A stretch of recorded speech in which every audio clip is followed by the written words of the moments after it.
No rules, no ceilings, no limits. Just this. We're vibrant. We're ready. We're limitless.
They said there's a limit in the Women's League. In MWI, we say, limit? Watch us bounce from the MWI queens everyone knows, to the stars who came out from nowhere, to the ultimate champions. Now, MWI is expanding greater than ever. Turkey, EECA, Africa, Mongolia, and beyond. We're stretching the map wider MWI, where dreams get louder. This isn't just a tournament, it's your passport to the world stage. A spotlight for women in the EWC. No rules, no ceilings, no limits. Just this. We're vibrant. We're ready. We're limitless.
They said there's a limit in the women's league.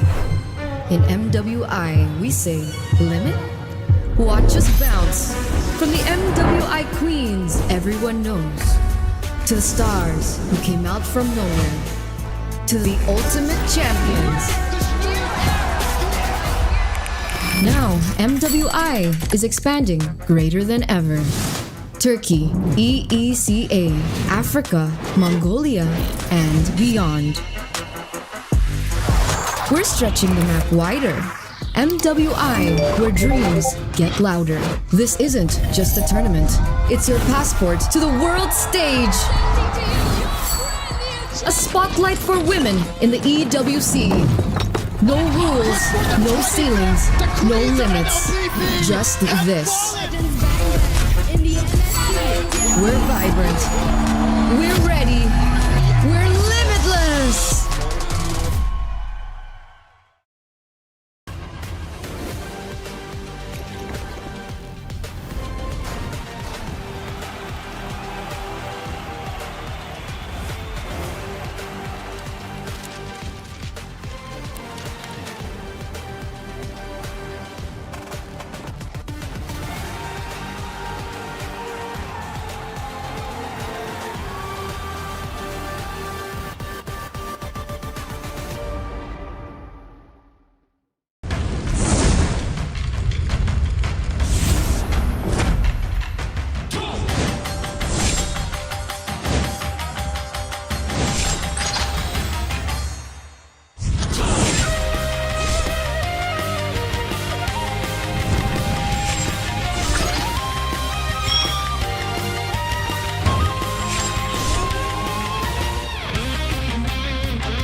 They said there's a limit in the women's league. In MWI, we say, limit? Watch us bounce. From the MWI queens everyone knows, to the stars who came out from nowhere, to the ultimate champions. Now, MWI is expanding greater than ever.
There's a limit in the women's league.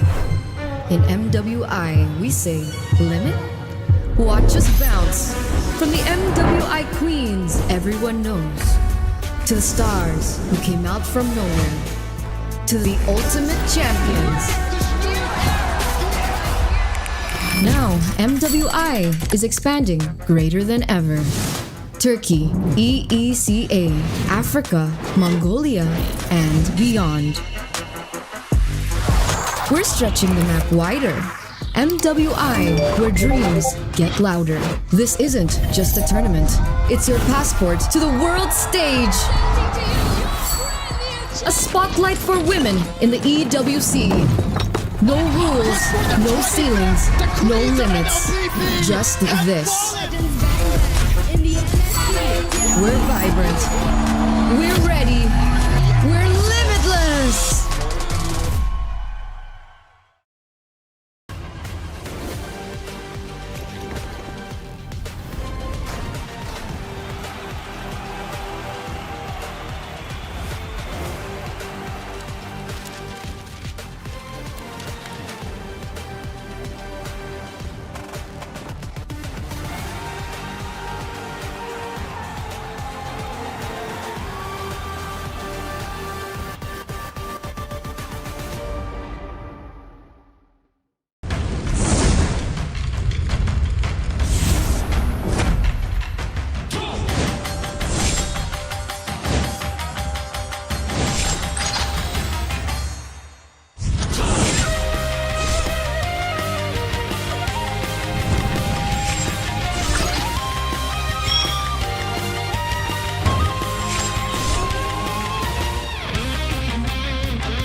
They said there's a limit in the women's league.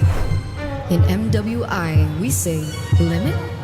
Watch us bounce from the MWI queens everyone knows, to the stars who came out from nowhere, to the ultimate champions. Now, MWI is expanding greater than ever. Turkey, EECA, Africa, Mongolia, and beyond. We're stretching the map wider. MWI, where dreams get louder. This isn't just a tournament. It's your passport to the world stage. A spotlight for women in the EWC. No rules, no ceilings, no limits. Just this. We're vibrant. We're ready. We're limitless.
in the Women's League.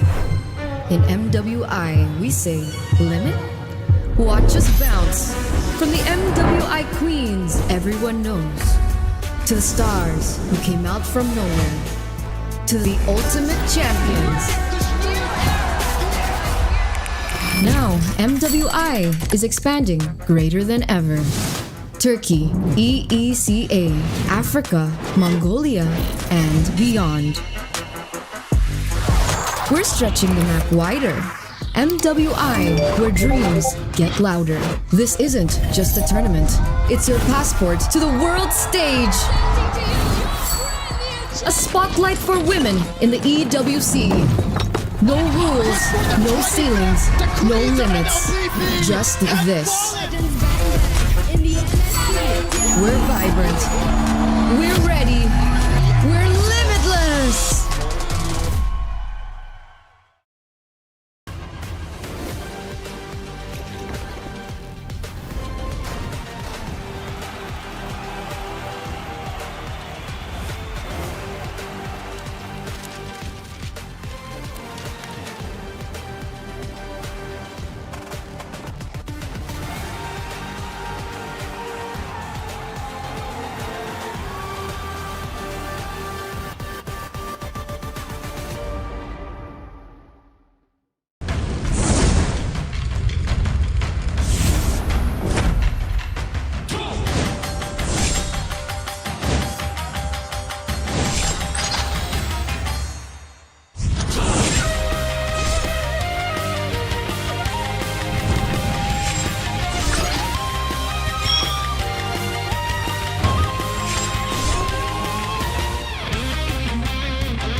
Women's League. In MWI, we say, limit?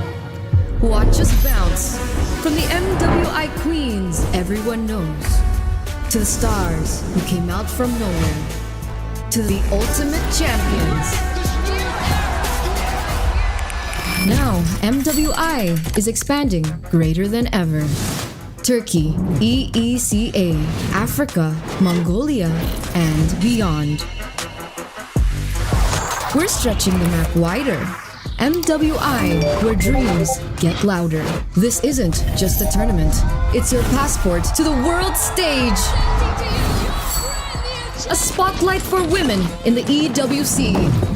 No rules, no ceilings, no limits. Just this. We're vibrant. We're ready. We're limitless.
always said there's a limit in the women's league.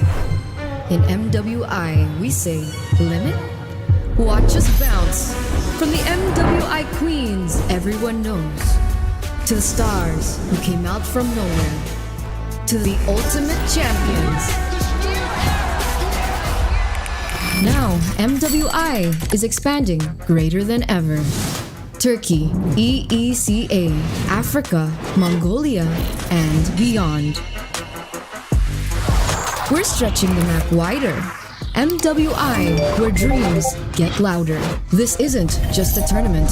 It's your passport to the world stage. A spotlight for women in the EWC. No rules, no ceilings, no limits. Just this. We're vibrant. We're ready. We're limitless.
They said there's a limit in the women's league. In MWI, we say limit? Watch us bounce from the MWI queens everyone knows, to the stars who came out from nowhere, to the ultimate champions. Now, MWI is expanding greater than ever. Turkey, EECA, Africa, Mongolia, and beyond. We're stretching the map wider. MWI, where dreams get louder. This isn't just a tournament. It's your passport to the world stage. A spotlight for women in the EWC. No rules, no ceilings, no limits. Just this. We're vibrant. We're ready. We're limitless.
In MWI, we say, limit? Watch us bounce.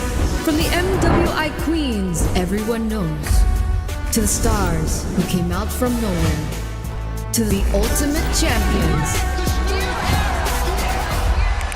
Now, MWI is expanding greater than ever. Turkey, EECA, Africa, Mongolia, and beyond. We're stretching the map wider. MWI, where dreams get louder. This isn't just a tournament. It's your passport to the world stage. A spotlight for women in the EWC. No rules, no ceilings, no limits. Just this. We're vibrant. We're ready. We're limitless.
Hello, everyone. Welcome to Mobile Legends Bang Bang Super League here in Myanmar. My name is Afel. Alongside with me is Mirko, and as you guys can see, I'm here in the Black Void. Mirko actually has stuff in behind, but hey, Mirko, how you doing, man? Are you ready for some Myanmar playoffs?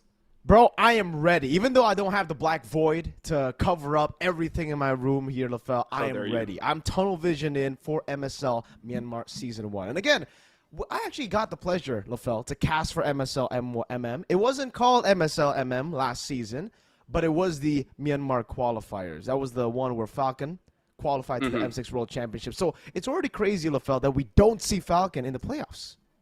Yeah, I mean, honestly, that is insane. And for this one, just to let you guys know, whoever wins does go to MSC. So that's something that me and Mirko we're both going to be checking out because we got to scout the competition, see how good everyone is for this upcoming MSC. And the thing is, they're fighting here. They're also fighting for some prize money. We're up to 19,050 US dollars. And in fact, I already see some names that we gotta pay attention to because I'm looking here and it looks like the MVP for the regular season is Zipex, where he's a goal laner. We've seen him play. He has his ups and downs. I do want to see is he a bit safer now? Because before this, either he's a little bit too aggressive or not aggressive enough. So that's definitely something that I do want to check out on.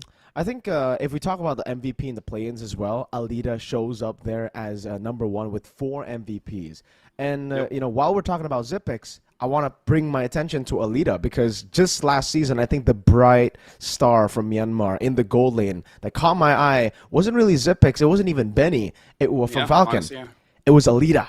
Alita has been, I think, amazing. Throughout Snapdragon as well, if you guys watch the qualifiers, Alita has been the main guy carrying AI esports. So I'm very interested to see how good Alita is currently, right? How much he's progressed from the past. And interestingly enough, I thought Falcon would be number one, obviously. But then I thought it would be Mythic Seal with Falcon. Currently, number one in the standings for the regular season is Yangon Galacticos. So, again, a whole new team, even though we have a few familiar names here and there. Stitch, Lena, obviously from the previous Burmese Ghouls lineup. But it's just interesting to see, again, a new organization be number one instantly. Yeah, but again, like those are the things that they've done in the past. It really does come down to what's going to be happening today as well as tomorrow. Because I feel like we've already have the experience of people look good for the first, say, I don't know, 4 weeks, 5 weeks, 6 weeks. But then once you go to the playoffs, even if the timing is very short, say just 1 week away, 2 weeks away, but people really step up. Is almost like, people say that some teams just have that playoff buff, some teams have that playoff nerve. They will be playing offline, so I do want to see how they handle that nerve, because at least here in Malaysia, I'm pretty sure that this doesn't happen in Indo, but we still have players that legit get stage fright for some reason, where if they see the audience, if they hear like loud drums or any kind of sensation, they just crumble. I'm pretty sure that will not happen today, but it is something that we do have to watch out for. It's a good point to bring up, honestly. For a lot of these players, they have the experience already. Again, for Mythic Seals, Ken, Zipex, they've been to MSCs, multiple MSCs. They've been to international. So I think when it comes to experience, that'll definitely help them. But again, when it comes to AI esports and even Yangon Galacticos here, with a lot of newer members that we haven't seen in pro play, not even MSL before, that could definitely come in and become a factor as to, how they perform. Stage fright, will that be a factor that we have to consider here in this tournament? Because again, LaFell, Xeno Esports as well. I mean, looking at their lineup, this is a very fresh lineup for Xeno Esports. Yep. I think for everyone else, again, like Mythic Seal and Young and Galacticos, we see some names from Burmese Ghouls. We see some names from Falcon in the past, like Ken as well. And for AI Esports, it's literally just the same lineup that they have trusted here from last season to Snapdragon to this year. It's been the same few members here. I think only Madzi is the change for AI Esports or XP lane. So I'm very curious, honestly, to see how good Xeno Esports are. And considering, I think for the first time in a while, we don't have any imports. Casting in an event where there are no imports. It's a full Myanmar lineup for every single one of these teams. And honestly, that's going to be interesting. Heck, you know what? For anyone that just dropped in, just to let you guys know, today's schedule, not pretty sure if we're going to have that visual or not, but today we'll be casting a two best of fives. And I believe the first best of five that we'll be watching is going to be Paladins going up against AI Esports. After that, it's going to be Young on Galacticus as well as Mythic Seal. So today there's going to be two best of fives. Tomorrow we will have that grand finals where we have the low bracket final first and then the grand final. So in terms of how things will move around, I'm pretty sure it's just going to be a standard best of five. The real question is, I have not seen a lot of the Myanmar meta for this season because, caught up in our own MPLs and stuff. So personally for me, I'm pretty excited just to see like what's different there, or it's just going to be more or less the same, Not going to lie, I actually won't mind seeing a few more Mashas in the EXP. That happens in Malaysia and it works. Don't knock it, right? It works. No. Hey, maybe just in Malaysia, but no worries, Lafel. It also came through a couple of times in Indonesia. I think it came through first in Indo with Luke, Mr. Luke, trying to force this out. He at a certain point in the season, it looked like he was just trying to force out the Masha because he likes playing Masha. But now that we see it, even in MPL Philippines, again, I think both of us got the chance to watch party and have a bit of fun with MPL Philippines. Seeing their drafts, it's very, very interesting to see because it's very different to what we saw from the MSL regular season. Now, obviously, this is regular season. It was quite a bit ago. Firstly, I want to bring up the topic. Lafel, which side do you like more, red side or blue side in this meta? So, personally, for me, a lot of top coaches that I know, they prefer red side. Red side is the first pick, right? Or is red side? Red side second pick. Okay, you know what? I'm colorblind. You know what? First pick. A lot of the coaches really like the first pick because you get to have that priority, especially because Boxer is such a big deal now. Yeah. But I don't know. I actually like first pick. Like as a coach, I like second pick. But when I play rank myself, I don't know. I really like first pick just a little bit better. The flexibility in the bans where you can open up some stuff and then ask the opponent, you guys have to make the tough decision. What do you guys want to do? And then get a priority pick, because I feel like nowadays we have enough star players that we can play around it, that we can draft around them. So actually for me in this meta, I kind of feel like first pick is pretty good. Not by that much, but I think it's good enough. Mm-hmm. And that's why I brought up the question, because in MSL Season 1, red side actually has the better win rate here. Pretty significant as well. I think it's 53% to 47% when it comes to win rates on blue and red. So there's a significant gap in the win rate when it comes to red side and blue side. Maybe again, it's because we're seeing a lot of new picks come out. Sometimes they have to kind of wait. A lot of regions have to wait for the Philippines or Indo for Malaysia to use as reference, but maybe because they didn't have that before in the regular season, they just had to wing it, right? Granger is number 1 in total picks. It is standing at a pretty good win rate with 50% win rate, by the way, which is, in my opinion, quite crazy. The fact that it's picked up 77 times and it still has a 50.65% win rate. But I think by far, out of all the mems, out of all the picks that are meta, it's pretty similar where Harith is sitting at a 67% win rate, Lafel, in Myanmar with 49 times picked. So this is definitely, now 51 on top of the play-ins, is definitely the prio pick for me. I think every single game I played, if I get blue side, I'm picking that Harith. Yo, this pick is busted. Well, you were talking about the most picked heroes, and now we can actually have a visual on it. We see the Granger, Gatakacha, Joy, the Badang, the Harith, Suyo, Moscow, Farsa, as well as Hyla. So far in terms of the picks, not many surprises here. The only surprise I would guess is like picks like Baxia, Kimi, the one that's really new. But again, this is just like they're new-ish. So maybe in the playoffs we can see a little bit more of that. I really like with how Kimi came in and really shift the meta in a way that Baxia, Hayabusa, as well as Ling got higher priority. But looking at the heroes here, I kind of feel like every single one of them is perfectly usable, right? Mm-hmm. Joy, even though she got nerfed, but since Moonton doesn't like to buff defense for Magic anyway, she's still going to be hell strong. Yeah, and the buffs towards Farsa definitely has helped her, helped a lot of teams who, again, have Farsa players in the lineup to do better. All the mages, I would say. Even in the MPL Philippines in the playoffs, I think we saw a huge dip in performance when it comes to win rate for utility mid laners. Jusin, we didn't even see the Vexana. Feramis had a pretty horrible win rate too in the playoffs of MPL Philippines. So looking at just the previous playoff that I've seen, I don't think we're going to see that much of utility mid laners, LaFell. I think we've shifted to the meta of magic damage dealing, pretty long range damage dealers in the mid lane. The Farsas, the Yeeves, maybe even the low Yees, but the low Yi mainly because of that crazy burst that she has, that output that she has, the CC that she has, plus that diversion. But the Farsa, I think the Farsa is a very, very good pick. I think it actually is the best mid laner currently that is not Loi. All right, Loi number 1, but I think that's going to be contested in the bans for the most part.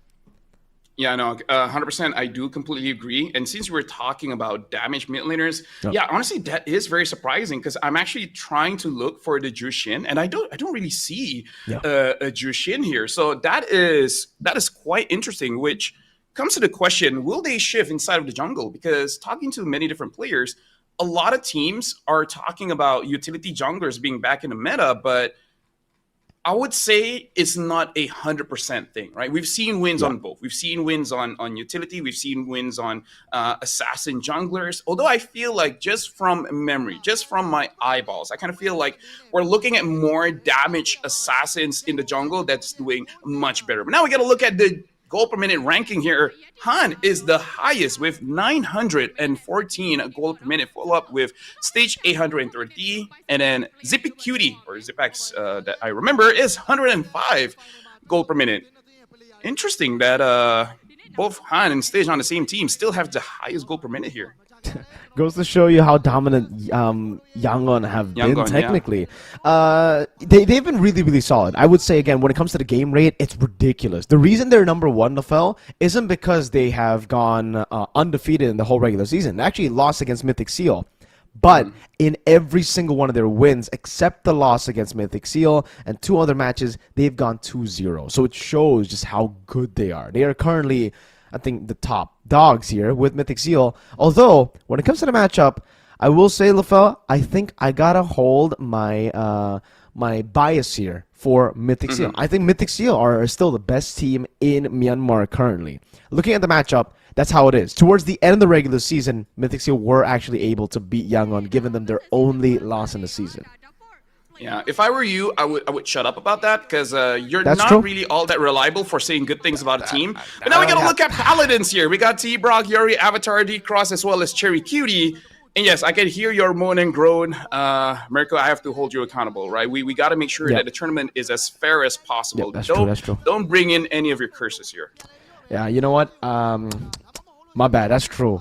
Ever since I started teams supporting here are Mythic average. Seal, LaFell, they've not made it to an international. So that's true. But here, let's welcome Paladins, the team lineup for Paladins, already showing up here to show us. I mean, it's going to be a fire match here, LaFell. Looking at the standings, Paladins didn't do too well in the regular season. But I'm not looking at the regular season because a lot of teams, surprisingly, they don't do too well in the regular season. But when it comes to the high-stakes matchups in the playoffs, T-Brock, Yori, Avatar, Cherry Cutie, and D-Cross, I believe. You know what? Never mind. I'll take your advice. I think they'll do okay. Yeah, they'll do fine. That's it. And now we got to introduce the lineup coming in from AI Esports. We got Madzi, PS, Oh My Jenny, Black, as well as Alita, which, of course, we got to see how Alita performs in this matchup. Looking at the lineup, it's balanced. All 10 players are equally good. Yes. No one is favored at all. Listen, guys, if you guys know of me and LaFell, if you guys have followed us for a while, you know why we're not, going to favor any teams, and that's for the greater good of these teams. So for AI and for Paladins, those are the lineups. Tell us what you guys think in the live chat. You guys think AI Esports going to win? I saw some support for Alita earlier. Or do you think Paladins are going to pull off the upset? Because clearly, not from us. It's not coming from us. It's coming from, the general public. I think AI Esports are favored. So let's take a look at the head-to-head here for AI and Paladins. First with PS and Yori, both the junglers. KDA looks to be, again, when it comes to the kills, quite even, but PS has just been more clinical, right, man? I think it may be because of the different picks that we've seen. Yori may be playing a bit more utility jungle, but PS on the Assassins, he really is phenomenal. Yeah, and because of that, I actually do want to see like the numbers when it comes to damage taken as well as damage dealt. Because again, if we're looking at the gold per minute here, it does look more or less the same. Yep. And I feel like a lot of top junglers worldwide, they really make a difference when you look at the gold per minute. For Oh yeah. example, King Kong, I have no idea. I feel like he just spawns extra jungle creeps. Yep. Like how the heck he gets those levels way too early, man. Pathing is a very important thing in this game right now, and I think again when it comes to clinical pathing, it comes with experience. King Kong, a good example that you mentioned again, it would be King Kong. How he was able to develop his pathing style, how he was able to develop the dynamic pathing that he has, is through the experience he's had back in TNC to Onyx Peach, failing again, to then taking the game into his own hands. And I think when it comes to PS and Myanmar, PS definitely has the potential to do the same. He has had experience, so much experience playing professionally for a while. Again, this is a name that was kind of unfamiliar in 2 seasons ago, but now he's a veteran of the game. I think one of the actual oldest players in AI esports playing today. Yeah, and honestly, looking at the journey here, Paladins actually did quite okay. They only lost against Yangon Galacticos, lost 3-0, but again, they are the favorites here. If we're looking at AI, they started in the play-in and the semifinals, able to take down Falcons, lost against Mythic Seal, but again, it does look like the hierarchy is pretty clear here that Yangon as well as Mythic Seal are on top. But now it looks like we are going to start game one. AI Esports going up against Paladins, where I really feel like for this matchup, I just want to see the first draft because I really feel like the first game will set the tempo of how the teams are gonna be moving. Because I do feel like lately we do see a trend that a lot of teams, they play off momentum. If they have a pretty good first 2 games, it's gonna be pretty good for them the entire series. Yeah, especially in Myanmar, I feel, looking at the play-ins finals, Mythic Seal versus AI was 3-1, Yangon versus Paladins was 3-0. So just seeing how good they were, just seeing how momentum-based they were, I think you're right here, LaFell. I think momentum is going to play a big factor in this best of 5 with Paladins and AI Esports, considering also it's a knockout match, man. Ladies and gentlemen, this is an elimination match. Whoever loses here, Paladins or AI, will be going home. Unfortunately, there's not going to be any second chance because whoever wins here, they'll make it to the lower bracket final. But they're also going to have to face off against Yangon Galacticos or Mythic Seal. So even if they win here, LaFell, I think they want to win it as fast as possible. They want to get it quick so that they don't have to reveal as too many strats. So they have some strats prepared for either Mythic Seal or Yangon Galacticos, who are sitting very comfortably now in the upper bracket finals. Yeah, especially like you don't talk about this a lot because we expect a lot from the players, but the fatigue as well. Physical fatigue, you can kind of offset it with some energy drinks, have some food, blah, blah, blah. Depends on who the sponsor is, right? But the mental fatigue, that one is the one that really people have no real way of dealing with unless they have mental coaching, because you ask players, they will say that they're fine. They're like, we don't care. We can go 20 games a day. It's like, yeah, bro. But the first 3 games, you were hella disciplined. And then game number 9, you start throwing, where you have a Ling and you try to go for a 1v1 level 1. So that is something that both Paladins as well as AI Esports, they got to balance out. They got to go all out enough that they can close the games fast enough. At the same time, don't reveal too much that you don't give an advantage to Yangon Galacticos or Mythic Seal. But if I were them, it's like, screw it, man. If you know, you know. I'm just going to end the game as fast as I can. Yeah, I think you got it at this point. Again, looking at the meta too, it's kind of weird, LaFell. Initially, before the MPLPH Grand Finals, I thought, okay, we're in a meta where the early game is super important. You want to secure neutral objectives, you want to just snowball out of control. But then we watched the MPLPH Grand Finals, and it was the opposite. It was kind of like whoever had the late game was able to win. But I don't know if that's because of just the high level of execution, the high level of the high level quality of players that we were able to see in the MPLPH Grand Finals, or if it's a whole MLBB type thing. I'm gonna lean on it being more execution based, though. I kind of feel like for Myanmar here, because every single time I remember how they play internationally, it doesn't matter SPS or M Series or whatever. In terms of the team fighting, their execution is actually pretty good, right? Even against Philippines, Indonesia, doesn't matter. Their mechanics in the team fight is going to be pretty good. So I feel like the timing that both of us really have to pay attention to is the second turtle. Of course, it depends on the draft, but usually the second turtle is the one where people are a little bit more confident in taking that fight, unless you have a draft that's abysmal at taking the turtle. I agree. I think Turtle 2 is a big contention point, yeah. And at this point, I think the neutral objective isn't really as important as winning the team fight straight up, for the most part. It really comes down to how good you brawl. We've been, I think for the longest time, a lot of fans have been looking at Indo saying, that's a brawl server. We don't do that. But now everybody's kind of leaning towards brawl. Hey, there's a saying in Indo: once you go brawl, you never go back, and that's why we haven't gotten back from that brawl playstyle. And I think that's why the world has gone through and now are playing the brawl meta. I think Myanmar are really good at this, by the way. This is the point that I want to bring up. When it comes to team fighting power, that was what made Falcon super impressive at the M6 World Championship. Early game is just alright, their laning phase is alright, but when it comes to those team fights, Falcon were able to even bring Onic, the M6 World Champions, to a full 5 games. Through what? Through team fighting power. Benny getting power picks, getting a Bruno mainly was in the M6 World Championship, and winning it out in the team fights. Yeah, I kind of feel like two factors that really shifted for us to go more for a brawl meta is the change of gold. Oh, hold on. We're starting in the drafting phase here. It looks like AI Esports will be first pick. Paladins will be the second pick here. And it does look like they've understood the meta here where AI, they're banning out the Fanny, the Badang, as well as the Phovius, and Paladin, they're banning out the Boxia as well as the 1-1. Wow. Interesting thing here, Mirko. AI Esports, Hiccup is their coach. Paladins, they got no one. Yeah, no coach. Paladin's completely self-taught, I guess. The Kalea, though, left open. AI definitely going to go for it, I believe. But it is quite interesting that they've banned out the 1-1 here, Lafel. I think the Boxia Loyi makes sense, It's just the pick order, too. It's interesting to see that the Fanny has been banned on the other side, not on red.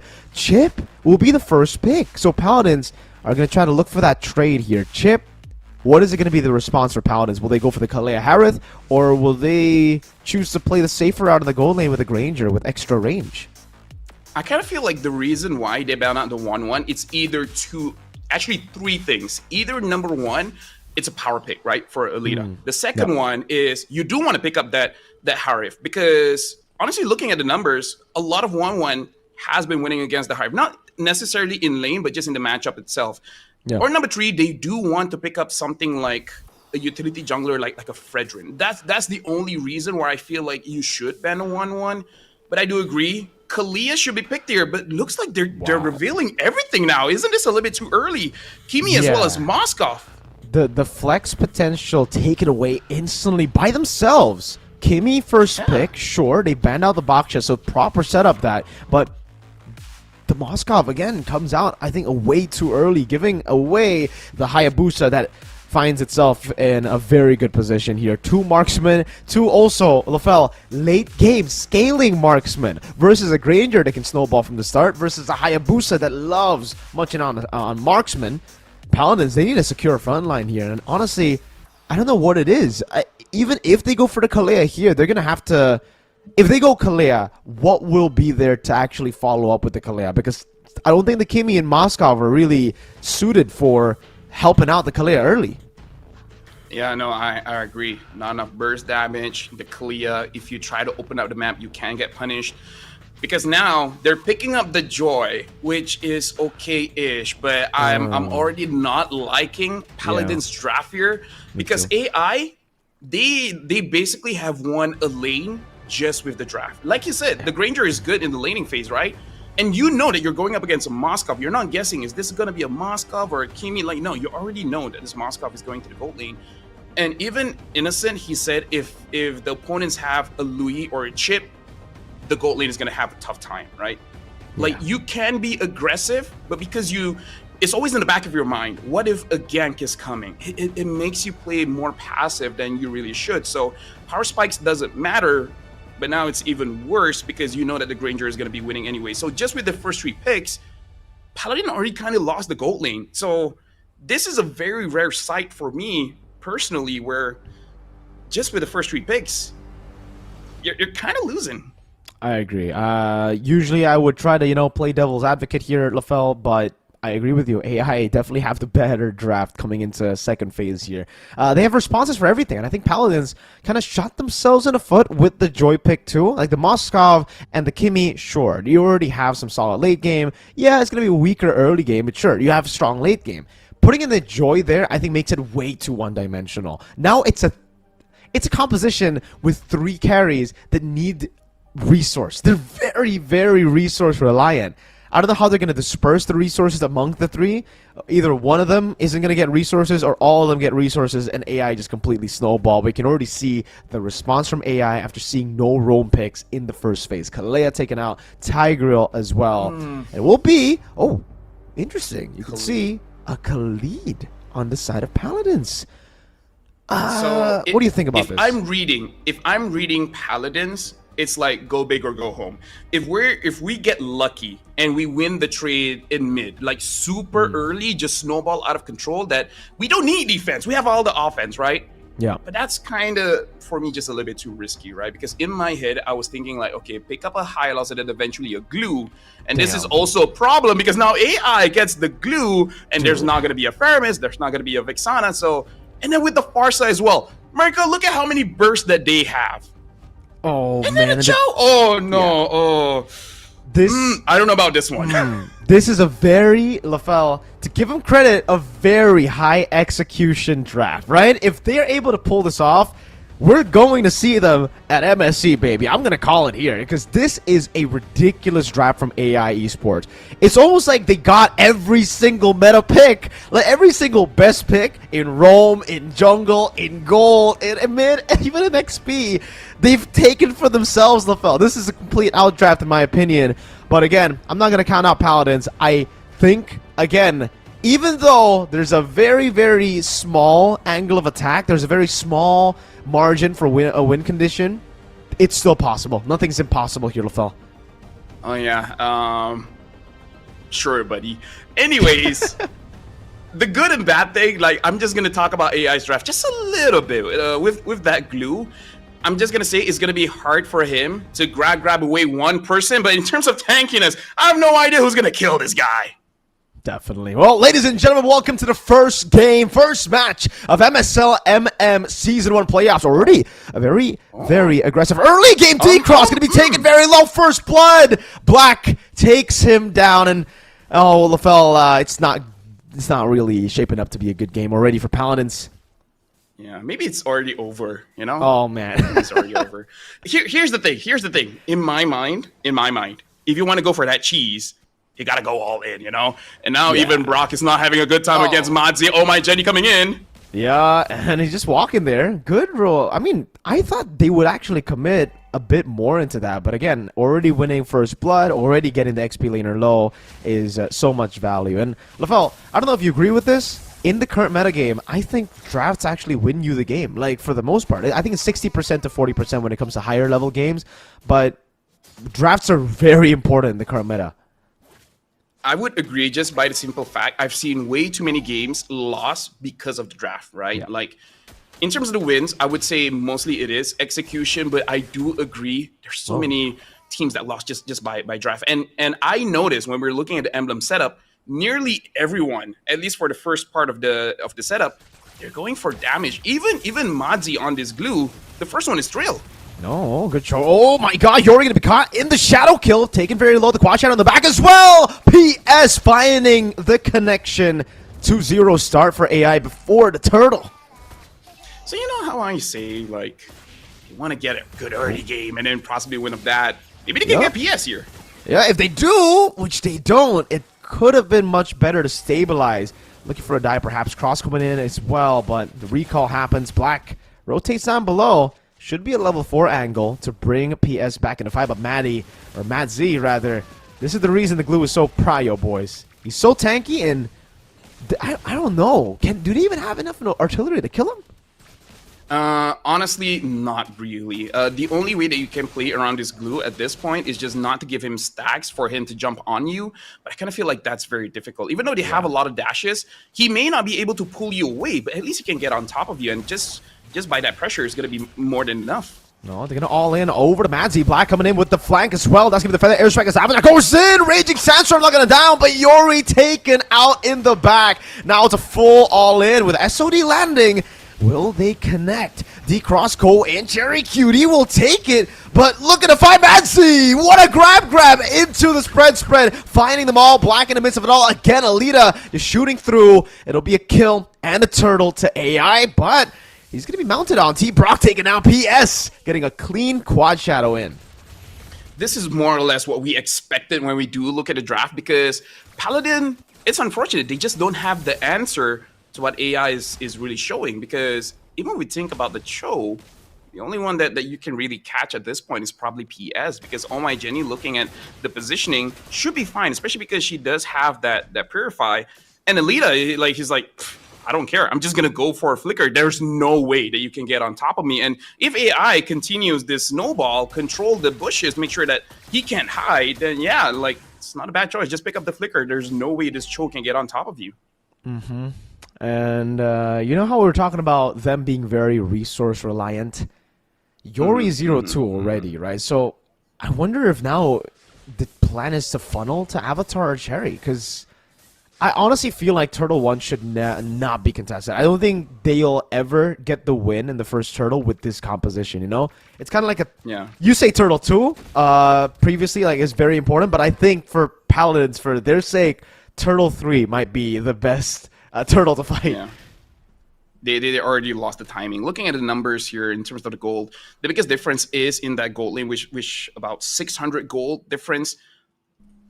Honestly, like, even in the jungle and mid, it's not that big of a difference just yet. And I feel like if you want to funnel onto anyone for Paladins, I think just funnel for Avatar first, because Cherry Cutie will get there eventually, but agree. Avatar has the better early spike, like earlier spike than Cherry Cutie. So might as well play around Avatar. But I feel like it is a bit risky, because even if Cross gets a pick off, like, I don't know who they can kill. Yeah. You can see already, though, why the very resource-reliant composition is at a disadvantage in the current meta, with the gold lane taking double lane. Moskov still has to stay up top, so Alita is getting a pretty big lead. And if Cherry Cutie does the same, which he decides to do, it means that Paladins are caught in a position where Avatar is a bit behind. Now again, Madzy trying to look for a position, going into the back shortcut, coming down with a feather airstrike as well. The Raging Sandstorm comes down, good retribution, but look at the team fight. D-Cross taking low, Alita still there. SOD not going to be taken, still going to be staying in the bottom lane as Oh My Jenny looks for the kill on T-Brock. It was actually a win for Paladins.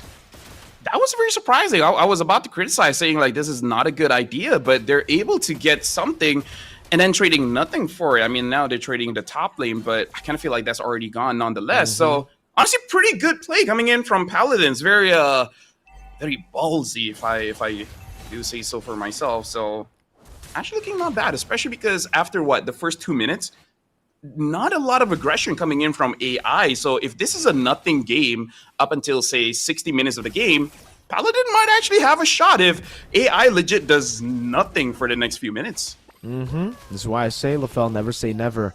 There's always a chance here when it comes down to it. So Paladins are actually looking to group up in the bottom lane. Good moves for their airstrike, though. Look at the zoning of the Farsa. Just as we were talking about it in the drafts, how prio the Farsa is. We see it here. The zoning, the damage, free turret to AI with this comp. Yeah, at least they don't kill themselves there. I kind of feel like 3,000 gold is probably the max that you should give to AI esports, which AI has right now. Because if you have more than that, then there's going to be 1 or 1.5 items difference. And I feel like at that point, it's going to be way too difficult. Oh, they don't get the kill on Yori, but it's still a free orange buff taken by PS. Yori a level down in the matchup that isn't really the best for the Joy, you know, against the Hayabusa. It's a Hayabusa-centric matchup. Good shove in the mid lane as Madzy zones the frontliners in the side. Actually, Traction Pulse utilized by Avatar. Just a poke, I believe. And this is why I don't like the Moskov, by the way. It's the chip. Looking at the chip. Yeah, the chip position is going to be... Like, I feel like looking at all the cooldowns, only PS doesn't have the cooldown on right now. So... But it looks like he should be going on to the Moskov, no? I think he's just going to wait and play for Turtle. again, that's what he does. He just rotates over. This is going to be free, I believe. Yori looking for an angle. Raging Sandstorm locking him down in the back. Yori actually immobilized still. That's going to be the shadow kill and the retribution. The SOD lands, but I don't think he should take it. A good way to drag it over to PS, but it will just be D-Cross who gets taken down by Alita as he takes the portal back to bot. Yeah, and they got everything here. Like, even Alita makes sure that the bottom lane doesn't get destroyed. So AI Esports with 4,400 gold lead. Madzi 0-0-6.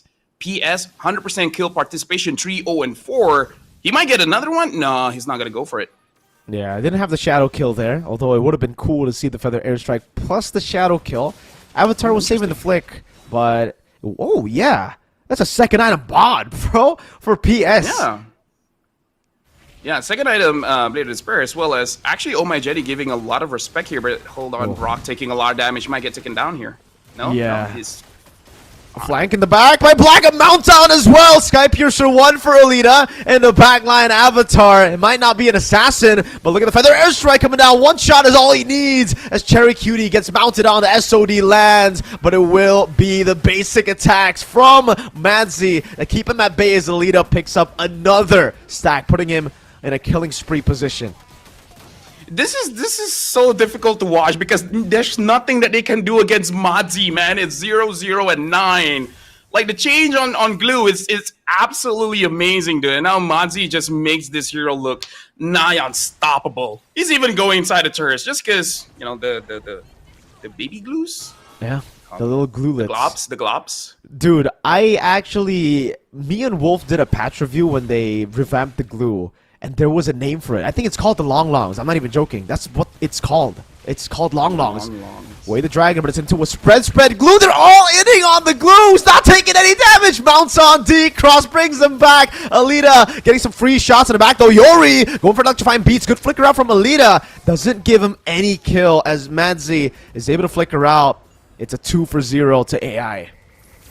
Yeah, you can see the damage there where Yori did 5,000 damage, but it's still not enough to kill anyone here. Black looks like he is going to be able to get away no problem. Yori does have that Holy Crystal, but at 9 minutes, Holy Crystal, is not aight. It's not okay.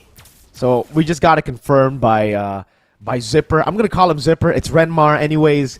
Yes, it is Long Longs. The little glulets, Lafel, it's called Long Long, so... If you want to refer to the glulets, it's Long from now on. Ooh, actually good immobilize with the traction pulse. No! Raging Sandstorm doesn't land. They all in onto the immortality and boost bought by Black. Shortcut come down. T-Brawl can be caught in the bad position. Madzi kick back, but I don't think you want that to happen. A double for Alita. Almost the last shot to kill Avatar. Look, at this point, what do you do as Paladins? Because even your wave clear isn't that great. 8,500 gold lead for AI Esports at this point. And looking at Oh My Jenny still being alive, the Lord marching down bot, I kind of feel like the minimum you should take here is probably 2 inhibitors. One at top, one at bottom. Heck, maybe they could even get 3. I have no idea. With the Farsa and the Granger, they got crazy siege control. There you go for the airstrike. Avatar Cherry Cutie's on the way already. Wait, the dragon goes wide. D-Cross will fall. Godlike for Alita as a base turret in the bottom lane, taking down Yori with electrifying beats. We'll be able to clear out the Lord. Madzi jumps in. We'll be able to find the Meltdown Shadow kill, but it's only onto. Oh no, Avatar caught in the bad spot. Quad Shadow back again from PS. You know, overall, still good defense coming in from Paladin at least right now because they only lost 1 inhibitor.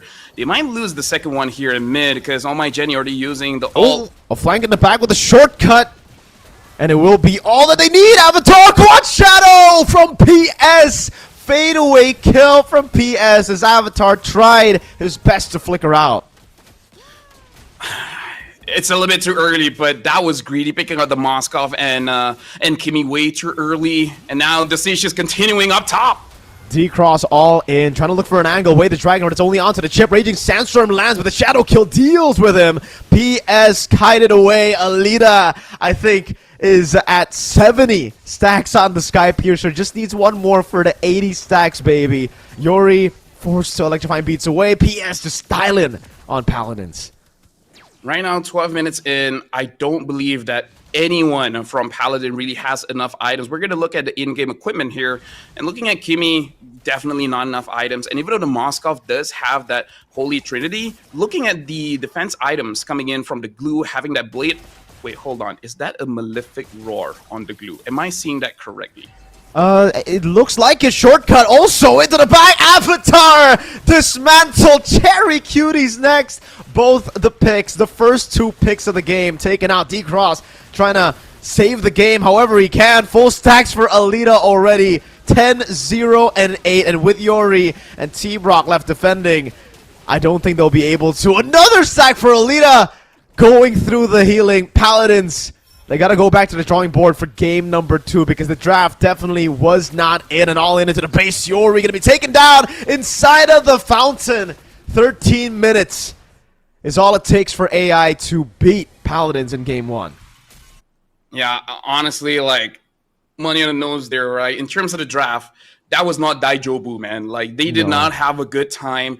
And I feel like the nicest way that we can say is that it's not really balanced, right? You don't have enough front line. You don't have enough early game burst, DPS, like etc. etc. They just feel like pick up heroes that are good, but don't really synergize well together. It doesn't hold the weaknesses of other picks. So gotta work on it. Have to have a little bit of balance. You know, at least a front line, someone tanky enough to open up the map. I agree, and I think this goes to show something we already spotted out. You know, AI have a coach, right? And maybe the lack of a coach for Paladins is why they've drafted for a very greedy composition. Thinking again that maybe they could have just pulled it off through execution, but in the current meta game, as we mentioned in the game itself, draft plays a very, very, I think, big factor in how you win, how you even go toe-to-toe with your opponents. And with that draft, we called it was a complete outdraft. Maybe they could have executed it better. Yep. But even then, I'd say, yeah, they're probably going to have to wait for like 16, 17. By that point, I think 18 is more realistic to win the game. Yeah. To the point where if we're going to talk about draft, Mirko, we got to see what bans really make sense. They ban out the box, yeah. Sure. You got a Moskov, you got a Kimi. Makes sense. Louis, generally just very good. Yeah. But I don't see what's in their draft that makes them want to ban a 1-1 unless Alita is just godly on the 1-1. The only one that I can really consider is probably the Cho, where you can purify out of that. But at the same time, I don't think wanting the Cho that bad warrants a 1-1 ban because other heroes like the Hive can just use a purify. So I agree. This 1-1 ban is starting to be a question mark. I agree with you. I think that was the pick that I was also questioning, the ban that I was questioning, but there were more questions in the picking phase, right? Picking up the Kimi is fine. I think the Kimi is a great first pick, especially when you've already dealt with the Baxia. But going for Kimi and Moskov, I think, is way too greedy, and I think it shows. Not having the mid lane flex gave over the free glue. There's no Faramis to be seen there, right? The Farsa wasn't taken away. I really wonder why they didn't pick up Kalea. The Kalea is so priority for every single team, I think, in the world right now. In the Grand Finals of MPL Philippines, as a reference, TLPH always contested Kalea. When they're on first pick, they would leave it open, forcing Onyx to ban it out, or they would get it. In second pick, they would be the ones to always ban it out. So I think Kalea is something, a small change that could have changed the game entirely if they picked up Kalea with Kimi. Yeah. The only thing that I would consider that they wouldn't pick it up is just they're not good at it. Like, it feels weird to see pro players not good at a certain pick, but it still happens. If I looking back at a draft, even just changing the priority, right? If you want to first pick the Kimi and then you pick up the Joy, I think it's still okay. Yeah. But I agree. 100% Kalea, amazing pick. Rank, tournament, doesn't matter.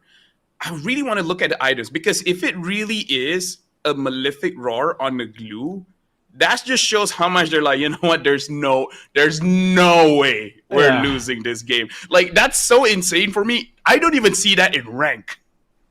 I really hope it's a visual bug, LaFell. I really hope it's kind of I hope it's a glowing wand that they forgot to change to a Malefic Roar because it doesn't even make sense, you know. Looking at the Malefic Roar for Alita, though, that looks pretty real. Man, I don't know. When you can get third item BOD on a Granger, you know the game is almost kind of cooked. Because usually the build for Granger now is Hunter Strike, Sky Piercer, obviously that's the two core items, but it's into Melfic Roar because of how many tanky guys are on the other side. Or even a Sea Halberd if you have healing, people with a lot of heals. The fact that he's gone BOD, LaFell, shows me at least that this game was kind of over. When I saw the two Legion stores, I was like, all right, I think we're going to go GG here. I mean, like, you kind of don't need all of those because Khalid, Joel. Exactly. There's no front line, so it's you over. You don't need that, yeah. Oh, yeah, exactly. Okay, hold on. I'm going to look at the items here. It is okay, it was not. a visual bug. Okay. That makes a lot more sense now, LaFell, to be fair, right? I mean, if it was a Melfic Roar, I don't know what Madsy thinking, you know? If it did went for a Malefic Roar, that's just that's a touch of BM there, you know, just showing that the game's so cooked, the game is so over. I can buy I don't know, an extra boot, whatever. But either ways, 30 minutes and 15 seconds. Looking at the itemization here, T Brock with the early Thunderbelt, it's good, but honestly, the matchup is so bad that I don't think he even has a lot of stacks on that Thunderbelt for it to really legit be a thing. And I kind of feel like you got to balance it out where if you have an aggressive front line, either in catch or in damage, you still need someone to be able to protect the back line. In this case, it almost doesn't matter anyways, just because AI has such a tremendous lead. But still, we can see that Paladins, what they were trying to do early game, invade the jungle, which already kind of is a bad idea because below 2 minutes, you take extra damage anyways. Like, if they don't know about that and they forced it, yeah, upcoming seasons, they might need a coach because I kind of feel like Paladins in this game just shows the lack of understanding in the basics of the game. Yeah, and they did quite well despite all that, right? The fact that they still were able to contest hurdle number 2 with this composition, technically they don't have any setup, dude. They have a Cho, they have a Khalid, like you mentioned, these two were kind of a non-factor throughout the game. D-Cross, it's not really their fault, by the way. What could they do, right, up against this draft? D-Cross, all that he could do was go for the kicks onto the glue or the chip. There was, I think, one towards Haya, but even then, there's just so much artillery coming in from AI Esports that it didn't really matter. And again, there's no follow-up for the Cho. We're talking about how the Kalea could have been a better choice, but I would say the same thing. Even if they go for the Kalea, there's no one that can really burst the person who's getting knocked in the air. Actually, now that I look at it, if you're going to pick up something like a Cho, yeah, why don't you just pick up the Kalea? Yeah, right? I mean, it's literally a better Cho. Yeah, and the thing is, it's easier. It's way easier. I mean, like, it's way... Okay, you know what? Rich guy, the carry, sandbag, best wingman. I don't remember everyone's faces, but still, these are your key players. Oh my god! Now that I look at it, you pick up the Cho. Why don't you just pick up the Kalia? Okay, 100% different draft Paladin. Maybe game one, they're just warming up. They're just like, hey, the stage is kind of cold. Aircon, it's working today, you know. So game number 2, change it up. You know, at least win a draft. Yeah, I really hope they do though, because this game was not it. This game was a pretty big stomp in my opinion here for AI Esports, and I think you guys share the same opinion. Best wingman, total assists here for Madsy. He went deathless on the glue. Usually the glue is quite easy to kill because of how deep he goes, but here it doesn't even matter. You know, he mounts on anyone and there's no punishment. There's just not enough damage, and I think towards the end, again, I think he's dealing more damage to the Kimmy and the Moskov by not hitting them, by letting Moskov and Kimmy hit him. Oh, man. I like that blade armor is a legit item now. Yeah, it's so good against Kimmy and Moskov, right? These attack speed items, mainly against crit, obviously for Blade, but hey, if you're up against some really high attack speed heroes, like the Kimmy, and you're ahead, especially when you're on Boxia, that Kimmy's gonna have a bad time, man. Yeah. Honestly, it's nice. Like for tank items, I'm starting to see a resurgence of certain items like the blade armor. This is going a bit off tangent, but I'm even seeing some people tickling with the idea of the cursed helmet for this heroes like glue, like the Boxia, because even I forgot about this, where the newly buffed cursed helmet actually reduces the opponent's defenses. So who knows? Maybe with a little bit more optimization, we might even see that item being used after this. Yeah, I think for the most part, we just see Molten Essence, right, on top. Not just the Curse Helmet, like, we just see Molten Essence. They don't build towards it. They just ban it out. Or, sorry, they just sell it. But this was turtle number 3. This was the moment where they were able to get PS again, but there's just too much artillery. They've already won the team fight. And the thing about the chip against the Moskov is usually the Moskov has the advantage of always being able to trade. The chip does not allow that. Alita can just go back bot. Yep. And the crazy thing here, the highlights, the MVP is Alita, but at the same time, how can you not perform when the game is this one-sided, especially as a Granger? A Granger, I gotta tell you, when the game is even, he still feels bad. When the game is in his favor, that's the point where you're like, all right, guys, GG next. I agree. I think, yeah, that's true. He got stacks so early in the game. They didn't even have to funnel them. Usually, you would actually see teams having to funnel Alita, right? Having to funnel the Granger. But in this game, they didn't have to. Alita was just throwing shots and people would die. That's how squishy all of them were. Even D-Cross, look at this. Instantly taken away. I think Avatar gets taken out as well here, right here, I believe. Yeah, with Quad Shadow, PS. Yeah. There's just too much to deal with, man. Way too much to deal with for Paladins. And not enough early game control. Not enough early game power at all. Yeah, so it's just a combination of Paladins got a not optimal draft, and then you have AI Esports, which has like S tier picks everywhere. In every role, yeah. Every role, right? Even a chip is usually bad, and they got that. So legit, the strongest draft in the current patch right now. So GG's, good job by AI Esports. If they continue to play like this, I don't even feel like we're going to curse it by saying it's going to be a 3-0. Like, if we're able to curse it, I'm impressed. Yeah, I agree. I think it'll be a 3-0 at this point. Looking at how they were able to draft, AI, again, have a strong grasp of the meta. Meanwhile, for Paladins, they're kind of still scrambling for the meta. They're still scrambling to find what works. Oh, man, I think we're going to have to... There's, I think, a big gap between the top 3 and all the other teams. I mean, looking at the play-ins too, right? That's how it's been so far. Mythic Seal and Youngon have just been destroying everybody. AI, there have been a couple of close games here and there up against Falcon Esports.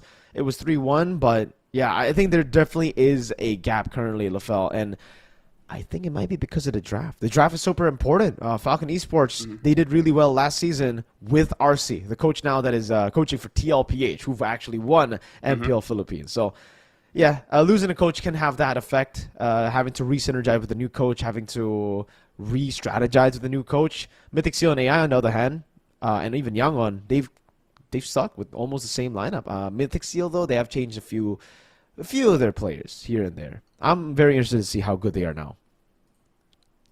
I would say in this current meta, the coach is important when you're thinking about winning a draft.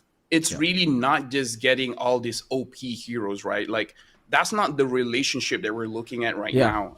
Priority, like, who do you pick up first? Because certain roles, they have legitimate answers to an entire draft, right? For example, if you pick up an EXP laner early, there are ways where people can just pick a counter matchup and then you don't have a front line in that game. And at that point, it sucks as an EXP laner. And mid lane, Kimi is pretty prio. But at least here in Malaysia, we've seen players like Stormy waiting for that last pick where he just has that one pick that just destroys an entire draft. Picking up something like the Odette again, dealing with the Joy and then having 3 other melee heroes. Like, once you get the Winter Crown, is GG. There's no way you can win any Lord fights. So I really feel like picking the priority of which one is safer not to get countered by is also an important aspect of the draft now, which Paladins might have trouble with because they don't have a coach. Yeah. Identifying a few of the mistakes in the draft as well is going to be quite difficult for the players here. So we'll see if they're able to adapt to game number 2 because AI seem ready and loaded currently. With game number 1's draft being so solid, I don't see how it will... I don't see... Maybe the chip? maybe you ban out Chip and maybe they crumble. That's like that's wishful thinking in my opinion. Man. Yeah, it's going to be really tough for Paladins. Hopefully they'll be able to come back. They've done enough in the drawing board to change up some things here, because if they go for the same greedy composition with a Moskov Kimi, we're going to see a 3-0 for sure. Yeah, honestly, the problem is, like, you're even scrambling what to ban, right? Say even if you ban a Chip. AI looks like the team that will be okay with picking up the Kalia, which is still a very strong pick. Very strong, yeah. And then looking at how Madzi plays, it might not matter, right? Give him a Glue, give him a Fovius, give him a Hilda. He's going to perform very, very well, because I'm looking at the draft here, and it's like, yes, they got all the S-tier heroes, but the way that they play kind of signals to me that they can pick the second best, the third best, maybe even the fifth best, and still make it look good. So right now, it just looks like the gap is a little bit too big. Maybe early to say, it's just game one, but as of right now, it looks too big. Yeah. That's fair. That's very, very fair to say. I think currently, especially considering, how good Glue is, the Faramis isn't really even a pure counter to it anymore. Like, yes, the Faramis will smash the Glue when it comes to a pure 1v1, but it never is a 1v1, right? It's always a 4v4, 3v3 minimum. And with the Farsa, the long-range artillery, the burst damage, the AoE burst damage, long artillery heroes, Lo Yi, Yves, Farsa, you're not really going to find a lot of value on the Faramis. Once you pop the Netherrealm, it's actually going to benefit the opponents, because you're going to silence your entire team, putting your team in a very easy-to-set position. And then the Glue just goes in and then mounts and then bang, boom, bang, bada bing, So that's why I think, haven't been seeing a lot of Faramis, even though it is the way usually to beat the Glue. Honestly, Mirko, I've played a lot of Glue into Faramis. Yeah. And I figured out why it doesn't matter. Why? So how the Faramis pops off is the Ghost Bursters bouncing between the long longs. Yeah, long longs. The long longs. Right? The long longs, right? The problem is, with the revamped Glue, he gets the stack so fast that there's no bouncing, right? The moment he uses the grab, he'll just get on top of you. Yeah, so then, dude. Okay, there's there's legit no damage. I've done it so many times where, like, okay, first skill in, and then I second skill. The moment I see the Ghost Bursters, I just ult, and then it's like, where's the damage, bro? I thought you countered me. I'm feeling nothing here, man. And now, speaking of which, 1-1 getting banned again. So at this point, you know what? Maybe Alita is a 1-1 god. Maybe when he was born, the doctor was like, you know what? 1-1 is going to be your hero. This does not make sense right now. But trust me, in 17, 18 years, I'll see it. And then me at first pick. Oh my God, Miracle. What is going on? I hope that's a bug. Okay, that was a... All right. I hope, for the love of God, LaFell, that it was a mistake. All right? Because... Okay, look at them. They're confused. I don't know if it was a mistake. Wait, hold up. It looks like a... Okay, we're going to have to calm down here, LaFell. I don't know if that was the pick. Kalia's open, I don't think you pick up Mia here. Even the Harith, the Harith is pretty good too. You ban out the 1-1. Yeah, sure, Kimi too, right? The Bakshis ban out on the other side. AI are definitely gonna get a lot of value. There you go. Okay. Thank goodness. All right, it's not a Mia. Oh my! It's a Kalia first pick for Paladins. Oh man, that was a shocker. My blood pressure skyrocketed for a second there. Were you on a verge of a heart attack, LaFell? So Kalia pick, great. Kimi, maybe even consider like a Gato Kacha or something if you want frontline. Oh, they pick up the Badang, the next best thing. Yeah. Phew. All right, looking good. Really good stuff here so far for AI and for Paladins. I think it's safe to say that they gotta pick up a marksman now, Harith or Granger. Those are the two prio picks that could actually still get them a win in this game. It would be very difficult for them if they don't have a marksman and then AI pick up a marksman and then ban out everything else, right? Because the Granger Kimi is a quite ridiculous composition to go for. If not, though, they gotta go. Kimi Granger. Kimi Granger, yeah. Kimi Granger could be great. Paladins, though, I think if they don't go for that, maybe Farsa Haya. Oh, they go Farsa Granger. All right. Yep. Honestly, much better already than game number 1. Way better. So AI here, if we're looking at the jungle, not a lot of picks are available now, at least when it comes to assassins. The Joy, the Ling is still there. I don't think I've seen anyone use the Lancelot in Myanmar, so I don't know if they have that in their arsenal. So they do pick up the Joy, and at this point, AI, if they know Paladin enough, they can ban out the priority junglers and then just win in that sense of the draft. I agree. The Hayabusa has already been dealt with. Lucas gets taken out as well. I believe the Fredrin should come next with a Granger Farsa. That should actually be a pretty strong pick. Then they could just go for XP damage, right? So Paladins on the other side, now they're left kind of confused. They don't know where the Badang's going. The Kimi will probably go mid, so the safe bet is to just ban out gold lane. Moskov, Irithel perhaps? Or do they want to... I think the Harith is definitely not something that AI are thinking about, knowing that they have already 2 magic damage dealers. Yeah, so they bet out the Moscow, so that's great. Looking at the lineup right now, yes, I really feel like if they do pick up a Fredrin, that's going to be really clutch here, because the Kalia is a good pickoff hero, but she's a support fighter. Her stats aren't that tanky, so you still need a front line. So I do agree. Picking up a Fredrin here is going to be kind of amazing. They ban out this Suyo. Maybe they just think Paladin can't use that. Maybe they're like, they have no idea how to use a Fredrin. Maybe that's why. Maybe they're just very assassin based, right? So far the bans have. But Suyo isn't great right now because of no more magic resist. Dealing against a Joy and Kimi. Exactly. Suyo can't do much in this draft. Exactly. As a Suyo player myself, I would not pick Suyo here in this game against the Joy and the Kimi. But maybe AI have different plans. They have something else. Maybe they want to pick a Fredrin for themselves. Put them XP. Who knows? Moskov. And it's going to be the Irithel band there for Paladins. AI, first pick. Honestly, I think the glue is pretty solid here. If they want to deny the Fredrin, it should be the glue and put the Badang Roam, right? Yeah. No, I agree. 100%. Although, to be fair, you really can't go wrong in terms of EXP pickups right now. Yeah. They pick up the Gata Kacha just to deal with the Kalia as well as the Farsa, of course.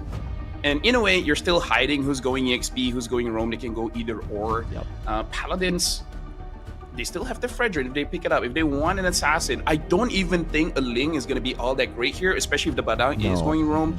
You will get punished 100%. Yeah. I think the best choice will be Fredrin Phoveus, maybe, if they really want to get control over Turtle number 1. There's quite a bit of dashes with the Joy, right? So you should be able to punish with the Phoveus. With the control with Kalea too, this should be like an early game snowball draft if they go for the Phoveus plus Fredrin. They could also just go for Glue Fredrin. That works too. But actually... Either or, some kind of front line. They pick up a high loss, which is okay. Who's going to be the jungle? Alf? Ooh. I feel like it's okay-ish. Maybe this is just one of those comforts. So maybe that's why they don't ban the Fredrin, because maybe his Fredrin went 0 and 18 before. Yeah. Oh, maybe. Who knows? Madzi went 0-0-19. Now Mage, should be gold lane, honestly, unless they've just flexed the Kitty.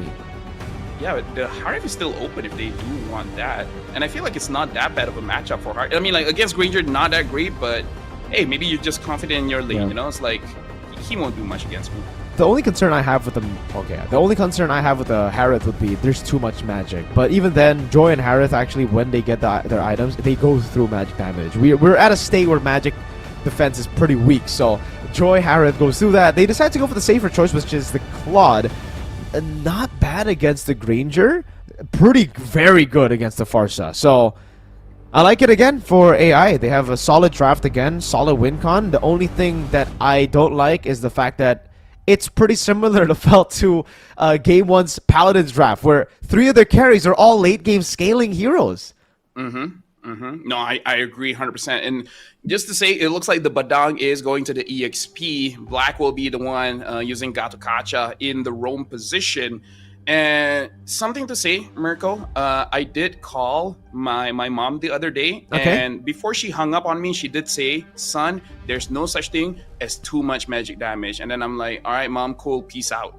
Hey, your mom is right, man. You better listen to that mom. But you guys better listen to us as we bring you into game number 2. Into the land of Dawn we go. Will it be a match point secure for Lita and AI, or will it be Paladins to equalize on the scoreboard? All right, so now there's no more shenanigans in the early game. We don't see any kind of early invade coming in from either side of the team. And I almost had another heart attack. Just now the D-Cross taking a lot of damage, has to flicker out.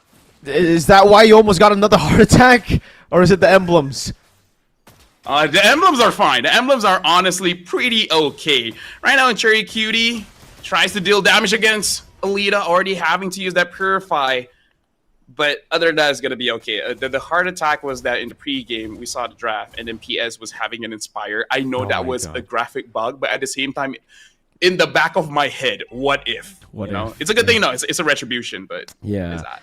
If it was an Inspire, then we would have some big problems with a very heavy resource-reliant composition, plus the Inspire. Oh my Jenny, you can already see a big difference here from game 1 to game number 2.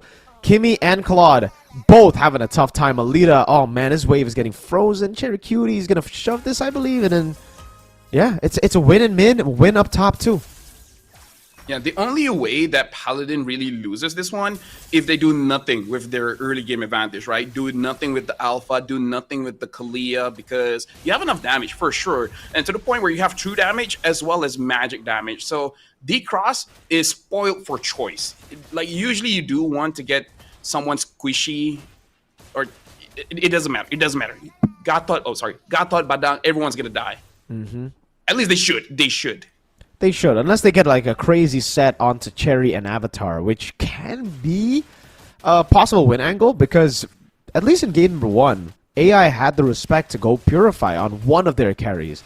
Paladins have gone for a very, I would say, even greedy approach here. PS already on the turtle, coming down. Good Tsunami Slam, blocking him down already, but it's on to Cross, not on to PS, who gets the turtle for free, and Black wins it out with the first blood. He will fall, though. And now, 2 for 1, technically now. So my Jenny runs away, goes for the kite. T-Brock, kite of the way, Avatar, flickers it forward, doesn't get the shot. Oh my Jenny taking low, but look at the save from PS, who's able to equalize. Meanwhile, Alita munching on the goal turret.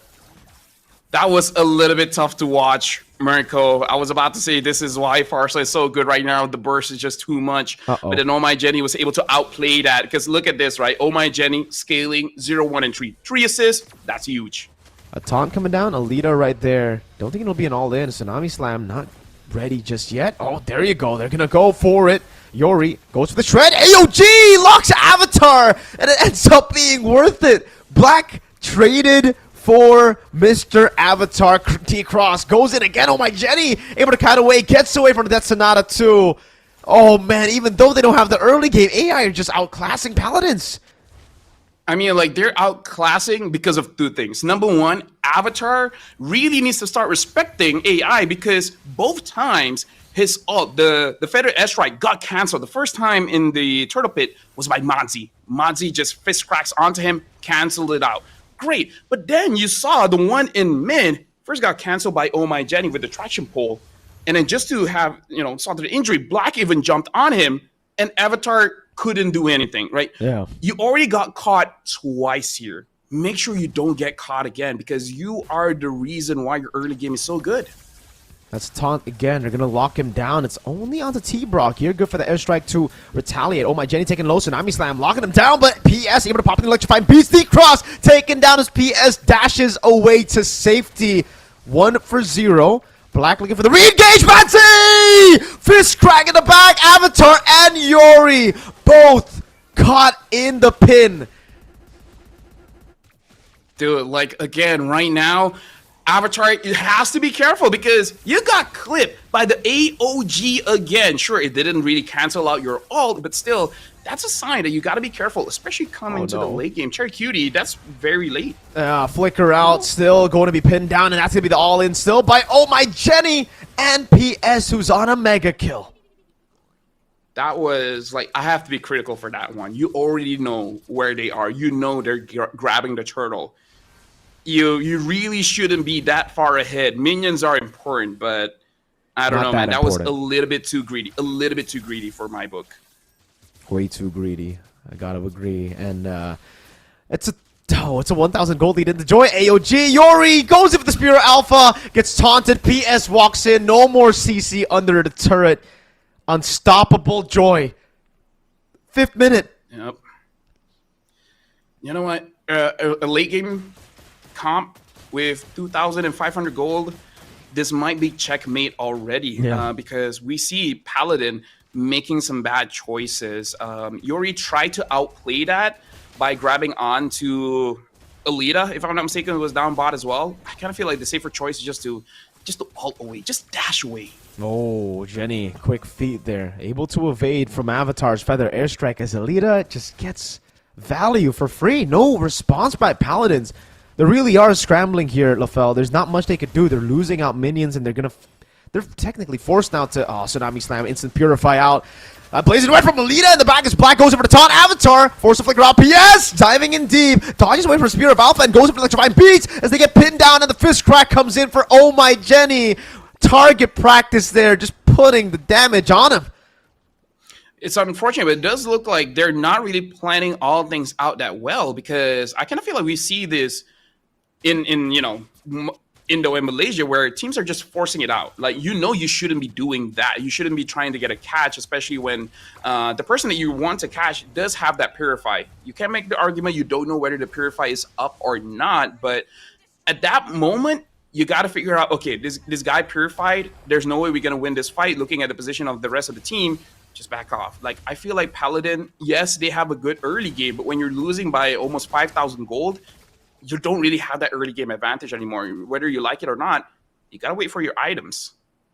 You really do. And for AI, they already have those items, despite them being a late game comp. Like you mentioned, I mean, a late game comp is a mid game comp. If you get this much gold, it's an early game comp, technically. Mazzy able to zone in the back. Alita and Jenny just munching on that turret, taking it for free as T-Brock. At this point, this is why I don't like the Hylos against Kimmy, by the way, LaFell. You're not a hero that dashes in, that blinks into the backline. You're a hero that walks, that runs.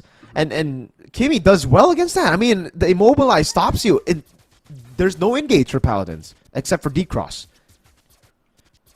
Personally, for me, Mirko, like, even if you get a Boxia, it's still difficult to go up against the Kimmy. Early game, she does no damage to you, which feels great. But eventually, it's very hard to catch her because now she flies away. There's not a lot of heroes that can fly. Oh, and then you just, okay, relax, don't overextend. That's the thing about, again, the Kalea. Yes, it's a way to dive into the back. Good glorious pathway, actually cutting him off. T-Brock looking for the angle again, but oh my, Jenny's able to kite away in the back line, though. It's going to be an all-in over to Black, who's still able to sustain for quite a bit. Cherry Cutie takes him down. Alita gets the kill back. It is 1-for-1. T-Brock from Black. T-Cross going to be taken very low, though. PS from the side looking for the Electrifying Beast. Will be able to pop it up. That's it! Oh my God! With a Fist Crack to fight all of them. Oh, Cherry Cutie in the base taking down PS. Gets a triple kill. Yo, Mozzie, man. I don't care what the numbers say. Give this man the MVP, dude. He did it in game number 1. Now he's doing it in game number 2. At this point, he's flexing a little bit too much. Hide your ladies, man, because, that was hot. Hide your kids, hide your wife. Madzy doesn't care. As long as you don't bring Purify, you're on the wall, baby. And Paladins, no Purify on the board, really hurt them. Really, really did. I mean, at this point, Mirko, I gotta be honest. Even if they do have that Purify, at this point of the game, might not be that big of an issue here. And looking at T-Brock only have one item, yeah, he's not going to be surviving this. Even if he has a blade armor, can't do much. Yeah. Can't do much. Even if he has full items, LaFell, I don't think he can. There's too much damage. I mean, AI have physical and magical. Plus the CC lockdown. You're not running as a Hylos, man. When you're getting punched, when you're getting taunted. Oh, man, that's a poor horse right now. Yeah, being a horse in this climate really isn't the best, even if you are a centaur. Now 8,000 gold difference, 6 kills to 17. AI esports, they are able to win the game. Like in the previous one, they won the game at 10 seconds, and now they're winning the game at like what, the 3rd minute, the 4th minute. Yeah, that's true. Paladin, their wave clear is actually pretty good, but I don't think it matters because Madzy soon he will get that flicker. And then it's going to be over. Yeah, and this is where the Purify would come in handy, right? In your base, when you get engaged on, maybe you can Purify out. That's going to be an all-in over to Black, who's still able to sustain for a bit. Now PS in the back line, looking for the Electrifying Beats. T-Brock able to survive, and they live to see another day, LaFell. It's not over yet. AI have only cracked open the mid lane base turret. Yeah, very good cash there, getting on to Black. And then Black taking actually a lot more damage than I thought, so maybe it's not completely over, even though if we're looking at the items here, not a lot of items for anyone, honestly. Like Cherry Cutie only having 3, which is okay because the fact that he has the Malefic Roar means that he can actually deal with the front lines. And then looking at the Farsa, the Genius one, very interesting here. So you're just all in on getting Oh My Jenny or Alita, which is fair, right? Let Cherry Cutie deal with the front lines. That is a very greedy move by Alita, but it actually will work out. T-Bra, oh no! Again, you can try to run to the other side, but when you get Fist Crack Purify out of the Tsunami Slam 2, AOG to the back, Cherry Cutie gonna be caught! Manzi! Again and again finds a Fist Crack, and that one might have just ended things for Paladins, but no, AI decided to play it safe. The 3 carries are still alive. Dude, Mirko, Madzi is just farming clips at this point, man. Like, he's building up his resume. Say if he wants to go out into war and be like, hey, have you seen my play? Have you seen my 3-man fist crack? 5-man fist crack? Have you seen my glue? I got a lot to show you. Hey, all of it is on Instagram and TikTok. I don't know, even Madzi. Facebook, whatever's big in Myanmar. I don't know, Madzi. At this point, you're forcing me to watch it, right? I don't even have, there's no consent. I'm just forced to see Madzi pin 4 dudes. Dude, at this point, like, he'll pay for your VPN just to show you. I'll give you my VPN account so that you can see this all day. Yeah, he's that committed, exactly. Oh, man. Madzi, finally, we might see him punish here, but Tsunami Slam only locks him down in the front. Winter Kron coming down. Avatar caught, electrifying beat, steals with him. Even an all-in on Madzi, can't stop him. He's going in this time. He's taking all the kills. Oh, my Jenny. Looking for the shots, 12 minutes. It's going to be a whole minute faster than game number 1. An all-in again with a pin down from Madzi, and he wants the kills. He wants the stat pad. Alita, a bit too aggressive, has the BMI. PS buys a Winter Crown, Cherry Cutie. I don't think he'll be able to defend this one. A Winter Crown to come in the end, just in the fountain, as AI claims match point. Yeah, 2-0 now. One more game to win this one. And we already talked about you got to end the game fast because you want as much rest time later on. But actually, no, they're not playing again. But either ways, man. AI, like, they're not even making it look close, man. Yeah. I love the progression that we've seen from AI. Not just in this game, not just in Myanmar, but in real life too, Lofel. Like, a few years ago, you see AI, they're like, they're all right. But now you see AI, and they're so technologically advanced, man. Just like AI we see in real life. You know, we use it in our daily lives, and AI, they really play it like today's AI, man. It's so responsive, so adaptive, so smart and intelligent. I love it. I love this new version of AI. Speaking of which, I'm looking at a comment. Someone saying Madzi is Zip Cutie brother. Is that real? Is that true? Whoa. Because if it is, then that's quite a brother dynamic. One playing the gold, one playing the EXP. Just get another brother to play mid, and then you got a trio. They're built to play side lanes, Lafel. What if they're only XP and gold? You know, they're good in XP, good in gold. So the dad plays the EXP and the mom plays the gold, and then they just pass on that knowledge. Like, son, I gotta tell you, minions are kind of important. Deal with that. And then the dad's like, yo, the flicker, master the flicker, and then you will win in life. Master the sets, badang. I wonder if as a kid he just fist cracks it, right? Boom, boom, boom, just you know, to make him ready for badang. We're talking about in-game, by the way, not in real life. That would be pretty bad. Hey, as kids, it's fine, Mirko. As long as it's not the older person against a younger person.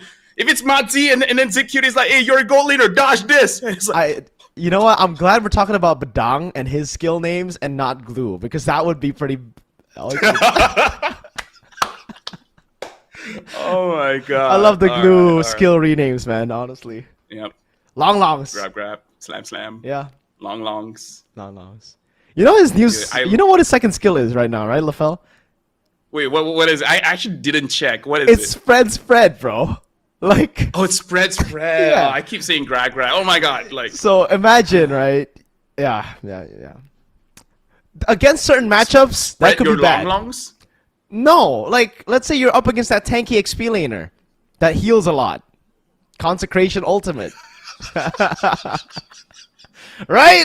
I mean, yeah. I brought that concern up right away as I saw the patch, but right now, the big concern is how do Paladins come back? Can they... Like, they had the draft wasn't bad. The first phase wasn't bad. The second phase, that Alpha High Lows, I think killed it for me. Yeah, like it was not as bad as the first one. Like they had ways to do something, right? At least Kalia catches someone, give a kill over to Granger and Farsight. You can already see the vision. The execution, the decision making at this point is just unfortunate to say that AI is just at a different level, you know. And this is not the AI in game where you can get free wins. This is the AI that can have a still image and then move around. This is the kind of AI where you chat with them and then they say the things that you want to hear or read. Yeah. PS, definitely a good depiction of what AI he's talking about. This guy's clean. He responds really well. He adapts to the situation. 83% kill participation. And honestly, he has a dagger. And that's it. Okay. This one is not a mistake, right? He just wants extra damage to, I guess, take the turret. Yeah, but it's really quick. The fact that he was able to get... you know, I'm surprised that he actually went Blood Wings here, Lafel. I thought he would just go for more damage. Maybe he considered it. No, he does have a Blood Wings, but either ways, Paladin, man, Paladin. I don't know. At this point, I feel like it's kind of GG's because looking at Alita, the difference in gold here, 11,000 gold to 9,000 for a gold laner, it separates poverty. I guess. Can I even say that? I don't even know if I can say that, but you know what I mean. Yeah, I think 9,500 gold is kind of like, it's not poverty. I think it's all right, you know, it's okay. Yeah, but like put into consideration like 5 minutes ago at 7 minutes, this kind of difference, it's a lot. Yeah, I think if we're really talking about, you know, the discrepancies in gold, we gotta look at T-Brock, man. T-Brock. 5,299. I mean, it's expected on a roamer, right? But this is why I just don't like the high-lows. You saw it in the game. It was so easy to kite away from him. Even when he had a pretty good glorious pathway, there was always a fist coming his way. There's always a tanky Indonesian man taunting him, you know?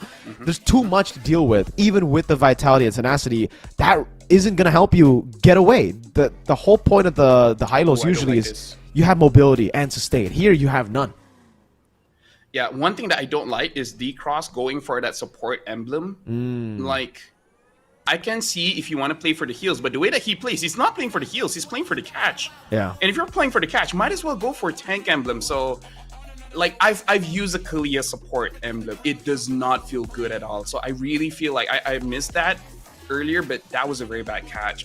Second thing I do want to say is, like, I agree with you. High loss is not amazing. The only time I feel like it's okay to have a high loss if you're putting him in the EXP against a Phoveus, because at that point, you can actually deal with the Phoveus. Yeah. Other than that, it's really not that great. Like, he's so situational right now.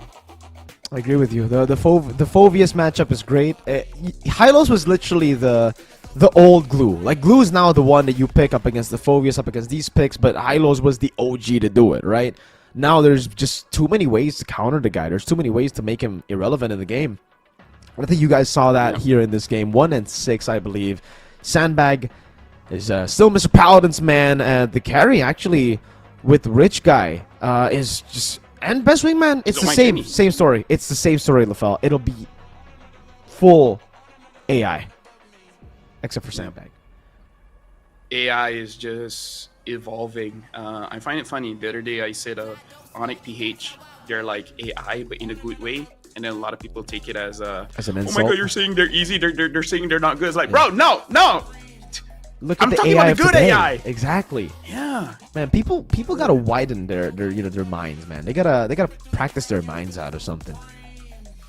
I really like that Moonton can actually see the future, where when they built Gatot Kacha, like Gatot Kacha is one of the best taunters in the game. So I like that they're showing that Indonesians are very good at taunting, because it works out.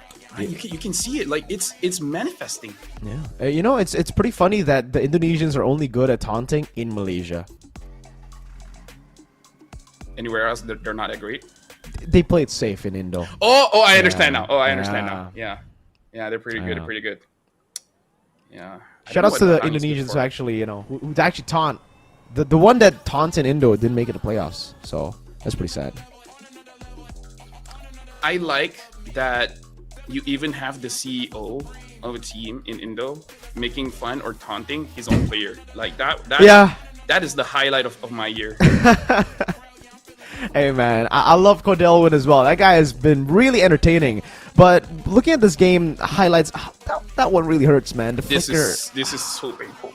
because this was really what could have stabilized the early game for them, but it didn't happen. Oh My Jenny was able to dodge skill too. Yes, he ended up dying, but it delayed it enough for PS to wipe them out. Yeah. And at this point, I would actually consider maybe even batting out that Kimmy, because even my experience, if you're just going up against any average old Kimmy, you'll be able to deal with him. But very good Kimmys, like you just have these heroes that has outplay potential that even if you do have the counter for it, they'll find ways, you know. Picks like the Cho, even if you have ways to stop his kick, if you're a good enough Cho, you'll figure it out. The same with Kimmy. The first skill was she could just fly around. She will figure out how to dodge away from your engage. Yeah, Kimmy is really good. The only way I would say is a good way to beat the Kimmy would be the Ling, dude. The Ling does amazing at just smacking him. But Madzi, yeah, highlight reel, really forcing us to watch the highlights here. This is what I was talking about, folks. In the highlights, we're just going to be seeing Madzi 24/7. And in the end, he had enough. He had enough of all his CC plays. He's like, no, I don't want to set anymore. I want to get kills. He gets a double here. He actually gets a triple, an unofficial one on Yori later on. But yeah, man's done setting. Man just wants kills now. Yeah, Madzi is the real Madland, man. Here's the thing, Madzi, let me tell you, man, the art of farming clips. If you want more of that, you already used the glue. You already used the badang. Time to bring out that Benedetta. Ooh. That's where you get the clips. That's where you get the clips. Yeah, you know Diablo? That's how he got the clips. Literally with the Badang and the Benedetta. Maybe you could put on a Jawhead XP, a Guinevere XP, look for those crazy flicker moments, you know? Have a Keyboy highlight reel. He already has the Madzi highlight reel. One other one. All right. Shoot it. You saw. Ooh, okay, that is a really good pick that I really want to see, but we haven't seen it. Not in MPL PH, not here yet. I don't think it's. I've seen it at MY. Did it do well? The player itself was okay, but they lost. But the player itself, it was fine. Like, he had a good laning phase, and he's able to get like 3-man petrifies, 4-man petrifies. Okay. That's not bad. You know, it was Arrow, if I'm not mistaken. They still lost because they didn't have Hazel. Hazel was having his graduation during that time, but yeah. There you go. So there you go, ladies and gentlemen. Right now it's match point to AI. AI just need one more, and at this point, we were talking about Paladins going back to the drawing boards. They did in game number 2. They fixed their draft. So is it? I think it's very possible for them to again fix the second phase. They already fixed the first phase. That first phase was amazing. I thought first phase actually had the better draft. So fix second phase, or pick up a jungler in the first phase if you know that's going to be banned out. I almost want to say, just keep it simple. Even if you lose, you lose. Play a very good draft that has a good front to back, because we see one of the mistakes that that Paladin did was they basically get out of their own position to get that kills. I'm talking more about the Farsar here, Avatar, right? You always get into a very bad position where you allow your opponents to catch you. So kind of like play front to back, but actually more importantly, have that discipline. But again, they don't have a coach. And this is one of those situations where the difference with having a coach and not having a coach, honestly, even if the coach is not that amazing, you just need someone that's not of your main 5 to let you know what was wrong. Because if anyone in your main 5 says like, oh, you suck, and then it would just like be bad for the team dynamic. But you know what? I feel like we will give them enough time because this is match point. So we're going for a short break. After this, AI going up against Paladins. If Paladins wins this one, they can extend. If AI wins, it's game over. My name is Ophel, and with me is Mirko. We'll catch you guys after the break.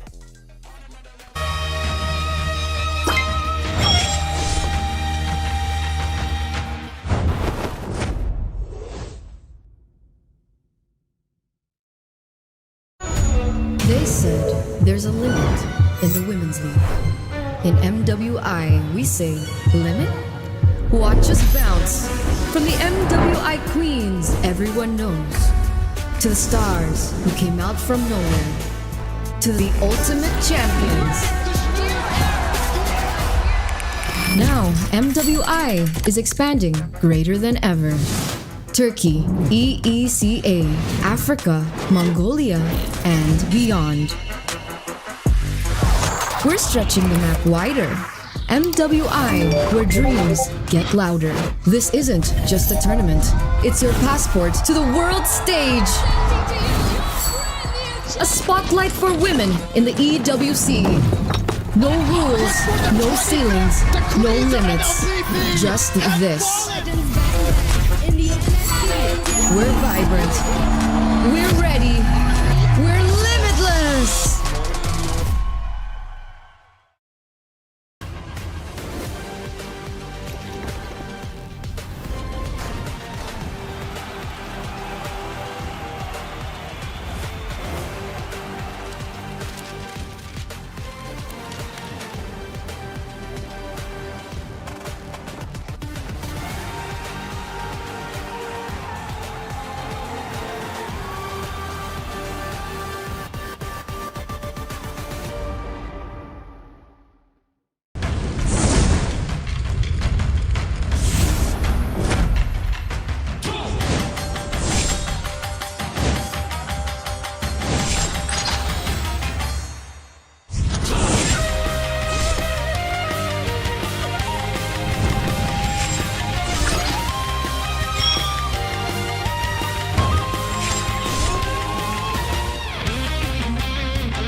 They said there's a limit in the Women's League. In MWI, we say limit? Watch us bounce. From the MWI queens everyone knows, to the stars who came out from nowhere, to the ultimate champions. Now, MWI is expanding greater than ever. Turkey, EECA, Africa, Mongolia, and beyond. We're stretching the map wider. MWI, where dreams get louder. This isn't just a tournament. It's your passport to the world stage. A spotlight for women in the EWC. No rules, no ceilings, no limits. Just this. We're vibrant. We're ready. We're limitless.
Hello, everyone. Welcome back to MLBB Super League Myanmar, where right now we are looking at the matchup best of 5 between AI going up against Paladins, where unfortunately right now Paladins have suffered a 0-2 loss, losing game 1 in 30 minutes, game 2 in 12 minutes. So can AI Esports actually close this out with one more win? Welcome back. My name is Lafel. Alongside with me is Mirko. And so far, the games have been, unfortunately, a little bit one-sided.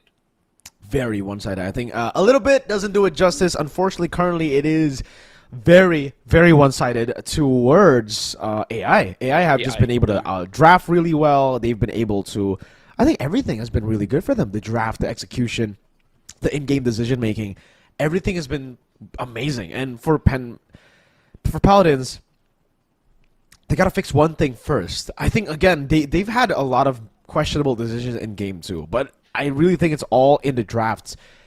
Without a coach, this is something that they have to deal with themselves first before we get into the in-game execution, and I don't think it'll be enough time for them to avoid the sweep. I feel like Mirko, we're putting too much hopes, too much pressure on Paladins, because this problem of dealing with AI has been going on for a solid like 25 years, 26 years. Because even when I was born, like even Will Smith asked, like, how do we deal with AI? Yeah, in that one movie. Oh, it's robots. Yeah. I know that movie, brother. I know that movie. I think it's literally called iRobot. Exactly. And then you even have the Terminator. Every single movie comes out every 5 to 6 years where the question is, how do we deal with AI? And then we expect Paladins to come up with an answer in 9 minutes? Bro, that's a lot to ask for a team that doesn't even have a coach. That's true. It is a bit unfair, too, to ask them to do that, right? So, at this point, we're just going to have to hope, guys, that they have a solution. If not, then just like in all those movies where we ask you guys and ask the main characters, how do we deal with AI? They'll just get beat by it. AI will just be better. And then somehow we'll get the chosen one, that may be Mythic Seal or Yangon, to beat them in the end. Who knows? You know, this could be a very Matrix-y storyline for MSL. And the problem is, like, most answers will come with disqualification. You can't spray water on them. Yeah. Maybe they like it. Who knows? AI has grown. They have evolved. Now I see clips on the internet, and I don't know whether they're real or not. And then people say, look at the fingers. If they have 6 fingers, then it's probably AI. But I know people that have 6 fingers, Mirko. Are they AI? At this point, we don't know what's AI. We know, actually we do. We know these 5 players and their coach are AI, right? That's all we know.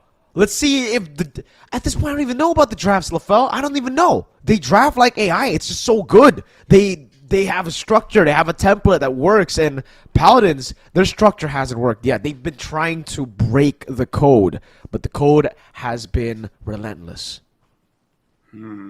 See, here's the thing. The final strategy that you can do, Okay. very difficult to do. How can they know when we don't know? Right? Expect the unexpected. If you don't know what you're doing, your opponents won't. Exactly. Okay. Like, Gotcha. we don't know the last second. We want Lancelot. It has not been used at all in the entire tournament, entire MSL. And then when you bring it up, maybe you can short circuit AI to the point where, whoa, even if you lose, at least make it look cool. You know what? I like that idea. I really do. Maybe you go guns blazing, right? If you're going to go, are you gonna go in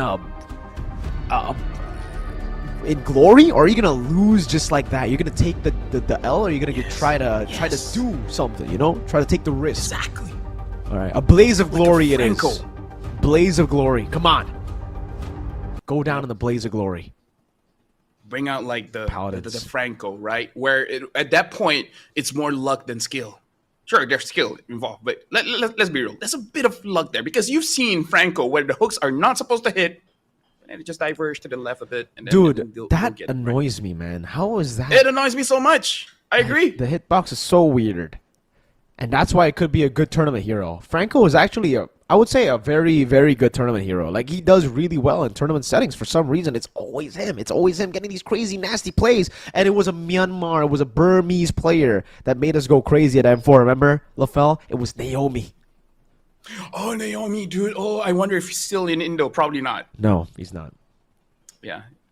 Sad, man. Naomi's actually a pretty cool guy. Brings out the Natalia. Very cool. And during the time with Justin, they even brought the Johnson back in MSC. Yup. Justin Johnson. That was fun. We even made him a moniker. Man. Me too. Justin with the Faramis. Justin Johnson. But that's his name. We still have Ken. We still have Ken in the Mythic Seal lineup from the old Falcon, Man, damn, you're really bringing up memories here, man. I remember Silent as their gold lane too back in the day. Remember? Oh yes, Yeah, that was some good times for Myanmar. I remember one time they got disqualified because he didn't have battery. Wait, I didn't know about that. Yeah, I think they talked about it where basically he didn't charge his phone or something like that, and then that caused problems. But either ways, we're just flexing to see that we know Myanmar history. All right, now Yep. Paladins going up against AI second pick. They still banned the 1-1. You know what? After this, I want to see Alita on that 1-1. Like, is it really bannable? Is it that good, right? Yeah. I don't know. Let's see for Paladins though, because I think it should be a Kalea first pick again. I don't think they want to give I don't think they want to give. Oh wait, Hayabusa has been left open for the Phoveus ban, and now the Hayabusa actually gets first pick. Kalea though is up for grabs. I think AI will just take it away. Yeah, I'm actually quite weird that we don't see a lot of Harif here, but yeah, I do agree. Pick up Kalia. Okay, they got the Kimi, which I think this just shows that they're really not concerned about this Hayabusa at all. I mean, like, to be fair, with the Kalia, I feel like if you want to buff Hayabusa, make sure his channel time for the Ogi Shadow Kill is not that long. Like you can say 0 point something seconds, but in the eyes of Kalia, that's long enough, dude. That's true. So Kalea and Kimi will be picked up by AI. They can flex this all throughout the draft. This is what makes Kalea and Kimi such a good duo in the draft. Usually it's Kimi Badang, right? And I think Paladins will be the ones to take out the Badang. But no, they actually go for the against the Kimi. Interesting. And the Novaria. Yeah, I really think they're going to go with the Blaze of Glory strat that we were talking about here, LaFell, because AI have gone for the Fredrin. They're playing full front to back this game with a Kimi in the mid lane, possibly a Granger coming up next. So Paladins, got to be careful. I think they got to ban Granger. Yeah, I mean, like, I said that this should be the strategy coming in from Paladin, but then AI take it up. Now, here's the thing. If you want to go guns blazing, right, you want to go crazy local here, I kind of feel like the gold laner for Paladin has to be either the Beatrix or the carry. Because those are the kind of marksmen that once you have full items, balls to the wall, you can probably get a win, right? Carry just destroys the front line, and then Beatrix maybe just kill them before the fight even starts, especially when you have the Novaria there. Both those picks I actually like better for AI, actually. The Beatrix carry, just with the Kalea, because they'll be able to, I think, one-shot anyone they grab with the Tsunami Slam. The Gata even, right? So Baksha, carry, I think those are the two picks that AI could go for if Paladins ban the Granger. That's only if the Granger gets banned down here. If Paladins don't ban Granger, I don't see why not. Why they won't go for the Granger here. Granger, Kimi into a Fredrin Kalea comp. Dude, that is a very, very good comp. Very nice to play in for the... Okay, they ban a Hilda. Which is a pretty good ban, but this means Granger, right? Yeah, let me just say... Oh, they pick up the Badang. Oh. Right. So here's the thing, Mirko. If I was the Gato Kacha, right? Whoa! Even... Blaze of Glory. Okay, you know what? Blaze of Glory. Make it look cool. Right? Now, okay, first of all, I do want to say, Paladin can make this one mistake. Because if I was the Gato Kacha, right, I would tell my team, in Myanmar, of course, I'm not gonna engage. There's no way in hell I'm gonna start a fight. I'm gonna, you know, help you guys out. If someone dives in, I can help you guys out. But if I go in, there's a Kalia, there's a Fredrin, there's a Badang. It's oh my god, hell! Wow. Dark Night Falls. Hey, that's a good impression, man. It's Alita Gold Lane Hellkurt. Okay, now that's something different. I thought it would be like flex into Rome, but no. This is a Gold Lane Hellkurt. Ladies and gentlemen, it's a battle of Paladins versus AI, and AI has gone rogue. The AI has started thinking for himself. The Hellkurt is going to be the pick in the Gold Lane. Hey, we talk about it, like, short circuit them. Go too loco that they're like, can't compute. Hellkurt answer. Although, to be fair, the Hellkurt could be a very good answer, right? Because Diggy has no HP. Like, maybe you can just kill Paladin over and over again. You know what? Because let's be real. Who's tanky enough? Even Gato can't deal with this amount of damage. That's true, especially considering, again, it's mainly magic damage. The Kimi, they're really trying to all in on the Kimi to win out in the game, and against the Gatot, it's pretty good. So ladies and gentlemen, leave your votes in the live chat right now. Will it be an equalizer, at least a step into the equalizer for Paladins, or will it be a full clean sweep for AI? Welcome to the Land of Dawn for game number 3. So Ixia is pretty good in lane against most matchups in the gold lane. So you should be able to have a good time against the Helker, at least level 1. Maybe level 2 there'd be a bit of a problem. Oh, look at Avatar as well as D-Cross already not having a good time. Looks like the Diggy is going mid mostly. Looking at the emblem setup here, looks like Cherry Cutie really does want to ramp up much more. Having the Warcry is pretty interesting. If you're able to get that stack and then use the full barrage, maybe it will deal a lot of damage. I haven't seen enough Ixia games. Heck, no Ixia games at all. So I really can't tell. Yeah, same here. So we're just going to have to wait and see if the Ixia actually works in the end. Because Alita, he's already kind of struggling in the gold lane here. This is pretty expected, though, up against the Kimmy and the Diggy. But you can see the priority into enemy jungle. Purple buff still taken by Yori. Oh, my Jenny taken out. First blood to Yori. Guns ablazing. D-Cross finds Black. Black, can you get away from this? Probably goes out. Can. All right. Able to. Yeah. So far, so good for Paladins, honestly. They got a kill on Yori. It's just here, Alita. How much damage can he deal Cherry Cutie? early? Because if he does, yeah, if he dives in here, I think he's the one who's dead. Cross can just pop him. Yeah, so he's just gonna dash into the bush, making sure that no big mistakes are happening. Right now, looking at AI, they're looking like they're in position. They're in a very good spot for them to secure this turtle. I hope Paladin won't make a big mistake here by giving away kills, because you don't really have a draft for that. Yeah, PS already hitting level 4, and look at the damage on Yori already. He's at a quarter of HP. No sustain too, so it should be free for AI. I don't even think PS is going to retry this. I think they're going to go Oh, they had to. Okay, that could have been bad. PS forced to retry out. Black now walking up as well. Yori gets the retry on orange. Yep, good try, good try. So right now I feel like what we should be talking about is the win condition, right? Coming in from Paladins. So you kind of want items, right? That's kind of clear because Ixia as well as Novaria, you don't need those items to be relevant. The problem here is the counter argument. Alita, when Alita has the items, I don't know, maybe 2 items would be enough to just destroy Cherry Cutie and Avatar. And at that point, you really won't have enough for anything. And you're just hoping for Yori to make a big play. Big AOG locking him down now. Black looking for it. Full barrage in the back. PS looking for that Praiser's Wrap, but Cherry Cutie gets the kill. Alita in the bush waiting for the moment. Oh, gets spotted out by Cherry Cutie, forcing Alita to blink backwards. Cherry Cutie with a flicker forward too. Paladins, they're ahead, LaFell, 3-0. Yo, you know what? Time to celebrate, boys. Win or lose, time to celebrate. Paladins, they're doing it. Going up against AI, going up against the domination that the world has been fearing for 300 years, maybe. I don't know. I don't learn history that much. But now Black, they want to engage. Oh, got canceled from off the wall. Was it Cherry Cutie? Was it the Star Helix? It was Cherry Cutie, yes, sir. It was. Second skill. All the way. Takes him off. Any form of CC takes him off, or takes her off the wall, Sakura. Bottom lane, oh my Jenny, really just looking for trades at this point. Alita, every time you can see him looking for angles, but as long as T-Brock is here, I don't think there's going to be an angle of attack. Cool name, by the way. T-Brock. Uh-oh, T-Brock lifted up in the air. Black looking for it now. Let's see what they go for. PS in the back line. That's going to be the pin down, but it's only on towards the AOG T-Brock, who gets away with D-Cross. Yep.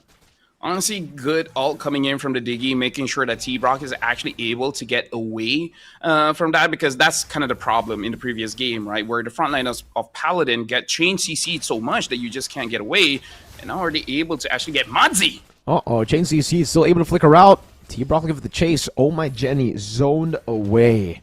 Now, turtle number 2 should be free for PS. Black actually walks up. The quad shadow is ready for them to go for it. PS, can you go for the retry? Now, reverse time still. The retry win coming down as well, but it is going to be the Appraiser's Right and the full barrage. Oh, my Jenny, sniped down from downtown by Cherry Cutie.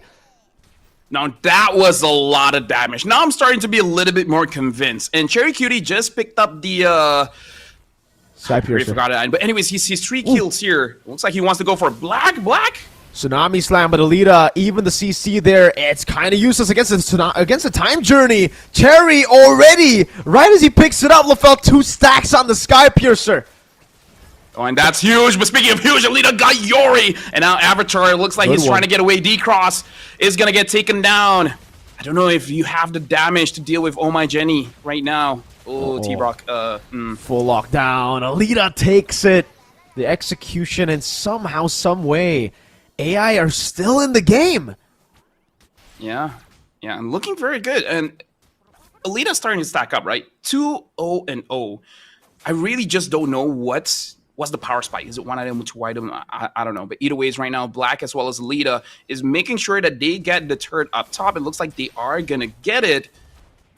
And in terms of favorable trades, I kind of feel like AI is taking quite a bit of better trades here. I think they're just surprised by Cherry Cutie's damage. But now the Flash of the Oasis on D-Cross, making sure that Time Journey does a lot, but D-Cross is going to get tackled. Oh, my Jenny gets the kill. Oh, my Jenny going to be caught in the full barrage. Flickers out. The Sky Piercer still takes him down, but an all-in with Madzi up top two. Gets PS the shutdown. Avatar, not too sure if you want to defend this. That's a very low turret. PS just dashes forward, and T-Brock is now caught in an awkward position. Yori's there to back him up. Good shot over to Black. Still, though, he was just waiting for a cross. The AOG locks him down. Now it's going to be PS looking for the play again. Yori with the quad shadow, unable to land it. Reverse time coming down, but Cross is able to get the kill in time. D-Cross, though, is the one to pick up the kill on PS as Madzi goes in for the highlight play to try to save his life. T-Brock with the chase. Avatar looking for the shot. Direction pulls. Madzi gets away again. Oh, snipe from Avatar. Oh, my Jenny gets away. Yo, Paladin, they're doing it. They're doing it right now. 11 kills, but we can see the man-to-man defense here. Alita looking at Cherry Cutie. Cherry Cutie has to be careful because he really trusts D-Cross. He does not have a Purify. So the moment he gets caught, he gets caught. Nothing that you can do about it. And right now, 11 kills to 7. The bad thing is, the gold lead isn't really that big. It's barely 1,000 here for Paladins, but they can still get it back. But I kind of feel like Cherry Cutie needs to get more kills because his stack just got cut in half by that mistake at top. But how good or bad is the late game here for AI? I mean, technically for AI, they have on my Jenny and Alita that both can scale, but Paladins are... Oh, what the hell? Alita almost taken down there. Let's give an all-in over to Avatar, who stepped up way too aggressively, got Tsunami slammed, and then taunted down. Cherry Cutie on the other side gets a turret in trade. Yeah, and now with the Malefic gun as well, it's going to be much easier for them to play front to back. Yori finds Alita, looks like Black. Try to make an outplay there, but looks like pretty safe. And to answer your question, I feel like in terms of the late game, AI will be so good if Alita kills Cherry Cutie. Because at that point, most of their damage is gone. So unless you get Cherry Cutie, your late game ain't got nothing on Paladin. Yeah, and that's good. That's very, very tough to do. Quad Shadow in, Traction Pulse actually locks him down. It's very hard to do here, Lafel, because if Alita jumps in with the Helker, there's always going to be a time journey. There's so much peel, too, from T-Brock with the taunt. Yeah, and you know what I say? It's going to be tough with that kind of mindset, Mirko. Okay. You can't have that. This is you trying to get 3-0. You got to be like, yo, I don't care if they got 5, got to catch us. Gonna be able to get it. Just trust. Just trust. You gotta please glory it. Yeah. Exactly. And for you guys, MSC 2025 and MWI 2025 at EWC will be coming your way just like the AOG. Almost looking for a play. Oh, full barrage. Flicker 2. Getting them, but PS. Appraiser's right, big block. PS with an outplay against 3 members under the turret. He is an absolute Chad. Tsunami Sam blocking him down. Yori gets the kill on Black, but it's a tier 2 on top of the 3 kills for AI. And Alita got so much farm off of that. Heck, you know what? Paladin, it looked cool. But look at the gold difference. There's none. A nada. A zot. A 0. Because right now, AI, they're farming so well. And that big appraiser's Wrath. Alita not going to go in for Avatar. Because Avatar, he cheats. He gets out of the map. And Avatar gets away. But man, Cherry Cutie... I know that was the blaze of glory we were talking about, but maybe that was too blazy, too much glory, you know? Flickering under the turret with no time journey. That was ambitious, fam. And you know what? Maybe he forgot that he has the Sky Piercer. You know, just saying.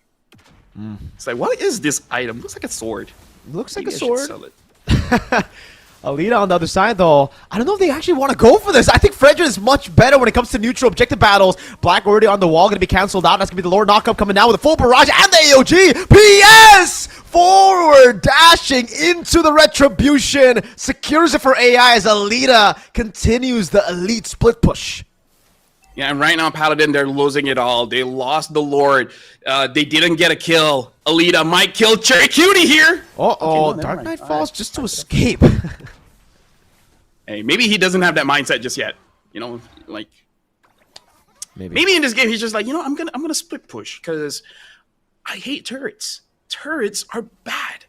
And this is a visual bug. There's no way T-Brock has a Malefic Roar. That's probably Radiant Armor? Probably Radiant. Yeah, last time it was a Radiant Armor. So Alita just jumps into the bush, finds Yori.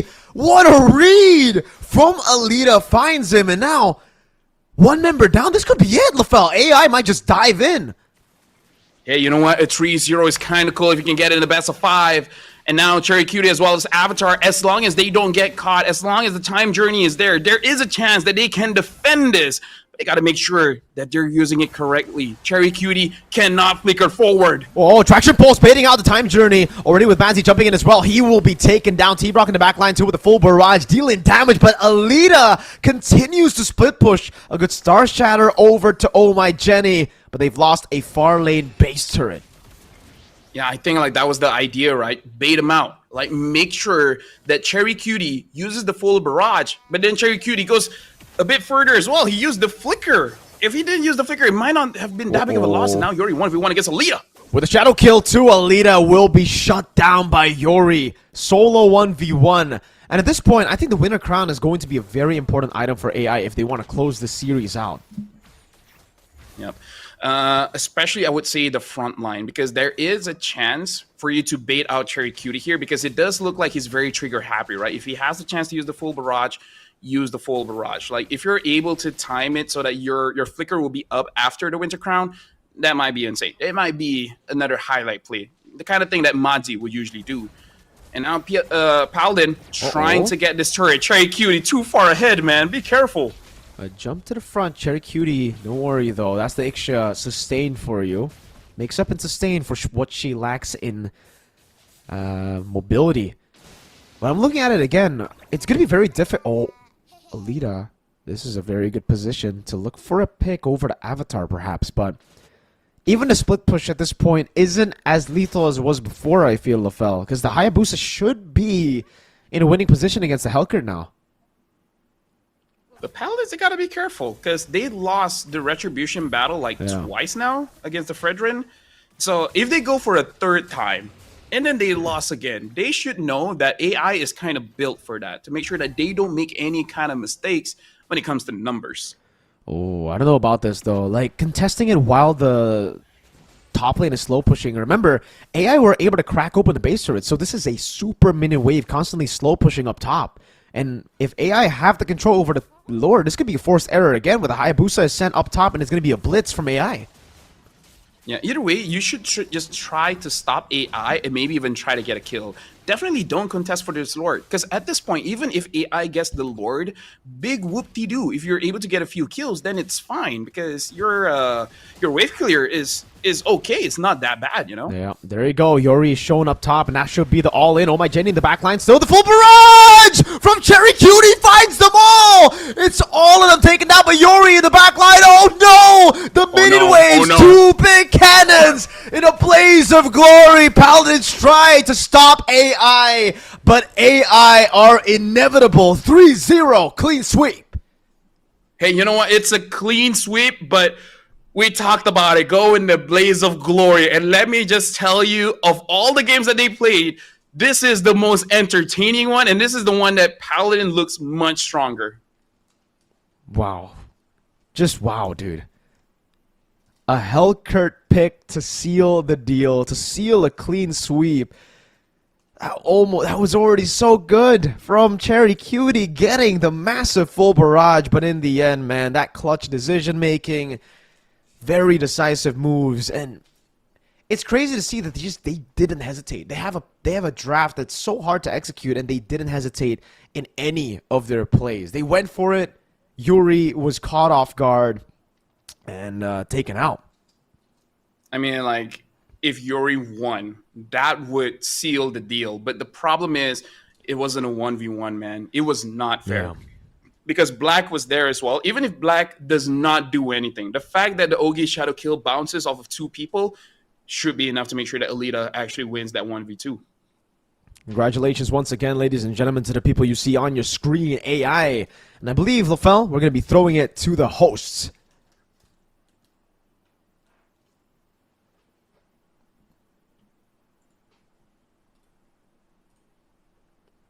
Never mind, we're back. Or not. It's just... I mean, to be fair, even if they did say something, I can't translate it. Actually, I can. I just don't know if it's accurate.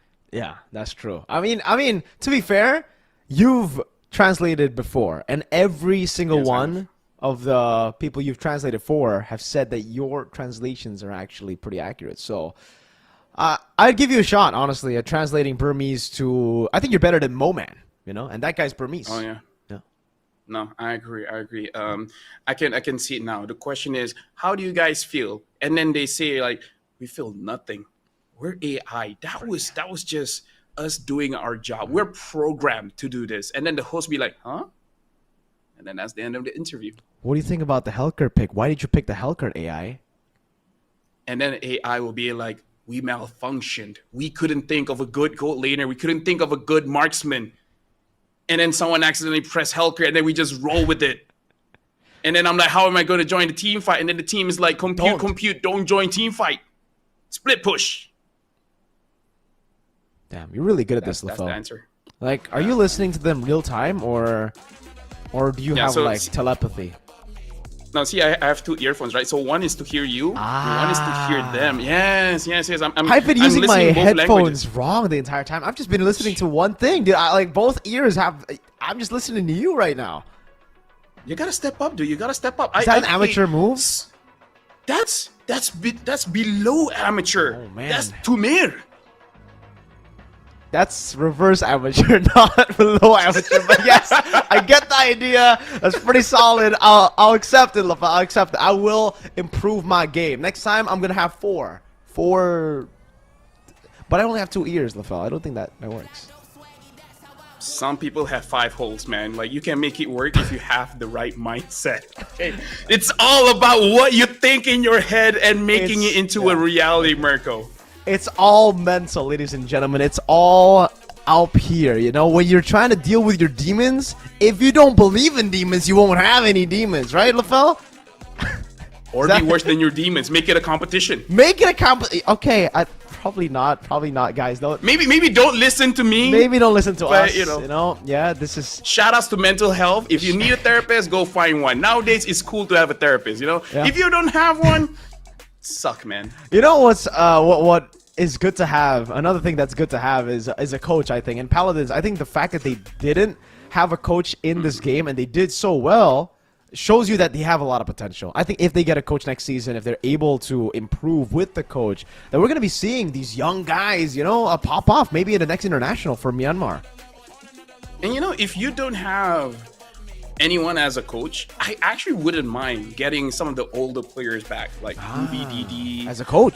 If you can get Naomi back, Justin back, doesn't matter, right? Like, I feel like coaches, they don't even have to be the smartest person in the room. Sometimes experience is just enough to let you know this is the direction that you have to go. Damn, I didn't expect actual wise words from you, LaFell. I thought you were going loco mode today, but you know that's why you gotta expect the unexpected when you're casting with LaFell. That's true though. Again, you don't need to be the smartest guy in the room, but having that experience, being able to elevate your players morale-wise, is so important. And I think that's something they lacked. On top of the fact that the drafts were also kind of like very wonky, it was also the fact that I don't think there was someone that, you know, could raise their morale in the back, that could keep their spirits up while, again, losing 2-0. If they had someone there, it could have been different. Maybe could have been a 3-1 instead of a 3-0. Could have been a 3-2. Maybe, perhaps a reverse sweep. We saw that a lot in the MPL Filipino playoffs, LaFell. And I believe we're going to see a lot of that later on as well for MSL. Mythic Seal versus Yangon. Who knows? So Mythic Seal against Yangon, that might be an amazing matchup, Mirko. Yeah. Or disappointing. Either or. I've seen both sides of the spectrum because Yeah. You are the spectrum. Could be. I am a spectrum. Yes. According to the chat, I'm a mentalist. I don't know if that's good or bad, but I'll take it. A mentalist? What does that mean? Mentalist is a show. Yeah. Okay. What is a mentalist? A mentalist is someone that knows someone's mental conditioning, which I might or might not have that ability. You know, I'm gonna Google that. What is a mentalist? Yeah, you better do, because I don't know what a mentalist means. But I will agree. LaFell is a mentalist. According to AI, a mentalist is a performer who specializes in mental skills and psychological techniques to create illusions of mind reading, telepathy, and other seemingly supernatural abilities. So yeah, I'm a mentalist. Yeah, dude, that actually fits. Yes, whoever said that in the comments, you are right. LaFell is truly a mentalist. He sees, he achieves, and then he conceives, achieves, and he believes. Okay. I can even make weird looks on my face just by having a shiny forehead. What the heck? Yeah, that's a mentalist right there. Those are just mentalist things, man. If you guys wanna join us again for that second match, you guys can go. Stay tuned, because we're gonna have another stellar match for you guys very, very soon coming up. With Jay's gonna be Mythic Seal and Yangon, the top two in the regular season, both undefeated in their own brackets for play-ins. But for Yangon, it's a bit different. Yangon were undefeated in games as well in the play-ins, so they've been on a roll. Yep, and now we're looking at the interview again with fans. Are these fans? Yeah, I think these are fans. They're fans because they have the armband, right? Which shows like tickets. Tickets, yes, ticket holders. I wonder what they're at. You want to try to translate, LaFell? Sure. His asking is like, "Hey, how are you doing?" And then she's like, I'm okay. I'm not sick." And then he's like, "Oh, do you play Mobile Legends often?" And she's like, "Actually, yeah. You'd be surprised. I'm a girl, right? But I play a lot." Oh. MWI, shout outs. Hey, yeah. I mean, if you guys want to qualify for MWI, technically it's already too late, but it's not too late for next year. You guys can go ahead and try. What about this guy? What is he saying, LaFell? Yeah, she's asking, is like, "Oh, where you're from?" And then he's like, "Around." And then she's like, I see. That's great. How's your day been so far? And he's like, "Okay." And then she's like, "Okay, I'm getting nothing off you. So I'm going to ask the next guy." And then he, just like the other guy, just answers one thing at a time. This time she's asking, "What's your name?" And then she's like, "Are you guys friends?" And it's like, "Nah, fam." Damn. I mean, yo, LaFell, I didn't know you spoke Burmese so well. That's a skill right there. Oh, man. We're just going to get through this, ladies and gentlemen. Again, for you guys back at home, maybe you guys can help translate LaFell. Let's see if LaFell's translation is actually right, or maybe he's just a mentalist. Okay. You know what? Now I'm curious. The answers are so short, but they completely understand what's going on. Is the Myanmar language just very short? Because I remember Moman, when he translated, he translated 3 minutes worth of content, and it was just 20 seconds. Yeah. I think that's just a Moman thing, you know? Like, he elaborates. Dude, that's so unprofessional. Like, if you want to translate something, just go word for word. Don't need to add or subtract. Okay. That's not professional. Yeah, I agree. None of my friends do that at all, you know? When someone says okay, he doesn't say we want to have a good game, ban gear against Evo's SG. It was Chiku who said that. Too much. Yeah. Definitely know your line. Know your line, man. Know when to stop. That's how you do it. All right.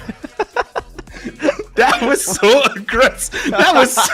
aggressive. Looking straight into the camera is like, know when to stop. Well, LaFell, I think I know when to stop, because we're going to go into a break to stop the shenanigans here. The Mentalist, LaFell, and Mirko will sign out up until the next match. We'll see you in a bit.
There's a limit in the women's league. In MWI, we say limit? Watch us bounce from the MWI queens everyone knows, to the stars who came out from nowhere, to the ultimate champions. Now, MWI is expanding greater than ever. Turkey, EECA, Africa, Mongolia, and beyond. We're stretching the map wider. MWI, where dreams get louder. This isn't just a tournament. It's your passport to the world stage. A spotlight for women in the EWC. No rules, no ceilings, no limits. Just this. We're vibrant. We're ready. We're limitless.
They said there's a limit in the women's league.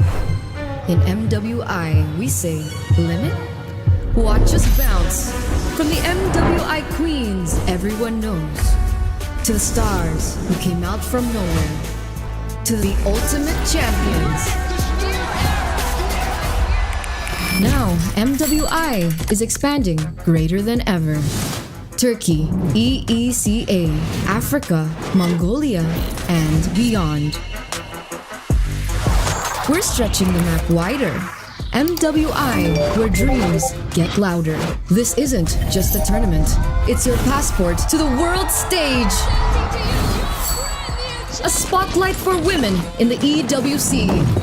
No rules, no ceilings, no limits. Just this. We're vibrant. We're ready. We're limitless.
always said there's a limit in the women's league.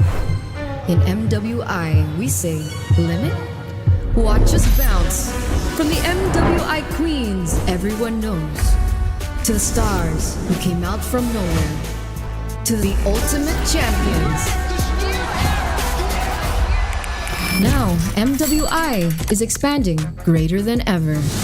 Turkey, EECA, Africa, Mongolia, and beyond. We're stretching the map wider. MWI, where dreams get louder. This isn't just a tournament. It's your passport to the world stage. A spotlight for women in the EWC. No rules, no ceilings, no limits. Just this. We're vibrant. We're ready. We're limitless.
They said there's a limit in the women's league.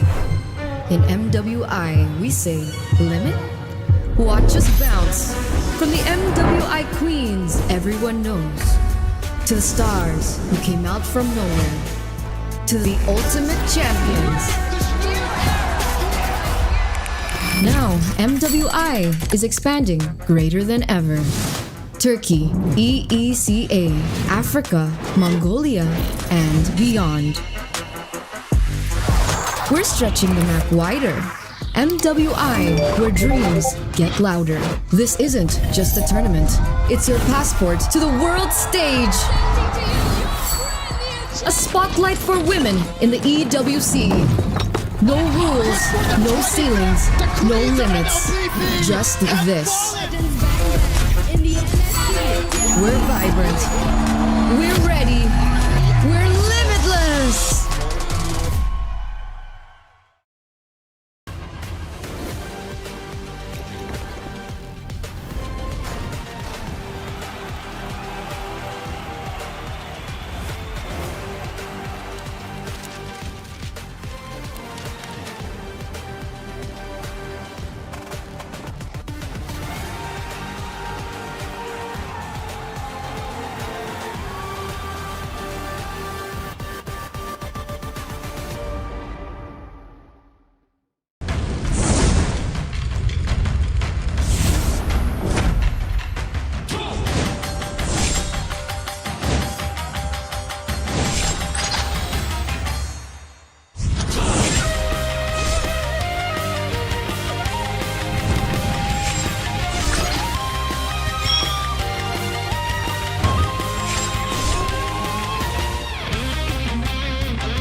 There's a limit in the women's league.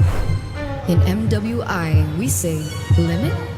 Watch us bounce from the MWI queens everyone knows, to the stars who came out from nowhere, to the ultimate champions.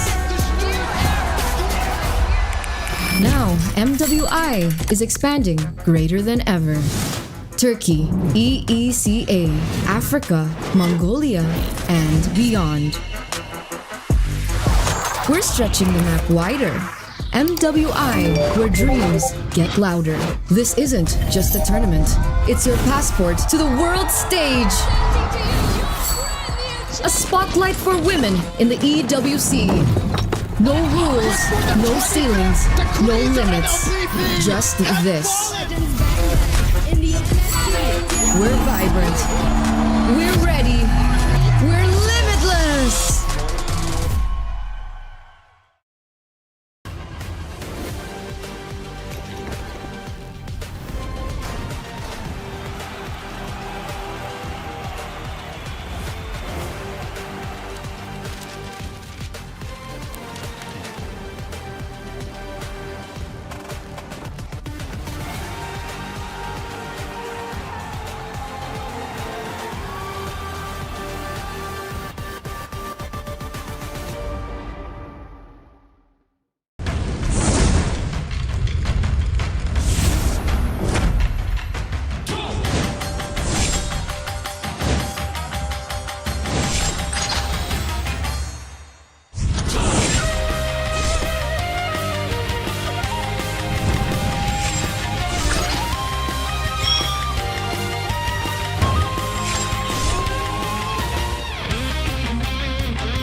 always said there's a limit in the women's league. In MWI, we say limit? Watch us bounce from the MWI queens everyone knows, to the stars who came out from nowhere, to the ultimate champions. Now, MWI is expanding greater than ever. Turkey, EECA, Africa, Mongolia, and beyond. We're stretching the map wider. MWI, where dreams get louder. This isn't just a tournament. It's your passport to the world stage. A spotlight for women in the EWC. No rules, no ceilings, no limits. Just this. We're vibrant. We're ready. We're limitless.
They said there's a limit in the women's league. In MWI, we say limit? Watch us bounce from the MWI queens everyone knows, to the stars who came out from nowhere, to the ultimate champions. Now, MWI is expanding greater than ever. Turkey, EECA, Africa, Mongolia, and beyond. We're stretching the map wider. MWI, where dreams get louder. This isn't just a tournament. It's your passport to the world stage. A spotlight for women in the EWC. No rules, no ceilings, no limits. Just this. We're vibrant. We're ready. We're limitless.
There's a limit in the Women's League.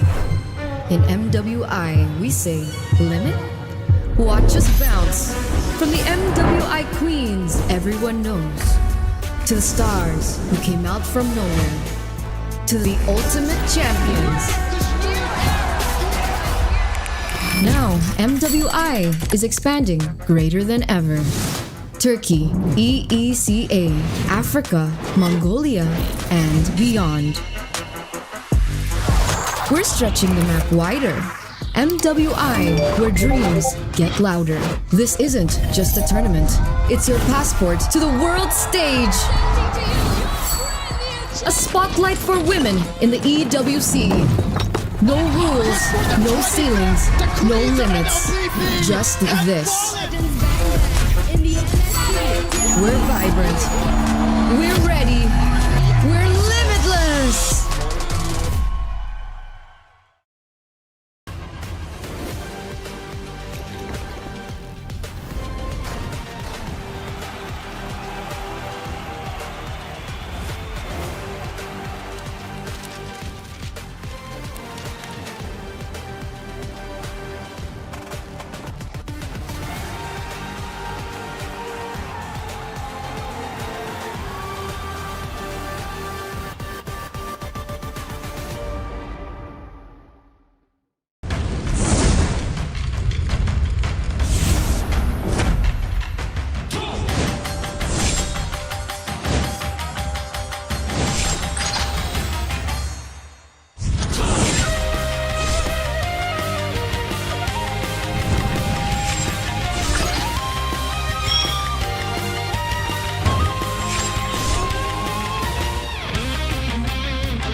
MWI, we say limit? Watch us bounce from the MWI queens everyone knows, to the stars who came out from nowhere, to the ultimate champions. Now, MWI is expanding greater than ever. Turkey, EECA, Africa, Mongolia, and beyond. We're stretching the map wider. MWI, where dreams get louder. This isn't just a tournament. It's your passport to the world stage. A spotlight for women in the EWC. No rules, no ceilings, no limits. Just this. We're vibrant. We're ready. We're limitless.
said, there's a limit in the women's league. In MWI, we say, limit? Watch us bounce from the MWI queens everyone knows, to the stars who came out from nowhere, to the ultimate champions. Now, MWI is expanding greater than ever. Turkey, EECA, Africa, Mongolia, and beyond. We're stretching the map wider. MWI, where dreams get louder. This isn't just a tournament. It's your passport to the world stage. A spotlight for women in the EWC. No rules, no ceilings, no limits. Just this. We're vibrant. We're ready. We're limitless.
always said there's a limit in the women's league. In MWI, we say limit? Watch us bounce from the MWI queens everyone knows, to the stars who came out from nowhere, to the ultimate champions. Now, MWI is expanding greater than ever. Turkey, EECA, Africa, Mongolia, and beyond. We're stretching the map wider. MWI, where dreams get louder. This isn't just a tournament. It's your passport to the world stage. A spotlight for women in the EWC. No rules, no ceilings, no limits. Just this. We're vibrant. We're ready. We're limitless.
in the Women's League.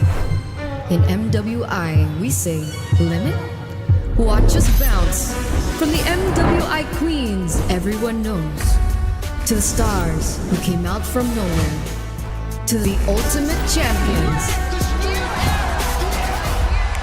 Now, MWI is expanding greater than ever. Turkey, EECA, Africa, Mongolia, and beyond. We're stretching the map wider. MWI, where dreams get louder. This isn't just a tournament. It's your passport to the world stage. A spotlight for women in the EWC. No rules, no ceilings, no limits. Just this. We're vibrant. We're ready. We're limitless.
said, there's a limit in the Women's League.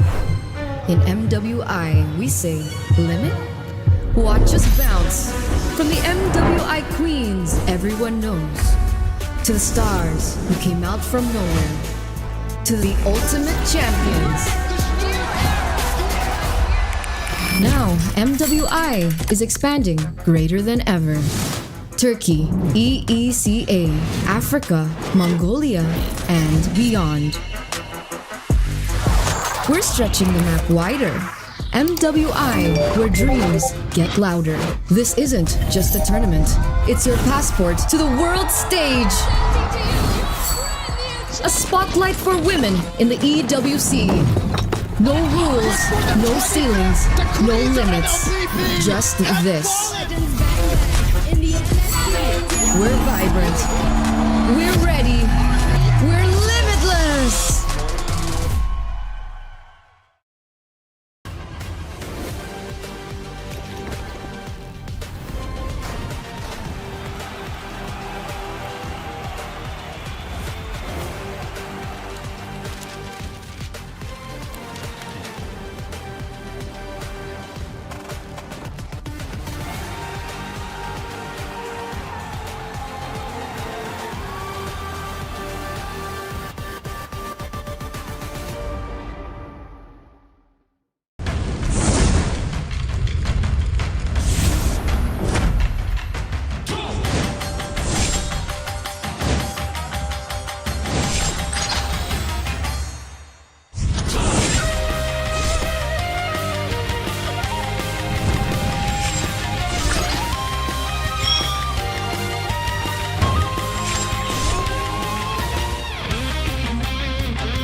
They said there's a limit in the women's league.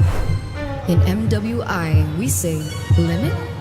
Watch us bounce from the MWI queens everyone knows, to the stars who came out from nowhere, to the ultimate champions. Now, MWI is expanding greater than ever. Turkey, EECA, Africa, Mongolia, and beyond. We're stretching the map wider. MWI, where dreams get louder. This isn't just a tournament. It's your passport to the world stage.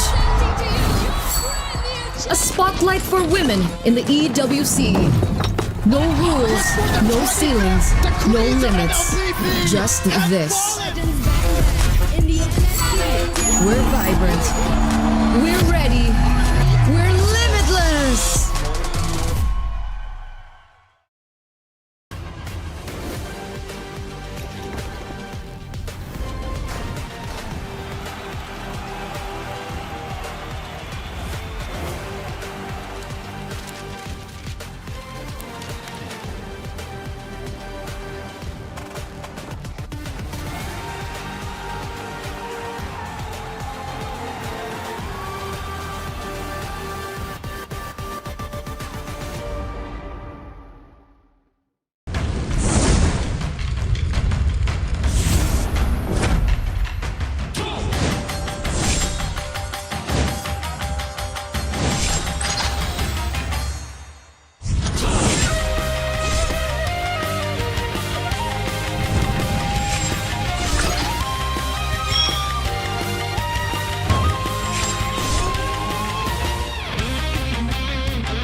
They said there's a limit in the women's league. In MWI, we say limit? Watch us bounce from the MWI queens everyone knows, to the stars who came out from nowhere, to the ultimate champions. Now, MWI is expanding greater than ever. Turkey, EECA, Africa, Mongolia, and beyond. We're stretching the map wider. MWI, where dreams get louder. This isn't just a tournament. It's your passport to the world stage. A spotlight for women in the EWC. No rules, no ceilings, no limits. Just this. We're vibrant. We're ready. We're limitless.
There's a limit in the women's league. In MWI, we say limit? Watch us bounce from the MWI queens everyone knows, to the stars who came out from nowhere, to the ultimate champions. Now, MWI is expanding greater than ever. Turkey, EECA, Africa, Mongolia, and beyond. We're stretching the map wider. MWI, where dreams get louder. This isn't just a tournament. It's your passport to the world stage. A spotlight for women in the EWC. No rules, no ceilings, no limits. Just this. We're vibrant. We're ready. We're limitless.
always said there's a limit in the women's league. In MWI, we say limit?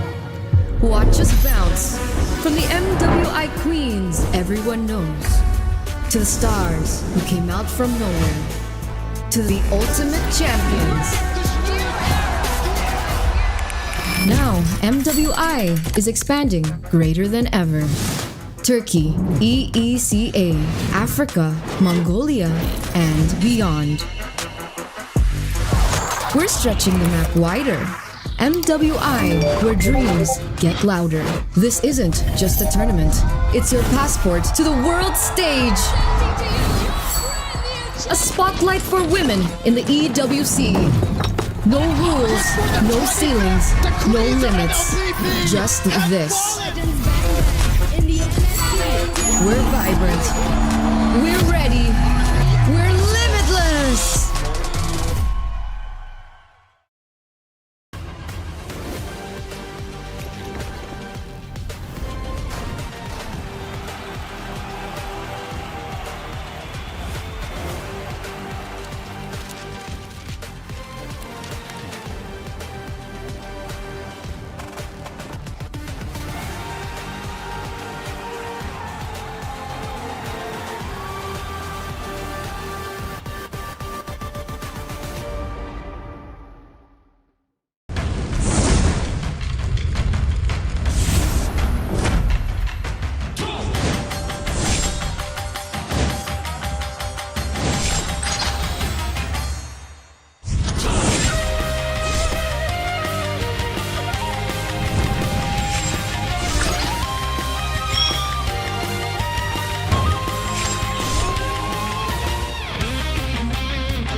They said there's a limit in the women's league. In MWI, we say limit? Watch us bounce from the MWI queens everyone knows, to the stars who came out from nowhere, to the ultimate champions. Now, MWI is expanding greater than ever. Turkey, EECA, Africa, Mongolia, and beyond. We're stretching the map wider. MWI, where dreams get louder. This isn't just a tournament. It's your passport to the world stage. A spotlight for women in the EWC. No rules, no ceilings, no limits. Just this. We're vibrant. We're ready. We're limitless.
a limit in the Women's League.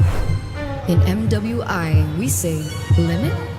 Watch us bounce from the MWI Queens everyone knows, to the stars who came out from nowhere, to the ultimate champions. Now, MWI is expanding greater than ever.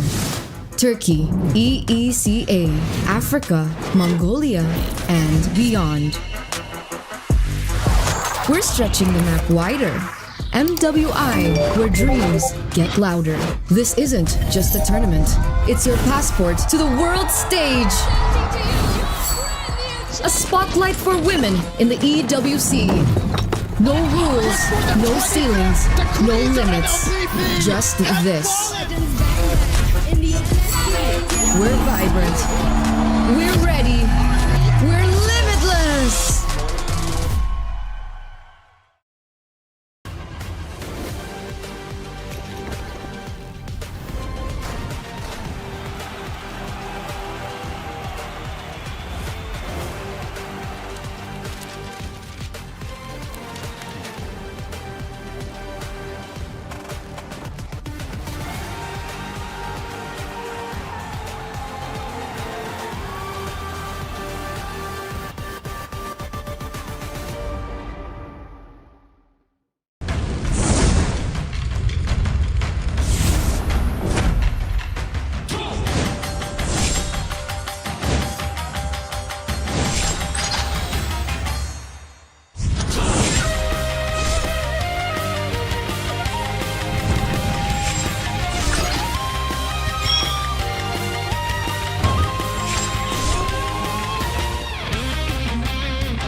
Hello, boys and not boys. Welcome to MSL, Mobile Legends Super League Myanmar. Now, the question is for you guys, are you guys ready for another best of 5? It doesn't matter if you're ready or not, because we're going to do it anyways. It's going to be the upper bracket finals between Yangon Galacticus as well as Mythic Seal. My name is Alfel. Alongside with me, I have another person here. Yes, sir. Frederick. Thank you. Thank you for, yes. I'm Mr. Frederick, a.k.a. Mirko. Thank you so much for the energetic opening, LaFell. We had a conversation just earlier. I did not feel this energy. That came on from out of nowhere. But, yes, ladies and gentlemen, that is true what LaFell said. It doesn't matter if you're ready or not because this matchup is going to happen whether you like it or not, all right? Yangon Galacticos, Mythic Seal, it seems like it was meant to be, man. All the way from the start of the MSL Season 1 regular season all the way to the end, it almost seemed like we just wanted to see these two in the finals. This is the upper bracket finals. Whoever makes it out of the upper bracket finals will get their first slot in the grand finals. But remember, this ain't like the Philippines, this ain't like Indo or Malaysia. There's only one slot for the Burmese teams for MSC. So, it really is ride or die for both these teams, Yangon and Mythic Seal. Oh, hell yeah. I feel you when you say, like, this is written already. In fact, I think I found a scripture back in 1820 where it wrote, Yangon Galacticus going up against Mythic Seal in the upper bracket finals in 529 GMT plus 8. Specified, they did say GMT plus 8. Okay. Which is Philippine time, but also Malaysia time. Like, that scripture, man, it was written by a woman called May, and she's correct, man. She got it on the dot.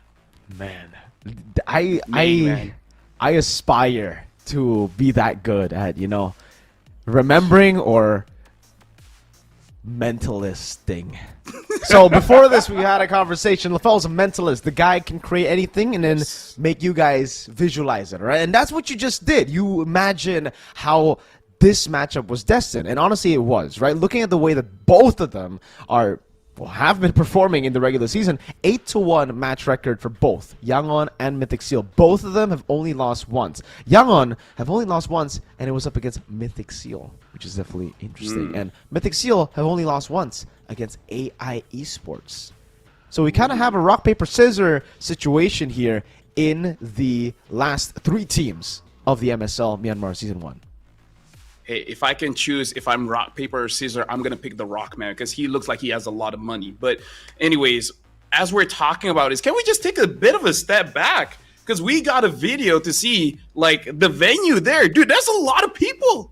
Like, there's a crowd. Like, I'm amazed. Let's just do something, and yeah, let's just travel around the world. Let's go everywhere, Mirko. Yes, sir. I'd love to. LaFell, oh my goodness. Yeah. Yes, sir. Maybe I should stop yapping, Yeah, maybe I should do that. Maybe you should slow down. Maybe you should stop. You shouldn't stop yapping, but you should just slow down. Where's I agree, my though. medicine? Yeah. Last season when me and Mo casted as well and Naisu, we were quite surprised by the size of the crowd, man. The crowd was ridiculous. We actually got to hear the crowd too, LaFell, last time around. Again, it was amazing. Yeah, the Burmese crowd is amazing.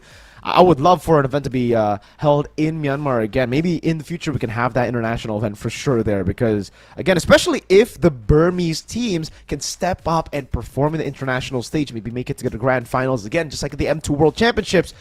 Man, that's going to be crazy hype. We know all the way from back in the Burmese Ghouls era that the Burmese love this game, man. The Burmese live and breathe MLBB. Yeah, I love this game too. I live and breathe, sometimes oxygen, sometimes other substances. But yeah, breathing MLBB is one of those things that keep you alive. And in this day and age, in 2025, you got to hold on to something to stay alive. The big 2-5. Let me tell you, it's getting more and more difficult, man. What do you hold on to, LaFell, to stay alive? Bananas. Just like the fruit? Yeah. Dude, potassium is important. You don't hold on to, like, cash? Because, like, cash can buy bananas? No? I mean, I didn't really say buy bananas. Because that would be a bit sad. So just take it. From your own tree? From monkeys. They grow bananas, right? So we just take it from them. Like whenever monkeys farm bananas, Okay. you just take it, Uh-huh. and then it becomes a race. Which one is faster, you or the monkey? Because because this is the reason why there's a question: who would win, 100 men or one gorilla? It all started from people like me. I'm not the only one that hangs on to a banana to stay alive. Oh. And look at that, Granger, most picks 69. Nice. Same as Gato Kacha. They both have 69. Nice. Yeah, most big heroes here. I mean, we've been seeing a whole lot of Granger, a whole lot of Gatot Kacha as well. Now, LaFell holds bananas to stay alive. These teams have been holding on to the Granger and the Gatot Kacha, but mainly it's also the bans, man. The chip ban is a big thing to hold on to if you guys want to win in this meta. The chip has been quite ridiculous too. We haven't been talking about it as much just because it's more banned than picked. And we saw it so far in the playoffs. I guess it's 100% win rate. We saw it from AI up against Paladins in the first game of the first match. And we were reminded again just how deadly chip could be. But obviously, I really don't think the Harith has been that priority. I don't know why. Maybe it was just an AI versus Paladins thing. Yeah, maybe. I feel like this matchup will really understand like the priorities between both teams. And honestly, I'm not even joking here. A lot of teams have been figuring out how to deal with the chip, especially in Malaysia. And apparently, the way that you do it is just that you have one person stationed at the portal. So you see when the chip is coming, and because the chip isn't inherently that tanky, just kill the chip first. Yep. And yeah, and you know how it is. If you kill someone first, then life gets easier. So just do that. You don't have to go for objectives if people are just not there. That's true. That's actually the same way that I think most teams have dealt with the chip in that way, where they just wait for the chip. They either pick the chip off or they have a crazy team fight composition that can deal with the chip.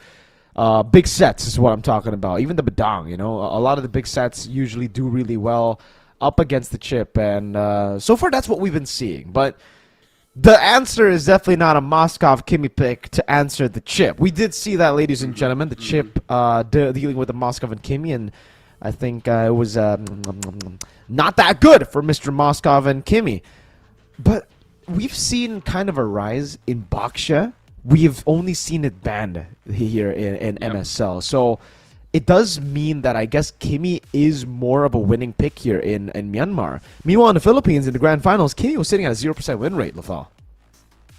I mean, if there's gonna be no Ling, then yeah, you know what? Go for it. Pick up the Kimi, because the Kimi really is just more about, is there any predators? If there's no predators, then she can do whatever she wants. A Hayabusa can deal with her, but you got to be really good on the Hayabusa. Make sure your quad shadow actually hits onto her.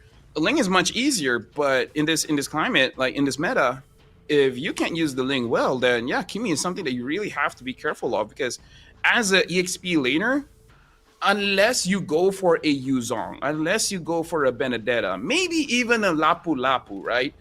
Unless you're gonna go that route, the Kimi will do whatever she wants. And isn't that like the life of the story? Like usually girls just do whatever they want. You need a guy to stop her. That guy's Lapu Lapu, but Lapu Lapu ain't here.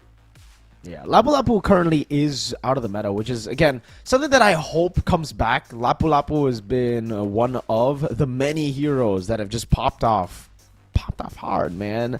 That has given us a lot of casting moments as well, like a really, really good amount of casting moments where the Lapu just goes for outplays and stuff. I would love to see Yuzong too, but so far in the meta, I don't know. I don't know if it's just because we've been here for a while, but it has been just the same picks all over again. Like, if we don't read the drafts, we're probably going to say the team that didn't go with the normal draft have lost the draft, Kind of that problem that we have going on for ourselves, the fall. Just like in game number 1, where they went Kimi, Moskov, an unorthodox way to start the draft, and we're already like, all right, GG. Yeah, okay, so let's think about this, okay? I'll think about it. I'm going to predict the meta. Okay. To see if the Yuzong or Lapu Lapu is going to come up. And here's how I'm going to conduct my research. I'm going to see which skin is going to be released soon. So we have Sylvana, we have Chang'e, we have Fermis, Popol, and Koopa. Oh, Fovia's July 1, but he's already here. Jawhead, 1-1, Hanzo. I do not see any Laplapu or Yuzong, so it's probably going to come in at 2029. Okay, so that means there's no Lapu Lapu? We're not going to see Lapu Lapu buffed anytime soon? I actually heard that the Lancelot... later. What, was the Lancelot buffed? I heard that the Lancelot was buffed. Ling, I think you're talking about Ling. Ling is gonna get buff. Damn, the Tempest of Blade slow, right? Yeah. Did you hear that Selena is gonna get buffed? Dude, all right. Dude, I mean, like, she's not strong enough. I mean, like, clearly, right? Like, her first skill barely does any damage. Her stun, the arrow is like what 0.02 seconds, like barely nothing. Yep. You know, so yep. Yeah, I agree. She needs to get a buff. You know, maybe more damage. Maybe, you know, her skill will use less mana or something, or lower cooldown. Yes, sure. Yeah, as a gold laner, she needs that.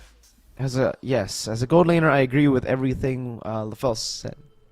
But yeah, looking at wait, have we even seen Selena in MSL right now? Like, no, we haven't seen it in the playoffs. No ban, no pick. No ban, no pick.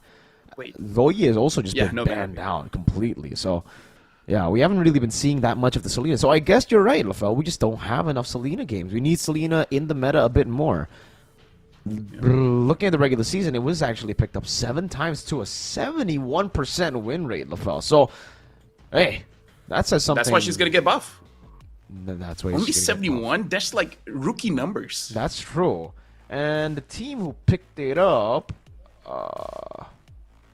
I want to look through this. Who picked it up?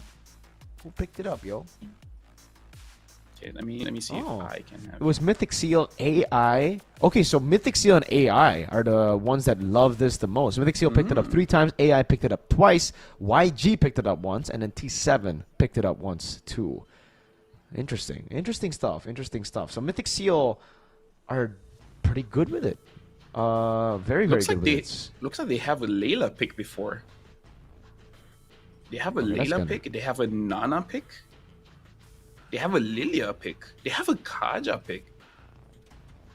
That's kind of crazy. Layla is kind of crazy. And actually, it was Falcon Esports who played it. Wow. They use a Benedetta as well, so maybe we can see a Benedetta. Yeah, the Benedetta makes more sense though, right? I mean, compared to the Nana, Layla. Kelra used it. We've seen some goofy... Oh, that's true. He did use it in the M6 World Championship, but I don't count Kelra as a normal human being. You know, that guy is... he's kind of special. In a good way, guys. In a good way. Don't take it the wrong way. You know? He's pretty godly, you know? Yeah. Oh, dude, Moman is in the chat, and he says, looking like a Mythic Seal in AI Esports Grand Final. Whoa, Moman. Wow. Hold on. Wait, which chat is he in? In the MLBB Esports channel? Yes. MLBB Esports chat with 2.2 million subscribers. EN MSL MM 2025 Season 1 Playoff Stage Day 1. Damn, well, shout out to Moman, man. He has given us his prediction, Mythic Seal and AI Esports Grand Finals. I think should we join or should we just shut up? Shut up, man. Shut up. Hey, 5 minutes coming up. 5 minutes is going to be Yang going up against Mythic Seal. Now, this, Mirko, we have to set ourselves up. This is one of the matches of all time. This is going to be one of the matches of this month. The month just started. That's true. There's also going to be the MPLID playoffs and MPL Malaysia playoffs, so we're going to have a lot of matches this month, LaFell. Yeah. But this is one of them, okay? This is one of them, right? Like, you got to put your mind into the game. I'm putting my mind, in the game. Think of it like a virtual reality, right? When you're using Kimi, you can see everyone rushing in, and then with your backpack, you can fly. Imagine that you can fly. Kids, you can do it. Just jump up and fly. No, guys. No. Don't do that. Don't do that. LaFell was talking in-game. All right? In-game, yeah, of course. What do you think I was talking about? The way you phrased it made it sound like it wasn't just in-game, LaFell. It sounded like, it could have been... But, by the way, LaFell, when you imagine things, do things visualize in your head, or are you a visual guy, or because I heard a lot of people when they imagine the stuff, they don't actually see it, which is wild to me. For me, it's like someone tells me what to think, and then I'm just like, okay, I see it. I don't actually see it. Actually, now that you say it, I don't see the things that I think of. Wow. But I know they exist. Like if Okay, you ask me to think about a pink elephant, I can't remember what an elephant looks like. Oh, that sounds like a memory. Okay, Han, Stitch, and Zippy Cutie, by the way, LaFell, are the top 3 GPM leaders here when it comes to this matchup. Which is crazy. Again, Stitch and Zippy Cutie, they're gold laners. Makes sense. Why is Han here? Han has been popping off, and maybe this is the reason he's been the top dog. Okay, hold on. If we're talking about dogs, we have to see what is he playing as. He's playing as the nothing. He's jungle. He's a jungle. Oh, He was the substitute, but they I think became the main roster, or I think he might still be the substitute right now. I think it might be Rixum Leo, who's still the main jungler for YG. so you know what? Congratulations to him. Han? Because I feel like when we talk about GPM, it goes without saying. Okay. Yep, I agree. It goes without saying. That's why he didn't say anything. Ladies and gentlemen, welcome Young on Galacticos team lineup. Ying, Han's gonna be playing Lina, Blink, and Stitch. Oh my goodness, Stitch, Alien 626 will be playing here. I think that's still a good show. Lilo and Stitch, man, like one of the best things in my childhood. Yeah, honestly, like Han is playing highest GPM here, which comes to my mind. What is he gonna play? Like, obviously, it's gonna be some kind of assassin. But what assassin does he prefer? Like the Joy? Because in my head, the fastest assassin is gonna be the Nolan. Nolan hasn't really been around, so very interesting to see. Yeah. Well, let's welcome the second team up here as well. It's Mythic Seal with their team lineup: Kun, Ken, Nico, Boye, and Zippy QD. You know what? Mythic Seal can still keep pretty good. Now, I don't know why, but have we played with him when he used a Yisun Shin before? I think he was on Karina, not Yisun Yeah, Shin. I remember Ken. I remember the Karina, because when I think of Ken, I don't think of what heroes are meta. He can come up with some serious bang for your buck super value picks in the draft, because in history, I believe that his lineup doesn't care, in Falcons or Mythic Seal or whatever. He usually records the highest first blood in the game. So he needs something really aggressive here. And what is really aggressive right now? Okay, maybe I shouldn't do that sound. I'm lost for words. Maybe I should shut up. Yeah, like Lancelot. Back in the day, it was the hybrid Lancelot. It was the Tankcelot that he brought to the table in MSC 2022. And yeah, to be fair, he was really, really good at making. I think it wasn't just him; it was the entire Falcon Esports lineup at the time, right? Justin Johnson with the Johnson and Candida, the Johnson and Beatrix combo, and then again the Tankcelot, the Karina tank that was meta back in the day as well. Lucas. But that's true. They were pioneers of very, very unique picks that I believe we should see more of here, unless again they go and play it safe by the books, which is the normal way to play here in the current landscape of MLBB. The meta just doesn't really suit creativity. It doesn't really reward creativity. By the way, LaFell, apparently YG is pronounced Yanggong. Yanggong. Yanggong Galacticos. Okay, we will try our very best to not be racist and pronounce it properly. It's very difficult. Like, you would think it's one of the easiest things in the world, but sometimes you just gotta hold yourself. So Yanggong. Yeah. Yanggong Galactica. We gotta say their name right, Mirko. They might go to the grand finals. Galacticos. That's it. You know what? Yep. You're that guy. You're that guy, Mr. Frederick High Mirko, man. Like, you are. Hi. Yes. That you gotta change your name out. Like, right. It brings you down. You gotta change it up. That's true. Like That's my true. name That's true. isn't That's true. Ayman anymore. Okay, What is it? What is your name now? Tom. All right, Tom. Your name's Tom now. Why is it Tom? Dude, Because he it's doesn't know why it's easy. Tom. Okay. It's easy. It's like, yo, Tom. And I'm like, hey, it's me. It's me. I will have That's that true. one picture where I'm just like this. Tom. Employee of the I'm month friends with here, everyone. Tom. Yeah, that's true. All right, I'll call you Tom from now on, LaFell. But that's true though. Right now, it's all about simplicity in the meta. All right, I will say that LaFell's been adapting to the meta, having his name be simplified. Now the gameplay of a lot of these teams have also been simplified. It's been very one-dimensional drafts for the most part. But Yanggong and Mythic Seal, Stitch and Zippy Cutie, they have just been the outlier when it comes to carrying in the gold lane. No one does it better than Stitch or Zippy Cutie. 107 kills, 18 deaths, and 84 assists. Stitch, but Zippy Cutie has been more active as a gold laner. Even though Stitch got more kills, got less deaths, Zippy Cutie is more of a I'll join more teamfights type of guy. You can stay in your lane, Stitch, and I will participate. Yeah, with 106 assists as well. So yeah, it does seem like Zip Cutie is the type to really join the fights. But it comes to the question, like, when? Like, again, in my head, Second Turtle is the most optimum time for you to join the fight. But then what heroes are you going to be using? Because I feel like Harif, in certain drafts, one item is totally enough for you to deal damage. Especially because if the enemy comp is mostly a lot of squishies, not a lot of front lines, or the front line just doesn't have enough dashes to really deal with you. I actually hope for this matchup we actually get to see some Harif, just to see, like, is it just a team thing where we don't see the Harif, or is it just going to the playoffs here where in Myanmar they're like, it's a little bit too risky, which then it becomes the question, what is the risk of picking up the Harif? The only thing that I can think of is like not a good lane matchup against Granger. Other than that, Harif is so balanced that you should pick it up.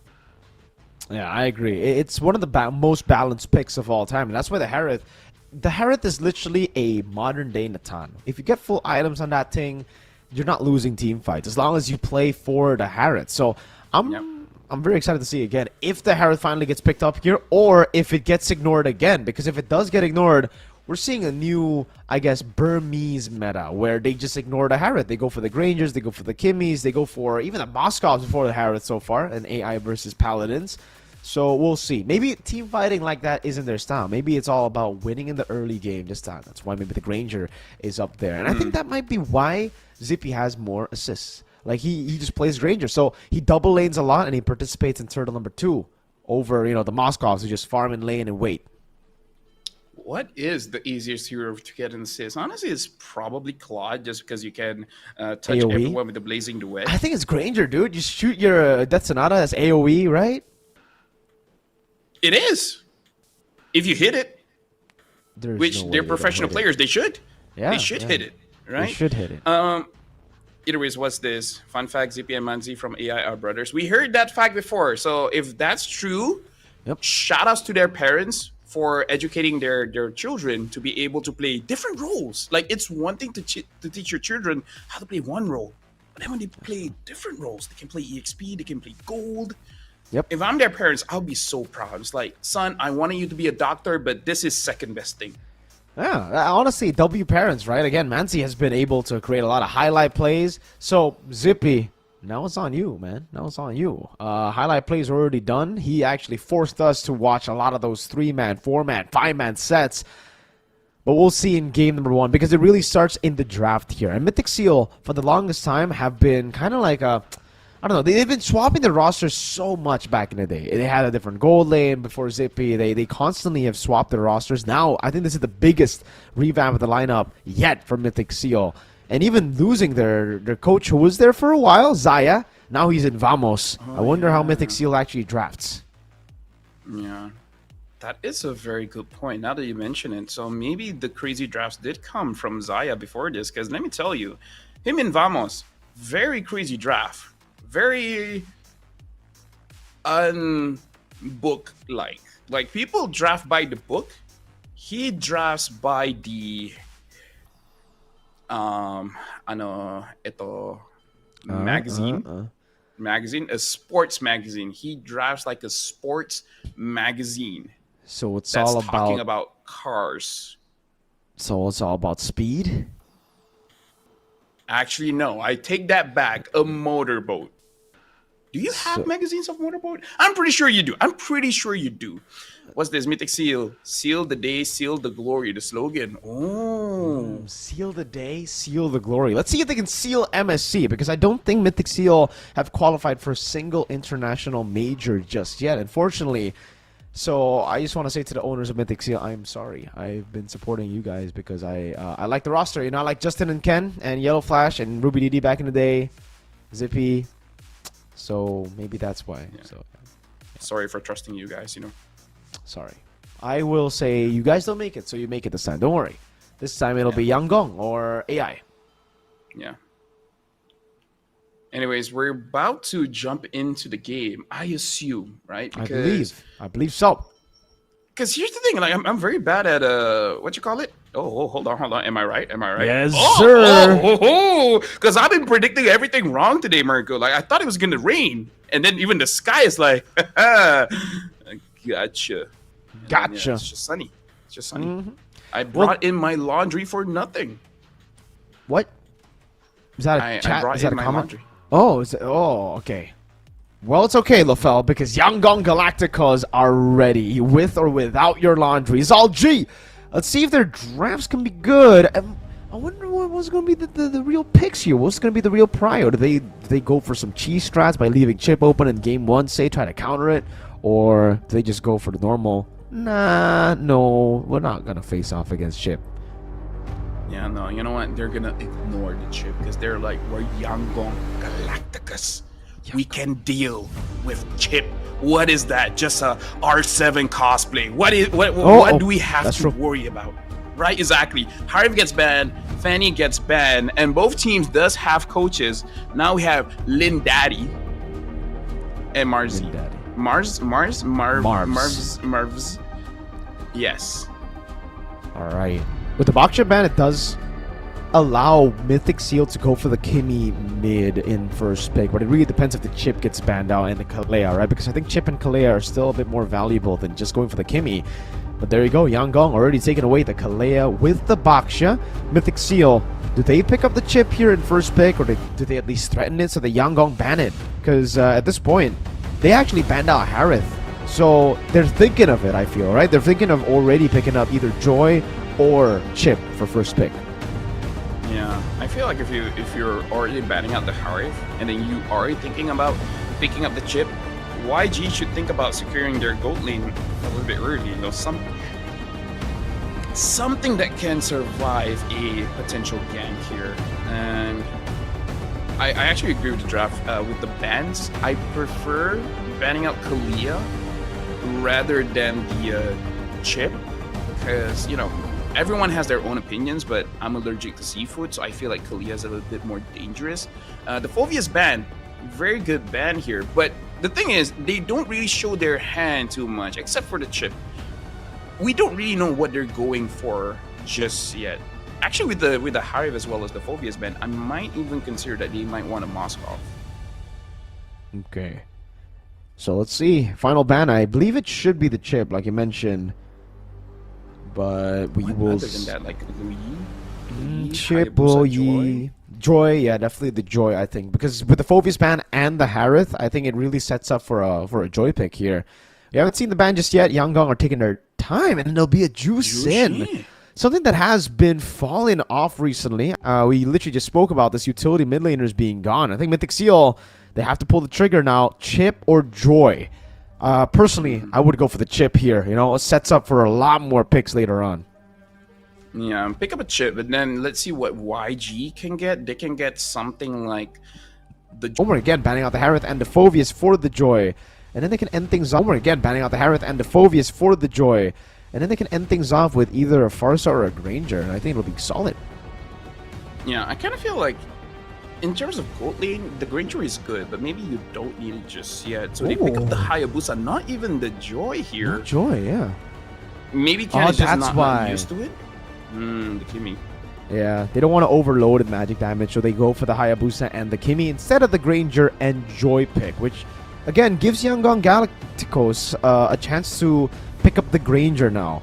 It's interesting because they were the ones to man at the Baksha. It really seems Yangon were the ones that wanted to get the Kimmy pick, but they were forced to go Lo Yi, and now it's Mythic Seal who hold Kimmy. Yeah, I feel like if you don't pick up the Ling here, it's gonna be pretty difficult. Oh, but they pick up the Lucas, nice. which that is actually pretty nice. In a way, if you do have your energy enough for you to unleash the beast, there is a way that you can actually counter whenever the chip opens up the shortcut. That's true. You have anti-CC built in. You're really good. The Valentina obviously gets banned out here. A hero that can flex wherever XP or mid to beat the Lucas. So just take that Sacred Beast form so you have it with you have it for yourself as well. Other than that, Mythic Seal now they might have to chill out on these team fights because look at the composition. Yangon Galacticos have built up a really good team fight composition. Like Turtle 1, Turtle 2, it seems like this is a sure win for this composition. And the crazy thing is, they actually got a draft where they don't need a link, because if the diversion can send someone behind to actually catch that Kimmy, honestly, you don't even have to catch. As long as you zone her away from the team fight, it might be good enough. Just destroy the front line and then just let the back line not do any damage. And now they ban out the 1-1. Very interesting. Is it a Myanmar priority, this 1-1? Could be, but again, I would expect Yangon Galacticos to be the ones to ban out the 1-1 over Mythic Seal, knowing that they have a Haya and a Kimmy already. It seems like they have two picks that are really good against the 1-1, right? Meanwhile, Yangon Galacticos, the Badang and the Lucas, it's going to be much easier for the 1-1 to crack the crossbow tank with those two frontliners being there. But we'll see what they have in mind. Maybe they're setting up for a possible like Hylos as well. Maybe that's why they went for the 1-1 ban. Maybe setting up for, again, these frontliners who can't really deal with the 1-1. CC will be the final ban for Yangon Galacticos. That means all three counters towards the Lucas has been taken away. Both the Valentina and the CC for Yangon, and Mythic Seal are the ones to actually ban out the Phobias. I feel like if Yangon Galacticus here picks up a glue, Mythic Seal does not have a lot of answer for that glue, and then Yangon is just going to look very, very tanky. Even Lu Yi, as long as you hit the Yin Yang reaction, you get a lot of shields here. They ban out the Hilda. Yeah, I mean, that's a good ban still, but I kind of feel like if they pick up a glue, it's going to be very difficult to deal with the lineup that Yangon has. Yeah. Right now, Young Galacticos, I think they might just be looking to flex all the way to the end. The Granger's still left open, so they definitely can pick it up, but they'll go for the Aerithel instead. All right. This is looking like a very ready-to-fight composition, man. They're looking to go for the early to mid-game. Meanwhile, for Mythic Seal, I think now you really need that glue to go on to Lucas, go on to Badang. You need someone to be able to kind of mount them here. Yeah, because Chip is not that tanky, especially if you go for the build of Fleeting Time first item. Yeah, you need some kind of tank here. Glue is great. They pick up the Granger, and then they pick up the glue. All right. Looks like everything is good so far, Mirko. Nothing too surprising in the draft, but in a good way. In a good way. Yeah. I got to give props to Yangon Galacticos, though. This may be the reason why they were so consistent in the regular season. Their drafts look so good. The Aerithel pick, knowing that the Granger was the only choice left in the goal lane. If Mythic Seal really wanted to flex the Kimmy, which they did, they were read out like a book by Yangon Galacticos. And now, final pick will be either XP or Roam. Depends on where the Badang is going to go. Or technically, it depends on if the Lucas is even a jungler. Because I'd say they can pick up a Ling still and do really well against Granger and Kimmy. No, honestly, 100%. And I don't think they have that much of a prio in mid to actually pressure inside the jungle. So yeah, honestly, a Ling pick would still be pretty good here. Looks like they pick up the Matilda. Oh, Matilda Lucas. Oh my god. Man. Oh, why did I think of that? Yeah. Really good stuff, the Matilda. Ooh. Good draft, man. Good draft. From both teams. Really? From both teams.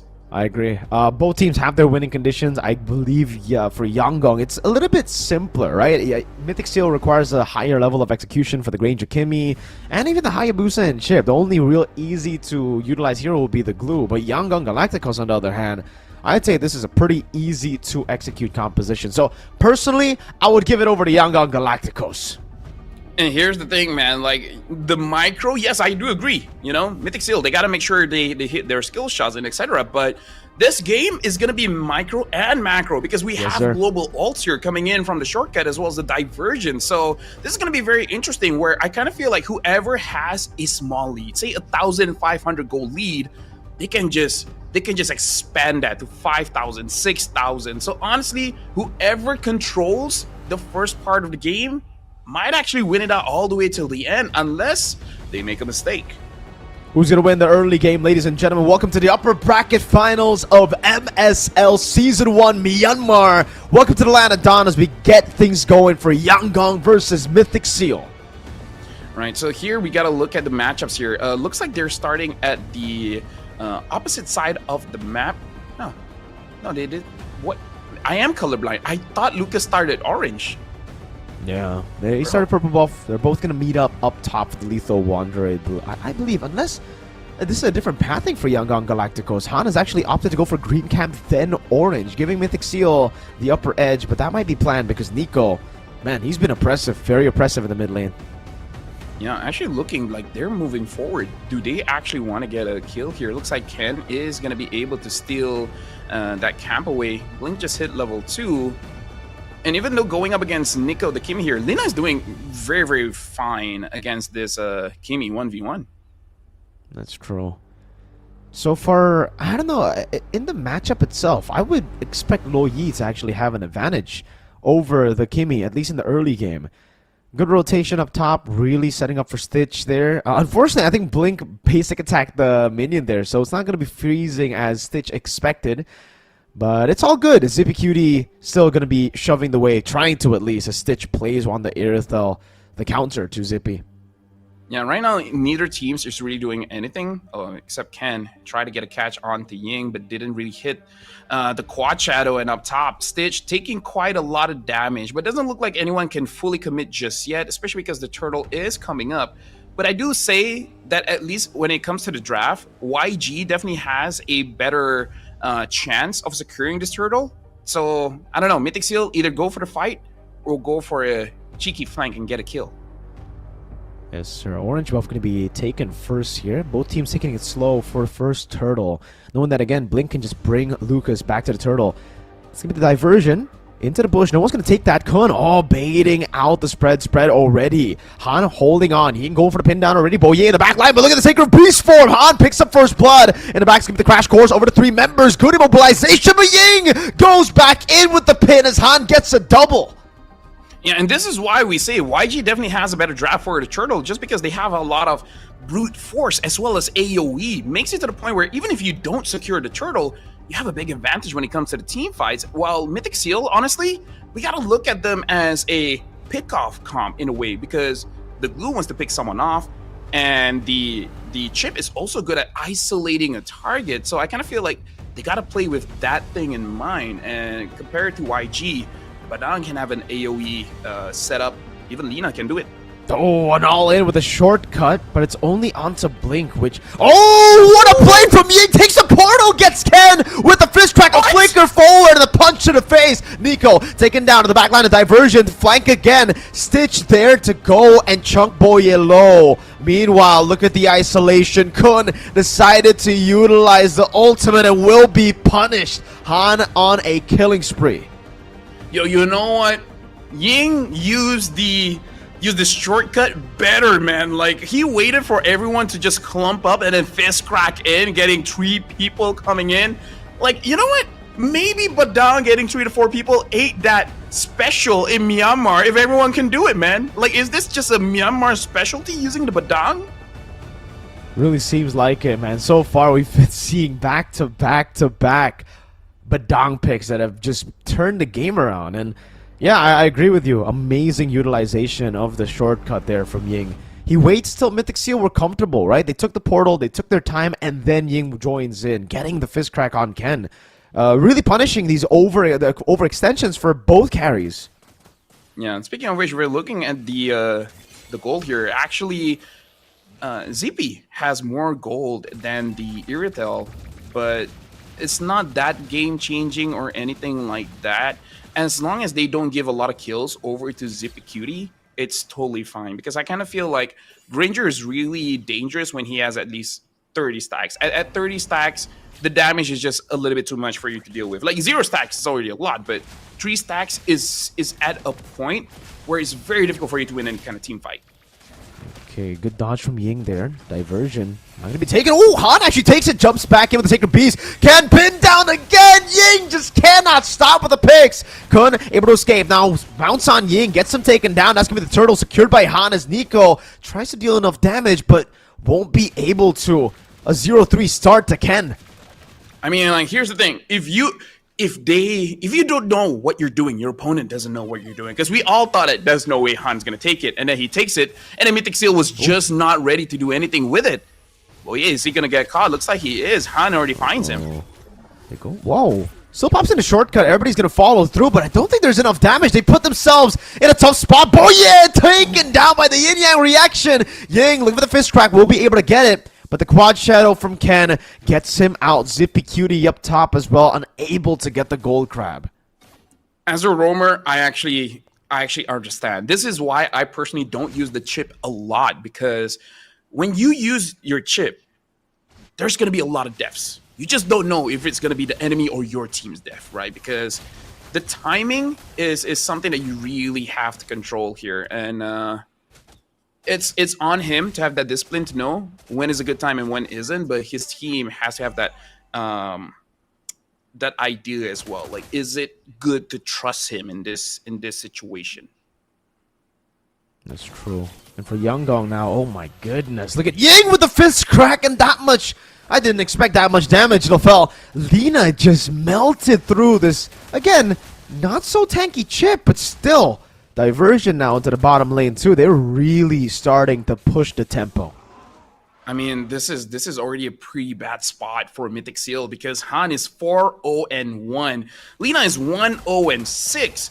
If you're able to kill Han, honestly, that's great, because he has 4 kills, so there's gonna be a significant amount of shutdown gold that you can start feeding onto your team. Now the problem is, how are you going to do that? Because Mythic Seal, the problem for them right now is that there's no good setup. And it's not with the lack of heroes to be able to do it. They just don't have the angles. Because every single time, that Badang, man, is just going to stop them from doing anything cool. Good traction post there. Forces Ying to back away, but it should be a free one for Han. He does pick it up. It's going to be a trade up top for a tier 1 and also a tier 2. Take it very low. Okay, they don't decide to go for it, knowing that a few members have gone missing. They decide to recall. The diversion gets used up. Let's see if Boye can recall in time, and yes, he does. Yeah, and right now, honestly, Lina is looking pretty good at this point. Not seeing a lot of mistakes here, which is going to make it far more difficult for Mythic Seal to really do anything. And now Ying finds them. Oh, that's 2! Great pin already, and it is onto Nico. It'll be a kill back. Kun mounted, but got shredded right as he got down. A tier 2 falling up top, but the trade is always worth it for Yanggong. You know what? I don't know if this is a hot take. Maybe you should ban Badang. Because that bro is working overtime at this point. Because even looking at the items, only with just a Thunderbelt, like, this is no secret that Badang just needs a Thunderbelt to do a lot of damage, just because the skills are counted as basic attacks. But still, it comes into perspective. You don't need items on the Badang to be amazing. You just have to be amazing. And Ying is amazing. In fact, you can even see he's amazing. He's a... That's true. That's not racist, right? That's no. It's a pun. Right. It's a pun. So Right. it works. It works. And so far for Mythic Seal, the answer has really been split pushing. Although I wonder how far that's going to get them, though. I mean, just purely split pushing up against a diversion too. Yes, if you do utilize your diversion to the top lane and a shortcut gets used to the bottom lane, it's going to be very beneficial for Mythic Seal. But with this big lead that they have, 2,600. You know what? It's not actually the biggest lead. That, funnily enough, I thought it would be much bigger at this point of the game with all the kills that they've been able to get. Maybe like 3K.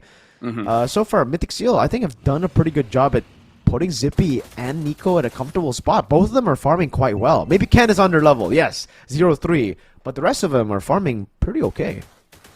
Yeah, and honestly, even if Ken doesn't have a lot of farm, we do have to remember that he is the one that's getting a lot of the side minions and even getting the turret as well. So I think just what they're doing up top kind of makes it so that they don't fall behind that much. And now this is going to be very worrying. If Mythic Seal is actually able to bait out Unleash the Beast and then just wait it out, maybe they can do something with this. Oh, Quan Shadow coming in on a retreat, though. Still gonna be Han who wins it out. That's gonna be the Beast Bomb into the backline as a Shadow Kill deals damage. Diversion! Where's it gonna go? Simpy Cutie! Pinned down by the diversion. Somehow still able to kite away. Shortcut coming down as well. Now Nico! What? He takes it all the way, but now he's able to kite away. Han's gonna be taken low, but Nico gets away. It'll just be Boye who gets taken out.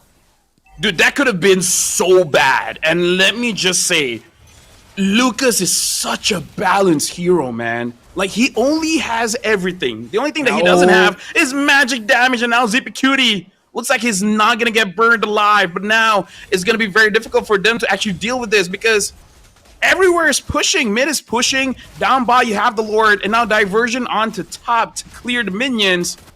Yo, YG is not stopping. They're putting the pressure. They're making Mythic Seal sweat. They're making them feel uncomfortable. Oh man, the Shadow Kill is tickling Yangon Galacticos. It doesn't matter. Han as well, just standing in front of Boye, taking the shots.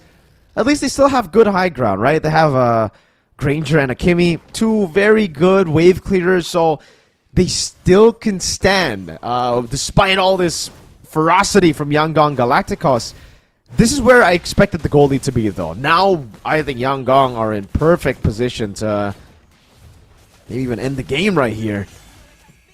I'm not gonna lie, Mirko, I thought you were about to say at least they have each other.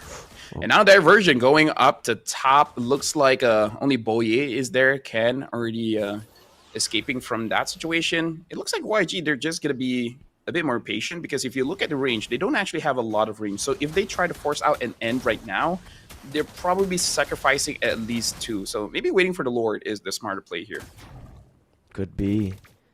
5,000 gold lead already for Yangon. They can just freeze the waves. There's no real reason for them to put themselves at risk of a pick-off too, right? All they needed to do is stick together.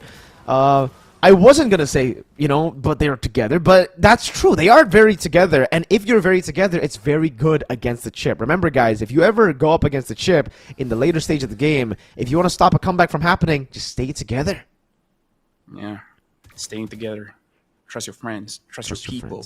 Date bayo. Honestly, if you want to be even more together than together, right? Being the most together, right? How do you be the most You gotta play with together? your enemies. You gotta play with your enemies. Because keep your friends close, but your enemies closer. So if you don't like each other, like say Stitch doesn't like Ying, Okay. that's how you know they'll be mad close. Interesting. Stay close to your enemies, folks. That's a new way to look at MLBB, man. I don't think I've ever heard of that one before. Hey, I'm a pioneer. I'm a philosopher of my You're time. a mentalist. I'm a mentalist. And so far, Mythic I'll be Seal... writing books in the future. Hey, you'll be writing books. Mythic Seal are kind of riding the wave at this point. They're not really riding on a wave that they can control. They're just trying to survive at this point. And yeah, Yangon are playing around the turtle. They're pushing in bottom lane as well. I'm a philosopher. Date bayo. We don't our base, clear the minions, but all the while Chip is going to the back. No one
God. Hey. And we're back. Whoa! And now we're looking at a potential defense here coming in from Mythic Seal. By the way, guys, welcome back to the stream. Welcome back to the tournament. We're just jumping back into the game. That fast. Yes, that sir. good. Nothing happened before, ladies and gentlemen. Nothing happened. YG are on the brink of winning game number 1. 6,400 gold lead. Looking to play with one lane. Interesting. Knowing that there is a possible chip flank if they do go and split. They're just going to go and commit into the mid lane. Hey, I already said it, Mirko. Remember when I said that? But the chip is here. You're not doing the thing, chip. There you go. Wait a second. Oh, the Beast Bomb taking him to half HP. Zippy Cutie taken very low already. Nico and Zippy doing a good job at clearing it out. Meanwhile, in the bottom lane, a slow push coming down. Han, no Sacred Beast. This could be the angle of attack. Guiding win with the Circling Eagle. Ying forced back again. 2 base turrets taken down for YG. So it's not that bad, right? I mean, like, they lost 2 turrets, but they're still in the game. So they just need a few more items. I feel like you just gotta think about it. Who is gonna be the one doing the kill, right? Because we saw just now that Nico came in through the portal and almost died. We have to assume that it's gonna be the same with Zippy Cutie. So maybe just send, I don't know, maybe you open up the portal and let the glue come in first, and then let him do his thing, and then you come in. Like, don't immediately come everyone at the same time, you know? Yeah, that's true. That might be the way of attack here. But Han, jump into the backline again. The Shadow Kill will be there to clear out the waves. Good stuff from Ken defending. And yeah, no damage. Only a Sacred Beast Bomb coming through to Zippy. Yeah, it's a good thing that all this heals and shield is possibly going to get nerfed, because we don't usually see Matilda get open. But then when someone picks it up, we're just reminded of, like, oh, that's right. You know, Flash the Oasis plus any kind of shield or heal, you know, balanced. Balanced indeed, man. We have an official Telegram channel. That's cool. Join, guys, if you're from Myanmar. Yes, sir. MLBB Esports Myanmar. If you guys want the latest up-to-date news and updates about everything in MLBB Esports Myanmar, go and check out the official Telegram channel, just like YG are doing here in the game. You're not checking out the page, you're checking out every single bush, waiting for every single checkpoint in case Mr. Boye decides to take it. Yeah, speaking of which, only Blink and Ying have died in this game. Oh, hold on. They come in. Going with the pin down. Fist crack coming down as well. He's still able to flicker out, but look at the Circling Eagle again. Nico able to flicker out. The Sacred Beast wants to keep running him down. Han is godlike on the 9 tails. Oh, dude, Lucas is so balanced, and now Zippy has to clear the minion waves. The question is, YG, are you going to end it now? Or are you going for the lore? It looks like, no, they want to end it now, Marco. Oh, you know, reaction. Zippy Cutie with the Wind of Nature already. The Shadow Kill into the backline. The Wind of Crown is right there. Han again, and the fist crack. Ken almost taken out. Fade away. Game number 1 to YG. Dude, Lucas is so balanced, and when you pair him up with a Matilda, they're just all right. They're average, but look at how average they are. Look, super not weak, man. Like, did you see the damage on the Kimmy? I saw it. That was not okay. It makes sense. Getting hit by Kurama should hurt, but dude, that was a lot. That was a lot. That was a bit too much. My lord, so much damage. You can see the crowd reception, though, to YG winning. Really looking like their story. Really looking like their era, perhaps, in Myanmar. Okay, so Lucas got the damage. Got the damage. Got a tankiness. Tankiness. A lot of healing, spell them, etc. He has a dash, long-ass dash. And then when he basic attack, he gets behind you. So, you know, repositioning, anti-CC. He looks cool as hell. That's also a plus that you have to consider. He has range. Moontown will figure out a way to give the Beast Bomb some kind of magic damage so that you can have everything. Yeah. If there's Lucas going to be... Lucas does physical damage, true damage, magic damage, and emotional damage. Yeah. At this point, emotional damage comes with the game. I think any hero can, deal emotional damage. I mean, like, certain emotes definitely do, you know? Certain emotes does deal Which one some do you form think? of emotion.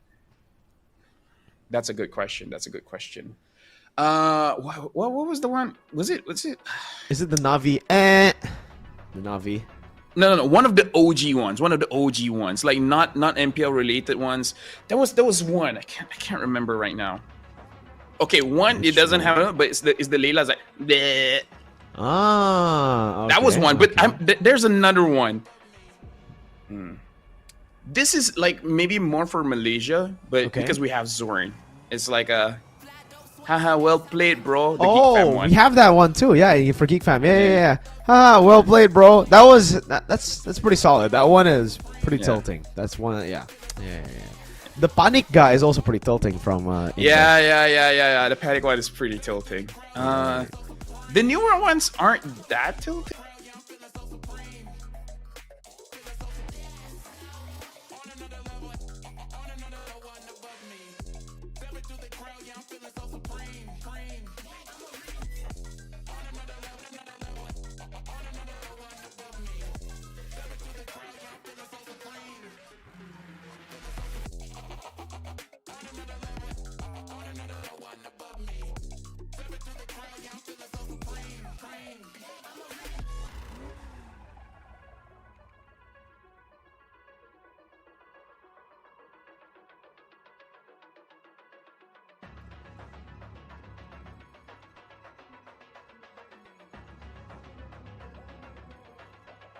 Yo.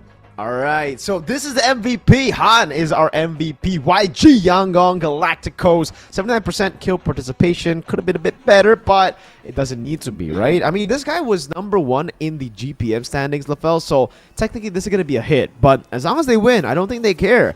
Look at the stats. Look at the equipment. Look at the way that he was able to play this game. It was phenomenal.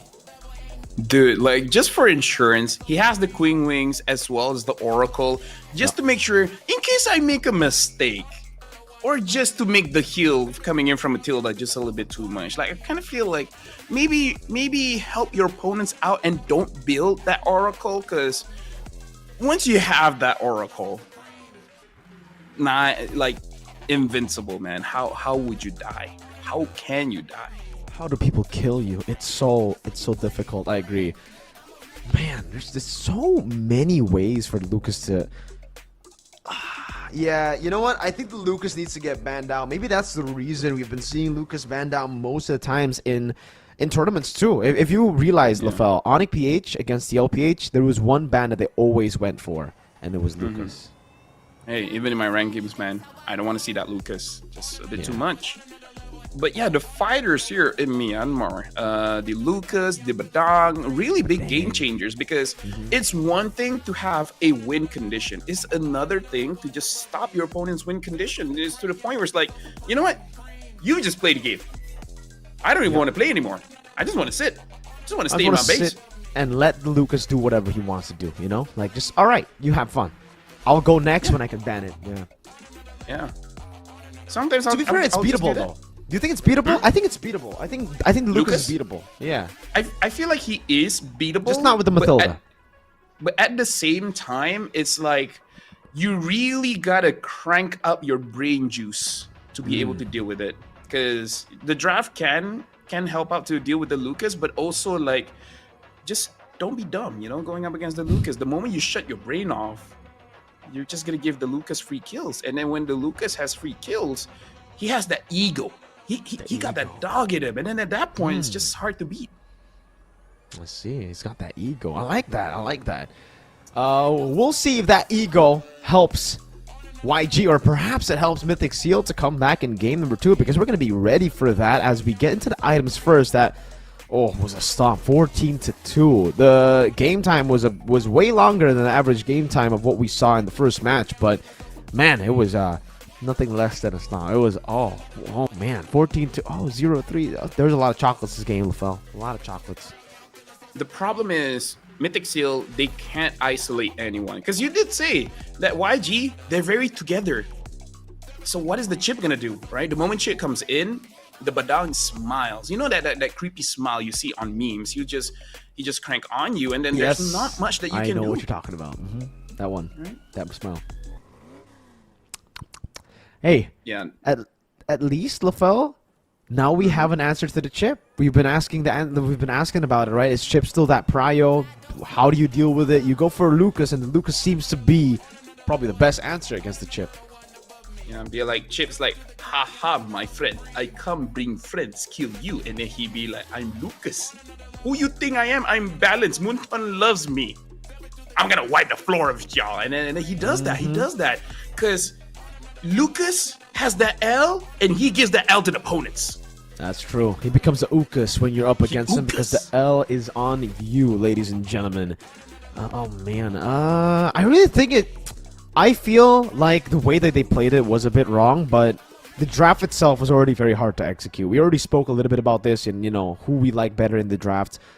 Mythic Seal's composition really relies on mid-game, dude. They needed to wait for Nico and Zippy and even Ken to reach their item power spikes. Meanwhile, for YG, all of them were ready to fight. Every single one of them were ready to fight for Turtle 1. I honestly completely agree, but at the same time, we saw how YG play, and they're really showing up their mechanics. Like, Lina was super comfortable in mid with that Lu Yi, where you have to balance out, your mana usage to make sure that you don't run low when you really need that shield, and able to deal well against the Kimi. And then, yes, Lucas, incredibly OP, but we see teams just force it, right? It's like, I'm Lucas, I will fight, and then you will run away. But look at YG, they just waited out. It's like, this is not the right time to unleash the beast. I got a dog in me. I gotta hold it in. And then when you see the opportunity, then you jump in. So YG, the mechanics are very good. Pair them up with an amazing draft. Mythic Seal needs to step up. Like, honestly, they need to step up. I feel like the draft is not that big of an issue, but the execution, the micro, you got to show that you got better muscles. Like, your finger muscles need to be better. I agree. I think at this point we really have to go back to just the simpler drafts here. Looking at how the game is played, looking at how both teams have been able to execute the drafts as well, the early game has just been so crucial to win. And we can see the highlights once again, man. Turtle 1 just did not go as planned for Mythic Seal. I think what they were trying to do was, all right, we'll try to get a few kills here and there, just clean up some of the members of YG. But it ended up being an all-in because of how good Ying is at just pinpointing which guy to target. Han, honestly, first few fights, all he needed to do was follow up whatever Ying was doing, right? Like, Ying would go in on someone and Han would just follow up. That's it. The problem is, you always think you have a chance, but then either the Badang or the Lu Yi just takes that away from you. And that's very demoralizing, because even if you get a good position, right? And like, look at this. The Lu Yi we don't highlight too much just because Han is showing up with the Lucas, but we gotta consider this. There's so many problems that YG has showed in game number 1, and I'm not entirely sure what Mythic Seal has in their back pockets to deal with this, because Lina, Ying, Han, a problem. We haven't seen much of Stitch, but I'm pretty sure he can deliver as well.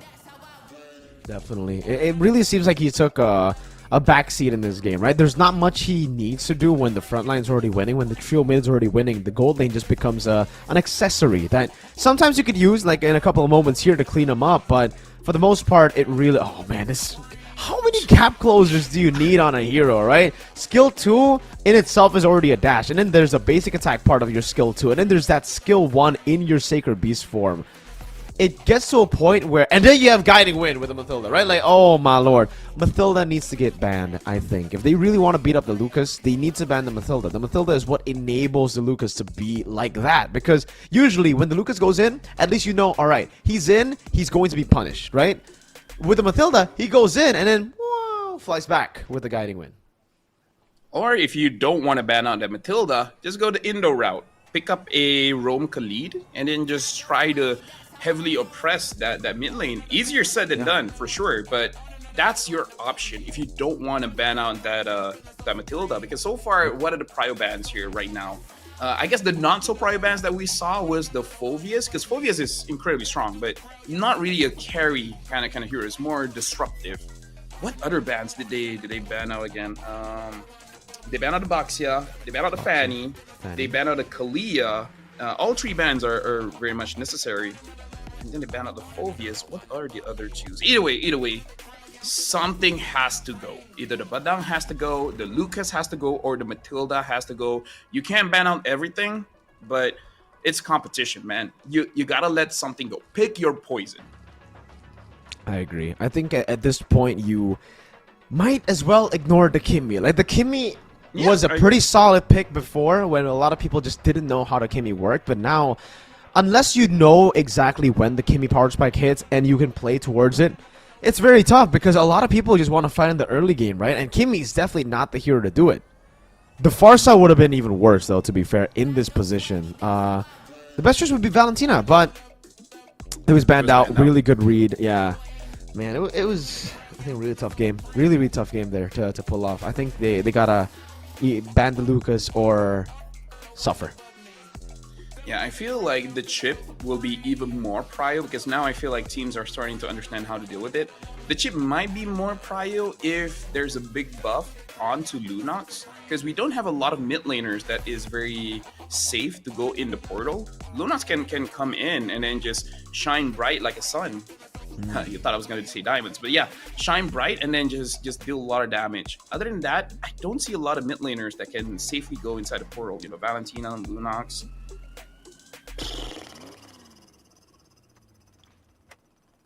Yeah, I don't see it. I don't see it. Yeah, me neither. I don't see the angle Jushin, there I guess. again. Jushin, I guess. Yeah. That's why it was banned, I guess, right? That's true. The Jushin would have been the safer utility mid to go for. Yeah. How bad or good would the Fermis be in that position, right? There was no Valentina on the other side already. Maybe they could... But then the Kimi would have had to go gold. I am actually more of a fan of that compared to what we saw earlier, right? They had a front to back with great backline, but pretty mid front line. The front line there was a chip. The glue was alright, but the glue in itself, I don't think can handle those guys. Now I see it. Now I see why the draft seems a bit weird. They had a Kimmy and a Granger. They want to play front to back, but then they pick up the chip. Yeah. Right. The chip is not really a front to back kind of hero. The chip is about chaos, right? Make them, wonder what's going to happen. I'm pretty sure this draft is good. I'm pretty sure some professional teams can do it. But at the same time, it's one of those that you have to pilot with a very strong shot caller. The one that tells you who goes in, who doesn't, who stays behind. Yeah, I feel like simplify. If you want to play front to back, chip ain't your hero. Don't use chip. I agree. I think, yeah, I agree. The chip is very, very bad if you want to play a normal front to back. And if that's the way that they've been able to win a lot of games, they might as well... To be fair, I think just ban the chip then. If you don't want to pick up a chip and you want to play front to back, chip's really good at dismantling front to back just by, again, putting a shortcut in the middle of the team fight. So, ban out the chip. Ban out the chip is a real good way to deal with it. Yes, there's still going to be a Loyi on the other side, but I think I'd rather go up against Loyi than the chip, especially when you want to go front to back. If you want to go for full team fights, then sure, go up against the chip. Pick up the Hayabusa, go for a team fight composition, more maybe Irithel over Granger, and then we'll have ourselves a better game with a proper front line. Yeah, to the point where I wonder what is going to pick up for Ken, because Ken... maybe we have a bit of biasness because we saw him debuting and then his journey. So far, he hasn't had the greatest time in the jungle, and we want more from him. So, I don't know. I hope there's that one hero where he can really pop off. I don't know what hero that is. He's shown the Hayabusa, went 0-3. Yeah, I just want Ken to be able to do work, because in this meta, if your jungle is not good, very hard match.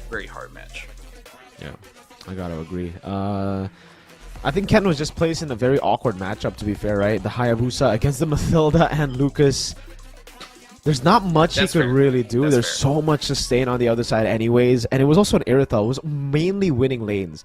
So enable a Hayabusa, you must have winning lanes so that you can have killing pressure. And then the Hayabusa can rotate early, get a few kills. But in this game, it was just not present. That winning condition was out of the board almost instantly as the team just went back to just playing for team fights. And again, when it comes to team fights, it was very heavily YG sided. So, yeah, there's a lot of things to consider, but I think the main thing would still be if you don't want to go chip, if you want to play front to back, then don't Don't try to force it out just because it's open, you know? If it doesn't work with what you've already planned in scrims, then don't play what you are good at.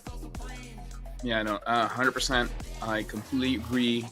Just to let you folks know, this is a best of 5. YG already has the first victory here. If they win one more time, that's going to be a very heavy pressure onto Mythic Seal, where they can't lose anymore. So if Mythic Seal wants a little bit less stress on their shoulders, they definitely have to win this one. Force out a best of 5, turning it into a best of 3. And in terms of targeting, maybe, let go of that Lucas, but don't allow that Lucas to be paired up with the Matilda, because the Matilda was literally last pick. You had chances to ban out that Matilda. Can't remember the bans right now, but something to think about. That's true. So we're going to get into the drafts very, very soon, guys. 1 minute, you can see the counter right here. And just to remind you guys, only 1 slot is available for the Burmese team. So these guys are going to be fighting for their lives. YG, even if they win here, it's not confirmed yet if they'll be going towards MSC, because they got to win the whole thing, not just here in the upper bracket finals. And later on, there's going to be tomorrow will be a crazy matchup between the loser of this matchup against AI, a very momentum-driven, full hype, adrenaline AI. I'm just putting all the words in there because AI are looking pretty good. I like it. Yeah, AI is doing everything that makes sense, which really goes to their name, right? AI. The draft makes sense. Even though the last one was pretty quirky with the Hellcurt in the gold lane, but hey, their opponents went a bit quirky, so might as well. A few seconds in, we should see the draft very, very soon. I wonder if Mythic Seal will be going to the second pick, because they were first pick before. Didn't turn out that well. And like I said, Miracle here in Myanmar, looks like the second pick has a bigger win rate, right? Around 53%, 54%? Yep. The red side. The red side. Yeah, the red side is at 53. Red side is second pick, right? Red side second pick 53% win rate right now. So far it's been looking that way too, right? I mean, at least in this matchup, YG versus Mythic Seal. For the Paladins versus AI matchup, it was kind of just all AI. Here, YG have been able to win. Is there more value right now on red side just because you get 2 picks over 1 in terms of prio?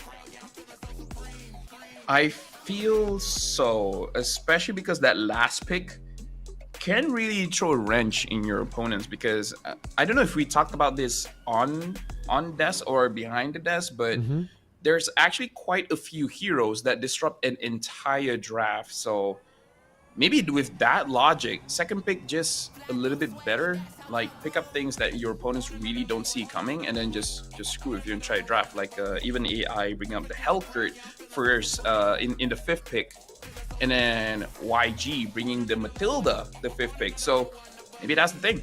Maybe the 4th prio and 5th last pick, maybe that's the big difference here in the draft, where second pick just looks much better. Well, we'll see. We'll see if the second pick has risen, because I think even in MPL Philippines, the red side has been rising a lot. A lot of teams who lose in game number 1 on blue side end up taking away red side from their opponents. And for Indo, I mean, that's always been the case for Onic. Mr. Yeb, the Onic coach, loves red side. Loves red side. So, yeah. I guess we're just going to have to see again. Please be patient with us, guys. We're still waiting for the draft to start. Do you know SRG, funny enough, they have red in their name, but they really like blue side. Like, doesn't matter the meta. To the point where they're kind of superstitious with it. So are they the Selangor Blue Giants? Maybe, because basically the coaches will call for the coin flip, right? And if Arcadia loses that coin flip, he will not do the coin flip again. Like that's like how superstitious he is with that thing. At that point, he's just like, Veki, you call the shots, and then Veki's like, okay, sure. Wow. Yeah. Wow. Like that's how much they really want that first pick. Wow. All right. Well, we'll see if red side is that as value as SRG's blue for YG as well. We get into drafts here very, very soon. Both teams look to be pretty ready. You can see the notebook. Look at that with full drafts. That's what the prep is for. We saw what the prep was able to output earlier. And now for Mythic Seal, it's all about them trying to equalize on the board because they certainly did get outdrafted and they executed it pretty poorly too. Yeah. Now you really got to start considering because maybe red side is a little bit better because I think the thing that they're trying to avoid is to avoid being being obvious. Like you don't want to be read out by your opponent, which comes to the point where in this current meta, after the changes of Glue and Kimmy, now that I think about it, almost every single tournament that I see, there's so many flex picks for the first 3 picks. So maybe the name of the game for this one is just don't tell your opponent what you're playing. Maybe that's why we were so not happy when we see the first game, Moscow and Kimmy immediately pick up, taking away that surprise, right? The moment your opponent knows who's going where, you kind of lose the draft. All right, we're going to get straight into the drafts, ladies and gentlemen. Mythic Seal still on blue side, YG on red. Seems like we're going to see the same exact band so far. Fanny and Harith, and then the Baksha coming in. Oh, man. Are they really going to try to run it back? Maybe just with a few different picks? So yeah, it's don't Kalea ban again. the chip. Don't ban a chip. Let them take the chip, and then you use Lucas Matilda or something. Like, I kind of feel like it's easier to fight against the chip rather than your team using the chip. I don't know. Because they're not banning it. They must have something. That's Jushin true. ban? Let's see. The Phoveus is still going to be the main ban here for Mythic Seal. Which, again, I didn't really get to see much of. Like, the usage of the Phoveus ban previously. Because usually when you ban the Phoveus, you want to go for the Joy first pick, right? But the Joy was not seen at all, nor was there... Like, I thought maybe the Wanwan would show up then for Mythic Seal. But that got banned by Mythic Seal. They're going to go for the first pick with Dong. Okay, there you go. That's the change. I like it. That's big. Now, like, you handle the chip, and Badang has been good the entire day, man. Maybe Badang is Myanmar. Myanmar? Burmese? Myanmar's? Burmese, yes. Oh my god. Maybe Badang has always just been like a Malaysian hero, but in heart, maybe a Burmese hero, you know? Let's see, YG, what is going to be the response? Last time they went for the Lo Yi, which is still going to be the case here, Lo Yi, but I don't think they'll go for Cho Chip, and Lo Yi instantly is quite the combo. And the coach is like, okay, do you guys want a global ult? How much? And they're like, yeah. Yes. Yeah. After this, pick up the Aldous as well, just so that you have global vision. And then the Moskov don't want to, or if they want to let go or ban out the Wanwan later on and don't want to go for Joy, why ban the Phoveus? Now they have later on and don't want to go for Joy, why ban the Phoveus? Now they have gone for the Phoveus. Sorry, the Phoveus counters, which, I mean, the heroes that get countered by the Phoveus. The Fredrin gets picked up. Really good choice up against the Joy too. YG en route for a really good game. Yeah, but not that amazing going up against the 1-1 because 1-1 can get the stacks off of you. Free stack. And the Badang can stop you. So I do agree, the Frederick here. And because you know it's a Lu Yi, the question is, do you want to go for that glue again? Because glue is still pretty good. It's really about whether you know how to use the hero or not. Because other than glue, what other prior... Oh, wait. Sounds weird. But the Terizla might work because it can deal with the Fredrin, can deal with the chip, and more importantly, probably not going to happen. But Terizla has a weird thing with his ult, the penalty zone, where you can actually stop a diversion. Oh. Okay. So what, you can cancel diversion? You can Feel like an Eve might not be bad. An Eve might not be bad. Just maybe dangerous against the chip, but against the Fredrin should be pretty good. And I'm pretty sure something's wrong. Yes, I am pretty sure as well. Don't worry, guys. We're trying to troubleshoot the issue, so please be patient with us. We're gonna calmly Play rank, you know? play rank. Yeah. Or brawl, take your yeah. time, We take can your talk time. about it during your... Yeah. Welcome to the English. This is basically gank and gather without break. Let's call break out. Ask her to join the Discord. Just for the gank and gather halftime segment. Because I'm like, you know what? Oh, the timer continued. It was stopped just now at 16 seconds. Wait, you Timer can. continues. Oh, dude! Apparently, you can pause in the draft of the tournament room now. I actually did not know that. Yeah, I did not know it's so cool. So that's a good feature to have, and that's why we were able to see a literal pause in the timer. Yeah, and now we're back, better than ever.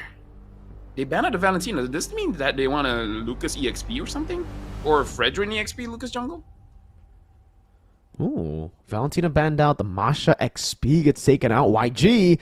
Let's see. They are kind of lacking damage, but that would have been an amazing combination with the Masha XP, man. Should just be the Granger, right? If they want a safe choice. But oh man, they're going for them.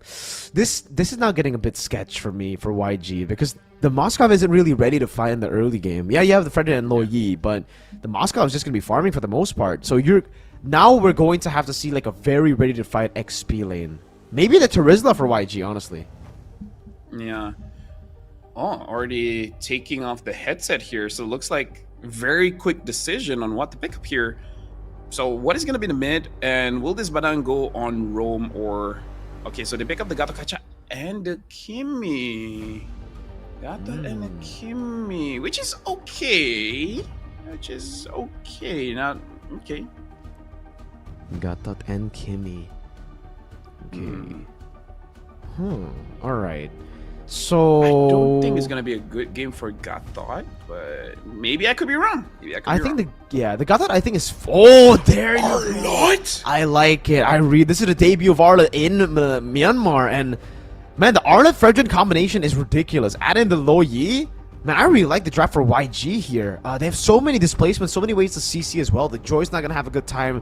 The Kimi's not ready to fight either. So I like it. Yeah, we were talking about ready to fight XP laners. This is the combo you need. Those resets will provide you enough damage. Dude, like YG is like, even though they have the chip, it looks like they're a front to back team fight just because everywhere is the front. Fredrin is the front, Arlott is the front. Yeah, I agree with you. I really like the draft to the point where I really hope it works out because we had an Arlott in Malaysia, but it didn't work out. So I hope it works out here. Let's see, ladies and gentlemen. Do you guys like the Arlott pick? A few people in the chat are saying YG3-0. We saw the Arlott pick as well in Indonesia. I believe it was also Luke who brought it up with the Fredrin in the jungle. So, ladies and gentlemen, without further ado, we're going to dive in straight into the Land of Dawn for game number 2. Will it be the Arlott pick as well in Indonesia? I believe it was also Luke who brought it up with the Fredrin in the jungle. So, ladies and gentlemen, without further ado, we're going to dive in straight into the pre-recorded segment, right? And this is live. So, a lot of stuff that we say there, we can cut here. It's all on the internet. We might get cut. That's true. Yeah. What time did we start this? Was it 5? Is it 5? Oh, look at that. It look. Dude, I don't see that. Or are you just in a different I'm one? on the MLBV channel. This is what you can see in the group what he actually said. You know, I'll send it over to you. Yeah. Okay. Hold on, let me check it out. Yes, sir. Oh, by the way, we're back. In Riyadh. Really? Yeah, it's just yellow and blue. And a lot of green. A lot of brown. Yeah. The houses are also kind of like desert colors, man. Yeah, it's brown. Yeah, it's brown. Yeah. You don't see a lot of red there. Yeah. They really. Yep. Yep. Oh, dude. Tomorrow, man, like, yes, we're going through today, but imagine tomorrow. We got a best of 5, a best of 7. Woo, let's bring up board games. You know, if anything happens, let's play Uno. Let's play Uno, or the game we played in Malaysia. I don't think you were there, Lafel, but we played Secret card game. Oh yes. I know about it, but I don't play it. It's pretty fun, man. It's pretty fun. It's almost as fun as Mobile Legends Bang Bang. No, blasphemy. I have to stop you there. Mobile Legends Bang Bang is the most fun thing in the world. You cannot say anything that transcends that. I can say something, and I think you might have to agree. Magic Chess Go-Go. Oh yeah, that's very good. You know what? That's very good too. You know what? I have a better one. I have a better than Magic Chess. Are you gonna go with adventure? Adventure? No. What is it? What is it? No. It's. Hold on. Okay. Starting the game. Oh, that would be amazing. Oh man, that would be so crazy. Damn. That would actually bring me joy right now. A lot of joy. MLBB Super League. That would Maybe some make Suyo as well. that would make my day. That would make me. That would get me joy. That would get me Suyo. That would get me Hayabusa. All that. You know, and even more. Lafa, what color is my suit? Red. Yeah. Wait. So what colors are you colorblind? Like what colors can't Green. you see? Green. Ah. So Yeah. a green screen is a brown screen to you? No, it's black. Do you not see it? This is a green screen. It's black. It even moves. Look at it. Give me a second. Move. Never mind. Now it looks lame. Oh, now it moves. Okay, never mind. Wait, Never mind. what? Oh, I don't see it. I don't see it. Oh, you know what? Maybe. Can we open music? Okay, probably not. All right. I think you can listen to music without the viewers knowing. Like you can just play a song right now on your headphones. Because again, you have the special headphones where one ear listens to me, the other, yeah. Mine just has one thing. I can play, yeah, both.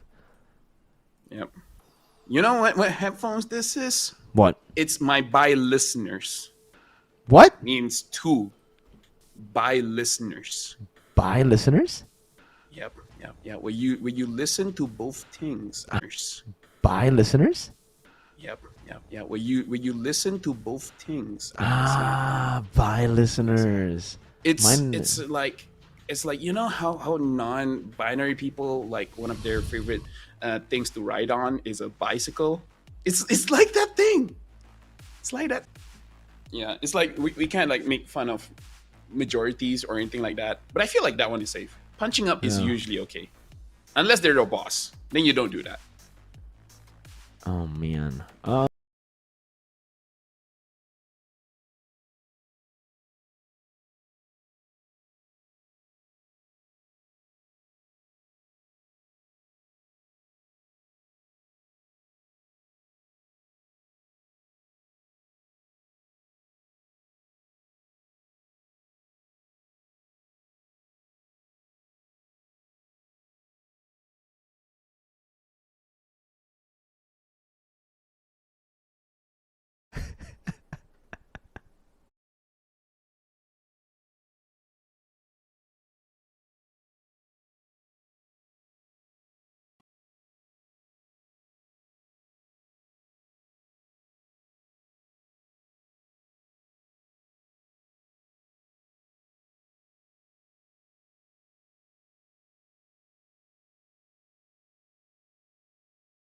Hello. We're back. All right. You know. What chocolate do you get in airports, chat? Plain. Oh man. Oh man. Let me think of something. Let me think of something. Okay. Now I know. What's up? What kind of people will they not allow on the plane? What? People without passports. Okay. Oh god. What? It's correct. Oh god, dude. I've met people that there's actually a viral video that the guy doesn't have a passport, so he couldn't get in. Yeah. I know. But you know, like the way you phrased it was oh man. Passport. I was going to say something else, guys. Get your head out of the gutter. Okay, passports are important. Fun fact: I just renewed my wife's passport the other day. It was great because no one was there, so we didn't have a line, so we just went in. Makes you feel like you're famous, you know, when you don't have to wait in line. Yeah, that's. Oh wait, you didn't have to wait in line? In line? No, we just came in, get the number, and then immediately go to the officer, and then that's it. Damn, that's pretty cool. Yeah. No, so there's a lot of places where you can do the passport. We actually went to the airport to do a passport there because people don't go there. Ah, where do people usually go? It's like every state they have like maybe three or four that's like very famous, very big. Yeah. But because it's very famous, very big, a lot of people go there, and when people go there, there's a lot of people. There's a lot of people. Mm. Hey man, why do Hey, you know what? Network is back. That's amazing. That's beautiful? all I need Beautiful. to know. In 30 seconds, not 30 seconds, in 30 minutes. If you don't hear me, it's okay. Don't panic, Marco. Don't panic. I'll be I won't here. panic. Don't worry, I got you. Hey, is this series still ongoing? That's a good question. That's a good question. We're in game 2 right now. We're in game 2 of a 5-game series. Perhaps. Could be. Or YG could make it a 3-game series. I don't think we're going to have it postponed to tomorrow. I've never had an event where they actually postponed. Actually, You postponed a week. we postponed a week. We postponed an MPL match before. Yeah. So Oh, someone said it died again. how would you know? Are you How would there you in the know? venue? Is there people in the venue actually in chat? Because that would actually be crazy. That would be insane. Yep. Even if you're not, just say you are, so that even the casters are lagging. Oh, That's not on us, though. okay. I mean, like the fact that I can hear you means that we're good. Yeah, same. If I can hear you. I thought my Wi-Fi was not working at first. Me too. Well, Leifel, this has been an experience. This has been the Super League, you know. Yeah. I like it. I like it. I like it lots. Is it crazy to say? Is it crazy to say? This is okay. I have other experiences where I kind of feel like in this situation, like I'm okay. I'm all right. Feels good. We're not, or you guys are not there. It's okay. I don't think they can postpone it to tomorrow because tomorrow there's a best of 5 and a best of 7. So if they do that, it's gonna be pretty late. It's gonna be pretty late.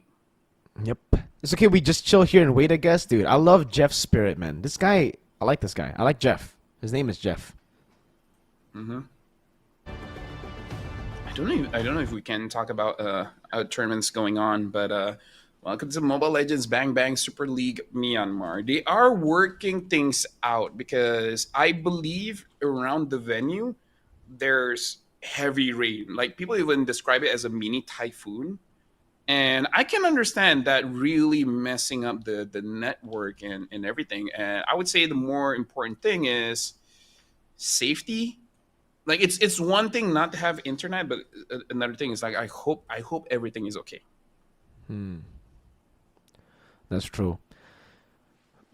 Well, Health is important, guys. Health and it wealth. is. It is. Yes. At this point, LaFell, I have run out of things to talk about. Oh no, Sam. Like usually in this kind of situations, we go to a break, Yep. and then once it's okay, then we come back in. Usually that's the way. Prediction about the match? All right. I think it's going to be YG. Yeah, you can hear me typing. It's okay. What about you, LaFell? Do you think YG is going to take it or MS, Mythic Seal? I don't want to jinx it, so Mythic Seal is gonna go for a reverse sweep. Yep. Is FS standing or sitting? I am sitting down. Very good question, but I'm sitting down. If I was standing, I would sit down at this point. What do we think of the current meta? I kind of feel like it's just the same 10 heroes over and over again, and then every once in a while, different, like a Benedetta, like a Hellkurt. Hellkurt. Talk about BTR. Oh, best team in the world, man. Do they even have a What else to chance say? though? What do you mean, Leifel? Like, I think they need a good chance. Like, if they don't have at least 20%, then, oh, dude. Dude, they have 100%, right? Like it's 100%. They have 100%. They're gonna win the league. That's a very high percent. That's a very high percent. 100%. Haven't heard that one for a while. Hey, look at this. We got some information from Katakuriski. By the way, Mirko, MS, Mythic Seal have won against YG for like 3 times from third-party tournaments and in the league as well. So MS have a pretty good win rate up against YG. That's true. That's true. So when we eventually get into the match, they can do something then. Yeah, hey, that's true. That's true. Where the red hair go? That's minus 50%. That's pretty. To be fair, guys, you'll know why I don't have red hair in a bit. Okay, well, you'll know. No. Well, BTR equals to Mythic Seal. Oh my. I support both, and both have not made it to internet. That's true. You know what? That's actually true. You know, Mirko, let me just say something, right? The entire time we're working today, you know, whenever you mention the MPLPH Grand Finals, I find it very interesting because I didn't watch it. You didn't watch it? Because there was something else going on at that time, you know? Yeah, that's true. Yeah. Something way more important. Yeah. Oh, yeah. A little bit more important than Philippines Grand Finals, you know, just a bit important. Very important matches. Yes, sir. Do you know the score? 3-2. Yeah, 3-2. And with that, you know what? How about we go for a break? Because I feel like we can go for a break, maybe 5 minutes, maybe 10 minutes. Let's go. And then when we get back, guys, we're going to get into the game. And when we get into the game, it's going to be straight into Lord. So for now, we're going for a break in a second, eventually. Just chill for a bit, Mirko. Just hold up, ladies and gentlemen. Hold your horses. Maybe they're back. Maybe they're back now. Get yourselves on a seatbelt. Put on a seatbelt? Oh, dude. Put on a seatbelt right now, brother. You don't have a seatbelt. My chair ain't that cool. My chair ain't Can that your chair do this, though? Actually, it doesn't. My chair actually can't do that. Oh. Let me show you my chair. It's just that. Yeah. It's a nice chair, honestly. It's a pretty good chair. Huh? It's a pretty good chair to wait on, LaFell. Yep. Just got home from venue and now it's having no issues. It's Well, my aura, boys, guys. it's time for us to go to a break. LaFell, you ready for a break? It doesn't matter if you're ready. We're going to go on a break anyways. No. BRB.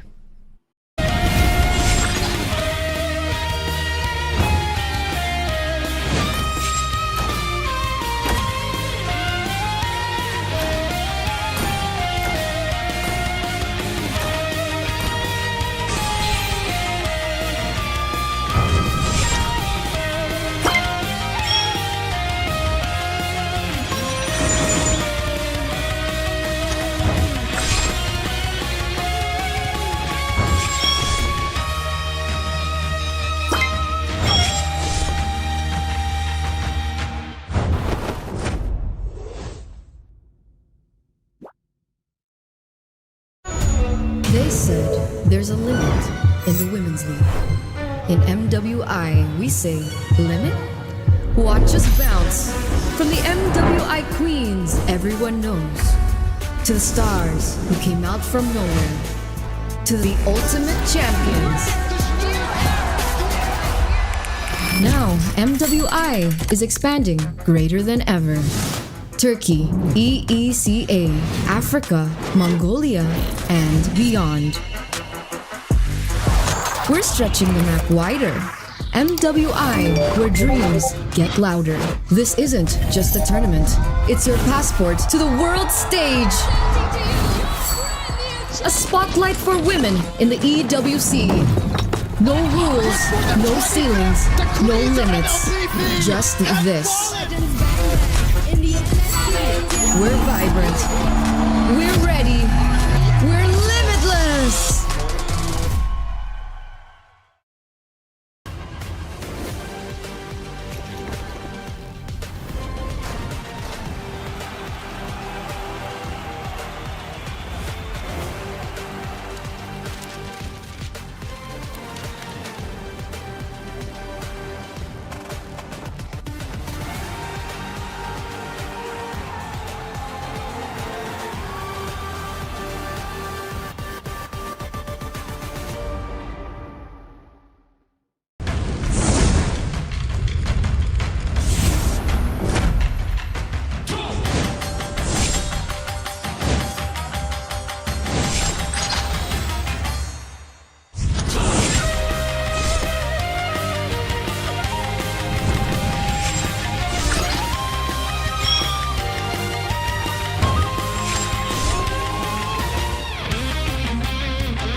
There's a limit in the Women's League. In MWI, we say, limit?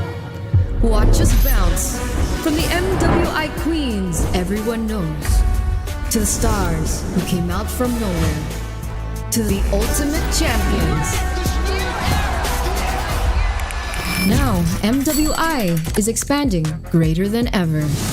Turkey, EECA, Africa, Mongolia, and beyond. We're stretching the map wider. MWI, where dreams get louder. This isn't just a tournament. It's your passport to the world stage. A spotlight for women in the EWC.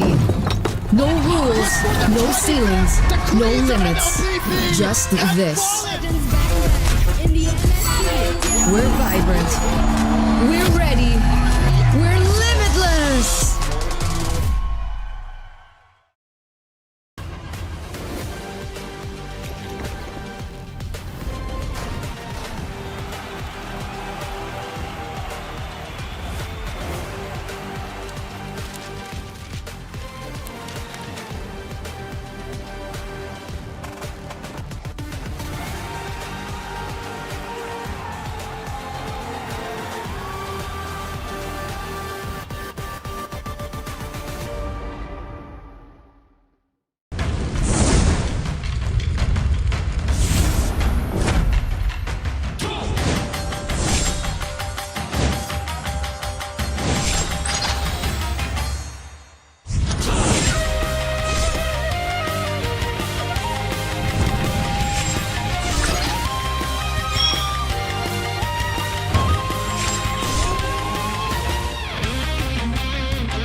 They said there's a limit in the women's league.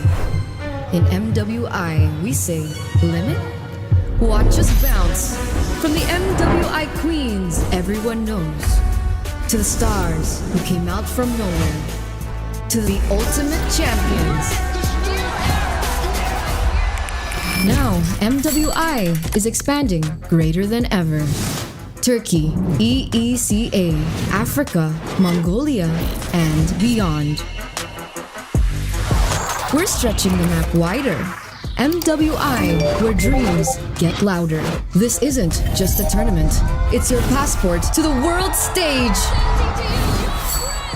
A spotlight for women in the EWC. No rules, no ceilings, no limits. Just this.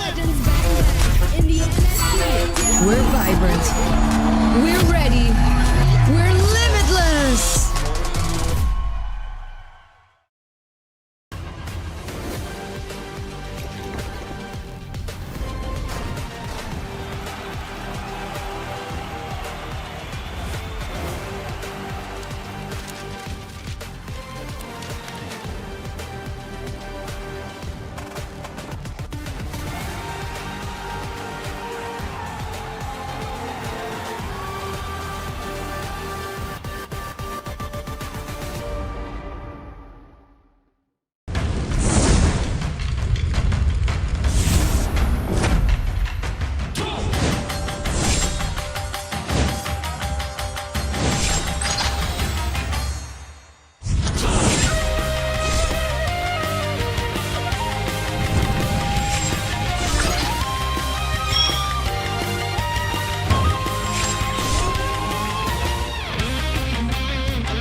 They said there's a limit in the women's league. In MWI, we say limit? Watch us bounce from the MWI queens everyone knows, to the stars who came out from nowhere, to the ultimate champions. Now, MWI is expanding greater than ever. Turkey, EECA, Africa, Mongolia, and beyond. We're stretching the map wider. MWI, where dreams get louder. This isn't just a tournament. It's your passport to the world stage. A spotlight for women in the EWC. No rules, no ceilings, no limits. Just this. We're vibrant. We're ready. We're limitless.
Women's League. In MWI, we say, limit? Watch us bounce. From the MWI queens everyone knows, to the stars who came out from nowhere, to the ultimate champions. Now, MWI is expanding greater than ever. Turkey, EECA, Africa, Mongolia, and beyond. We're stretching the map wider. MWI, where dreams get louder. This isn't just a tournament. It's your passport to the world stage. A spotlight for women in the EWC. No rules, no ceilings, no limits. Just this. We're vibrant. We're ready. We're limitless.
said there's a limit in the women's league.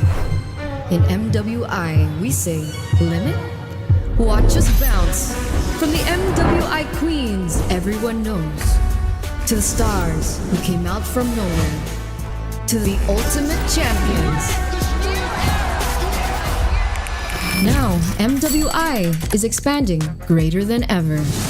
Turkey, EECA, Africa, Mongolia, and beyond. We're stretching the map wider.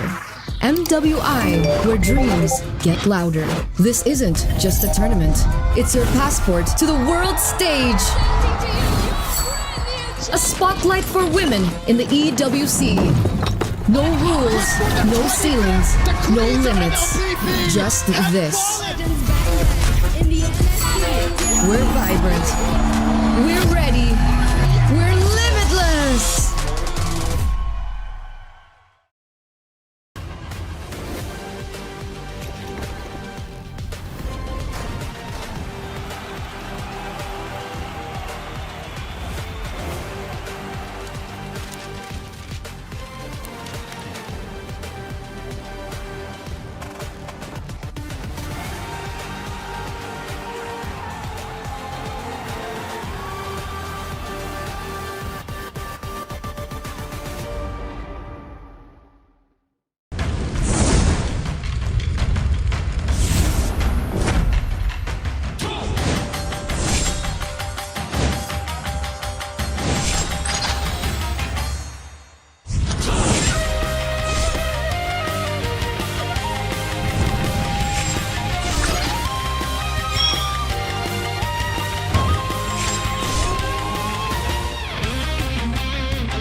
They said there's a limit in the women's league.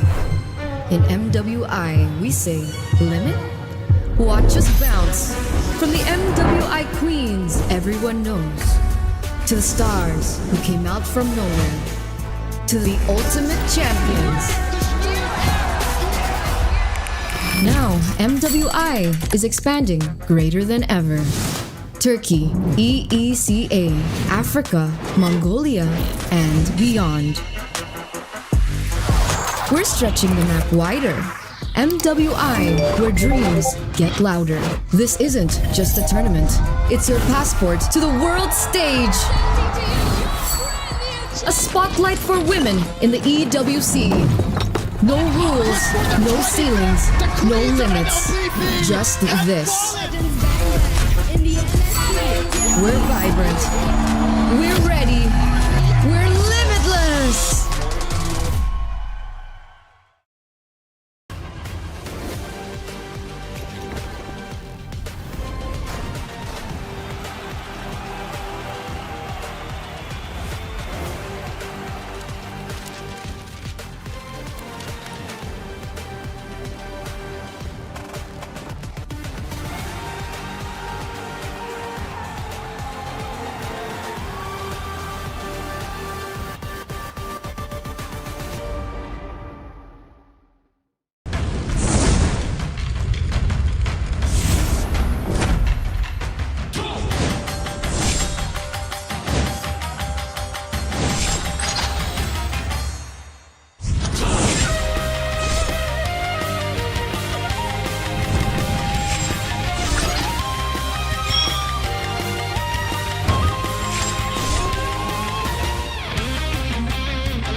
And we're back. We're back. I know someone said, let's go and other things. Hold on. We're back. We're back.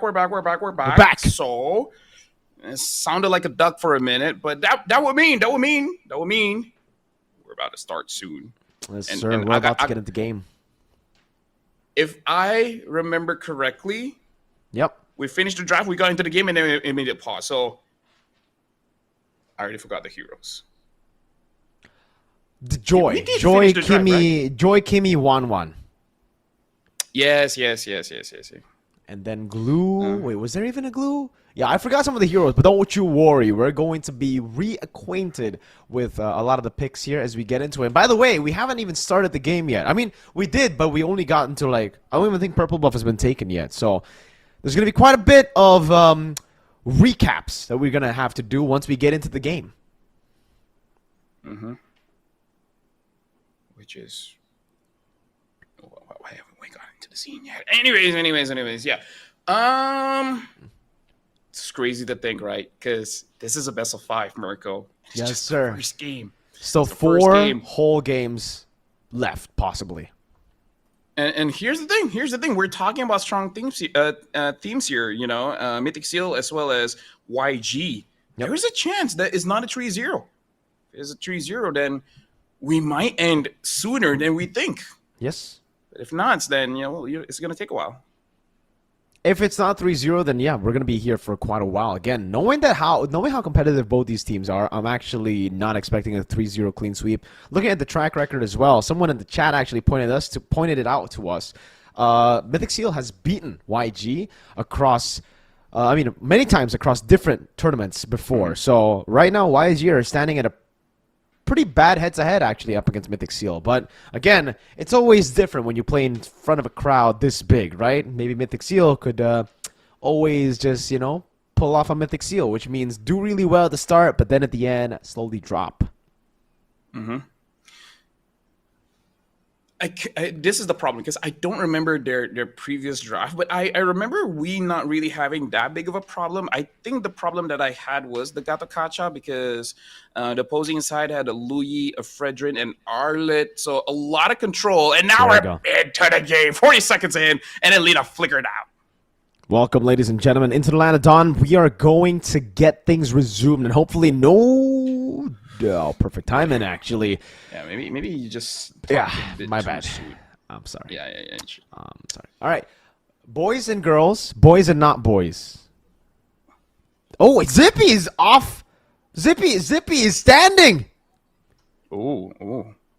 Here's the thing. I have this thing, Mirko, where unless I know players are close with the marshals, I really don't like to see players talking to the marshals. Oh, Zippy does So not you look just happy. you just know. Yeah. Yeah. Zippy looks pretty angry. It looks like the whole team is kind of phased right now by the situation. So don't you worry, guys. We're going to try to fix this issue as fast as we can. Troubleshoot the issue as fast as we can. Does seem like these players are trying their best as well, to keep calm, stay composed as we get into the game. They got to remember they're playing a 5-game series here, If this takes a toll on them, it'll be bad for them.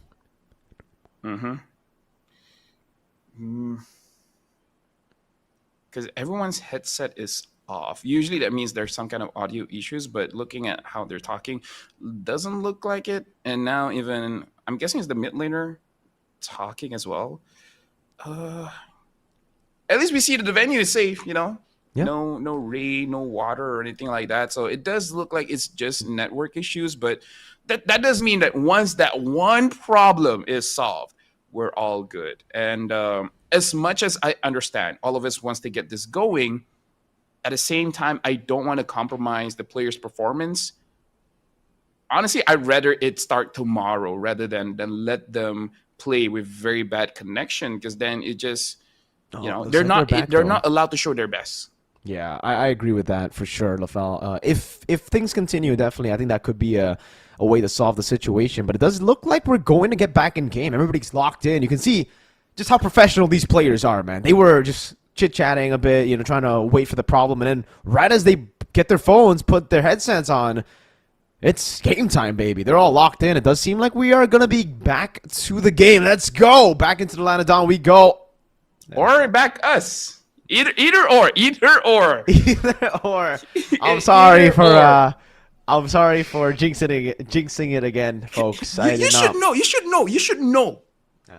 When you at this point, I really supported should. BTR. You supported BTR. You supported Mythic Seal. What do you mean by that? What do you mean by that? Are you saying BTR have not won an international trophy? Are you saying that?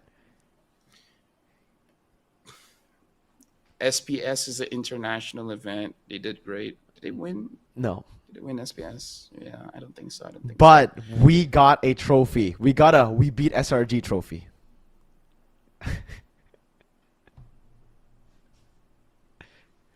We beat SRG. So that's a trophy in my book. That's the only trophy we'll get. Yeah. Mirko, you know what? Yeah. What's up, Laval? What if they're already playing, and then we're just making sure that nothing happens again, and then we're jumping in because I hope that's the case. A little tired, yeah. I hope that's the case. Yeah. I hope you're healthy, by the way, LaFell. It's 8 p.m. here in Malaysia. Oh wow. And 7 p.m. here in Indo. At this point, maybe tomorrow they should start way earlier. Just in case if something does happen, then, tomorrow Renmar is going to be here, so that's exciting, Mirko. Oh, yes. One more person here. Hey, Renmar. So that's going to be good. Are you ready, Renmar? It doesn't matter if you're ready, Renmar. It's going to happen anyway. Imagine when Renmar is on, absolutely no problem. The moment is just us two. I hope that doesn't happen, because then events would just not get us, Because, we might just be bad juju. Hey. I hope. Here's the thing. If our bad juju is that the day will be long, as long as they can make sure everything is all right, they will get us just so that it's confirmed a full game series.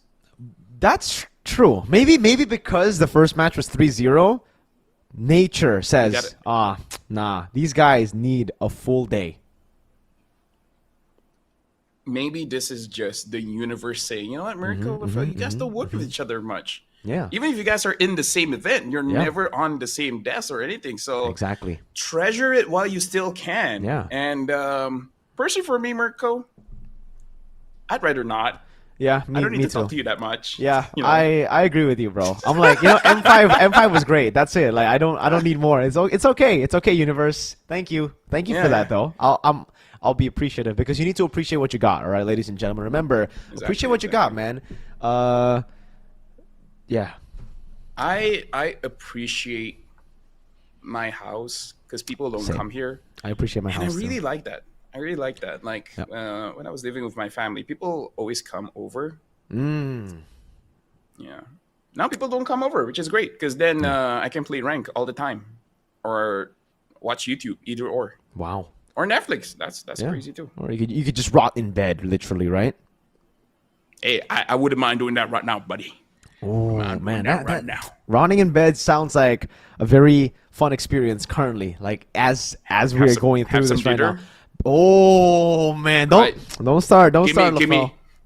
give me that double cheeseburger or Oh. whatever burger that you want, and then give me them fries. Give me the fries, the flaky fries. The one that, I think after this, after a long day like this, for me, it's got to be sushi. It's got to be sushi, brother. sushi is good. Sushi is good. Or maybe ramen. I've ate a beef Wellington before. Oh, fancy man. I've also tasted I've eaten beef Wellington too. How do you like it? It's not as great as a lot of people say it is. I agree. It looks way better Right? than it actually is. It's not all that. Like I would much rather just eat Exactly. Indonesian food, or even Malay food. No, honestly, Or like Chinese it's meat wrapped in pastry. Yeah.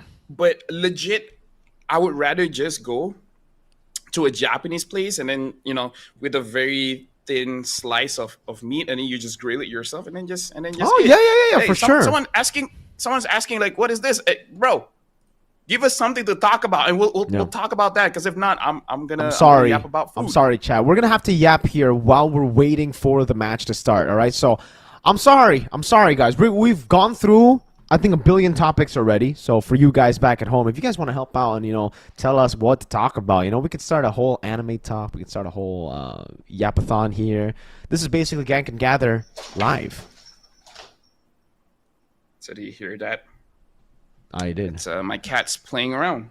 And when I say playing around, the aggressive kind, the very aggressive kind. So apparently Naisu's flexing on us now in the group. He's saying, damn, our grand finals best of 7 just ended in like 2 hours. 3 11-minute games, 1 15-minute game sweep. LOL. Easy day for me and Realize. Naisu, shut up. We don't need to hear that right now, Naisu. Thank you though, Naisu. Huh. Well, you know what, Naisu, go get a girlfriend. How about you do that? Gee, dude. Damn. What? Damn. Okay. Yo, all right. Give me your predictions, LaFell, for MPL ID and MPL MY. For MPL MY, SRG already made it. Homeboys are Aero. I'm going to say Aero just because I'm a fan of Hazel. What about you, LaFell? I gotta go with my boys, the homeboys, because Izanami is my boy, Stormy's my boy. We got a lot of boys, yeah? You have a lot of boys. I mean, like, You like your boys? I know how to pick them, right? Because when I see someone, I can see the potentials. Like, that's my boy. Damn. I want that boy, and then You they want to know who prove are my themselves. boys? Who's your boy? I don't just have a boy? I have boys. Oh, you got boys. BTR. All of them are my boys. All of them. All of them are your Even boys. even the coach. Even the coach. They're my boys. Even Let- Coach let me- Tazi. She's not a boy, but she's still But my boys. She's still a boy. She's still She's still a boy. Exactly. Honestly, I can put Erpang and Vel into my boys list because. Oh, Erpang is my boy though. That guy is. Hey, I like hey, that hey. guy. I like Erpang. Hey, yo, let's negotiate. I'll write an email to you for us to have The same boys. You know how when people divorce, they have like a amount of time with this, and something like that. What do you Okay. call it? Custody. Something? Custody I don't know, battle. I don't know. Yeah, custody battle. All right. Yeah. We don't have to battle. Just like maybe weekends. I don't know, man. We can share the Erpang is boys. Share Erpang. Erpang's our boy. He's a very nice person. Very nice is. person. Very Yeah. humble. That's insane, because even when you're asking the players are like, yeah, the coaches are so cool that it's really not that stressful. Yep. Vel was really like, I mean, has always been a player with a lot of potential. Van Strong too, by the way. What's his name now? Is it just Ivan? Yeah, What's his Ivan and then just Vel. Yeah, Ivan has always been a very high potential player, even in MPL Indonesia. We always mention how good he can be, but every time he plays in MPL ID, he just doesn't do well. And that's why I said, MPL MY is great for reject players like Do you Vel, know that like clip? Ivan. Do you know that clip is in an official video in MPL? Oh, wow. Yeah. So basically, we have a video talking about the story of Homeboys, and they use your clip. Hey. So you're in So I'm MPL MY. I'm part of it. Yeah, you're MPLMY. Yeah. Oh my God. So imagine the video, like the cool dramatic shots of the players, and be Yep. like, we're not going, da, da, da, da, and then fade to black, and then fade back in. It's you guys in the podcast with you wearing those shorts, and it's like MPLMY, and it's like boom, changing more dramatic shots of the players doing good. And everything's like. Yo, It's a good video. It's a good I video. should Some sue people did Moonton for say, money. I'm just. hey, you know what? At this point, be like, dude, give me diamonds, and I'm Give not me talking about diamonds. in-game ones. Oh damn! Man. That's a good There one, you go. Rafael. There you go. That's a good one. Yeah. Yeah.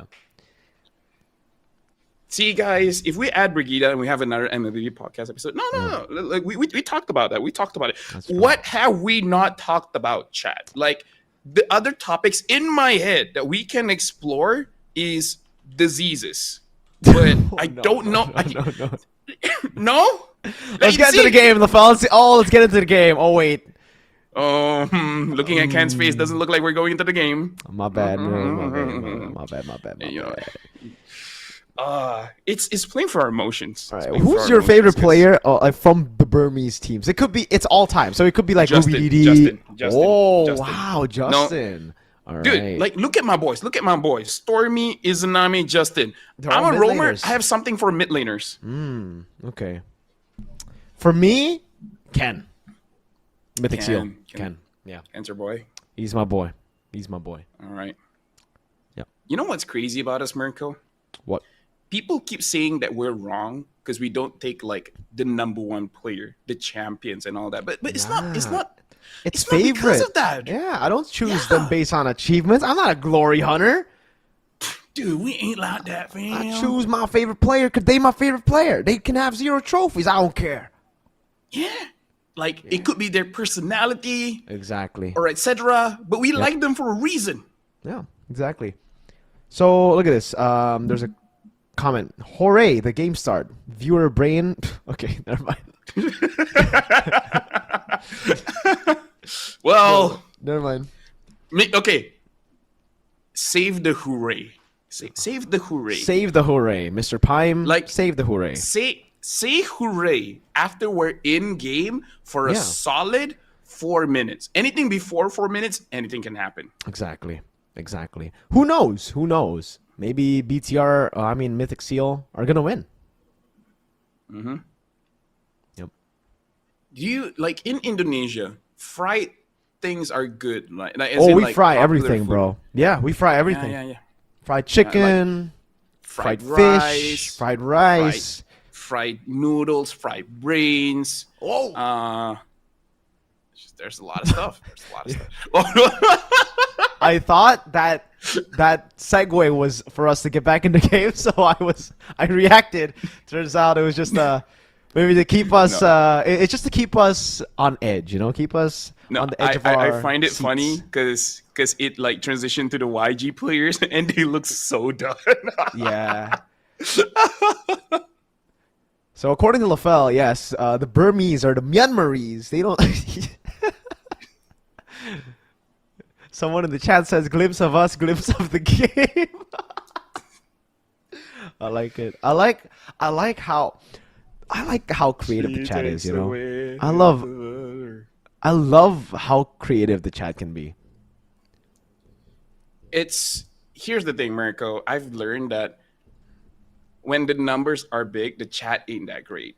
Yeah, dude. The chat always Right? talks about like weird stuff, man. They're either battling regions or battling politicals. It's so bad. But then when we have Exactly. like this chat, look at how good everybody is. Look at how everybody's just talking about the game. Everybody's talking about this right now. Even What do though, you mean everyone's talking about the game? What game? Okay. Oh, Well, okay. here's the thing. At least we're not the only ones talking, Mirko. Look, even the players are talking. Yeah. The marshals. Well, are technically, talking. we are I the feel only bad ones for the talking. marshals. They're just chatting, you know. Yeah. Hey, Marshals Realize are is in the standing. chat. He's saying we're a mere recap. This is a mere recap episode. Yeah. I haven't actually gotten the chance to record the new mere recap, but this is it. You know, someone just clip it and it'll just be out there. Maybe certain things that we said maybe don't clip because I don't know how well that would Yeah. translate. You know. You know what? No, clip us out of context. That's good for views. Well, you know what? Sure, whatever, man. Yep. I have something bad about my PC though, Mirko. What? That I've learned after watch What's partying up? for a while. Yeah, your connection If it- is pretty bad. Yeah. No, if it stays on for like 8 to 12 hours, it will just shut down. Ah. Wow. So Realize is Nice flexing might on us just be a too. good luck Realize, charm. We just- Realize, shut up. All right, don't flex on us like that, bro. All right. He just said Naisu might just be a good luck. We just finished quick. Hey, sometimes Wait, what did maybe what if did we they finish? don't, I don't know, but maybe we don't want to finish quick. Realize, have Dude, you ever why thought do you about want to that? finish quick? Exactly. You want to take your time, man. You know. Sometimes you want to warm up. You know. You don't need to be quick. Now, the fastest isn't always the best. You know. This is not Exactly. track and field. Realize. Have your parents not talked to you about the hare and the tortoise?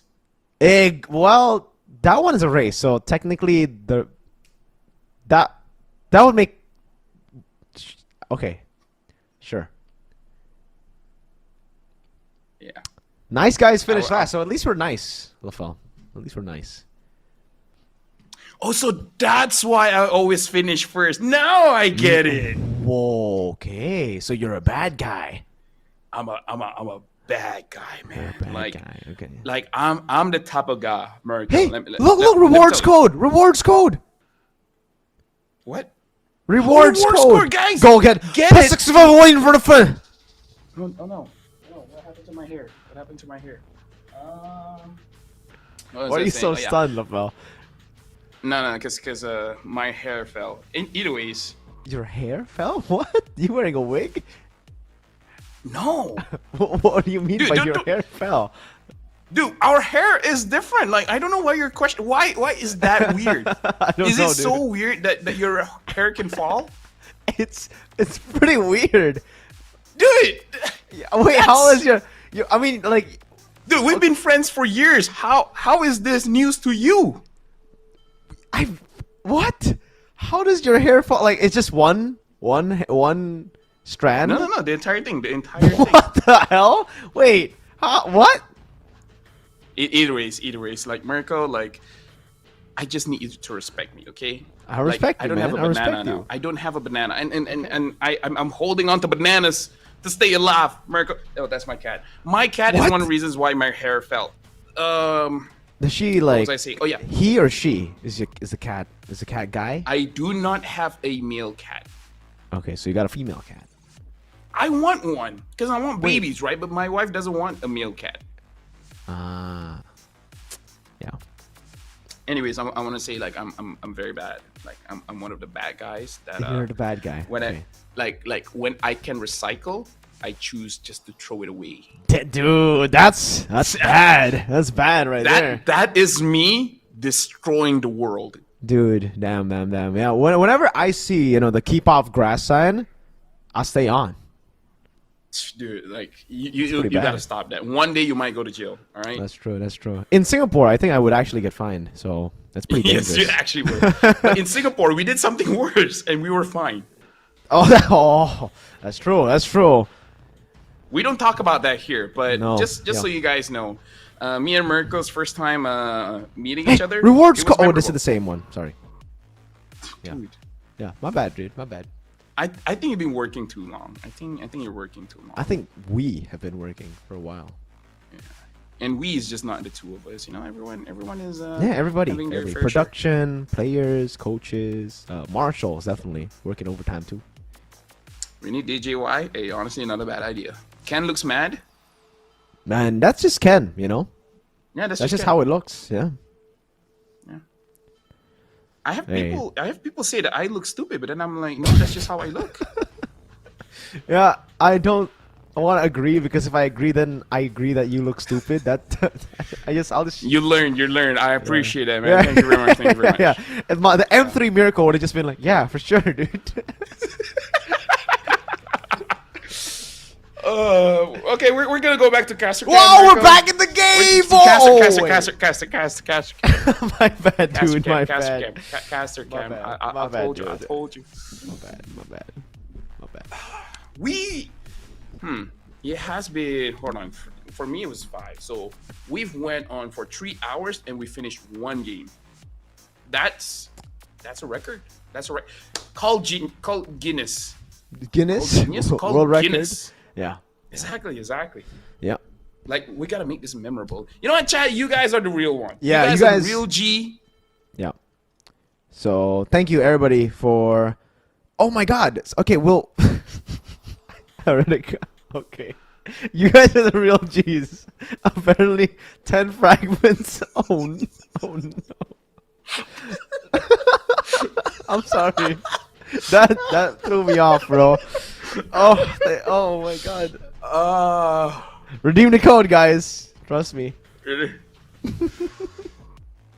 Oh man. Well, YG or Mythic Seal? YG for me.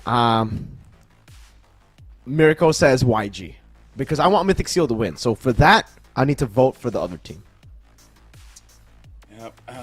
Well, we're back in game, then never mind. It's just okay. This is gonna be a running joke, you know. This is a running joke right now. I mean, it's not even running. Nothing's running right now.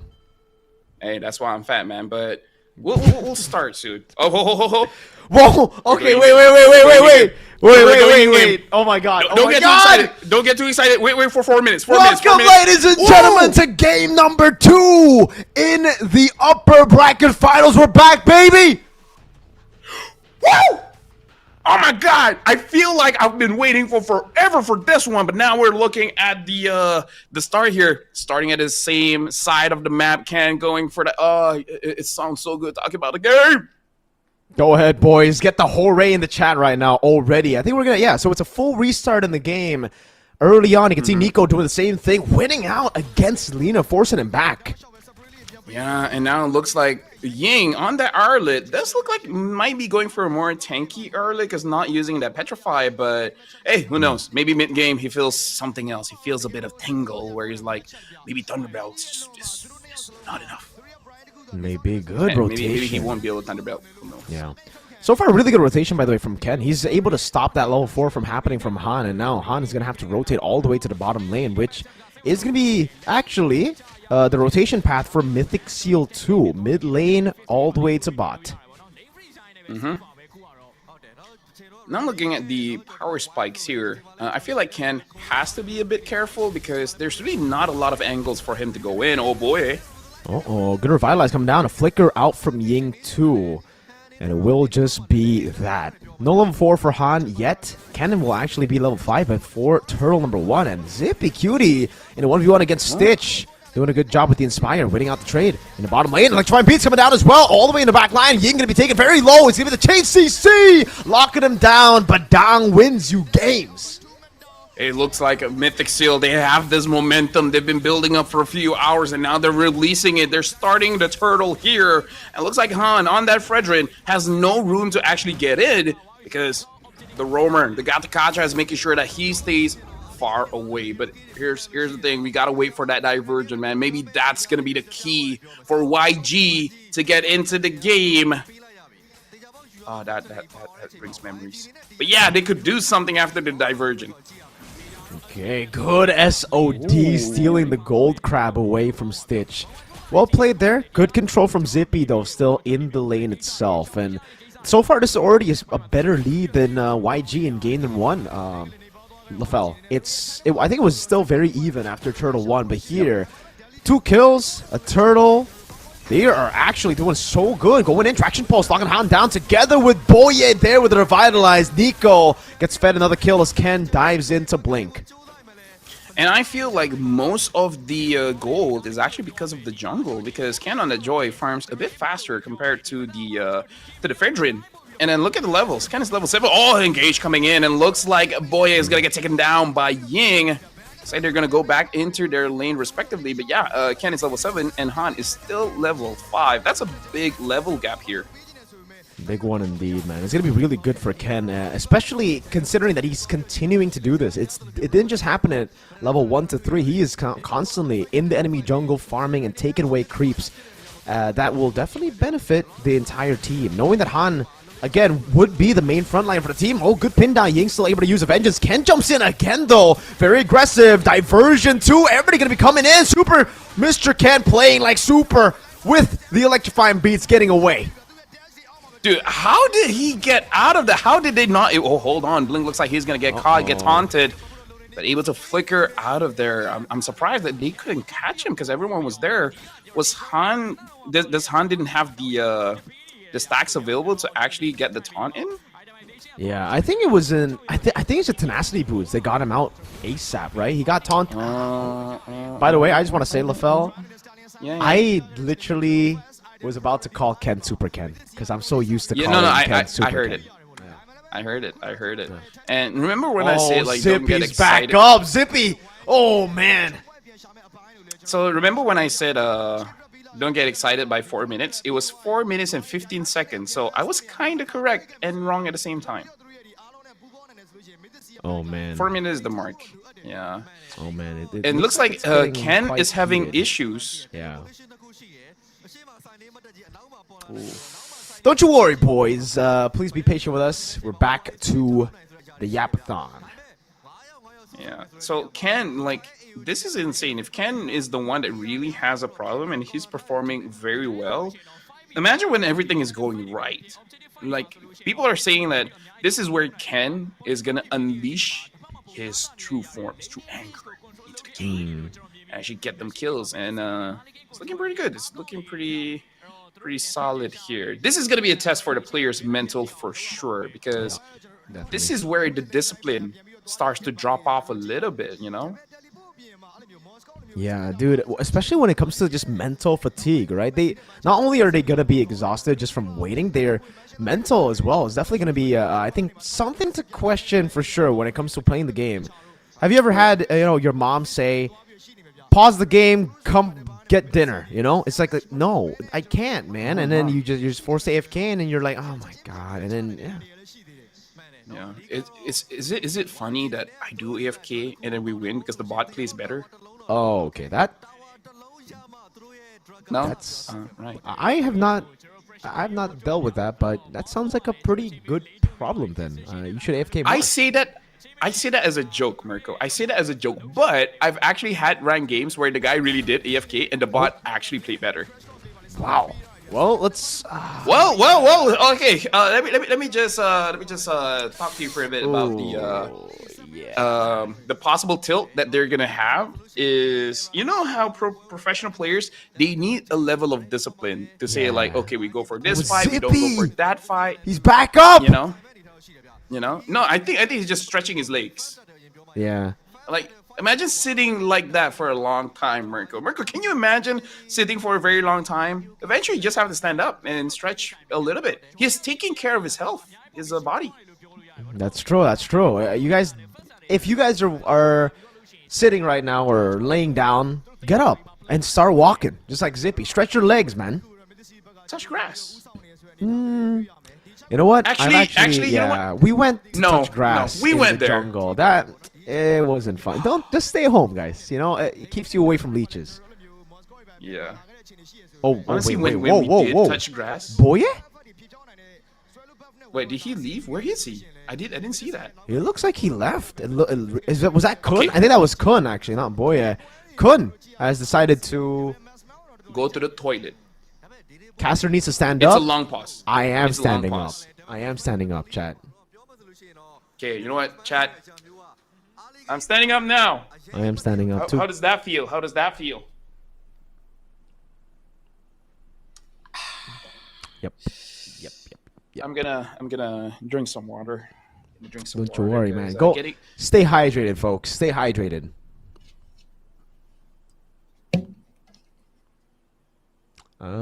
It is Kun, yeah. He rage quit IRL. I don't think he's rage quit. I think he's just like a toilet break or something. That seemed like the boy's gonna be okay. Everybody's stretching their legs now. Mr. Boye, Nico, Ken's about to get up too. Everybody's up. Mm-hmm. We're up too. To be fair, right now, they're all It's talking gonna to the change to marshal. us. Gonna change to us. Okay, I sat down because I would be cut out if I wasn't lying to you. I swear, guys. All right, there's no lies here. Yeah. By the way, what did? No, never mind. Never mind. What? 8:39 p.m. here in Malaysia. This is probably a good time for you guys to get dinner. For me, I already have a lot of mee curry. Shout outs to my mother-in-law, which is great. Yeah. People Shout-outs. laughed at me, Mirko. Oh. Because in MPL, like you make predictions and everything like that, right? Mm-hmm. I had a dilemma where I have connections with both teams, right? Yeah. So basically I just said, like, who do I vote for? The team that has my friends or the team that has my father-in-law?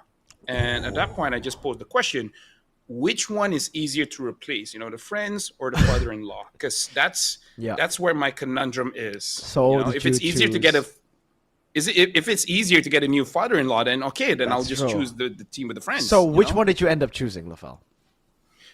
People keep spamming. It's like, dude, you can always find new friends. I disagree, but I was like, okay, then I'll choose the team that has my father-in-law. It's like, okay, I guess you can't replace him or whatever. That's okay. You know what? That's a. Do you want to go for a answer. break? Oh, let's go. You know what, guys, get some dinner, get hydrated, go to the toilet, because this is Mirko. My name's LaFell. We're going for a break. We'll see you guys when the game starts. And remember, it's game 2 of this best of 5. Bye-bye.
said there's a limit in the women's league. In MWI, we say limit? Watch us bounce from the MWI queens everyone knows, to the stars who came out from nowhere, to the ultimate champions. Now, MWI is expanding greater than ever. Turkey, EECA, Africa, Mongolia, and beyond. We're stretching the map wider. MWI, where dreams get louder. This isn't just a tournament. It's your passport to the world stage. A spotlight for women in the EWC. No rules, no ceilings, no limits. Just this. We're vibrant. We're ready. We're limitless.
They said there's a limit in the women's league.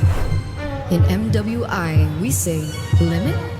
Watch us bounce from the MWI queens everyone knows, to the stars who came out from nowhere, to the ultimate champions.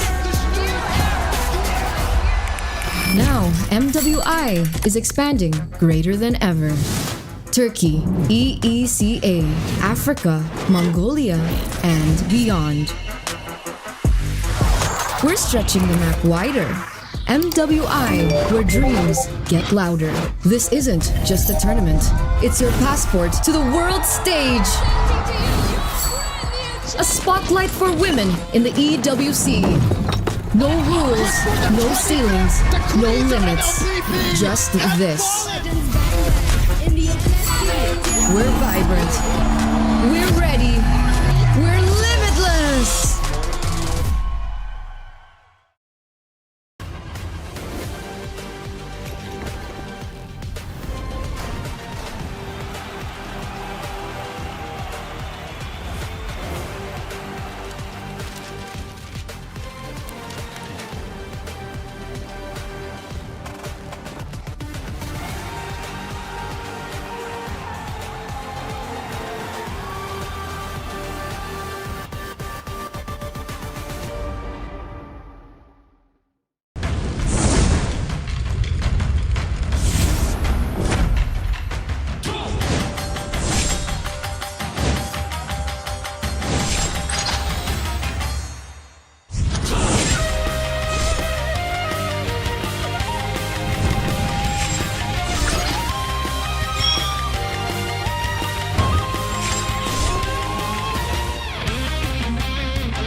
They said there's a limit in the women's league.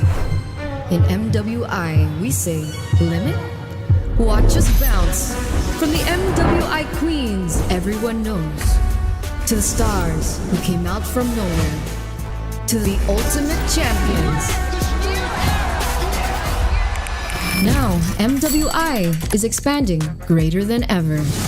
Turkey, EECA, Africa, Mongolia, and beyond. We're stretching the map wider. MWI, where dreams get louder. This isn't just a tournament. It's your passport to the world stage. A spotlight for women in the EWC. No rules, no ceilings, no limits. Just this. We're vibrant. We're ready. We're limitless.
There's a limit in the women's league.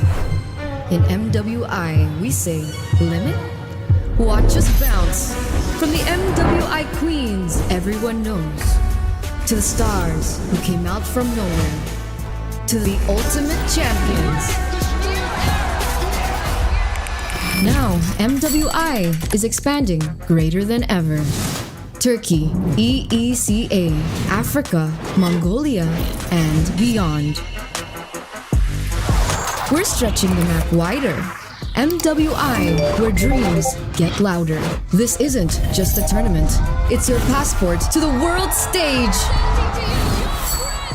A spotlight for women in the EWC. No rules, no ceilings, no limits. Just this. We're vibrant. We're ready.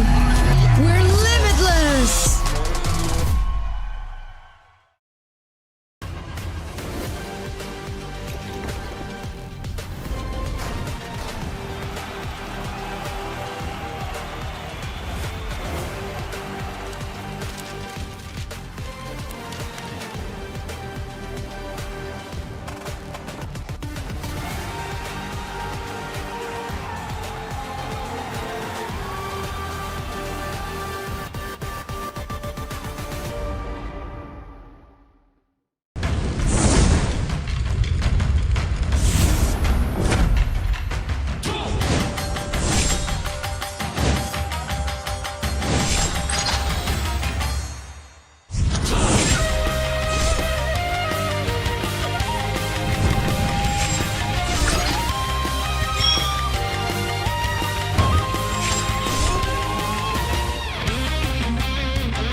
There's a limit in the women's league.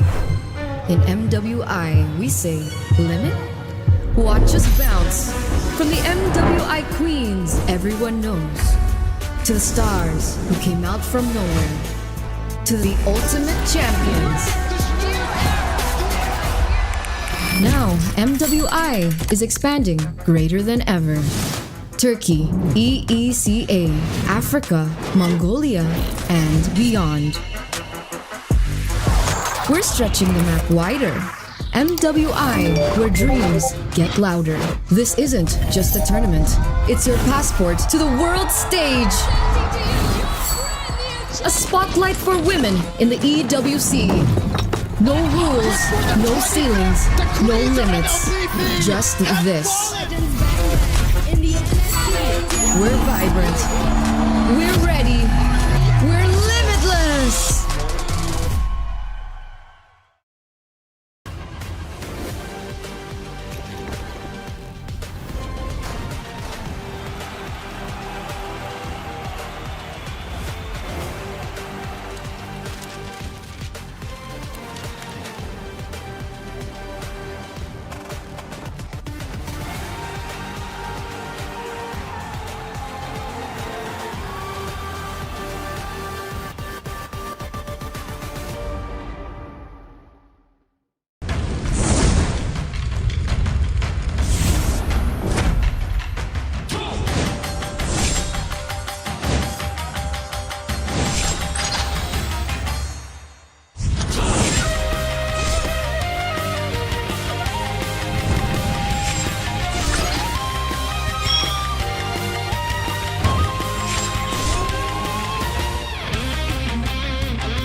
They said there's a limit in the women's league.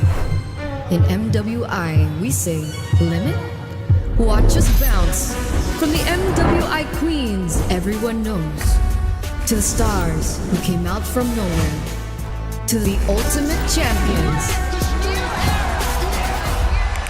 Now, MWI is expanding greater than ever. Turkey, EECA, Africa, Mongolia, and beyond. We're stretching the map wider. MWI, where dreams get louder. This isn't just a tournament. It's your passport to the world stage. A spotlight for women in the EWC. No rules, no ceilings, no limits. Just this. We're vibrant. We're ready. We're limitless.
a limit in the Women's League.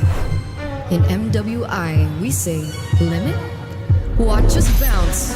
From the MWI Queens everyone knows, to the stars who came out from nowhere, to the ultimate champions. Now, MWI is expanding greater than ever. Turkey, EECA, Africa, Mongolia, and beyond. We're stretching the map wider. MWI, where dreams get louder. This isn't just a tournament. It's your passport to the world stage. A spotlight for women in the EWC. No rules, no ceilings, no limits. Just this. We're vibrant. We're ready. We're limitless.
There's a limit in the women's league.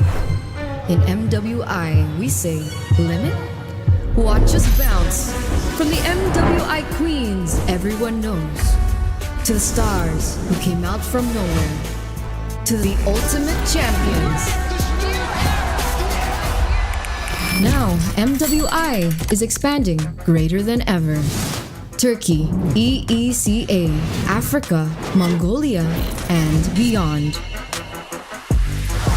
We're stretching the map wider. MWI, where dreams get louder. This isn't just a tournament. It's your passport to the world stage. A spotlight for women in the EWC. No rules, no ceilings, no limits. Just this.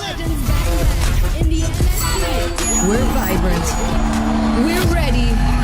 We're limitless.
always said there's a limit in the women's league.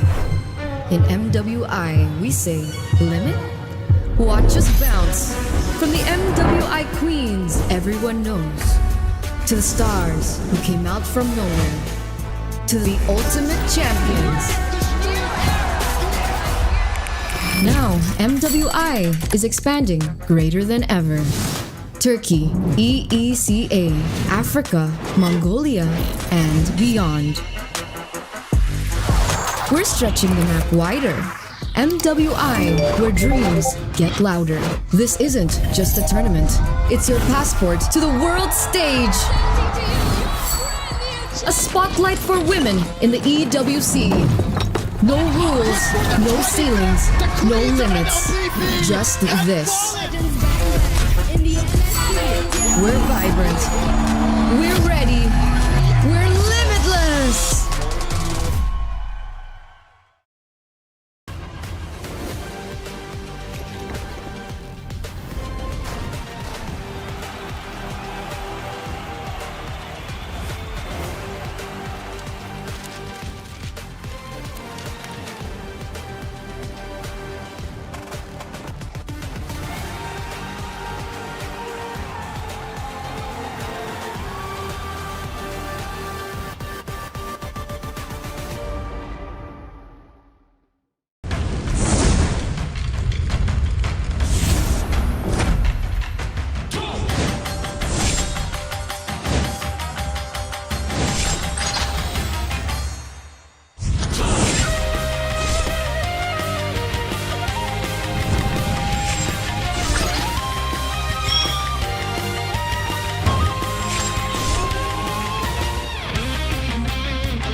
Yep. Hello, everyone. So we're here. We're going into the game, hopefully. Game number 2. It was 4 minutes something, 4 minutes 15 seconds. And now we're at 9 minutes into the game. The Lord has spawned. Looks like Mythic Seal already has 10 kills. And YG already having 6. Yep. Mythic Seal up ahead by quite a bit. We missed quite a bit of the game here. Ken walking up again. Yeah. Lord gonna be started up by Mythic Seal. Yep, so right now looking at the situation here, in terms of goal lead, there's really none. The one was still... Oh, hold on, Kun. Yeah, caught in the tough spot. Forced to use the fist crack. YG. Actually, despite being behind, are fighting back really well. They've gotten to a power... The power spike the composition needs, LaFell. The win condition, Stitch, getting to the 3 items. We're going to take a look at the in-game equipment here just to get ourselves recapped as to what happened. And yeah, Stitch... Seems like he's already super powerful already with a concealed blink. Looking for the back. Just going to go for Boye for a bit. Oh, the final slash whiffs. Now the AOG into the midst of it all. Stitch still able to cat away for a bit now, but it's going to be intimidated by Boye in the front. Taken down. Hen still able to be survive. Oh, Stitch in the back with the SOD. Ying still there. The Lord going to be secured there by Lita. That can save the game for a bit. Stitch running for the hills. Still chased down by Zippy and will be taken out by Nico. Dude, at that point, honestly, Mythic Seal won that one. I mean, like, sure, they were able to get the Lord, etc., etc. It was a good play coming in from Stitch, but look at that. That's a wipe out. And now, Mythic Seal, they can start controlling the map. The Lord spawn, sure, whatever, but you can deal with that Lord later. Get as much turrets as you can, right? Because, woo, 11 minutes in, and now Mythic Seal looking like they were in a better position compared to YG. 11 minutes in, 2,000 gold lead still for Mythic Seal, but I think for YG, they can still stay put. Yes, Nico, Ken, and Zippy, all of them will deal crazy amounts of damage in the later stage of the game, but when it comes to macro control, it really has to be all YG. With Stitch, Aloyi, and the chip, it should be an easier day for them to control the sides and look for pickoffs. So that's what they got to do. They forced the team fight, I think, way too earlier around the Lord, and that's why we got to see like a pure clash and technically a gamble for the Lord. But if they played towards their strength, which is that macro control, I think this could actually still be winnable by YG. I mean, like, we gotta talk about the mental fatigue as well, because when you're playing macro, you really gotta be on top of things. And now Blink looks like he's gonna shortcut. AOG there for Boye. That's gonna be the immobilization over to Blink. That will be taken down. Mega kill already. Boye traded in for Blink so far. Diversion though will send them back towards base. And that's the thing. Like, you can see the idea there, right? So Blink goes to the back line, gets the portal in, and then basically sandwich Mythic Seal. But it's very difficult for them to do at this point because, I don't know, I feel like the setup is a little bit rushed, and I can't even blame the guy, right? Like, they've been playing this best of 5 for a few hours now, and it's like the chip just doesn't look good in this kind of situation. You kind of want to keep the game plan simple, just play front to back. And I feel like that's kind of what they have to do at this point. Play a normal front to back until they get too focused on what's happening in the front, and then the chip goes in. Like, you kind of have to play him like an assassin. Wait for them to forget about you, and then you show up. Yeah, picking off the 1-1 seems to be a very tough job right now for anyone. I mean, for YG, right? When they go for the shortcut, usually it's always comboed together with a big CC ability, but because the 1-1 has built-in Purify, it's just been very tough for them to get close even towards Zippy. With a nature already built up too, that's definitely going to help when it comes to just surviving against this YG composition. Rose Gold, this is an interesting build though for Zippy. Usually for the 1-1s, you go Corrosion, Windtalker into the Haas Claws. But here, we actually see Corrosion, Windtalker, Berserker's Fury from Zippy. So instead of the Haas Claws, he's gone and opted for Rose Gold Meteor and the Wind of Nature. Yeah, so good and bad. I actually do feel like Haas Claw is still better, but Blink is going to die here for sure. Yeah. Way too far away from the team. And there's no real way for them to capitalize there, YG. Rose Gold for Stitch. Just a split push for Stitch. Yeah, because here's the thing, like, yes, Rose Gold does have lifesteal as well, More importantly, has that shield, but I think it's not enough. A Haskell should be better because you even have crit there, which synergizes with your Berserker Fury a bit better. So, I mean, I can see the maybe it's just for Lina, like really respecting the burst damage coming in from the Lu Yi. So you favor the shield over the more damage as well as lifesteal. And maybe he's considering that he doesn't even need that much damage. And looking at the lineup, you can see it. Like, it's not super tanky. The tankiest one is probably just Fredrin.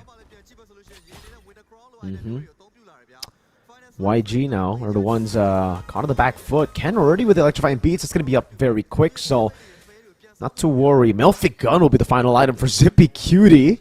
Interesting. So it's kind of like a utility build in a way where, again, obviously there's still damage. Han taking a beating up front will be able to tank up the Lord, and it will be dealt with. Tier 2 in the mid lane won't be able to survive, just like that Tier 3 in the top lane. And I think, yeah, bottom lane will also be destroyed. YG left only with their base turrets. Yeah, if YG really wants to stay in the game, like try to get at 2-0, they really have to start being patient and just wait for Mythic Seal to overextend, because once you have items on stage, she will be good, but the setup is going to be difficult, because if you look at Mythic Seal, having the Badang as well as the Gato Kacha, you'll get interrupted so many times. You know, you don't have to interrupt the Moscow per se, just interrupting the front line is going to be enough for the entire team to have a difficult time. The fact that you do have a Lu Yi, you might want to look weak, right? Make it look very vulnerable for Mythic Seal to actually go in for a fight and then catch them. Like, what I'm saying is YG, they can't be honest with this kind of composition. You need some kind of bluff to be able to finally catch Zippy or Nico. Honestly, like, Nico might be the bigger threat at this point, because the itemization coming in from Zippy, like you said, is more utility, and I feel like Nico is going to be the main carry with 8, 1, and 7. Other than that, they just got to be creative, and we just have to see how their mental fortitude is in this game, because they have the tools. It's just very difficult tools to use. Yeah, when it comes to Ken, whoa, very aggressive moves there up front. Ying, wow, not able to get the final slash and will be caught. That's a solo kill for Ken, despite everyone being there. It ends up just being no assist, no help from the rest of the team.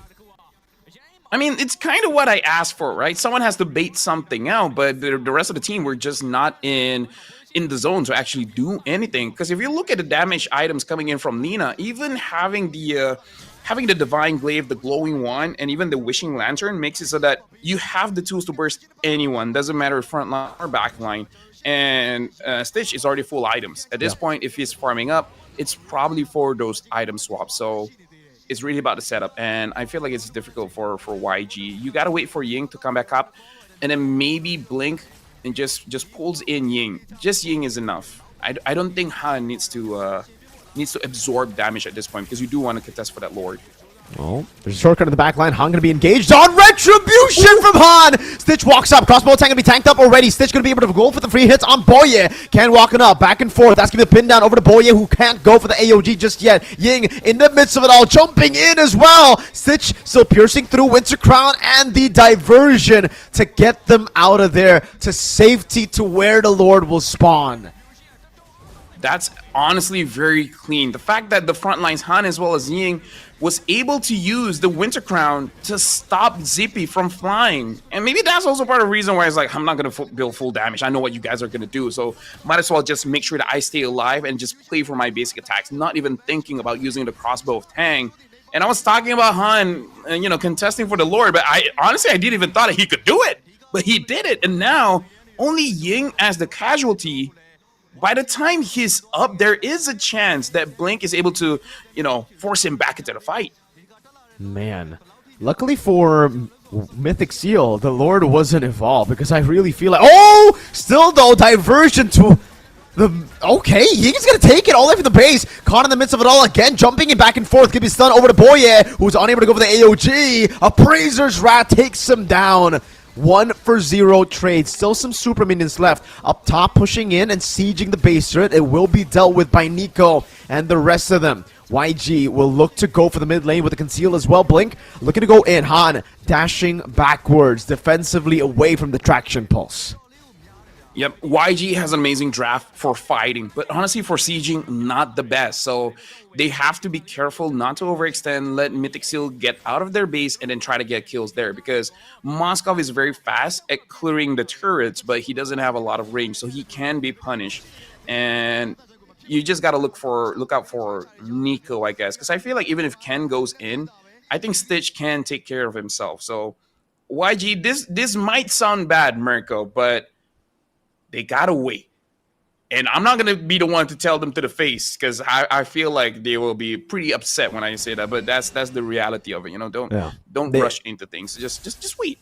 They've been waiting quite a bit today, LaFell. So I think I know, they're but, experts of the patient game. And looking at the way the game has actually been played, it has looked very patient from YG. They've really just relied on those teleports to get them the side control, to get them turrets, to trade across the map.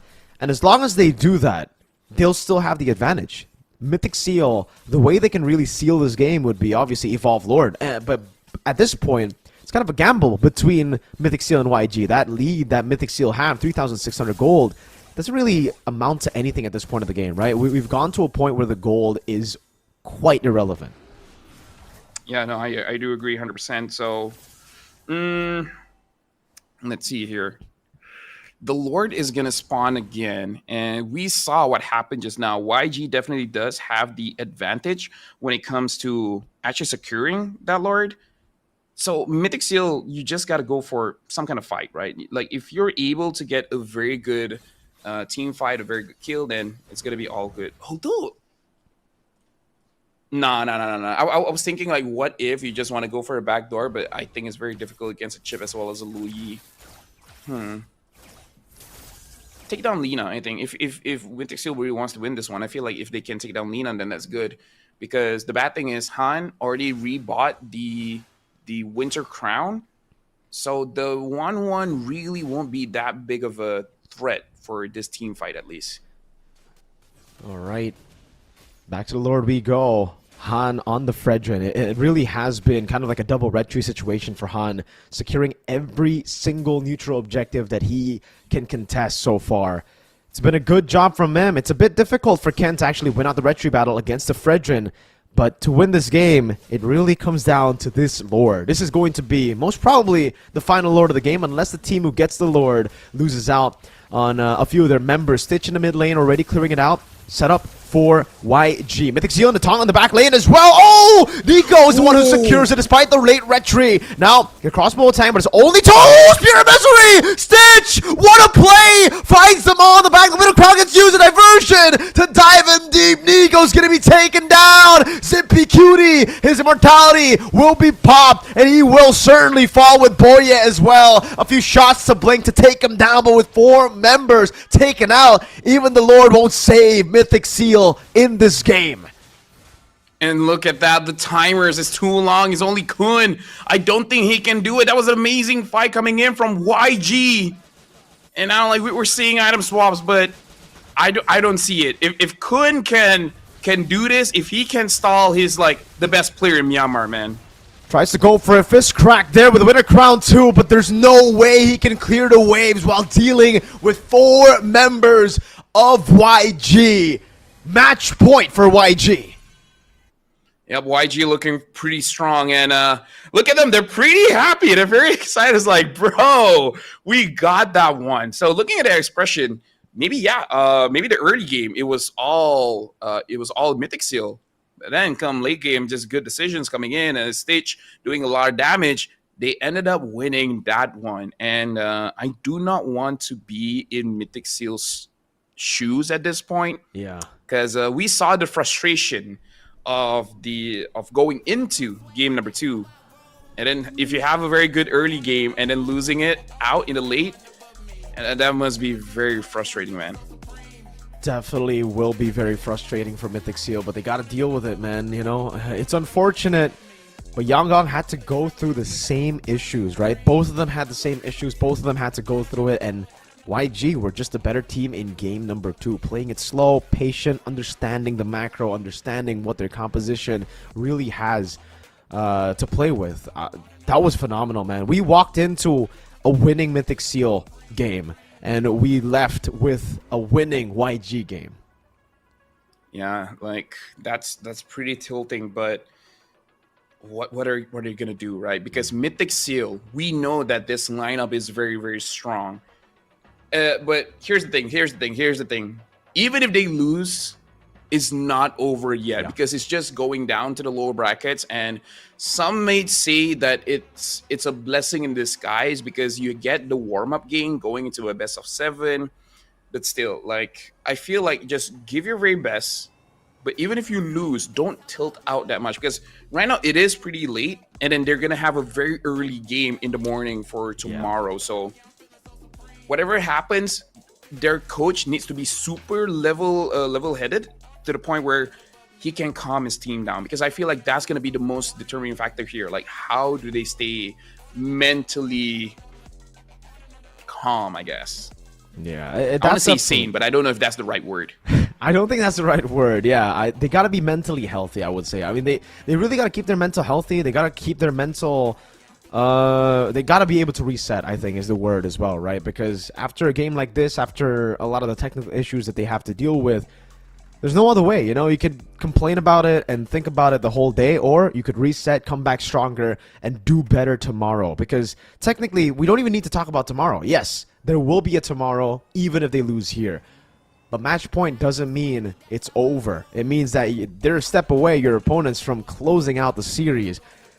And I believe in Mythic Seal, man. I believe they could give us a 5-game banger here after a long day already. Stitch, though, however, doesn't believe in that. Stitch wants to end things quick. After a solid Game 1 performance, now he comes in, guns blazing again with the Moskov that we doubted quite a bit because obviously it's kind of like a late game pick. But Stitch, just solid all throughout, farming all the way to the late game, waiting for those item power spikes. Didn't die that much in the game, especially in the early game, and he really became the game changer in around those big team fights.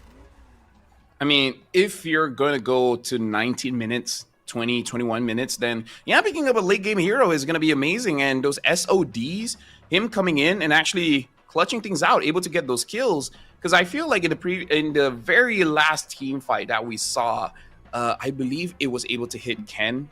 And to be fair, Ken was securing that Lord, so he had to pick his poison. Late game, we know that tanks in the jungle is much better than assassins in the jungle just because you want to play for that objective. And unfortunately, Ken, in this one, he even had the rose gold meteor, not the entire game, right? He swapped items after the Witch Crown has been used. He changed to the rose gold, so Ken, honestly, like, mechanically has been amazing in this game, even though we don't see everything that happened in this game, but mechanically he is on point. But you just can't beat a tank in the late game. Even if you do get the Lord, the tank will be able to stop you, will be able to make sure that he wins the team fight. And 23 minutes, man, you saw, if you die, it's like 50 seconds, 1 minute.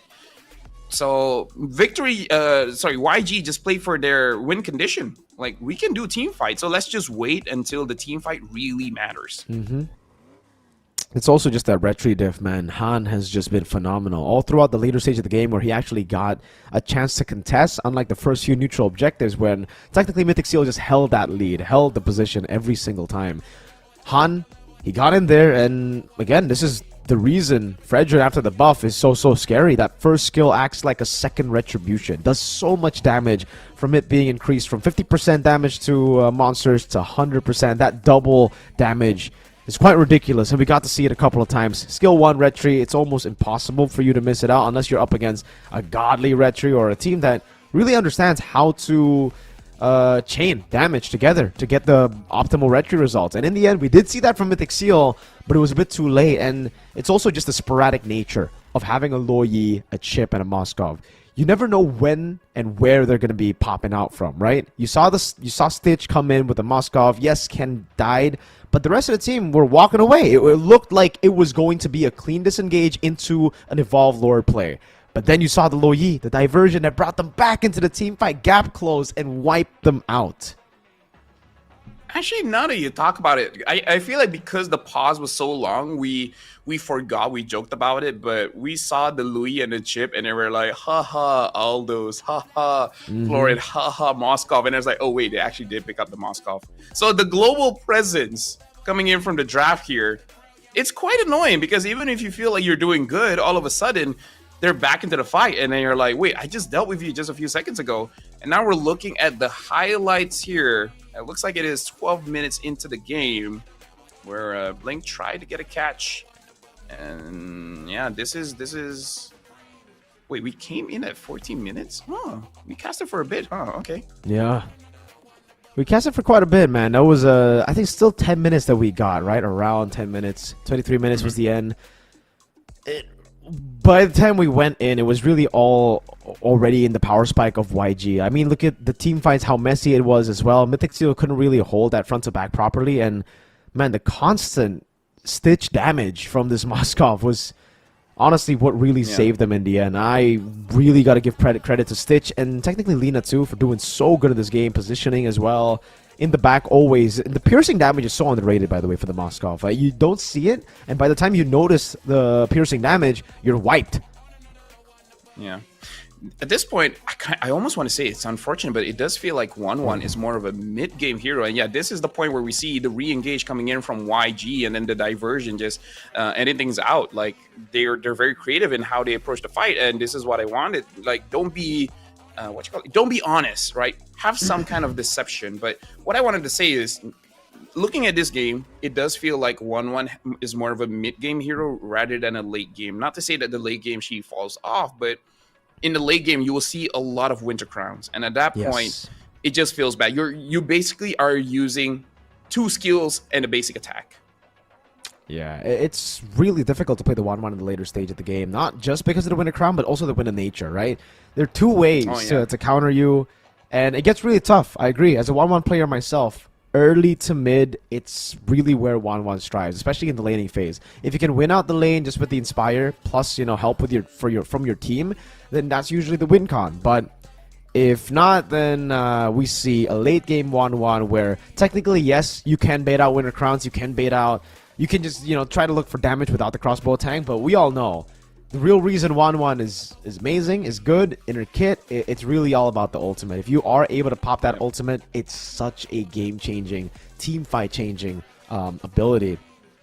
But at the end of the day, despite the Kimmy and Joy both reaching their item power spikes, they just weren't able to create forced errors enough in this game to force out these 3 teleports out or to force out some baits here and there.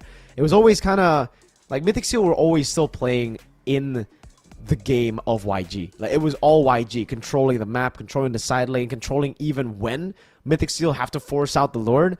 It was all YG. What could have changed that would be possibly a base turret take in the side lane. But again, that's where YG's clear really shows up. Moskov in particular, plus the zoning of Loyi, and then the 3 frontliners that were quite tanky this game. I didn't expect the Arlet to be that tanky. At the end of the game, he was just jumping back and forth in the team fight against 4 members, and he just doesn't die. Yeah. I don't know how relevant this is, but you still remember Sunfrost, right? Sunfrost, yes. So he's still active in coaching teams, and he has scrims and etc. And he has a very high confidence that YG will sweep everything here. So I don't know what he saw in scrims, but he seems very confident that YG is like just a step above the current competition. Again, we don't know. Maybe things can change tomorrow, in fact, maybe. But hey, if Sunfrost gives that much respect to YG, then maybe they're looking pretty good in scrims. You gotta give respects to them, man. Being able to pull off a composition like that, Chip, Moskov, Loyi, that requires a lot of brain power. That requires a lot of macro understanding, and they did play it very, very well. Their mechanics individually, too. I was surprised, man. Stitch, a phenomenal player. And as we get into game number 3 in the drafts, I wonder if Mythic Steel are going to change things out. Game 1 and 2, they stuck on blue side first pick. They gave red side away. They tried, I think, to pick up the chip for themselves, but then they noticed, oh man, YG with the Loyi first pick, they also decided to take the chip away. So we thought we would have a way to deal with the teleports with our own teleport. Turns out they're just going to stack up on 2.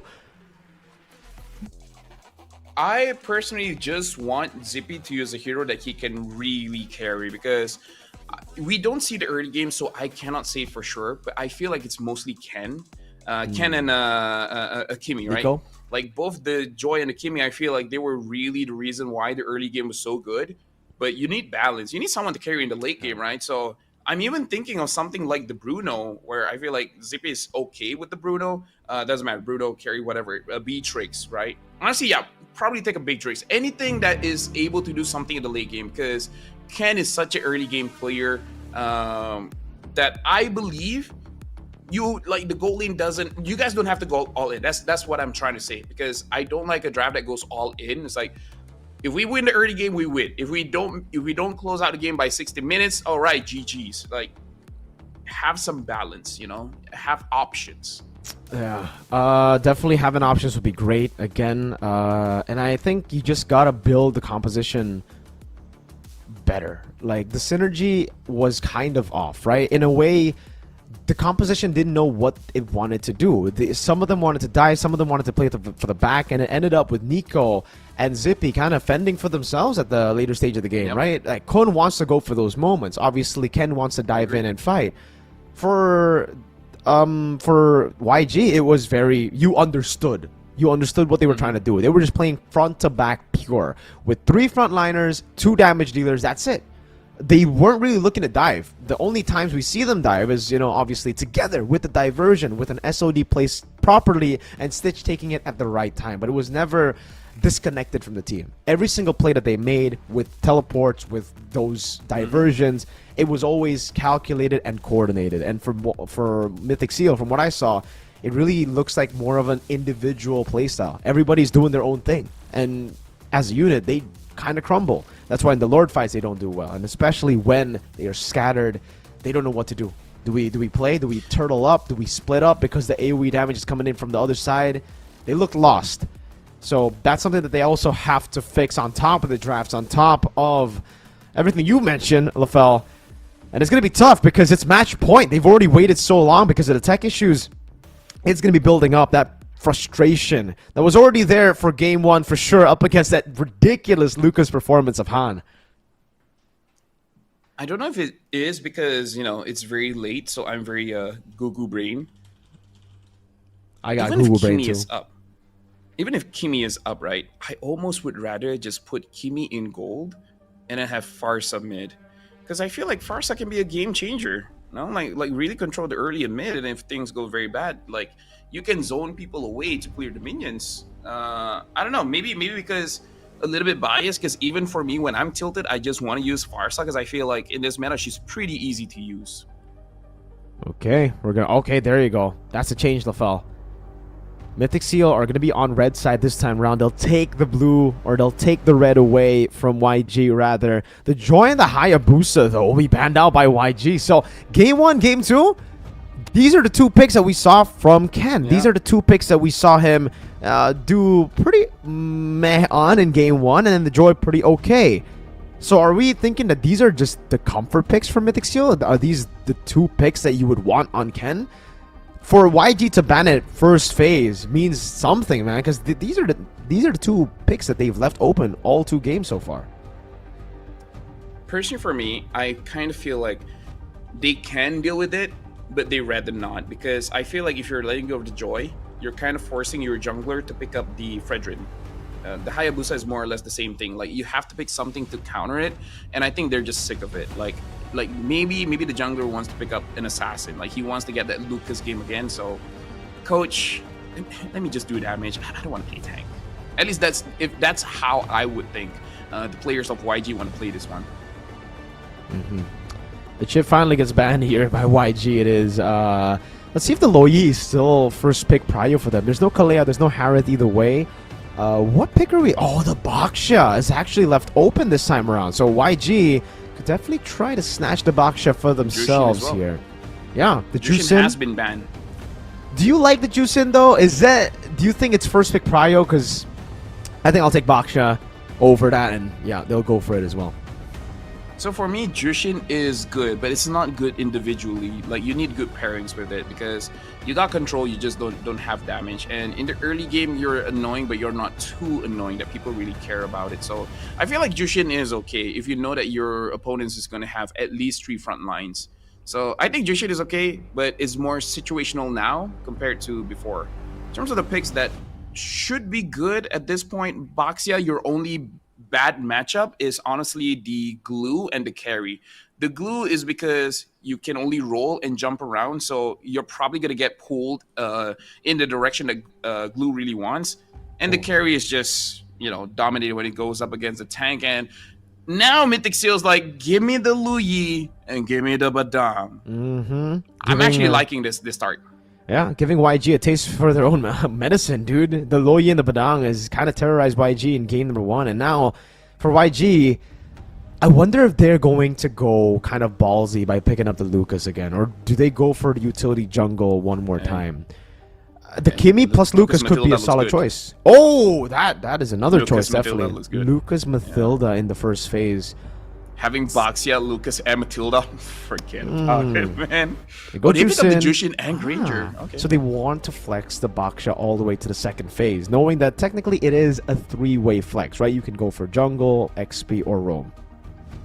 Yeah, and the Jushin is able to open up the map a little bit, and in case if they are able to catch the Jushin is one of the tankiest mid laners I've ever seen. Like, I could have sworn she is a tank, because I've had games, Mirko, I hope I save it, where I'm a Jushin with 0 HP, and I'm 1v2ing, and I do not die. And now the Lucas gets into the hands of Mythic Seal. So it's kind of like Mythic Seal's like, hey, you know what YG is doing? Let's try that. That looks pretty good. This is the exact same draft. If YG doesn't ban Matilda, they're trolling, man. Yeah, I think they're really selling the game if they actually don't ban the Mathilda here. This is their own strat, literally, in game number 1 that got them such a dominant victory. So, yeah, for YG, I'm expecting the... Man, I'm expecting the Mathilda, but this is why I don't like the Jushin, especially up against a Lucas like this, up against a Badang. There's so much anti-CC. What are you going to do, right? The whole kit of Jushin relies on you picking people up. Who are you going to pick up? The Luyi is going to deal damage from outside your range. The Lucas wants to just get close and up and personal with anti-CC, and so does the Badang. You're kind of also forced to use Purify here, so any form of mobility later on for Mythic Seal, if they decide to go for even more mobility, like say an Aerithel, it's going to be such a good day for Mythic Seal's gold lane. Okay, please ban the Mathilda. Okay, let's think about this in the way that you're trying to be really smart about the draft, Mirko. They have the Baxia, which lowers heals and shields without items, right? So maybe that's the idea, or they want to go Khalid in Rome and then just have Khalid, Jushin in the mid. I see to deal with Mythic Seal, I see the angle, but also I think the main, the reason, the big factor as to why Mathilda is so broken with the Lucas isn't really the healing. The healing is a bonus, yes, but it's the mobility, dude. Lucas having a disengage is so broken. You can just walk in. Hey, it's not working out. I have a get out of jail free card in the Guiding Wind. I have so many ways to also re-engage later on, and it's also the gap close, right? Because usually on Lucas, you have to use your skill 2, you have to use your ult and skill 1 to get close. But with a Mathilda, all you need is to take the Guiding Wind while he's circling Eagle away. And YG decides to leave the Mathilda open, so this could very well be, like you mentioned, Lafel, a Baxia plus Khalid combination, or it could be Mythic Seal with a win. Wait, they're taking the CC? That means the Badang is Rome. No Mathilda. Yeah, like that's it. Like maybe that's why YG didn't ban it out. Cause dude, I know Boye, he's not a Matilda player, and I'm like, I see. Okay, so they're not trolling. They just know.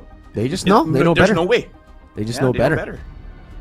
So that's interesting. Showing CC now, for me, it's a bit too early though. Because there's no more flex anymore, unless you put CC in gold. And what's going to be in the XP lane now for YG? Because I have a feeling that the Baxia will be a jungler. Looking at how many junglers has been banned out, I don't think they're going to get like an assassin here and play in the jungle. But not good against CC though. Yeah. It's... I mean, they could still go for Valentina, actually. That is still up for grabs in the XP lane. Take away the Lucas ultimate. The Cho gets picked up. There you go. That's the Valentina, but the Cho... I guess it's good for the CC, but... Yeah, I guess the Lucas and Badang is the same issue. They're built to go up against CC. Yeah, so I think they're just like, they want CC for days. It's a good comp because they're attacking the emotions. Ooh. This is emotional damage. Like, you guys won't die, but getting stunned, getting picked up, and now a Brody comes in. What? I don't even know if that's the best pick, Marco, because Oh man, Iritha would have been better, I think. yeah, I don't think the you know what?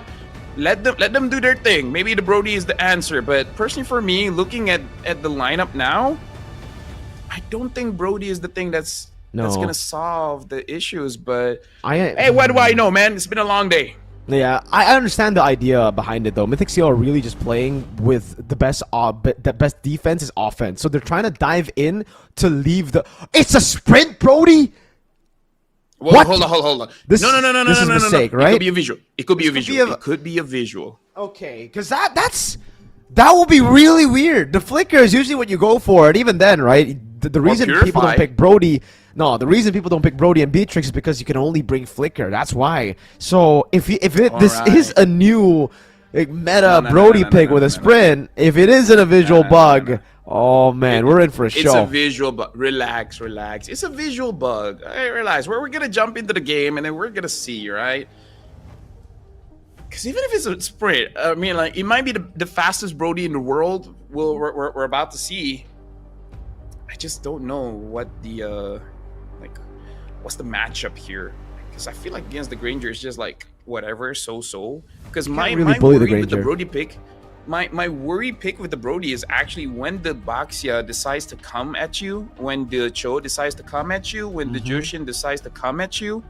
You don't have a free dash. You can dash, but you're dashing towards your opponents. That's the reason why I'm not okay with it. You don't have a way to run away. Heck, let's add a little bit more. What if the Valentina gets Unleash the Beast, which mostly she would, or she gets the Divergent, which also is another option. How are you gonna get yourself out of trouble? Yeah, there's definitely going to be a lot of questions here asked in the laning phase, in the team fights as well. And Cho is notoriously already a counter to the Beatrix, to the Brody, to the heroes in the gold lane with the Clint as well, who cannot bring Purify.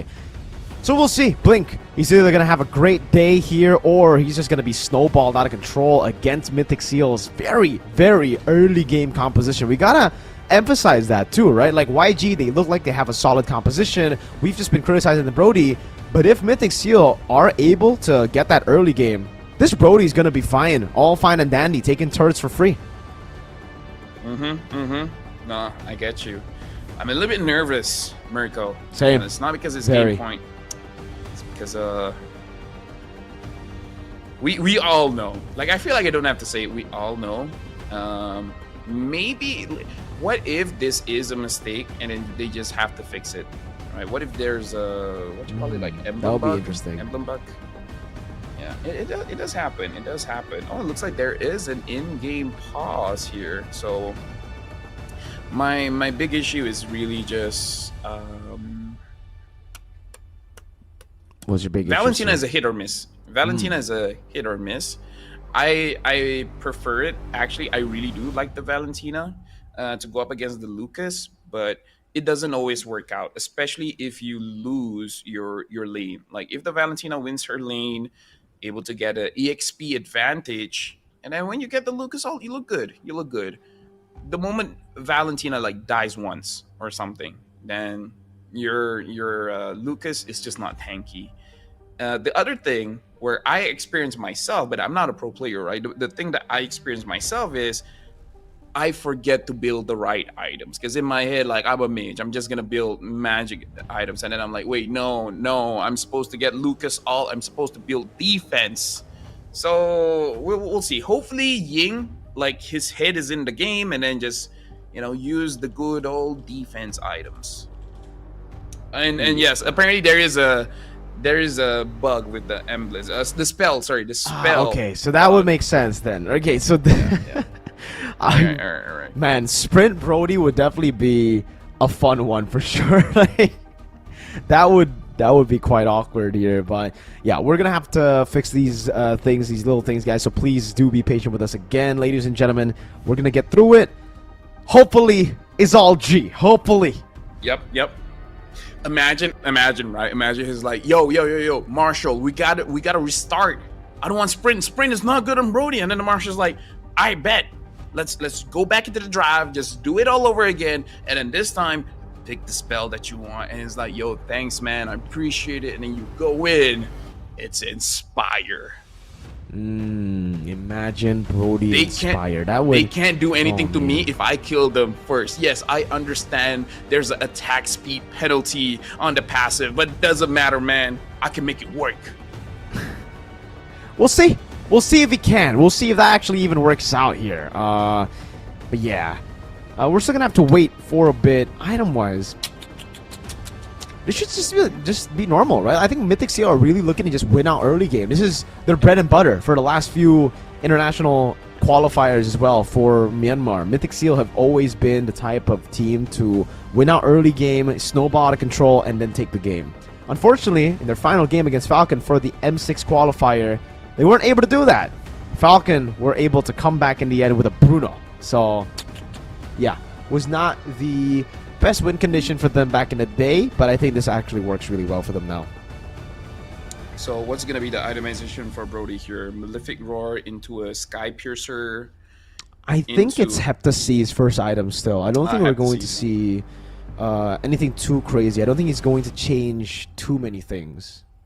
Because I don't know, I've seen quite a few people changing it up. I do agree, Heptaseas is good. I honestly forgot about that item.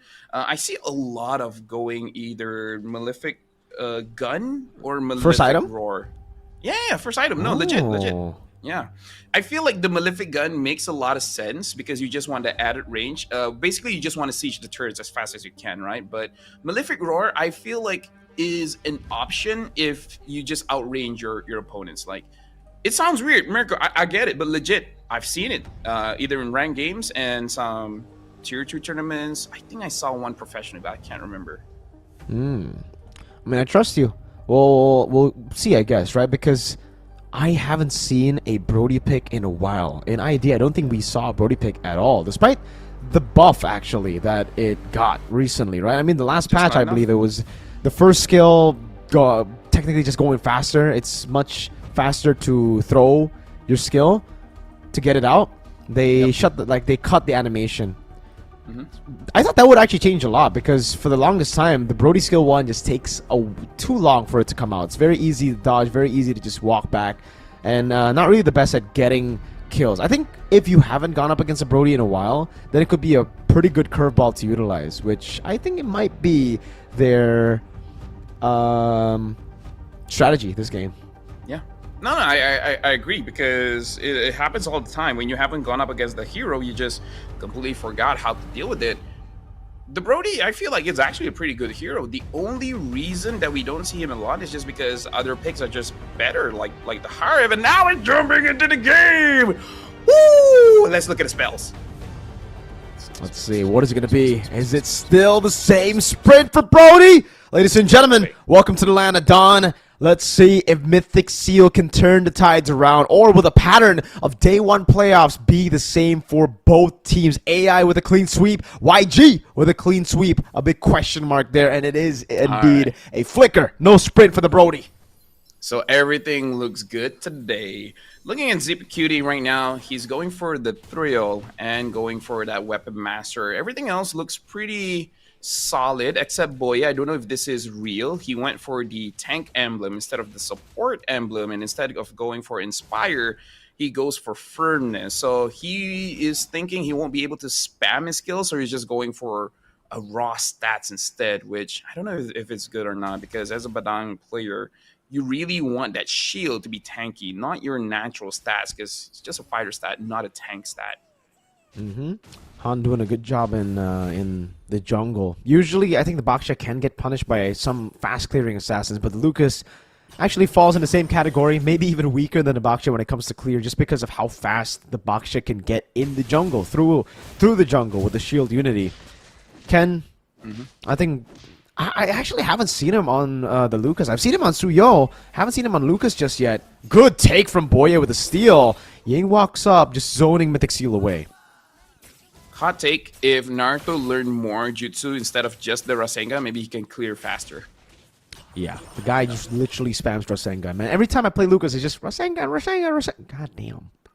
He's like, bro, it's cool. Actually, every protagonist ever, they just have one skill. Ichigo, he just has an energy slash. And that's it. Like, if we really go down... Okay, hold on. Before that, we're looking at YG here, actually applying a lot of pressure, and Mythic Seal Ken is still on that turtle.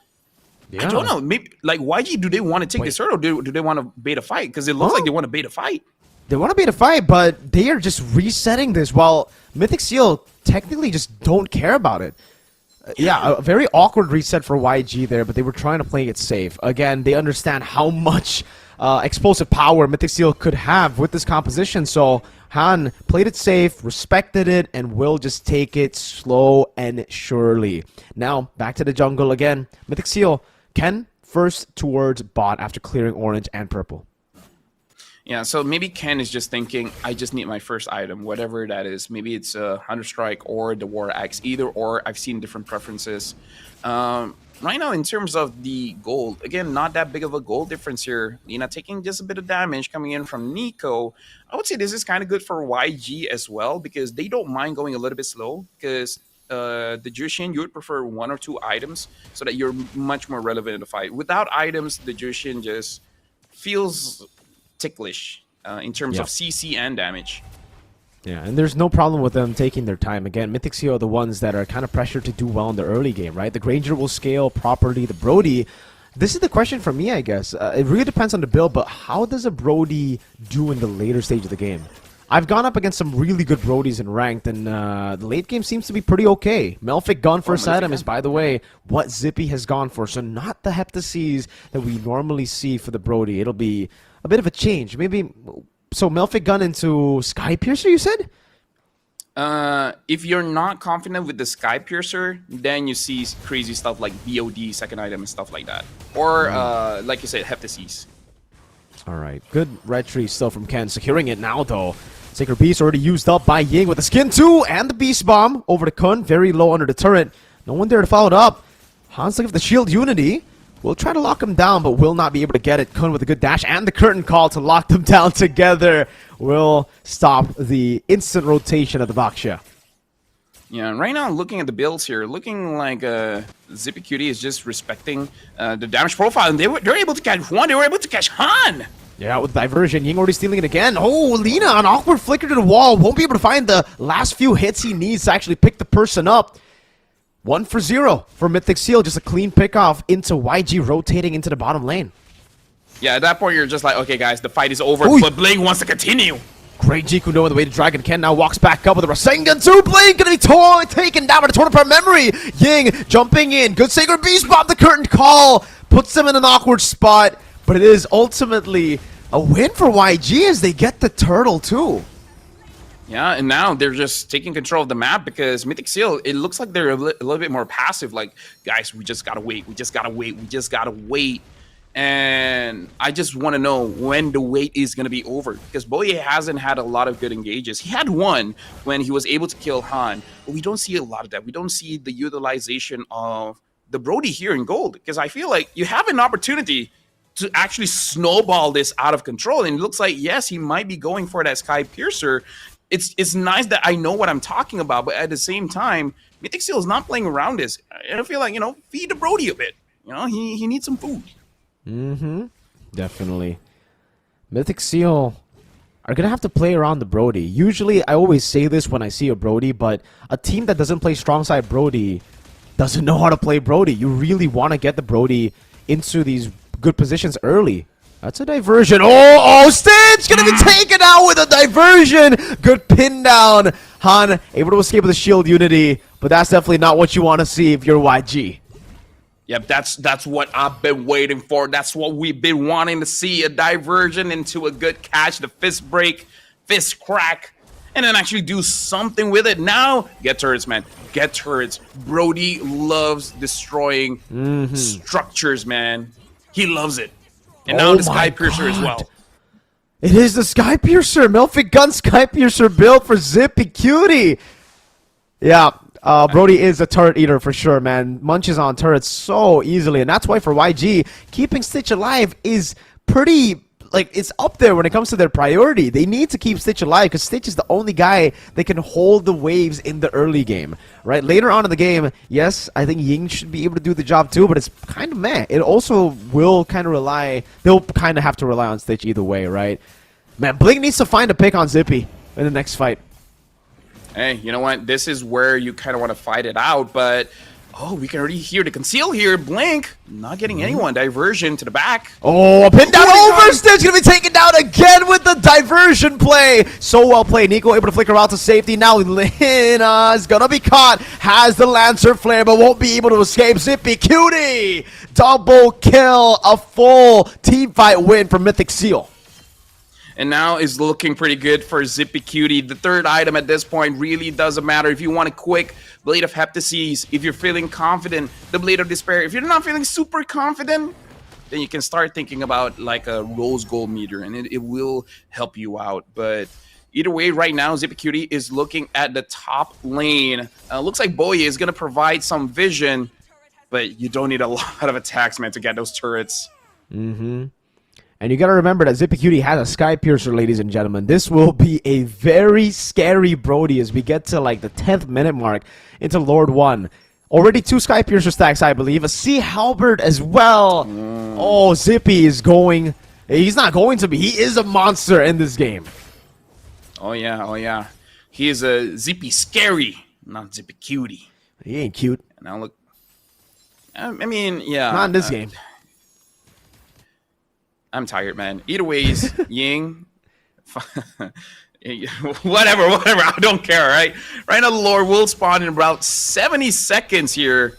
Ken still has to be a little bit careful because you do want to fight. Like as Naruto, you do want to fight, but not in such close spaces where you're not able to outplay that. Especially because, okay, Ying does not have Unleash the Beast, so that's going to be priority number 1 for YG.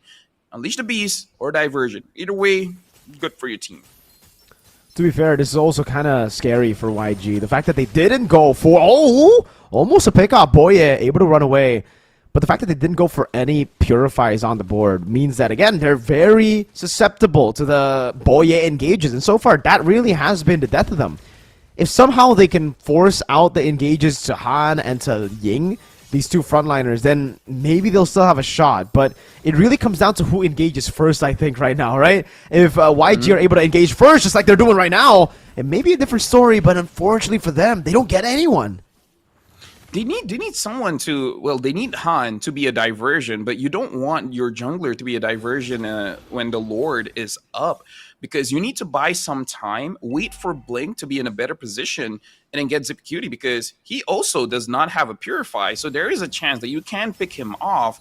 Honestly, even if you don't get Zippy Cutie, getting Nico will be good as well. Diversion. Everybody takes it, and this might be the fight that they were looking for. Everybody needs to play it safe with Stitch. He's in a good position. Blink. Oh, thrown back by the Yin-Yang reaction. Still gets away with the Shunpu, but is very low. Has to pop the regen. Yeah, but either way, it's still going to be good because I feel like he hasn't used his conceal yet. So if they buy enough time, you know, create a distraction, let Blink go in. He even have the flicker. So we got to look at his Cho, man. If Mythic Seal, they blink, they might get caught.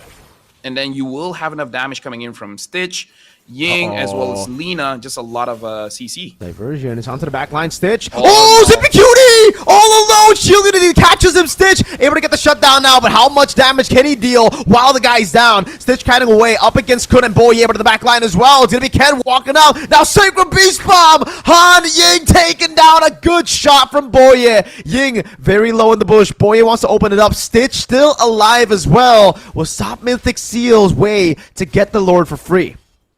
I'm sorry, I actually did not catch how Zippy Cutie got caught there, but anyway, good for Stitch. And now, even though Mythic Seal, you know, won the team fight essentially because everyone died except for Stitch, but because Stitch is so many HP left, he's able to make sure that no Lord is going to get taken. But even so, it's not 12 minutes yet, so the Lord has not evolved, so it's not the biggest problem in the world. Now, Zipicutie looks like he's going for a Wind of Nature coming up next, which pretty good item to deal with Stitch. And now Mythic Seal with 3,000 gold ahead. It looks like Ken wants one more damage item. I wonder what that would be. This is where the frustration... Oh, wait, what was the path that he took? I didn't get to see his items. Oh, he has a Blade Legion. He's a Legion? Huh. Interesting. Yeah, so he had the War Axe, it should the be Hunter War, Strike, then. the Queen's Wings. I thought maybe he would go for something like an Oracle just to make sure he stays in the fight for me a too. longer. All right, so I think it should just be a Melphic Roar. I don't think it's going to be anything else. No way it's a BOD, right? But Zippy, by the way, did not go for the Wind of Nature. He's opted to go for the DHS. Uh-oh, Cohen caught on the tough spot, terrified. Should be picked up. Diversion! Flanking Ying! That's a double take on the pin! Lina able to escape with the Crimson Beacon and the Flicker, but Blink wants to go for the re-engage now. Does he get the G Kundo onto Boye? Shield Unity not landing too. Just a free pick to Mythic Seal. Yeah. By the way, no evolve lore at 12 minutes. Guys, it's been a long day. I forgot it now. It's 18 minutes is where it matters. Okay, it's been a long day. Trust me, guys. Now Han, making sure that he doesn't take a lot of bursts. Having that Twilight armor as well, which should be enough, actually. Yeah. It's a great item. Uh-oh, Blink though, able to go for it. Stitch kind of the bad spot again. A full dive from Ken, but a Wind of Nature saves him. Blink in the back. Han gonna be caught again by that skill one. CCing him as Stitch still deals damage. Zipicutie! Torn apart. Memory finds it, but will be slain as well. That was a gamble that did not pay off for Zippy. Yo, let me just say, Stitch is working overtime as well. He's keeping the game alive. Like, I like that Stitch is essentially playing very, how do I say this? Safe? No, Reliable? not safe. Not reliable. It's a bad word. Oh, Forget it. I'll remember it when I remember it. Selfish. That's the one I'm talking about. He's playing very selfishly, understanding that Mythic Seal wants to go for him. So he just think about himself, just making sure that he himself stays alive. Whatever happens to everyone else, whatever, and then try to get kills in the meantime. YG, if Stitch plays this way, you don't even have to protect Stitch that much. Still, you know, some protection. I'm pretty sure Stitch wouldn't complain. definitely. It's going to be kind of tough for Mythic Seal to get to Stitch now, but knowing that he has no Flicker, maybe it'll be an easier day for them. I think Ken just needs to be very careful. He cannot give the Sacred Beast form over to Ying. Yeah, no Wind of Nature, no Flicker, so for a while, YG are actually quite vulnerable. But I'll have to say, again, if Ying gets his hand... Oh, diversion again into the back. Let's see if they catch it. Lina will be able to spot it. Oh, it's going to be an all-in, and Lina disappears! Tail Beast Bomb! Ken gets a double! So you did say you haven't seen Ken on that Lucas. Well, now we have, and he can use it pretty well. And now with the Lord taken away, going up until 6,000 gold lead here, I gotta say, Nico has been utilizing that diversion very well. Every single time that we see, rarely do we see that it's useless. Oh, boy. And now he gets him! Wow, a clinical finish from Boye, and I think that might be it, ladies and gentlemen, with the Lord coming down. Not even the Lord, just a Cannon in the mid lane. That should be a free mid-turret. Retry used already. Ying pops in the Sacred Beast, throws out the Tail Beast Bomb, and it hits no one. Maybe at that point, you gotta go for the panic emote. Finally got, but Blink 0-4-1, not having a good game. Lina 0-2-2, not having a good game. And I feel like they're just not looking good. Just because how do you deal with the Lucas? Good read by Blake. Boye walks up, trying to go for the pin down again. 8 seconds on Stitch. Bottom wave there. Good current call to zone them in the back line. Ying trying to do the same again. Takes away the Sacred Beast form. And now the Lord is coming in. Stitch is back up again. He's giving the all-in dive from Ken as he pops into Sacred Beast form, but he will actually take it defensively. Ying taken very low. Stitch again with a Detonata, constantly dealing damage. A flicker out, but a pullback. Ken able to dash away again. YG live to see another day, but Mythic Seal have taken all of the base turrets out of YG's base. Now it's check, man. Like, the moment the Lord spawns, Mythic Seal could legit just do nothing. Let the minions do the work. The moment you see, because in YG, who can really clear the lane fast? It's only Stitch. And then when Stitch is out of the way, when Stitch is nowhere near the Lord, they won't have damage. Ying is tanky, no damage. Han is no damage. And Lina, control, sure. But where's the damage, man? Like, this is in terms of damage profile, they really have none. Like Lina maybe, but still nothing compared to a Granger.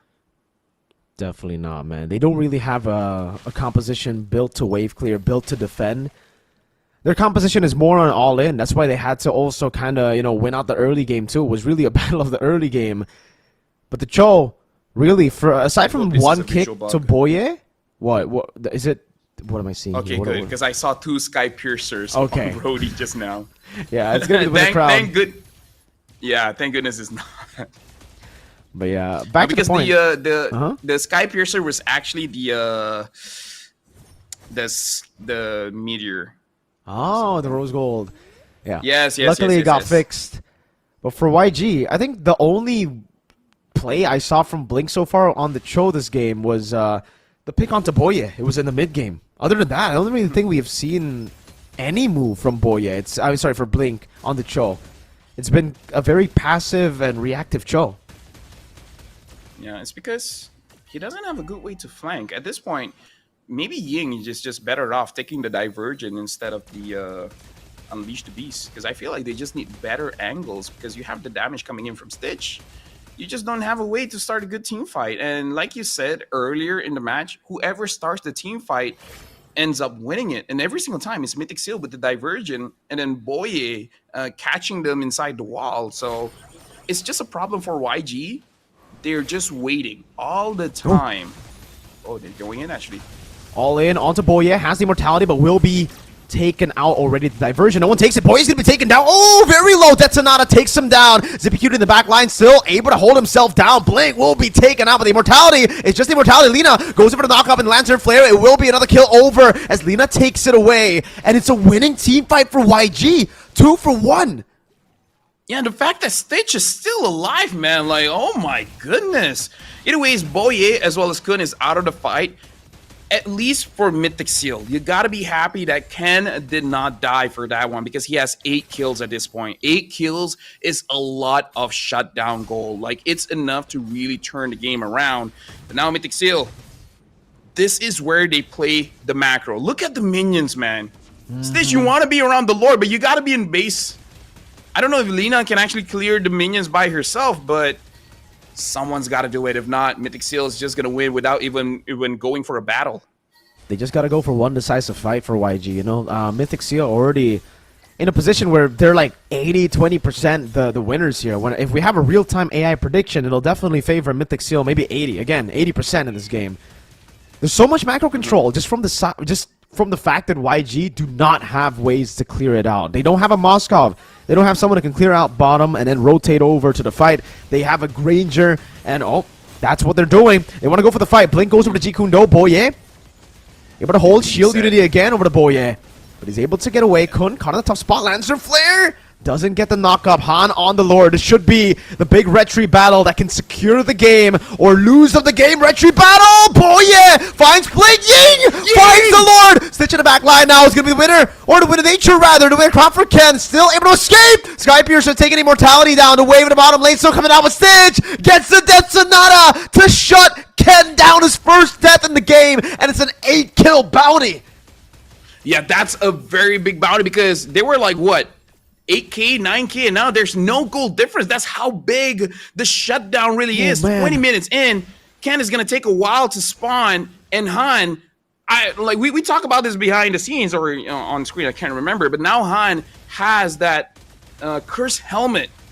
Damage, sure, whatever, but now he's lowering their defenses. Not by a lot, sure, but enough for Stitch to become a bigger problem. This is how you ramp up the game here, because looking at the items here, full items for Stitch, and then with that Curse Helmet as well from the Boxia, even when you don't have enough damage from your team, now it does feel like you have a little bit more damage, and I don't know, man, maybe Ken going for more damage is not what you need in this game.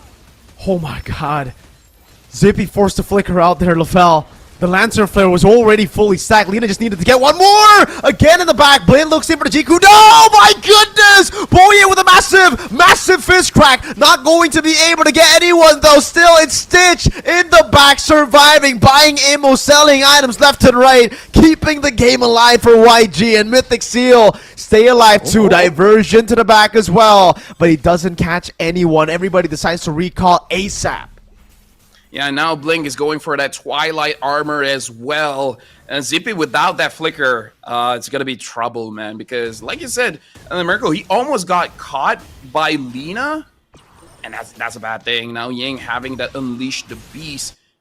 Not going to lie, I feel like Ken, maybe swapping one of your items would be better here. Because I saw the full items. It is a Malefic Roar, as well as having that Rose Gold meter. Rose Gold is good, but I don't know. Do you feel like... then again, they're very tanky. I don't know. At this point, I'm not so sure whether the Malefic Roar is actually good or not for this Lucas. I don't know. At this point, I think it's fine. The Malefic Roar is the question, right, for you? Yeah, Malefic Roar. I think it should be fine because he's still one of the damage dealers necessary for Mythic Seal. We gotta remember that technically the Brody does fall off a bit in terms of damage, so you need Ken to help out with damage too. Right now, for Mythic Seal, it really is about playing the macro game. They cannot let YG just hold the Lord. They have to be the ones holding the Lord while waiting for the slow push to happen in the bottom lane. Because now, it's not going to be 3 waves. It'll only be 2. One in the bottom lane, one in the top lane, right? Mid lane is technically just going to be even all throughout. So Mythic Seal, play patient, hold the Lord, wait for the waves to push. YG are going to have to send Stitch sooner rather than later. Yeah, honestly, like Mythic Seal, Good. did good. Oh, they got someone. Way to Dragon on Kun. That's going to be Lantern Flare as well, but it's on towards the pit. Ying in the back with the Sacred Beast form, shoving them back again. Han pops in the Tortoises Poissons, and they'll be on the Lord. A few members low already. No one's going to take the diversion, not the aggressive one, and look at that. Stitch, the fight was not won instantly, and someone will be sent down, and I think 9 out of 10 times it'll be Stitch. Yep. Either way, this is still good for YG because they're delaying the game, and the fact that Mythic Seal is not winning by the minions entering the base or getting a Lord is amazing. Like you get any victories that you can. Now Mythic Seal, I feel like they have to be a little bit ballsy here because hold on. It looks like they are engaging. Boye, I'm trying to get into the mind of Mythic Seal here. I don't know what they're really going for because now they have a diversion. Yeah. So they're just waiting for someone to go through that bush. Blink is checking it. As long as Stitch doesn't open up the map, like doesn't walk beside it, they should be good. Because right now, YG has no idea where they're at. Do they have the sentry? Is the sentry up? Because they could use that. Oh, Ying's caught all alone. He's giving the all-in onto him. Ying taken down. Was waiting in the bush, did not see the conceal, did not expect Mythic Seal to be attacking from their own base, his own base. And this should be it, LaFell. 50 seconds out of death timers, an Evolved Lord at 24 minutes. I don't think they'll be able to contest at all. Han can't even make his way onto it yet. Boye is the one who secures the Lord. And YG are going to have to deal with it. I don't think they have nearly... diversion. One more time into the back Stitch. Able to flicker out. Yeah, reaction brings him back. Stitch still able to survive for a bit. Immortality to pop as well. Ken buys and pops in the winner crown in time. Stitch gets the Detonata. Perfect timing. Ken buys the Immortality way too late. Why, LaFell, did they go for the gamble when they had the Evolved Lord? Gamble, that's a straight up throw, man, because they got the Lord. They really don't have to go for the fight because now there's a chance that Ying could come back up and Ken is going to take so long. If YG wipes out Mythic Seal inside of their base, game over, YG wins it. Still with this big Lord, they're doing a lot of damage. Oh, Stitch still able to get the Death Sonata in the back line. Again, it's going to be a kick into the Lantern Flare. Zippy Cutie caught in the back spot. Lina picks him up in the back as well. Stitch shut down by Boye with the Evolved Lord helping him down. Han and Ying clearing it out. Now Lina trying to escape as Boye walks him down. Gets the pin down, but Immortality's still there. Nico looking for the end moment. Han with his shield unity walking up, getting the kill. Boye looking for the end. Immortality's right there. Zippy Cutie not needed. Boye goes for the hit, ends the game despite the losing 4v5 man advantage. At that point, the minions is too strong, man. Like in the early game, the minions are nothing, but late game, doesn't matter if you're full build. There's nothing much that you can do. Mythic Seal, like they could have gotten punished so hard, like so hard, because that diversion trying to get a kill. If you win, sure, 100%, like you're gonna end the game. But I kind of feel like at that point you're gonna end the game anyways. There's a chance that you could diversion in, and then you yourself get caught. Like make a bad play. If 3 people died, that's it. That's GG. So they didn't get punished. So good for them. But something that they do have to consider, especially if they do want to go internationally, I believe other teams will not let that slide. I agree. That was definitely, a roller coaster of emotions for both teams. I think even Mythic Seal were shaking in that last fight. It was definitely a panic moment too. They were just throwing everything at YG, hoping that something lands, hoping that something hits and knocks YG out. And luckily for them, Boye was able to get it done, right? Boye with the final shot over to the Granger. Whew, I mean, even there, LaFell, it looked like there's a lot of miscoordination, right? Some people wanted to go for the pace, some people didn't. Zippy actually ended up walking away, and Boye was the one that dealt the final blow. Luckily, it paid off, because if it didn't, oh man, that would have been, I think Stitch would have came back up. They would have been able to go back into the enemy base, and it very, very well would have been, I think, a win for YG. But now we have an extended series to a Game 4. 2-1 currently. Still match point for YG. Still 1 game away from knocking Mythic Seal down. But again, we have seen these things before. We've seen a team go 2-0, losing on their lead, and getting reverse swept before. Now that we've seen both junglers can use the Lucas very well, I think it's about time maybe ban it out, right? I mean, sure, you're going to let something go. I'm up to the point where I'm okay with letting the chip go, because between Chip and Lucas, I don't know how to deal with the Lucas, man. Like it's so hard, even with the Valentina. And like I said, the Valentina is a hit or miss. And now the MVP, Nico, he's very nasty on this Louis. Very proactive, actually making sure that they have good engages. Man, Nico was so phenomenal in this game, man. I think, 90% of the game was actually won out by the man you see on your screen right here. The diversions, constantly, always. And I think it's also not just the Lucas, but it's the combo of Lucas plus Loyi that makes it so deadly. Whenever you go diversion, it's almost like you're guaranteed to lose someone, right? Someone's always going to be there getting mauled by the Sacred Beast, by the Nine Tails, we'll call it. There's not much you can do, really. The CC is so instant. And again, the lack of respect for Purify is evident here in this game too. Yep. And I feel like, because we know Naruto as the guy that's trying to stop hate from all over the world. He started with Kurama and then everyone else, and he is able to unite nations. And I feel like we can definitely see the friendship buff here in both teams, where it looks like Lucas is a good combo with a lot of different heroes. A good combo with Matilda, a good combo with the Luyi. Once what's her name? Once Angela gets stronger, probably a good combo with Angela as well. Good combo for any kind of setup. Like Lucas is it's not only he's individually strong, he's also strong paired up with many different things here. Han, I would say, he still had a pretty okay game, but because we saw how he's able to carry with the Lucas before, seeing him on 2 tanks in the jungle and having a bit of a iffy game in my personal opinion. Stitch overall, I feel like, is the highlight for sure for YG, because if Stitch didn't play that amazingly, I kind of feel like Mythic Seal would have ended the game much faster. I agree. So many times I think they took very greedy fights, man. I think for the longest time Mythic Seal has been that type of team to take the gambles. A lot of times it looks like it's not a gamble. It looks like a pure throw, like in the final fight again, where it was really unnecessary to go in for that diversion. even if they went for the diversion, looking at the position, they try to go for Stitch. If they don't get it, it's okay. It's okay. They don't need to commit to it, but they did. Almost costed them the game. Almost became another Mythic Seal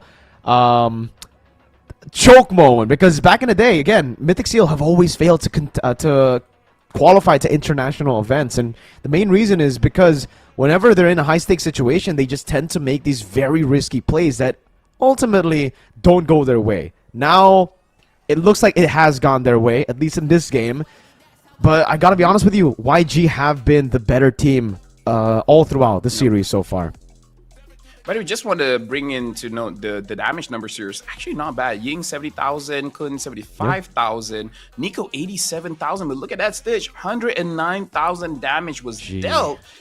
And ZP is not as high as I thought, only doing 60-ish thousand damage. And looks like Rich Guy and the carry is going over to Stitch. Best wingman, of course, is our MVP with the Lu Yi. I don't know, like, I want to say we're not going to see the same heroes again, but in this meta, Mirko, it's just 10 heroes recycled through. But personally for me, I kind of feel like the Lucas is a lot to deal with. I'd rather go up against an assassin than a Lucas. Yeah. I gotta agree with you. The Lucas is so annoying to deal with, really. So annoying to deal with. And I think in the next few games that we'll be casting, we won't be seeing too many Lucases. It really depends, again, if YG just get it done through Red Side. This game, you got to remember, folks, back at home, Red Side is still at 100% win rate. This game, it was Mythic Seal who took Red Side away from YG, and they were able to get their first game win. Even though it was a hard-fought battle, you could definitely see why Red Side has been favored a lot now, recently. The Red Side, you get so much. You can react to it. You have last pick on first phase and first pick on second phase, which gives you a lot of counterplay. Yeah, I just feel like in the current meta, we don't have one hero that just wins the draft. Because previously, having that Suyo first pick kind of wins the draft-ish, just because you're not showing your hand too much, and yet you still have a very strong hero.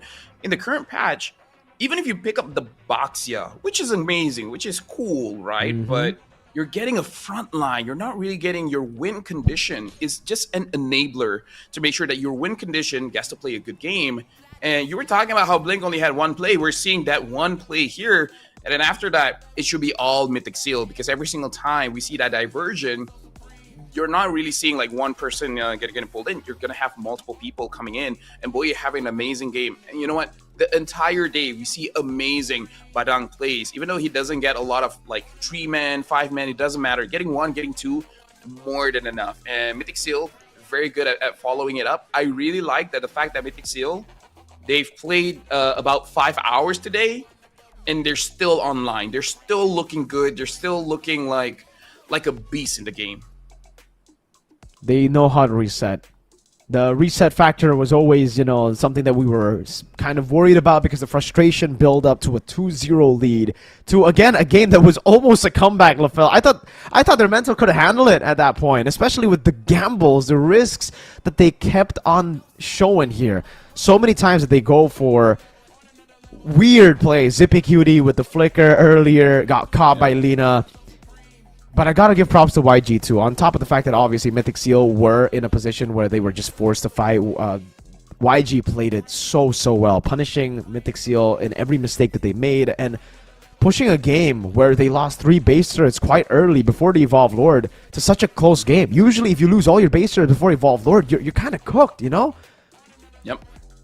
I gotta say, man, Nico is absolutely amazing. 95% team fight participation, but really is all about that data control. Like, if people would tell me that Nico is the shot caller, 100% I would believe it, because the movements coming in from Mythic Seal, it looks very well planned out. It looks like they understand what they're going for, good or bad, right? Whoever makes the call, good or bad, they're gonna commit to it, which I really do like. At this point, YG was very close to ending the game.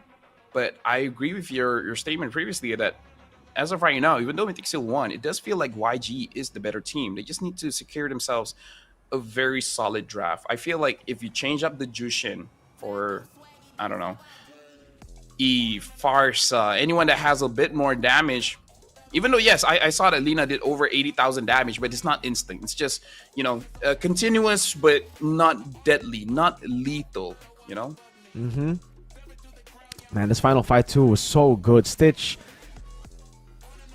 good flicker from Boya. That really changed the tides of the fight. And I think Stitch, correct me if I'm wrong, I might be mistaken here, but I think he sold his immortality too quick. Didn't he have the immortality there when he was jumped by Boye? Or did he already lose it before? Honestly, I think I saw that immortality shield. Yeah, right? So that's why I was, are you looking back at the replay? Because you got me questioning. Yeah, I gotta look. I actually back do at feel it. like, he had that shield. Wait. What if he did sell it too early? Because then that would be a troll. But I no. almost don't want to blame him. No.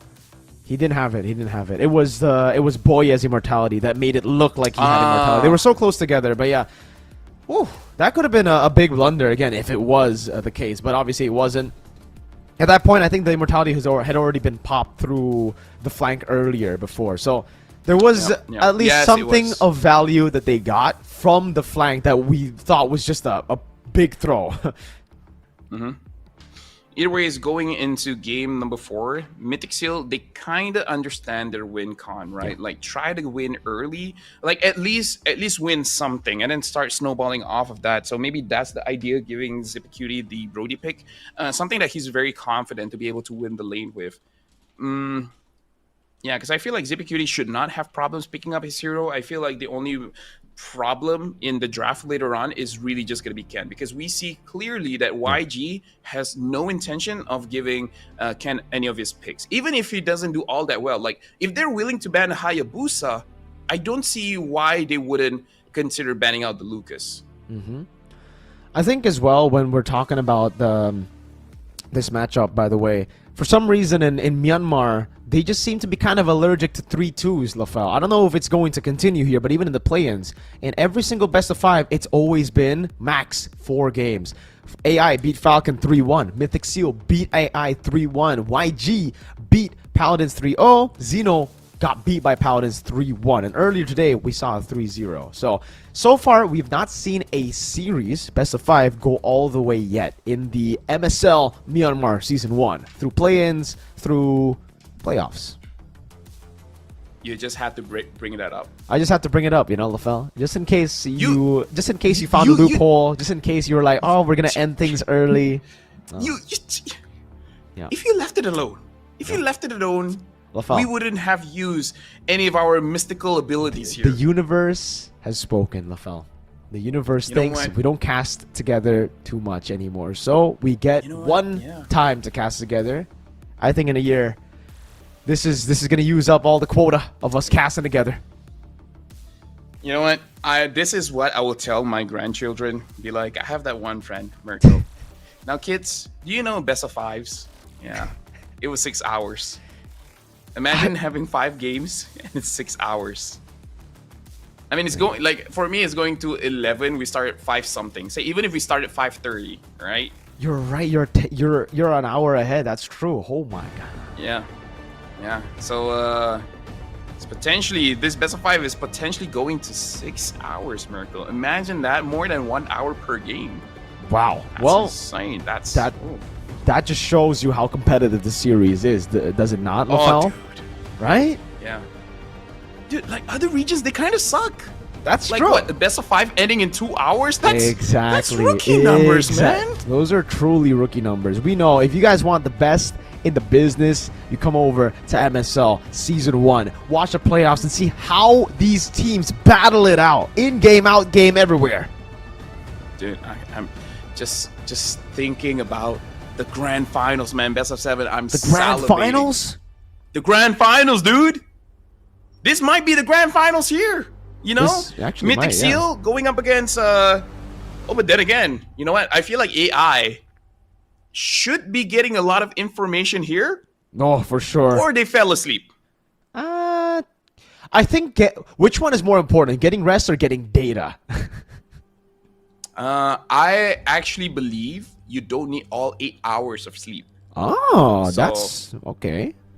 Yeah, for me, I feel like 5 and above is good enough, because 8 hours is 1/3 of your day, man. That's true. It is 1/3 of your day. If I need there's 10. a day I really don't like, if there's a day that I really don't like, sure, I'll sleep longer than 8 hours because I just don't want to deal with that day, you know? Okay. But for me, Lafel, I need 10 hours. You need 10. Yeah, I need 10 hours. So in your case, sleep is more important. It is more important. That's why I asked the question there. Maybe for you it's data, but for me, if I don't get my beauty sleep, I won't function. Yeah. Although if I was legit in their situation, right? You I'll won't ask sleep. someone else to look at it and I'll watch YouTube and have dinner, maybe a bit of Netflix, and sleep. Yeah. And sleep. Yep. Well, let's see here, though. First, Lafel, it is going to be YG indeed, as expected on the red side. They ban out the chip, so they don't want anything too crazy. They don't want these anomalies in the draft. Mythic Seal, first pick. It's going to be the Juice In. Uh-oh. 0% win rate in the MPLPH Grand Final. 0% win rate so far in the series. So, I don't know about the Juice In pick. Okay. So there should be a Badang. Badang is still open. Yes. Heck, Badang Granger, maybe Badang even- Kimmy. Maybe even just the Badang Lucas, man. Like, I don't know. The Lucas does seem strong. Either ways, the Badang has to be there. I kind of feel like the Kimi is fine here, unless you're very confident that Ken would take the Ling second pick. If you don't, maybe Granger. Maybe Granger is safer. I feel like Granger is safer. Yeah, I think it is too. It does set up for a mythic. Well, technically, there's no Kimmy pick on the other side too, so you're fine. Oh wow, 1-1 first pick, not bad in the first phase, and I guess now we finally get our answer. Why is the 1-1 always bad in the first phase? I guess the Burmese are just godly 1-1 players. Lafel, Mythic Seal. I think they can either go Granger Farsa here. Oh, sorry, they already have Jusin. I think they need to go higher. They need to go for an assassin that can beat the 1-1, and then maybe a Granger or an Irithel. Yeah. I honestly prefer the Irithel a little bit more. Oh, wait, no. This is the problem with Zippy Cutie. Sometimes his decision-making puts himself in a very bad spot. They pick up the Phovius and the Granger. Okay. Yeah, the Phovius, this is the first appearance here in the playoffs today. Yeah.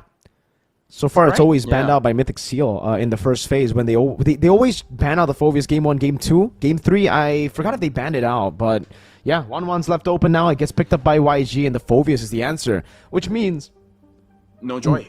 no Joy and no Haya probably, right? Both should be banned out by YG.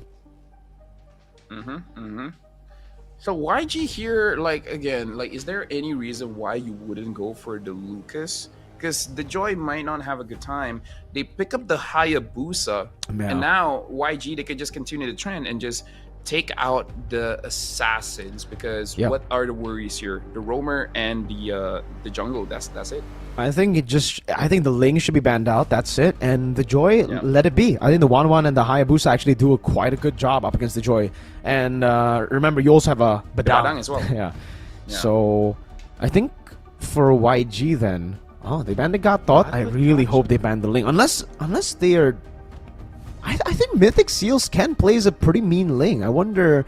Okay, they still have one more ban slot, so let's not talk about it until that happens.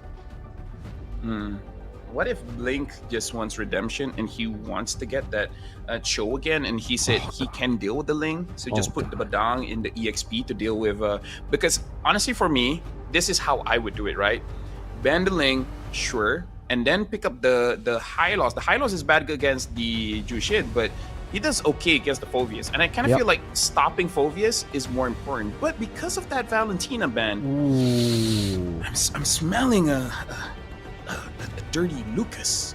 That's why I'm not a fan of the Gatot Kacha ban. Yes, it does, stop the 1-1 and the Hayabusa from completely taking over in the team fights.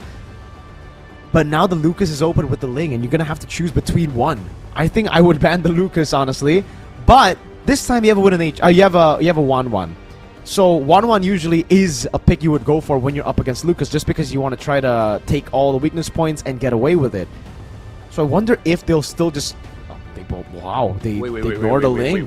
Kufra. Wait, what? Like, I'm sorry. Like, Gata, Kacha, and Kufra. Now that's something I don't see often here. Yeah. Because their lineup, I don't think they get that punished. I mean, I guess 1-1, but I don't know. And here's the thing, like, also I think about it, they could also go local and just pick Lucas for themselves, you know, and then So put it in the Gucci. jungle? Oh, Farum is banned. So Lucas or Glue. Wait, they can't get Glue because they only have the Phoveus. This is actually a pretty solid game for YG to get Glue. Up against the Phoveus is pretty good. And again, up against that possible Lucas pick of Mythic Seal, it's going to be pretty solid too.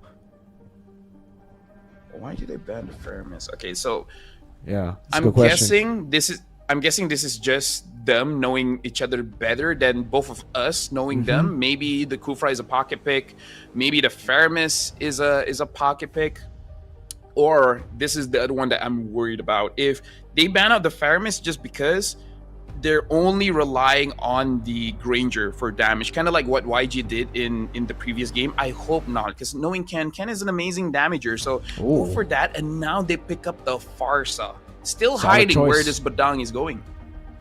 Yeah, really good choice here. And I think Mythic Seal, the safest choice would be for them to pick up the Ling. The Lucas is still a pretty solid choice, but you're going to have to eat a lot of artillery, a lot of damage. Meanwhile, for the Ling, you don't need to walk up. Or you can just fly by, go in, and dive into the back line. You also have some solid kill pressure from the Granger in the gold lane. But for Rome, this is the question for Boye now. Everything seems to have been banned away from him. No Badang, no Gata, no Kufra. What's he going to go for? Yeah, I can see the chat. They say that they're just banning Boye heroes. In terms of roamers, you could still go for Tig. Good catch against the Haya, but that's it, right? The Farce is going to go Purify. I think the Joy kind of forces Lina to choose between Purify and Flicker. It's going to be a tough choice, but 1-1 definitely has a pretty good day against the Tig. Yeah, I think that's the reason why they pick up the Tig, just so that, like you said, forces the Farsa to make a decision. But I don't know if it's worth it, because if you really want that, you could maybe even opt for a Cho. This is Glue, right, by the way? Should be Glue, no? Glue is fine. I think Glue is the best. Yep, Glue gets picked up. I kind of prefer YG's draft here, even though they pick up the 1-1 a little bit early, but I don't know. I kind of feel like they have the easier composition compared to Mythic Seal. Like, I feel like most of the heroes from Mythic Seal is easy. It's only the Tigreal. I feel like the Tigreal will have the harder time, because not only you got to worry about the Purify, but you got a Badang that you're going up against. He can push you away. Like, the moment you use a Conceal or whatever, pushes you away. I've seen moments where you flicker in for an implosion and just the Badang just happen to throw the, his fist at you, and he just canceled it out. I agree with you. I'll also favor YG in this matchup in the draft as well. Mythic Seal seems like, again, for YG, look at Lina, Purify will be the choice of emblem. So backliners going to be safe up against this Tigreal. It'll just be Han. If he's able to dodge away from the quad, with the quad shadow away from the implosions, it'll be great. And it's already a good matchup for the Hayabusa against the Joy too. YG. Let's see if they can close out the series here as we dive into the Land of Dawn. Ladies and gentlemen, perhaps the final game of the day. But Mythic Seal don't want that to happen. Mythic Seal wanted to go all 5 games and perhaps pull off a magical, mythical reverse sweep. Yeah, because the thing here, folks, whoever wins this one goes straight to the grand finals. Doesn't confirm you a slot to MSC, but it makes you very, very close.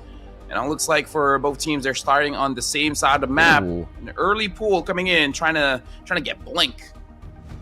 Yeah. See the Inspired Tenacity and the support emblem there with the QC.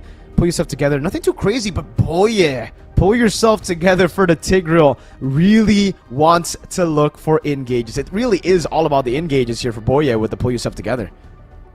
Yeah, but look at that. Lina has the pull yourself together as well. So yeah, I'm thinking that she might need that Purify often, and I gotta say, since Boye is using Pull Yourself Together as well, might actually be the better choice. That's fair. Yeah, Purify on a lower cooldown, especially considering on the far side, you're going to get a lot of assists early game. You're going to get a lot of assists throughout the game in general. Bottom lane Blink. Oh, I thought it was actually taken by Stitch, but it's still a good take. Now it's going to be the all-in with a shadow kill. Boye taking low first blood to YG. Now pin down over. Ken, electrifying beats coming down, but the Inspire gets Stitch away. Ken, though, so tanky early on. Wow. Yeah, I was pretty surprised there, but either ways, right now, looking at the top lane, nothing is really happening much here. The fact that Han got that kill, Ken got that kill, it kind of makes it so that the trades you don't really feel it. Ish. Hold on, 1 kill, 1 assist, 1 is that? Yeah, Do the math, I would say it's better for YG because they actually have an assist. I don't know why Ken didn't get Ken got a kill, but why does no one have an assist there? Yeah, I think it's just because Ken went all in. Boye was just reacting, trying to run away instead of jumping in. Ying, already level 4. Does seem like for YG, they are better suited for the turtle fight. But right as I say that, that's level 4 for Boye. No flicker, so no instant engage. Blink walks up with a pin down. Now Ying goes in as well, but Ken's able to escape. 2 members locked in. Boye looking for the implosion, trying to get close to Lena, but won't be able to do so. A pin down against over to Boye, but it's going to be an all-in over to Blink. Taken down by Ken. Yeah, honestly, I thought that Ken was cooked. I thought that he was going to get caught, but I guess he already know what was going to happen, so he was able to dash out before he got stunned up, because for the down, you need to attack into the wall to actually have that mini stun. Well, Lafel, you know what this means. We're going to see 5 games, right? I mean, someone did brought it up. I brought it up, yo. And so far, it is a pretty good game for Mythic Seal. Ken on 2 kills. He really is angry after, you know, the games of the past. Game 2, Game 3 being so close. We're granted, I think, a very interesting game here as we get to it. If you guys want to join the MLBB Esports Myanmar official Telegram channel, go ahead and scan the QR code and join today. Join the discussions. Yeah, and Ken, he's an emotional player, but for a lot of professional players, they learn how to use that to their advantage, because people get emotional and then tilt and then make a mistake. Ken, so far, he's just getting those kills. Stitch getting bullied a lot by Zippy here. Blink is just trying to zone him away. Stitch, eventually he'll scale up, right? But like we said, mid game is where the 1-1 is supposed to shine, because once everyone has that Winter Crown, you're just going to rely on your basic attack. So YG really needs to start ramping up, maybe around 8 to 9 minutes, maybe around when the Lord spawns. That's kind of where you have to be a little bit more decisive in terms of getting some kind of advantage. Honestly, even if Ken gets another kill, that's not a bad thing for YG, because then they can get a shutdown gold if they're able to catch him, that is. They're already giving double lane over to Zippy Cutie. Meanwhile, for Stitch, he's still going to stay in the bottom lane. Lena given the gold in the mid lane. This is the advantage that you get when you're on a Granger and Juice in, a utility mid laner. The Granger gets so much farm, and if you snowball early, then it's great. But if YG just constantly build into that mid game where they get their power spike, could be a bit different. Zippy Cutie walking up, just steals the gold crab like it's nothing with a Death Sonata. Dude, right now it looks like YG is the one suffering from it. Oh, hold on, Blink goes in. Into the mobilization. Oh, man, mounted and taken down. Lancer Flare knocking him up, still able to flicker out now, but it's going to be the follow-through as the pin down doesn't really lock him down. Lena caught on the back, still has the wings by wings, and the turtle gets reset. Retreat battle, Han walking up, it's Ken who wins it out! Oh! Big moves by Kun with the Infernal Pursuit. Shadow kill on him still, and it will be a kill in the bottom lane. Blink taking out Ying, Lantern Flare, and Zippy with a shot down in the mid lane. I guess don't make Ken upset, man, because he's 3-0-0. He got a turtle. Han tries to get a kill onto Nico. Nico still surviving from the Feather S-Strike. Even throwing some cheeky recalls here. You know what? Mythic Seal, they don't look tired. How the heck did they reset? Is it because of their sponsored drink code?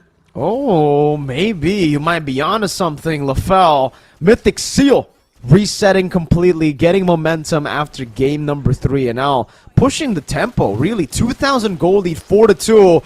There you go, our official beverage code that has been energizing our players. Mythic Seal pulling a comeback from being 2-0 down to now winning game number 4.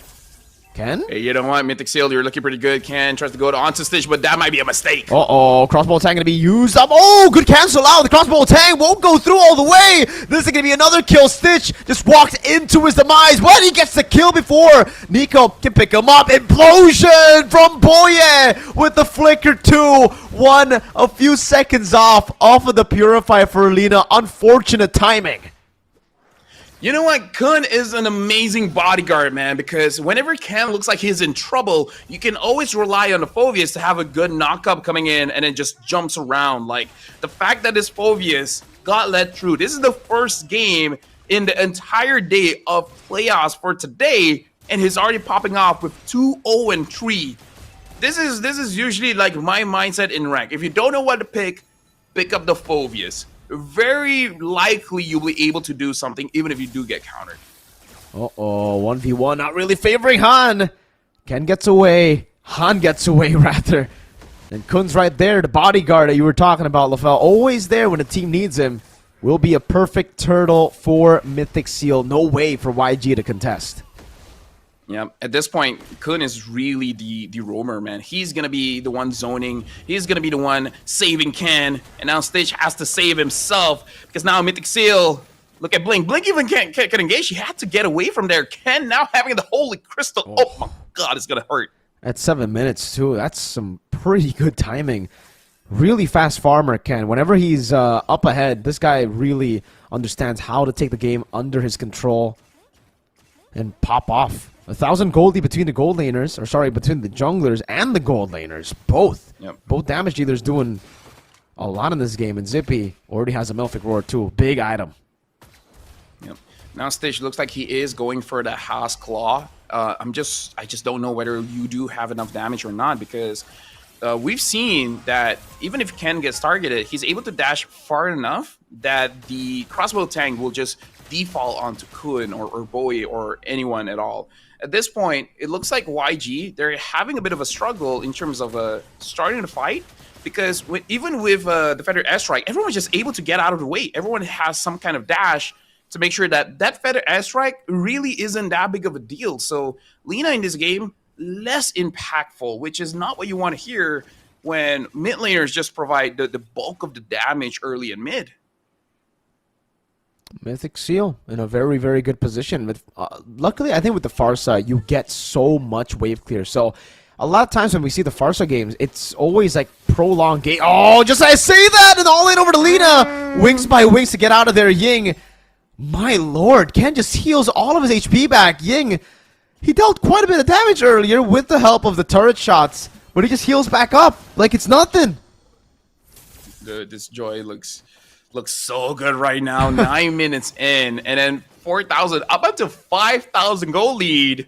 Whew! What if this game is legit the first game that goes all 5 games in MSL Myanmar Season 1?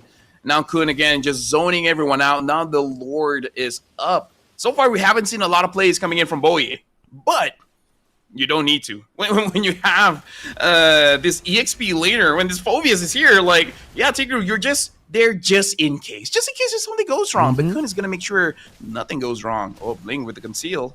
Looks like not a good angle for him to set up anything. Very good angle for Mythic Seal. Playing in the mid lane, a slow push up top as well that will deal with Holy Defense. Oh, my lord, Kun had an angle to just jump in there, but will play it safe. Doesn't really need to take any risks. Walks up as well. Fist crack baited from Blink. That's a big outplay tool already taken out. Ying bursted down. Wow. From the Death Sonata and the Joy's damage. Ken is atomic. Lina wings by wings. Cancel out already with the Purify. Doesn't get out. Ken bursted him down. My lord. Right now, Mythic Seal, Code is helping them out so much, because at this point, like, if I'm YG, I'm thinking like, bro, what's going on? We were 2-0. Why are we getting stomped by Mythic Seal? But this is a good time to talk about history, because every single time Mythic Seal has YG's number. So no matter how good YG looks, Mythic Seal historically has been the one winning out those matches. I want Code, man. At this point, if these players are playing so good because of Code, I gotta get Code. Send it to Malaysia. Send it to Indo. Send it to Singapore. They might need it. While you're on it, give me that No 50 as well. Give me that official beverage. There you go, Cole, ladies and gentlemen. Go check it out, man. It really has been helping Mythic Seal a lot here today after a long, long day. But don't forget to catch up on MSC 2025 and MWA 2025 at EWC. This right here is the qualifier for that event, Han. Interesting move. Jumps away, and Nico doesn't even have to use any resource. Just a regen and takes a few of those green orbs to get back to full. I mean, like, at that point, it does seem a little bit desperate, but you got to make some kind of play. It looks like Nico is just going to be the front line, getting hit by Stitch, getting hit by Han.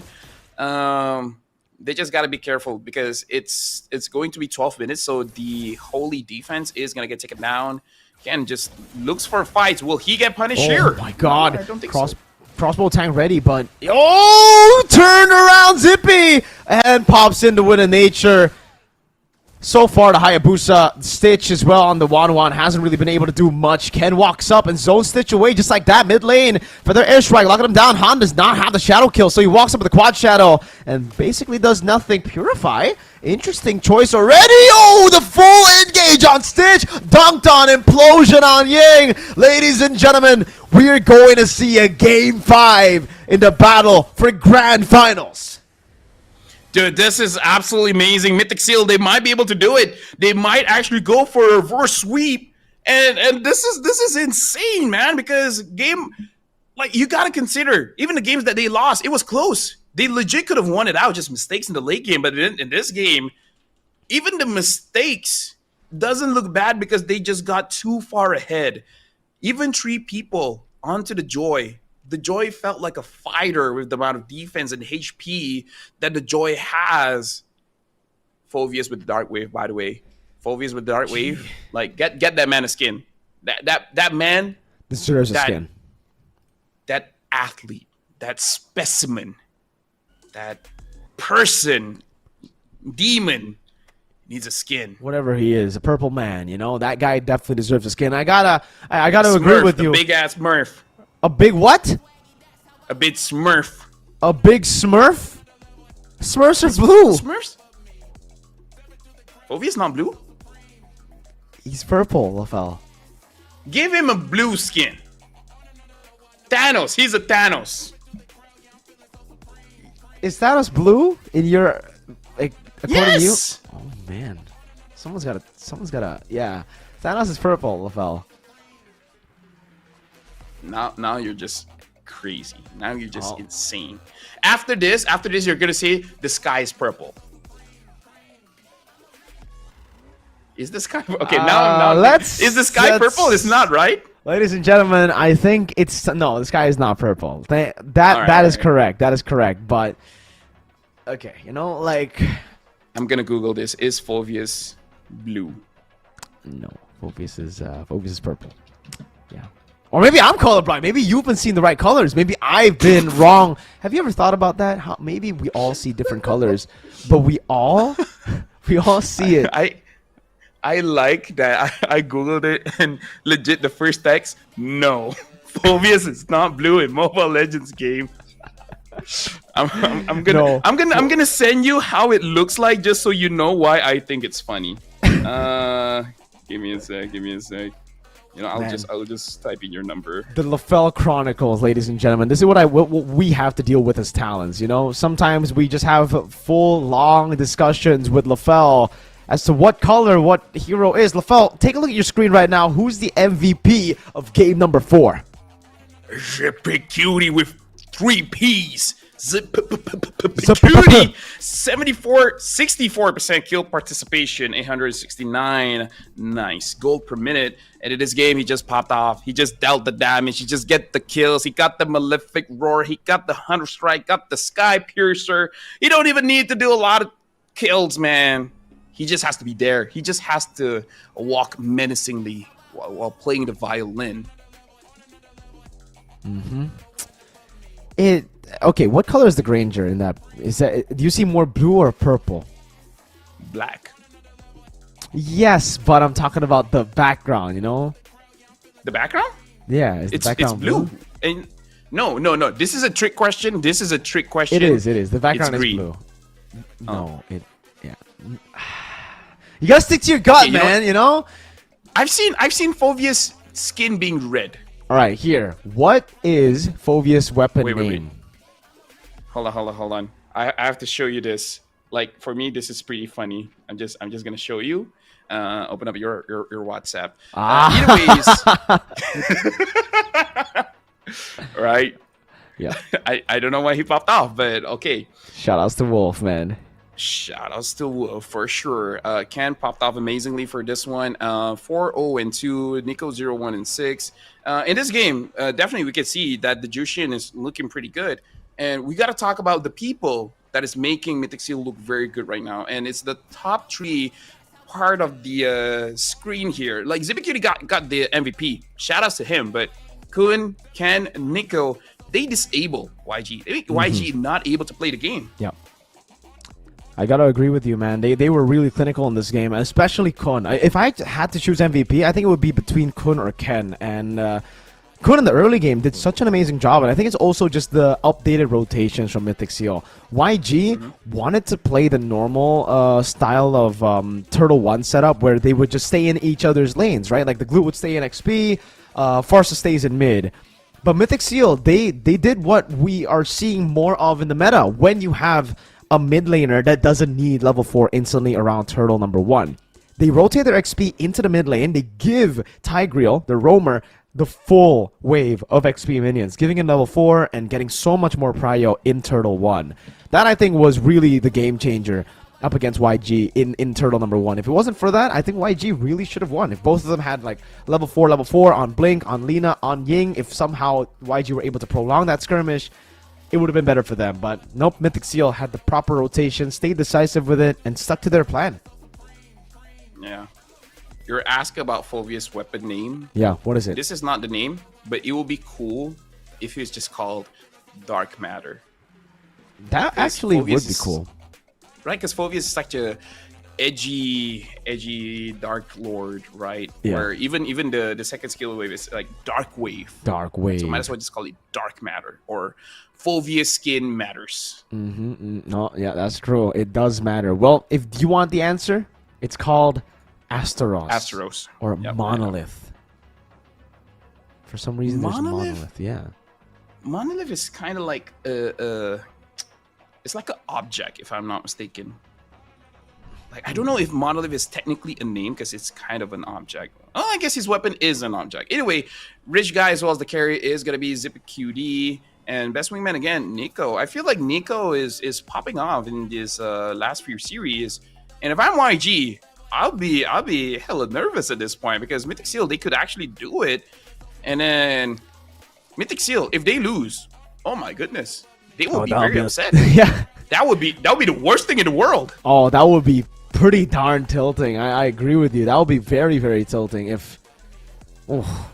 Let's see what happens, though, because one of these teams, that's the reality of competition, right? Whatever you think, however much you like these teams, it doesn't matter, really, because one of them have to go down. One of them will move on to the grand finals, and technically, both of them can move on to the grand finals. It really depends on how they do later. The loser up against AI, who, by the way, look pretty scary. Yep. Happy birthday, Kenzie. He said it's his birthday. Maybe it is, maybe it isn't. But you know what? Happy birthday to you, dude, or girl. I don't wanna misgender. Either ways, Han got the first blood there, and then like, I thought actually Nico would at least get an assist, but so far Ken is just like I got it. I do it all by myself. I can definitely see why the Fovias gets banned because it's not just strong here; it's strong like everywhere in the world. Like I feel like. Even if you don't know how to use Fovias, after like 3 or 4 games, you'll get the hang of it, and then you just feel like a man. When I play Fovias, I feel like a man. That's the best way to describe this here. Like Fovias, Fredrin, honestly, Lapu Lapu. These are kind of heroes that really makes you feel like a man. More like a man. There you go. Yeah, it really does, man. You just have so much power. You have so much say in these team fights as well. It really feels like, again, a pick for man. Look at that. Look at how man that is. You just dunk on Stitch like that. Dunk on the 1-1. Oh, man. They should make a basketball skin for Phoveus, no? Like the dunks, the constant bang, bang, bang. I think it's good. I think it's a good idea. Moonton, royalty fees for if that skin pops off, you know? Yeah. I do agree. I always think about that, having a basketball skin. We do. We have one. Yeah, Balman. I know. Yeah. I know. Balman has the basketball one, the second and Clint has the tennis one. What other things? We have a badminton skin. Volleyball, but volleyball doesn't feel good, you know? Ooh, Doesn't feel good. volleyball. Who? We have a badminton skin. Clint. Yeah, we do. What sport? We have a soccer skin, Oh but I my, don't know who say has the football, soccer. bro. Say football, bro. Oh wait. Oh yeah, I said soccer. Yeah. Gee. All right, it is Bruno. It's Bruno who has the football skin. Yeah. Really? Wow. I don't know if it fits though. Neymar, the Neymar skin. I don't know. Who has the Neymar skin? I feel That I like don't it know. could be a marksman. I feel like it could be Yeah. anyone. It really could be anyone. Yep. I think maybe it might be Glue. I can see a lot of balls with glue. Exactly. The right? longs Long becomes the Maybe yeah. Neymar just have a lot of longs following him. I Anyways. hope longs is not a slang in any language. 'Cause that would be a pretty funny way to discover, you know, a random slang. But we are a minute away, boys, for the final game of the series. Now, let us know whether you agree with me, whether you agree with LaFell, that YG have looked like the better team in this series so far. Even after 2-2, they've looked more consistent. Their games have looked better. But earlier, Mythic Seal did just come out with a statement, LaFell. And to be fair, I might have been hyping up YG for the sake of Mythic Seal going through. YG gonna win this. You are the secret double agent. You're giving the KO from Mirko. Mir knockout. You're giving you're the Mir knockout. Mir And I'm knockout, the baby. L in La Belle. You're El Lapel. Yes, I give the L's. Like I give the L's, you give the KOs. Oh, I there like you that. go. I like that. This is why we're called the ML combo. Yo, Mirko and LaFell. There you go. ML combo. We're going to get you guys into game number 5. This is the combo that is forbidden for some reason to cast together. And I think we know why now. And you know what? Here's the thing. We bring entertainment, Mirko. Yep. So what is the priority for you guys? For you guys. Do you guys want fast and quick games like 2 hours best of fun? What the hell? What Or do you want I the look like Naisu and sensational- realize? Exactly. Dude, I wish I looked like Naisu, man. Same. Speaking of which, we just added time. Oh, you know what that means, LaFell. We're back Hey. to the Yapathon. Oh, What is this? dude. That was that's actually funny. Like, you think we look like Naisu? Damn, I wish I looked like Naisu, man. Like, what would I do if I had his appearance? I would- just stand, dude. I just stand a lot. Yeah, you know what? Yeah, I just. I be will standing. stand. I will stand, and then I'll just look at people like this, like. Yeah, same. I'll just be like. Yeah. So, guys, type in the comments. What would you do if you look like Naisu? Because I feel like a lot of people would not say the things that they would do on broadcast. Yeah. Phoveus is a problem. I wonder if they're gonna prioritize that one because the pick was 1-1 Badang. Even Zippy used the 1-1 before. Yeah, Didn't and win. it lost. It I feel like it lost. looked good. Yeah. The 1-1s have always lost. I wonder. I really don't think 1-1's all that when it comes to first phase prio. I don't know why the 1-1's so agree. prioritized. Like, why? We haven't even seen it. Like, I mean, technically we did see it in MPL Philippines, but it was only for Benny Cutie. And even there, he lost, right? He won 1, he lost 1. So it's not like a foolproof hero. It still requires a crazy level of execution. And usually, I think it's against Harith, actually, you know? Yeah. The stat in Malaysia is 63% win rate for the 1-1. 63 or 67%, but it's 60 something against the Harif all throughout the season. And in Malaysia, the 1-1 has gotten, I believe, like 2 Savages and maybe 1 or 2 Maniacs this season. Let's see. Seems like both teams are ready to get into the drafts. Mythic Seal and Young Ong. All right, man. What are they gonna go red or blue at this point? Let God decide. Young Just Ong. just First toss, loss just on toss a red. coin.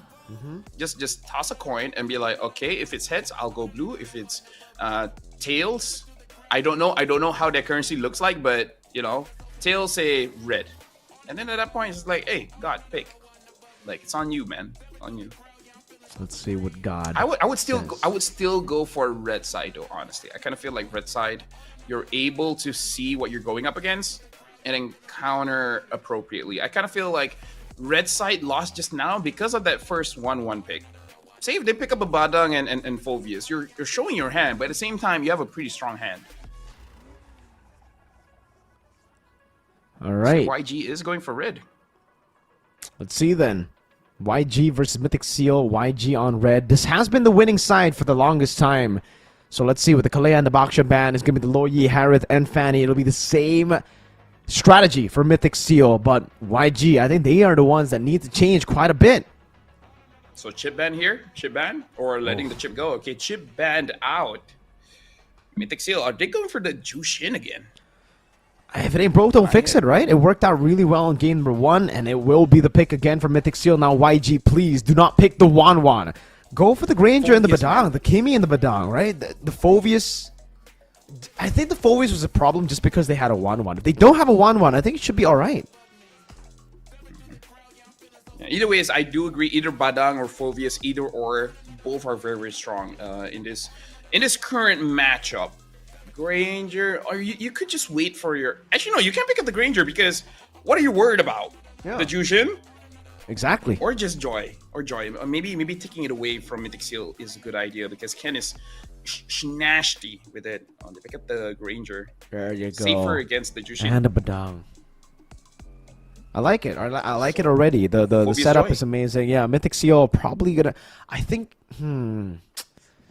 They go for the Phovius Joy again, but there's not as much value in the Phovius anymore. And again, for YG, I don't see why they won't go for like a Hayabusa again. I think the Hayabusa wasn't really a big problem. I think it was still a solid choice. The only thing that's bad about it was, again, the Wanwan wasn't really able to create the killing pressure in the bottom lane, hence Hayabusa unable to get the snowball early. Yeah, personally for me, playing a few Phovius games, and they pick up the Fredrin.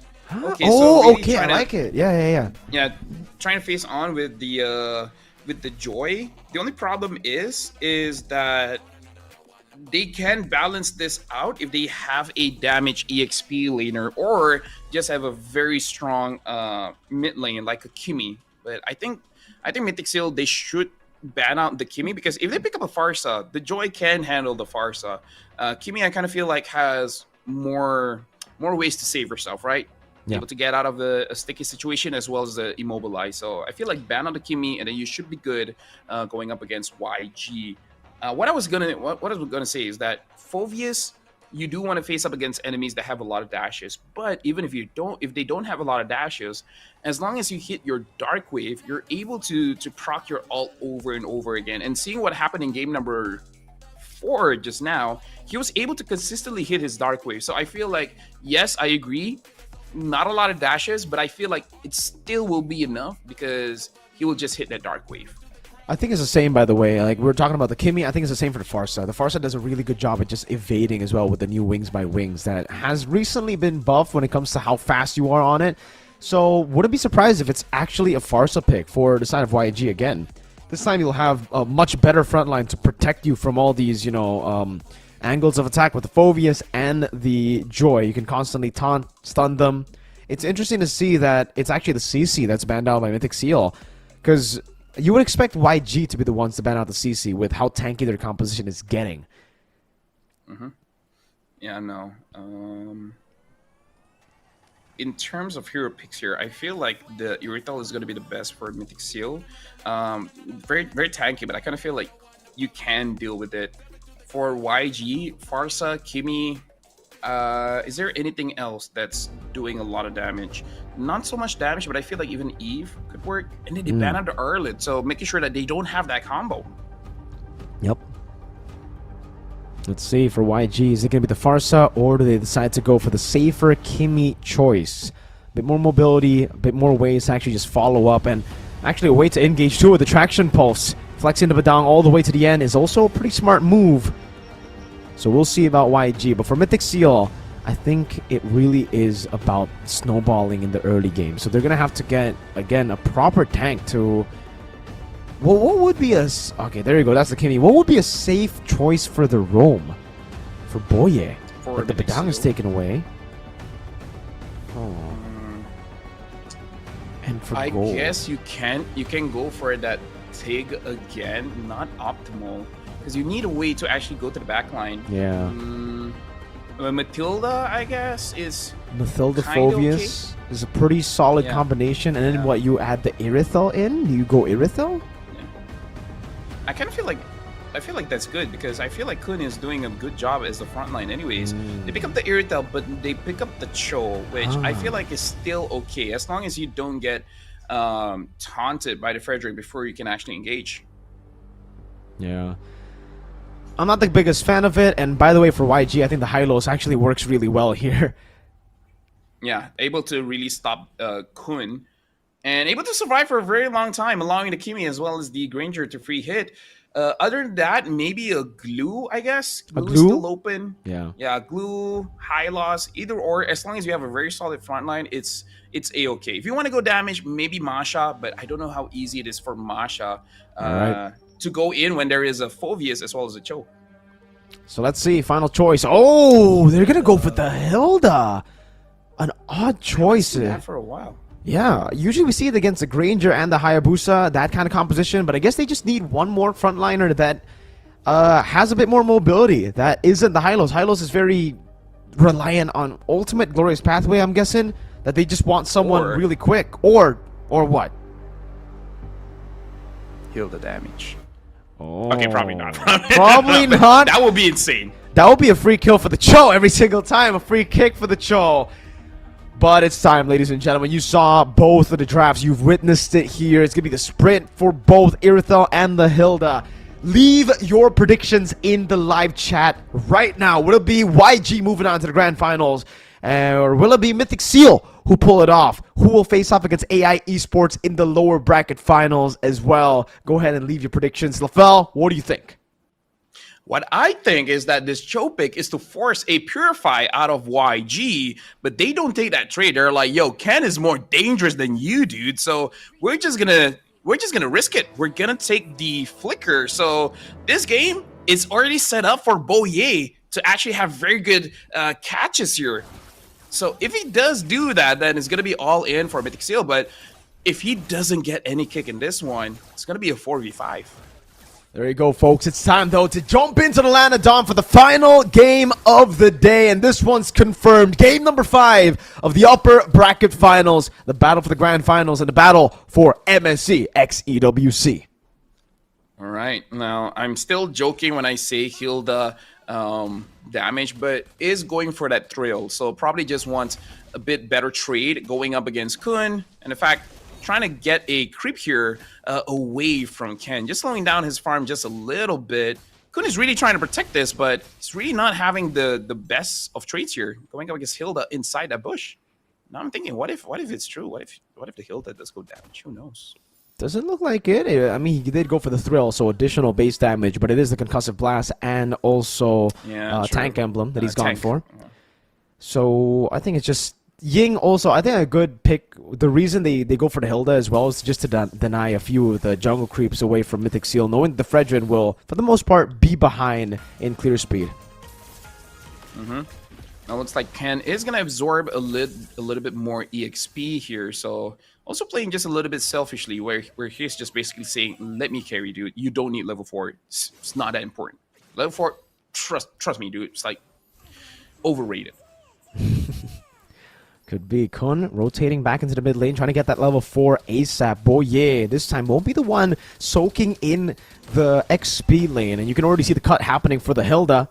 Rotating for Turtle 1. Kun level 4 up top. It's just a battle between Stitch and Zippy. Han already onto it. Ying! Oh my lord! Almost getting the solo kill over to the Cho. Traction pulse not landing. Ken walking up, fully stacked up earlier. Blink gonna be engaged on by Kun, who jumps in, gets the displacement. Nico finds the pick on a turtle. Now it's gonna be the all in as Blink looks in for the pin down as well, but Han is isolated, and it will be Mythic Seal who picks up the kill together with Kun falling. Jungle for XP. Yeah, but I like that, man. Like, sacrifice your body just for your team to get an advantage. Pretty sure it would be better if the kill goes to anyone else, but it's not the end of the world for Boye to get that kill. But the fact that Kun, Ken, Nico having an assist, I don't talk about this much, but assist gives you about 60% of the gold. So this is just going to ramp up your gold in the early game much, much faster. So I like that the fact that even though, yes, Kun died, but he's able to get a lot of assists there. Ooh, baiting out the flicker too. Big resources being burnt out by Mythic Seal. And again, LaFell, it really is about that early game for Mythic Seal. They really want to get first few turtles and snowball out of control. Despite the fact that they're up against what should be the turtle fight winners. This is a Hilda, Badang, and Fredrin combo. Yeah, I feel like they understand it well, or maybe Han is just really not prepared for it. Like, again, mental fatigue, right? Because Kun flickered in, Dark Wave able to stop him so he couldn't use the Retribution. The fact that Nico was the one that actually stole the turtle away just showed like that was like microseconds, like perfect timing coming in from Kun. Kun is really helping the team out. Doing a good job winning in the lane too, and actually takes away the XP crab, getting himself to level 6. Good setup again for Mythic Seal to turtle number 2, where YG will be a bit stronger again. Blink will actually have level 4, unlike the previous turtle. But something tells me Mythic Seal will be the ones with the advantage. Ken already clearing the bottom lane again. Yeah, Ken is really just like, this is in a way like funneling towards Ken, like in terms of kills, turtles, assists, etc. Now, in terms of the items, not a lot of big items here, but the one that we can talk about is that a lot of Fury Hammer here coming in from the Hilda, as well as Stitch. But, Stitch might actually join for this team fight, so maybe YG does want to win this team fight out. They have enough penetration here. I'll give the advantage towards Mythic Seal if Stitch and Zippy decide to go and contest for this. And again, for YG, they're the ones that kind of have to force this turtle. Ken is all good, just farming and clearing it up. 2-level lead already as Ken looks in for the back line. That's a good Lantern Flare, and an all-in over to Han. It's an all-in over to Ken as well, but he's still able to survive with the help of the turtle buff. Zippy is the one who secures it to get Mythic Seal the winning Turtle 2 fight. Yeah, and both junglers got taken down. So I would say this is an okay trade coming in from YG, because Han die, honestly, not that big of a deal. Ken dying, that's precious seconds of farming. So they'll take this. They'll take this any day. But we're gonna slowly start to see the impact of the carries of YG not having that purify, because sooner or later they're gonna get caught. So YG has to play perfectly this game. The moment they get lazy, the moment they get complacent, that's when they're just gonna make a mistake, and then Boy is just gonna counter that. By the way, LaFell, what do you think about this killing spree? Blink forces out the flicker, but the killing spree for Zippy, I just noticed it. That's the reason he's been so quick around these team fights. Not as quick and not as sustainable in lane, but yeah, he's just been kind of like non-laning, just farming, and then looking for team fights.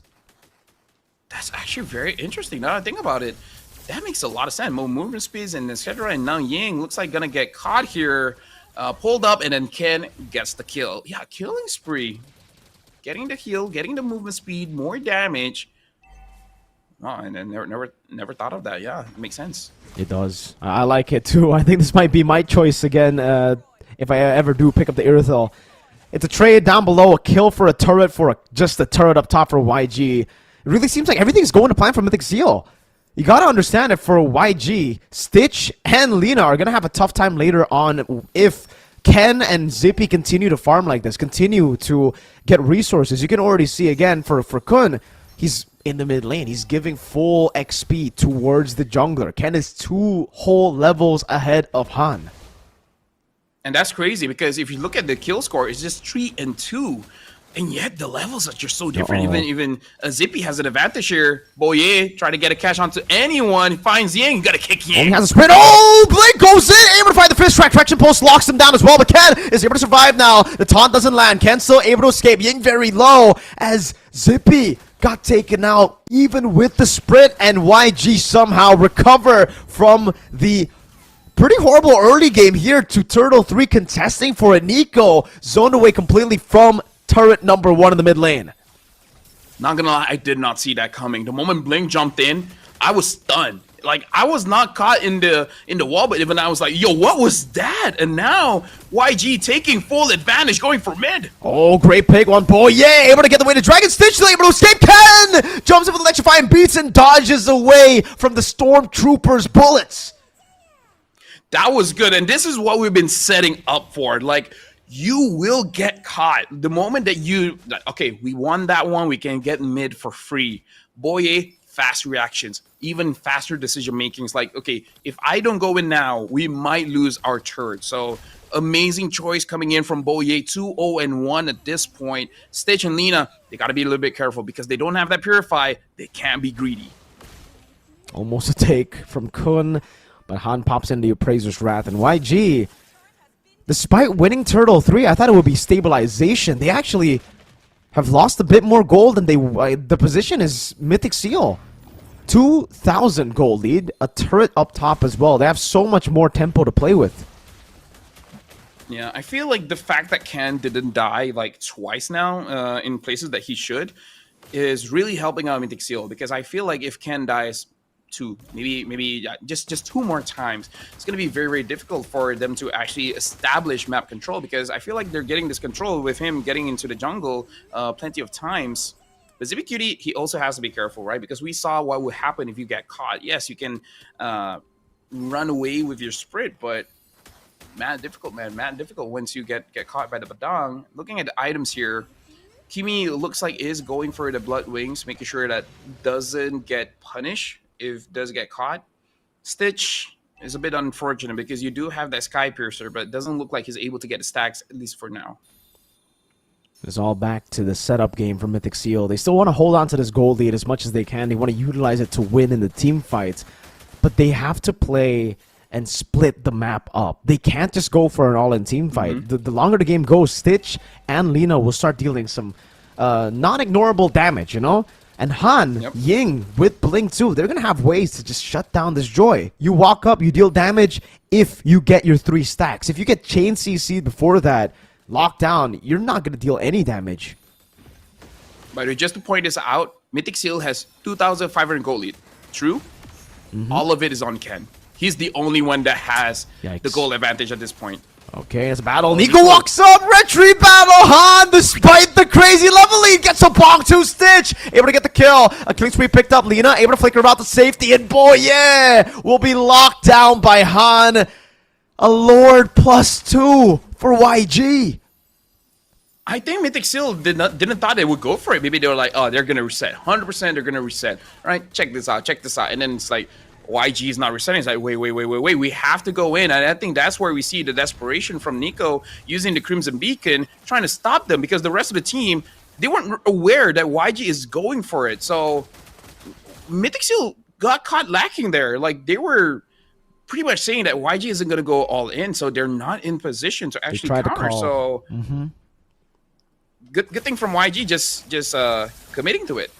They tried to call the bluff, man, and it didn't work out. It was actually not a bluff. YG were fully committed. They knew they were in a desperate position, and Ken might be just caught here. Taunted up, Link. Walks up, good disengage from Nico. Kun, caught in the traction post, brought back again. Immobilization, he's forced to jump in to the bullets of Stitch. Tier 2 falling up top and down below. Mythic Seal are slowly and surely crumbling to YG. Miracle, stop supporting Mythic Seal, man. Like, if Sorry, you lose, man. you lose. But not like this. Not after almost having a reverse sweep. Oh, man. Like, if I was them, you know, if I'm going to lose, might as well make it a 3-0. Nico, oh, Crimson Beacon used.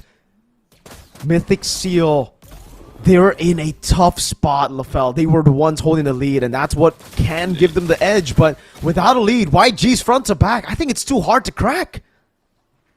Here's the thing. You gotta believe. Because in this situation, you just have to ask the jungler, can you do it? And then he just has to be like, yes, I can.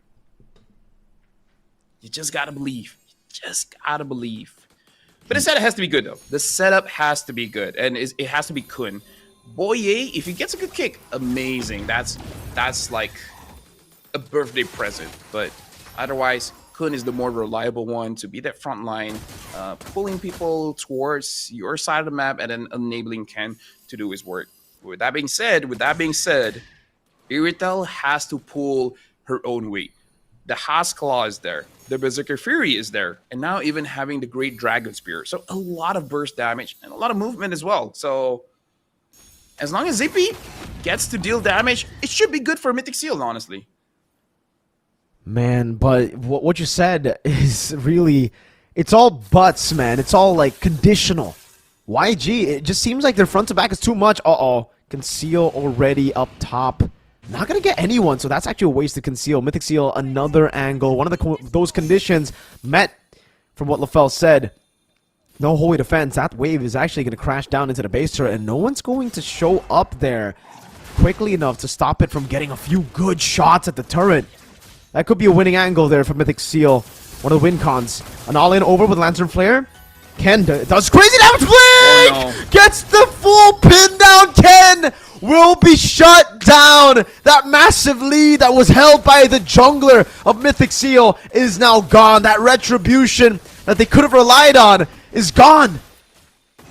Dude, now they got to depend on Zippy. Zippy, you got to do something, man. Right now, it looks like somebody's getting caught again. Oh, Han very low in the back line. Nico able to find the kill on Blink. Ying still walking up as well, but Zippy Cutie with the sprint is able to kite away. YG.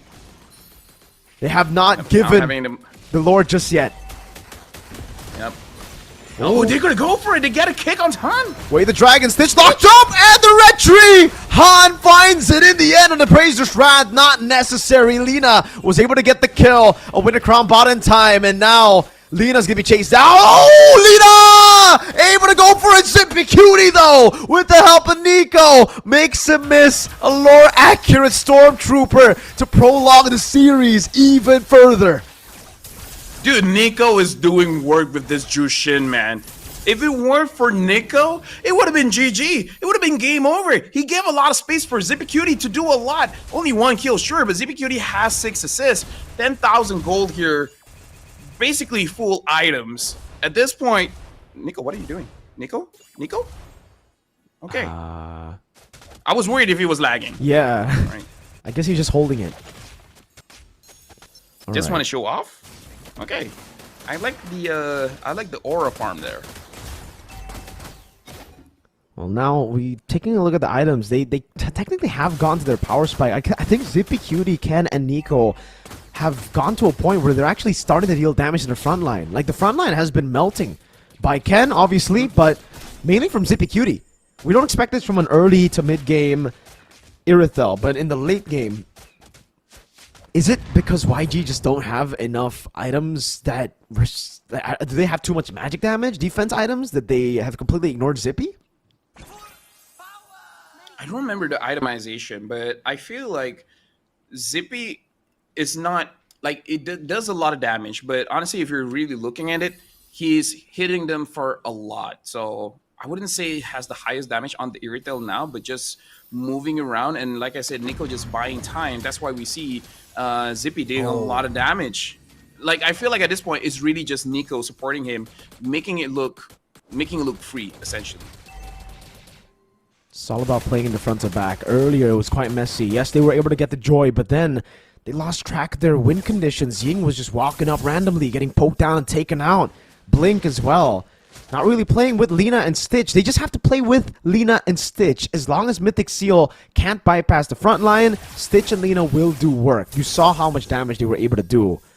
But now this is the big problem for them. Mythic Seal aren't going to attack just from one angle. They're going to be attacking from every angle. Nico will try to flank. Ken will try to enter from the side as Zippy stays with Boye and Kun in the front. And honestly, like, boy, that was amazing catch. Able to catch Stitch before. If he's able to do that one more time at 18 minutes into the game, that's going to be the majority of the damage of YG being gone. And I feel like Kun is having a hard time because he's dealing with both Lina and Stitch. If he only has to deal with one, I feel like it's more probable for him to survive the fight. So Boya's job, make sure that there's only one person dealing the damage. And then after that, the entire lineup of Mythic Seal will look much stronger than it does now. No. Conceal. Ken. No. Ken gets taken out in YG. They have another shot at this. But it's just like deja vu. Ying all alone in the mid lane. They're going to have to clear these waves up. Look at the waves controlled so well by Mythic Seal. They can look for a base turret here with the Lord taken down in the 17-minute. Red trade from Han. Going to be consistent. We'll be able to find it. Kun will be taken down as well, but they instead go for the flanks. And it won't really be good. Ying is right there. A good kick to disengage. YG lost 0 members. Got another on top of the Lord. Yeah, I think there was a bit of miscommunication there between Kun as well as Nico. Because looking at the movements of Nico, he pretty much understands that there's no way that we can get this Lord. Like, unless Han like gets a random ping spike, there's no way that the Lord will go over to them. So he was just poking around, but Kun really invested by after the Dark Wave jumping in. Like, you don't have to ult at that point. You just want to slow them down and then defend for this Lord. I mean, it's a good thing. It's just 80 minutes. He's gonna come back alive, but he can't make that mistakes in late game. Now it's a siege. Lafell, a blade armor finally built up by Blink. That's the item that is necessary up against the Irithel. It's going to be the final push of the game, ladies and gentlemen. YG trying to stop that reverse sweep from happening. Nico forces the Crimson Beacon already. The traction pulse was enough to bait it out. Blink in the enemy base. Inside of it, looking for an angle to attack Ken. Able to clear it out. And we will see yet another battle for for the victory in the upper bracket finals. Yeah, now Stage having that Sea Halberd as well. So Kun is gonna have much more difficult time here. Oh, they're able to pull Han in! Uh-oh, caught on the bad spot. Lancer Flare and the Wishing Lantern almost dealing it up. Flicker forward, Nico! That was a risky move. He goes for it again. Ying gonna be picked up, thrown back. That's Kun looking for the lockdown again. Over to Ying. Gets it, but there's no follow-up. The rest of the team were not confident in going in there. Yeah, good catch, but again, just though the follow-up is not there just yet. Ken, he really needs to start hyper-focus on this one because YG is catching him with his pants down because they understand that Ken is a farming monster. So the moment you see a camp, it's like, okay, he's going to go for that 100% and then they're going to catch him. So I feel like at this point of the game, Ken doesn't need a lot of gold. So you don't have to fully invest dashing into a farm trying to get that. Like maybe ask your teammates just to check, hey, is that area safe? Don't just go in without thinking, you know? I agree with you. At this point of the game, yes, the gold the gold is quite important because you can item swap with it, but it's not as important as your life, right? It's not as important as opening up the bushes this late in the game. And I agree with you. Yeah, YG have been sublime at just reading through the patterns. Look how much gold Ken has. He starts buying elixirs. Oh, good escape from Boye. The rock potion. Yeah. I do agree. Like at this point, get a rock potion because it gives you some resilience as well. So in case if there's any kind of crowd control, you're able to run away. So maybe that's the tipping point where Ken won't get caught again. This Lord is going to be pretty important though. 20 minutes. 20-minute Lord. If I don't know. It's rough. I don't know. Like the draft YG 100%, but something about the movements here, I feel like Mythic Seal can turn it around. And they have the proper win con already, Lafell. They've gotten to the 21st minute of the game. This is where it really is going to be anyone's game, despite the draft, despite that early win condition. Slow push down below for YG is going to hurt Mythic Seal. They're going to have to show Irithel, and they're going to try to burst this down with the Kimmy and the Granger. But if they burst this down, it's going to be a 50-50 because Ken is still around. Traction pulse, locking Kun down. It's going to be the all-in right now. Ken walks up, electrified beats into the back line. Lina still able to escape now. Winter Crown used up by Ying. Now, not knocked up just yet. Boye! That's a flicker forward. A good immobilization. Now a pull back Ying. Taken down with a heavy crossbow of Zippy Cutie. Yeah, and now it's not over. Blink tries to get onto someone. He didn't get anyone. Oh, yeah. And now he has to flicker away. Oh, in the back, Blink gonna be taken down. Oh, my lord, Ken! Nico. Now Winter coming in from Nico. Oh, Nico gets taken down. That's a big shutdown for Stitch. Zippy Cutie should not commit for this. Now you got to clear the minions because in mid, everything is moving, top moving. Overall, that was a good fight coming in from Mythic Seal, but I kind of feel like they bit off more than they can chew. They should have just be happy with what they got and just establish map control. Boye! No, Boye. Oh, can he Can't run get up. away He with can't the get dragon? No, he cannot! Stitch gets yet another stack. That man advantage is now gone. I'm sorry to say this, but Nico, I don't know why you were in that position. Like, I hope that Winter press was a mistake because I feel like you don't need that. I feel like he was pretty safe. A moment of hesitation, overthinking. Now the traction pulls Kun! No. Free one. Ken jumps in, Stitch dash forward, but it's a good flicker back with an immortality buy. And right as Ying shows up, this is an evolved Lord with a front to back composition. The Rose Gold Meteor gets popped by the Lord, but he still has that immortality to play with, and it will be free. Ken is in the mid lane. They still reset it. However, Mythic Seal, no more angles to secure the Lord. This, with a 30-second death timer on Kun, could be the end. I'm sorry for saying this, but that was a throw, man. Like Mythic Seal throw that one, but I'm actually not gonna fault them too much because it's been such a long day. Like you're bound to make that kind of mistake, and now the Hilda having the Blade of Heptasy, so a little bit right about that damage. Evolve Lord, traction pulse. Nico caught in the bad spot already in the back with a fist strike. Zippy Cutie falling in the midst of it all. And YG, despite the valiant attempt, the valiant battle that Mythic Seal brought, will secure their first grand final slot in MSL Season 1 Myanmar. And now, like, this is going to be the story for Mythic Seal. Can they recover for tomorrow? Because that was such a winnable game, Mirko. They had it. They after that fight at Lord, 100% they had it, bro. Man, not to mention just how much they had to deal with today through all the technical issues, through the crazy duration, suffering a loss despite being so close to the finish line.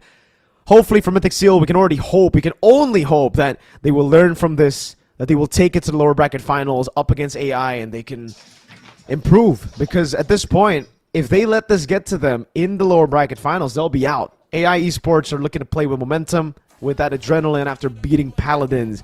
And they've been doing their research. I believe they've been watching, keeping an eye on this game, on this matchup. You can see, like, that was so surprising. Well, my cats were upset. They started fighting. But, yeah, I'm sure people can hear that. Do we know? That was an amazing play. I feel like as much as AI probably learned from that matchup, I really want to see Mythic Seal learning as well. And not just from their opponents, but for themselves. Because I feel like if they review the game, they can see where it went wrong. Like, this is all fixable mistakes. The question is, can they fix it? Can they fix it within one day? Because after this, personally for me, you can talk about the game a little bit, but you got to start sleeping, man, because you're gonna play early tomorrow. Yes. And then if you win, you have to play one more best of 7. It's back to back against against YG. So I know you guys want to talk, but you guys really need just to get some rest. A few of those, individual throws as well, man. Nico in that bush, just staying too long. That was so bad. That really was a game-changing moment, and a man advantage for Mythic Seal turned to a man advantage for. Well, first it went to just being even, but because the death timers were so staggered between Nico and Kun, it was too late. It was too much to handle, and at the end of the day, it was definitely going to be a Lord conceded. But at that time, with that composition, I don't think they could have done anything, right? I mean, it's an evolved Lord with a front to back composition. That is almost, I'd say, impossible to defend. You'd have to perform a crazy 5-man set, something of the sort, to even try to stop that Lord from coming in your base. And the crazy thing is, like, we're saying that Nico did make a mistake, but this is just how Mobile Legends or just MOBAs in general is set up. Nico has been carrying not just this game, I would say the entire best of five. Nico has been playing great. Yeah. And then game five, the One crucial mistake. one, the one that you have to win. Like, it started from going inside of the turret, taking free damage. Legit, at that point, I hope it was some kind of lag, because what were you doing that for? There's no advantage instead of just doing emotional damage. But and then after that, maybe he misclicked the winter, because you're full HP and you weren't in a position where the only thing that's threatening you was the traction pulse. Yeah. It's a good ability and it can catch you, but I don't know, man. That was a throw. That's just a very big throw, and I hope they learn from that. Like, don't do that. Not good. Not good. I agree. Bad Nico. Man, definitely something that he's going to look at and he's going to regret doing. It's been a long day, and you can definitely see again from the fatigue as well. It could have gone to the players. Could have gone. That could have been the reason as to why we see these mistakes towards the end. A big game, a big match, 3-2. It could have been a full reverse sweep. Could have been that miracle pull by Mythic Seal, but they were going to have to go through the depths of the lower bracket. They're not going to be fortunate enough to go through. And watch tomorrow. They're going to have to play a maximum of 13? No, 12. Yeah, 13. Wait. 12, yeah. I don't... no, 7 plus 5, 12. Yeah, it's 12. But I was like, 13, 12, and he said 13. I'm like, wait, am I mathing? It's been a long day. Oh, man. Mirko, we've been here, It's like, been a long day. including our standby time, it's 13 hours. Wait. No, I think it's 12, bro. I think it's 12. Okay, hold on. Standby in Malaysia time, we were standbying at 11:30. Right now, Malaysia time is 12:06. Oh, wait, it's more. so- Yeah, you're okay. It is more. It's 12 hours and 30 minutes. Yeah, see? It's been a long day. Okay, not 13, but going there. Yeah. It's been a long day, and for the people who are back at home saying, are you two going to be casting tomorrow? Yes, but we'll have backup. We'll have Renmar to help us tomorrow as well. It'll be 3 of us casting the MSL Super League, Mobile Legends Bang Bang Super League Myanmar Season 1. Man, it's been a blast, LaFell. Thank you. Thank you for the games today, man. It's been amazing. And you're I'm not welcome. responsible for You're it. welcome for saying we've never seen a full 5 games. No, let me tell you, Mirko, I wouldn't mind Yep. if Mythic Seal would have won anyways. Yeah, this doesn't change anything. Just fight the 2 extra games. Exactly, bro. It would be cool if it was a reverse sweep, but then But then, yeah. my hearts out to Mythic Seal. Hearts out to Mythic Seal. It's, Oh, it's, man. it's just Mythic Seal thing, Bigatron thing. Dude. The things that you love get hurt. I don't know how else to explain it. This never happens to my I mean, technically it did. It did a couple of times. Yeah, never mind. Lina, MVP for game number 5. Do you agree with this, LaFell? 100% kill participation. How can I argue? 100%. Lina's 100% here. And looking at the items here, there's just too much damage from this Kimi. And you can see that the Kimi only died once, right? Meaning, dying once is kind of like you being untouchable. Glowing wand, anti-heal. Holy crystal, holy lot of damage. And then having that concentrated energy just ramping up your damage. Because people think it's healing. Yes, there's healing, but here's the thing, bro. The more you hit, the more damage you ramp up. And then the Divine Glaive and then the Blood Wings. Kimi is a problem. If there is no Ling, the Kimi is So free. I can't even think of a funny thing, man. Like, and that's it for me. Yeah, definitely. And we can take a look at the items here again just to see that. Oh man, winner crown from Nico. Oh, it really changed a lot. But yeah, the buys really it came down to just the item swaps. And towards the end, they didn't even item swap, dude. They just had 2. They just had Immortality and Winter. It was too scary maybe to just go and item swap and rely on your mechanics. So they had both up and ready. One thing to know here: 3 blade armors, 1 from Ying, 1 from Han, or 1 from Link. So the moment Zippy goes in, he can deal damage, but he's gonna take that damage back, man. And taking from 3 blade armors, that's not good. That hurts. That hurts a lot. That's why I was surprised that early in the mid, oh, not early, but in the mid game towards late game, as we were about to approach that climax, Zippy started to actually do damage, and I think it was because the blade armor was just built up late. They were too fixated on like radiant armors and the magic damage, which makes sense again because it's the joy and the juicing for the most part. But right as they bought the blade armor, you could see a huge dip in damage from Zippy. And you can see a huge dip in the Phoveus when it comes to him having impact in the game. Early on, he's probably the best, the strongest pick in the game. But as we get into the later stage of the game, man, the Phoveus falls off like it falls off so hard. Yeah, the moment there's like a Divine Glaive, a Malefic Roar, that's where the Phoveus starts falling off. Because before that, you have enough defense and shields and heals to deal with all those problems. But the moment there's penetration, that's when the Phoveus doesn't feel good. And that's why the Phoveus needs a skin. Because he needs more layers on him so that the penetration doesn't feel that bad. Man, the Badang wins you games, dude. We've been seeing that so much. Badang has just been so good in the series. It's even better than the gonna group. be a Badang one trick. Yeah, at this point, dude, Gonna be a Badang one Badang trick. is crazy because you can constantly look for those game-changing moments on top of being such a good pick-off hero, great setter. He's like a modern-day better Tigreal, bro. Yeah. We always have this one. Like, we have a Tigreal in one patch. We have a Minotaur in another patch. And it's crazy because Badang really didn't have that big of a change. The only real thing is that Thunderbelt, and then people are like, yo, Thunderbelt is actually good with Badang. And then after that, people started paying attention, and now he's a pick. Like, Diablo did it first, but he was too early. It was the damage Badang at MSC 2023. It was, yeah. Phenomenal performance. GPM still can. Who holds it? Lina with the damage dealt. Wow. Stellar stuff from YG. Keeping calm and being able to reset after almost getting reverse swept. You know, like from a 2-0 lead to a 2-2, it takes some crazy mental strength to be able to come back in game 5, reset completely, and say, we got it. Agree. I have to say, if I was a player, and maybe this is why I'm not a player, right?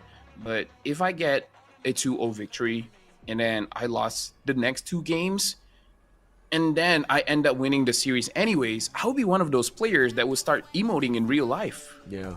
So maybe Fair. Maybe God is like, okay, you know what? You're gonna be too much. You're not gonna be a player. Or maybe if I am a player, I just won't win, so that I won't be able to do that. Emoting in real life hurts. Does it? I mean, it depends on the emote that you do. You know. That's true. I feel like the panic one, and it was like, yeah, that would sting a bit. Mm-hmm. Oh, the well Definitely played, bro. Oh, that one will hurt too much. Yeah, it was really good here too, man. A couple of times, you know, it looked really good for Mythic Seal in the early game because of how good the Phoveus was. They should have constantly just been looking for turrets, looking for trades, and looking for a bigger lead, but they got scared. They played it a bit too safe, and that's what costed them. In the end, this was the game changer here. Blink, able to get that big set, transform the team fight from a for sure Mythic Seal win to a YG win. Yeah, personally for me, tomorrow I don't want to see any more Badang. I really feel like the Badang deserves a ban. Number one. Number two, I have to say, no hate at all, but ZipperCutie needs to have an impact in the game, because if you don't win out in your lane, you don't win out in like turtle fights, you don't win out in the late game, like you're the carry. You're supposed to be a problem for the opposing side. Now I understand, you know, after blade armors and such, you're not be able to dish out damage and etc. But tomorrow you have a chance to qualify yourself for MSC. Whether you like it or not, you just gotta push yourself just a little bit further, man. Like, you gotta step up. You gotta make it so that even if Nico makes a mistake, you can still carry the game. Really tough. A couple of times here and there we saw crazy outplays. Nico getting the shutdown. The Lord was cleared up, but here is the final fight of the game. Was it? Yeah, it was the final fight of the game. Let's see it again, right? In 4K. Yeah. Let's see what happened. It looks so good. No, Jeet Kundo flicker from Boye. Got a bit impatient. Ying was taken down.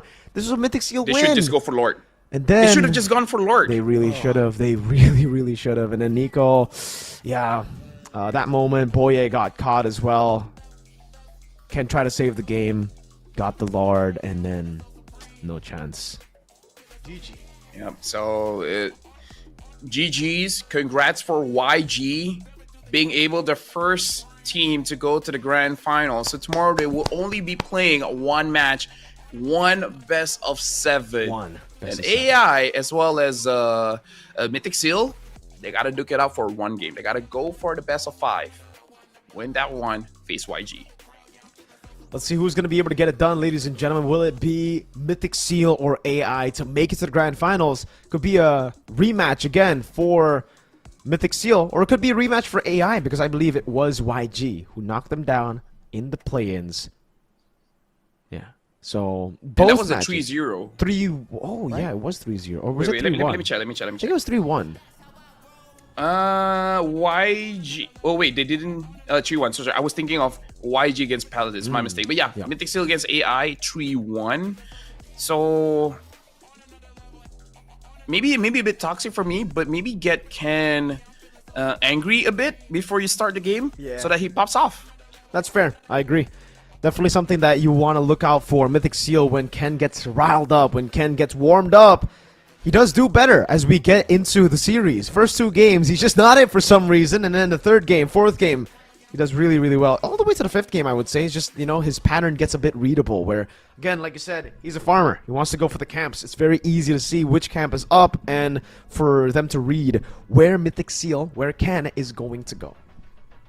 Yeah, just like before the game, just say like, hey, your feet is smelly. Okay. And maybe that'd be enough. Maybe we'll, be careful though, because if you insult him too much, it might be emotional damage. He might not want to play with you. Oh, right? that's true. You gotta find the balance. Everything is about balance in life.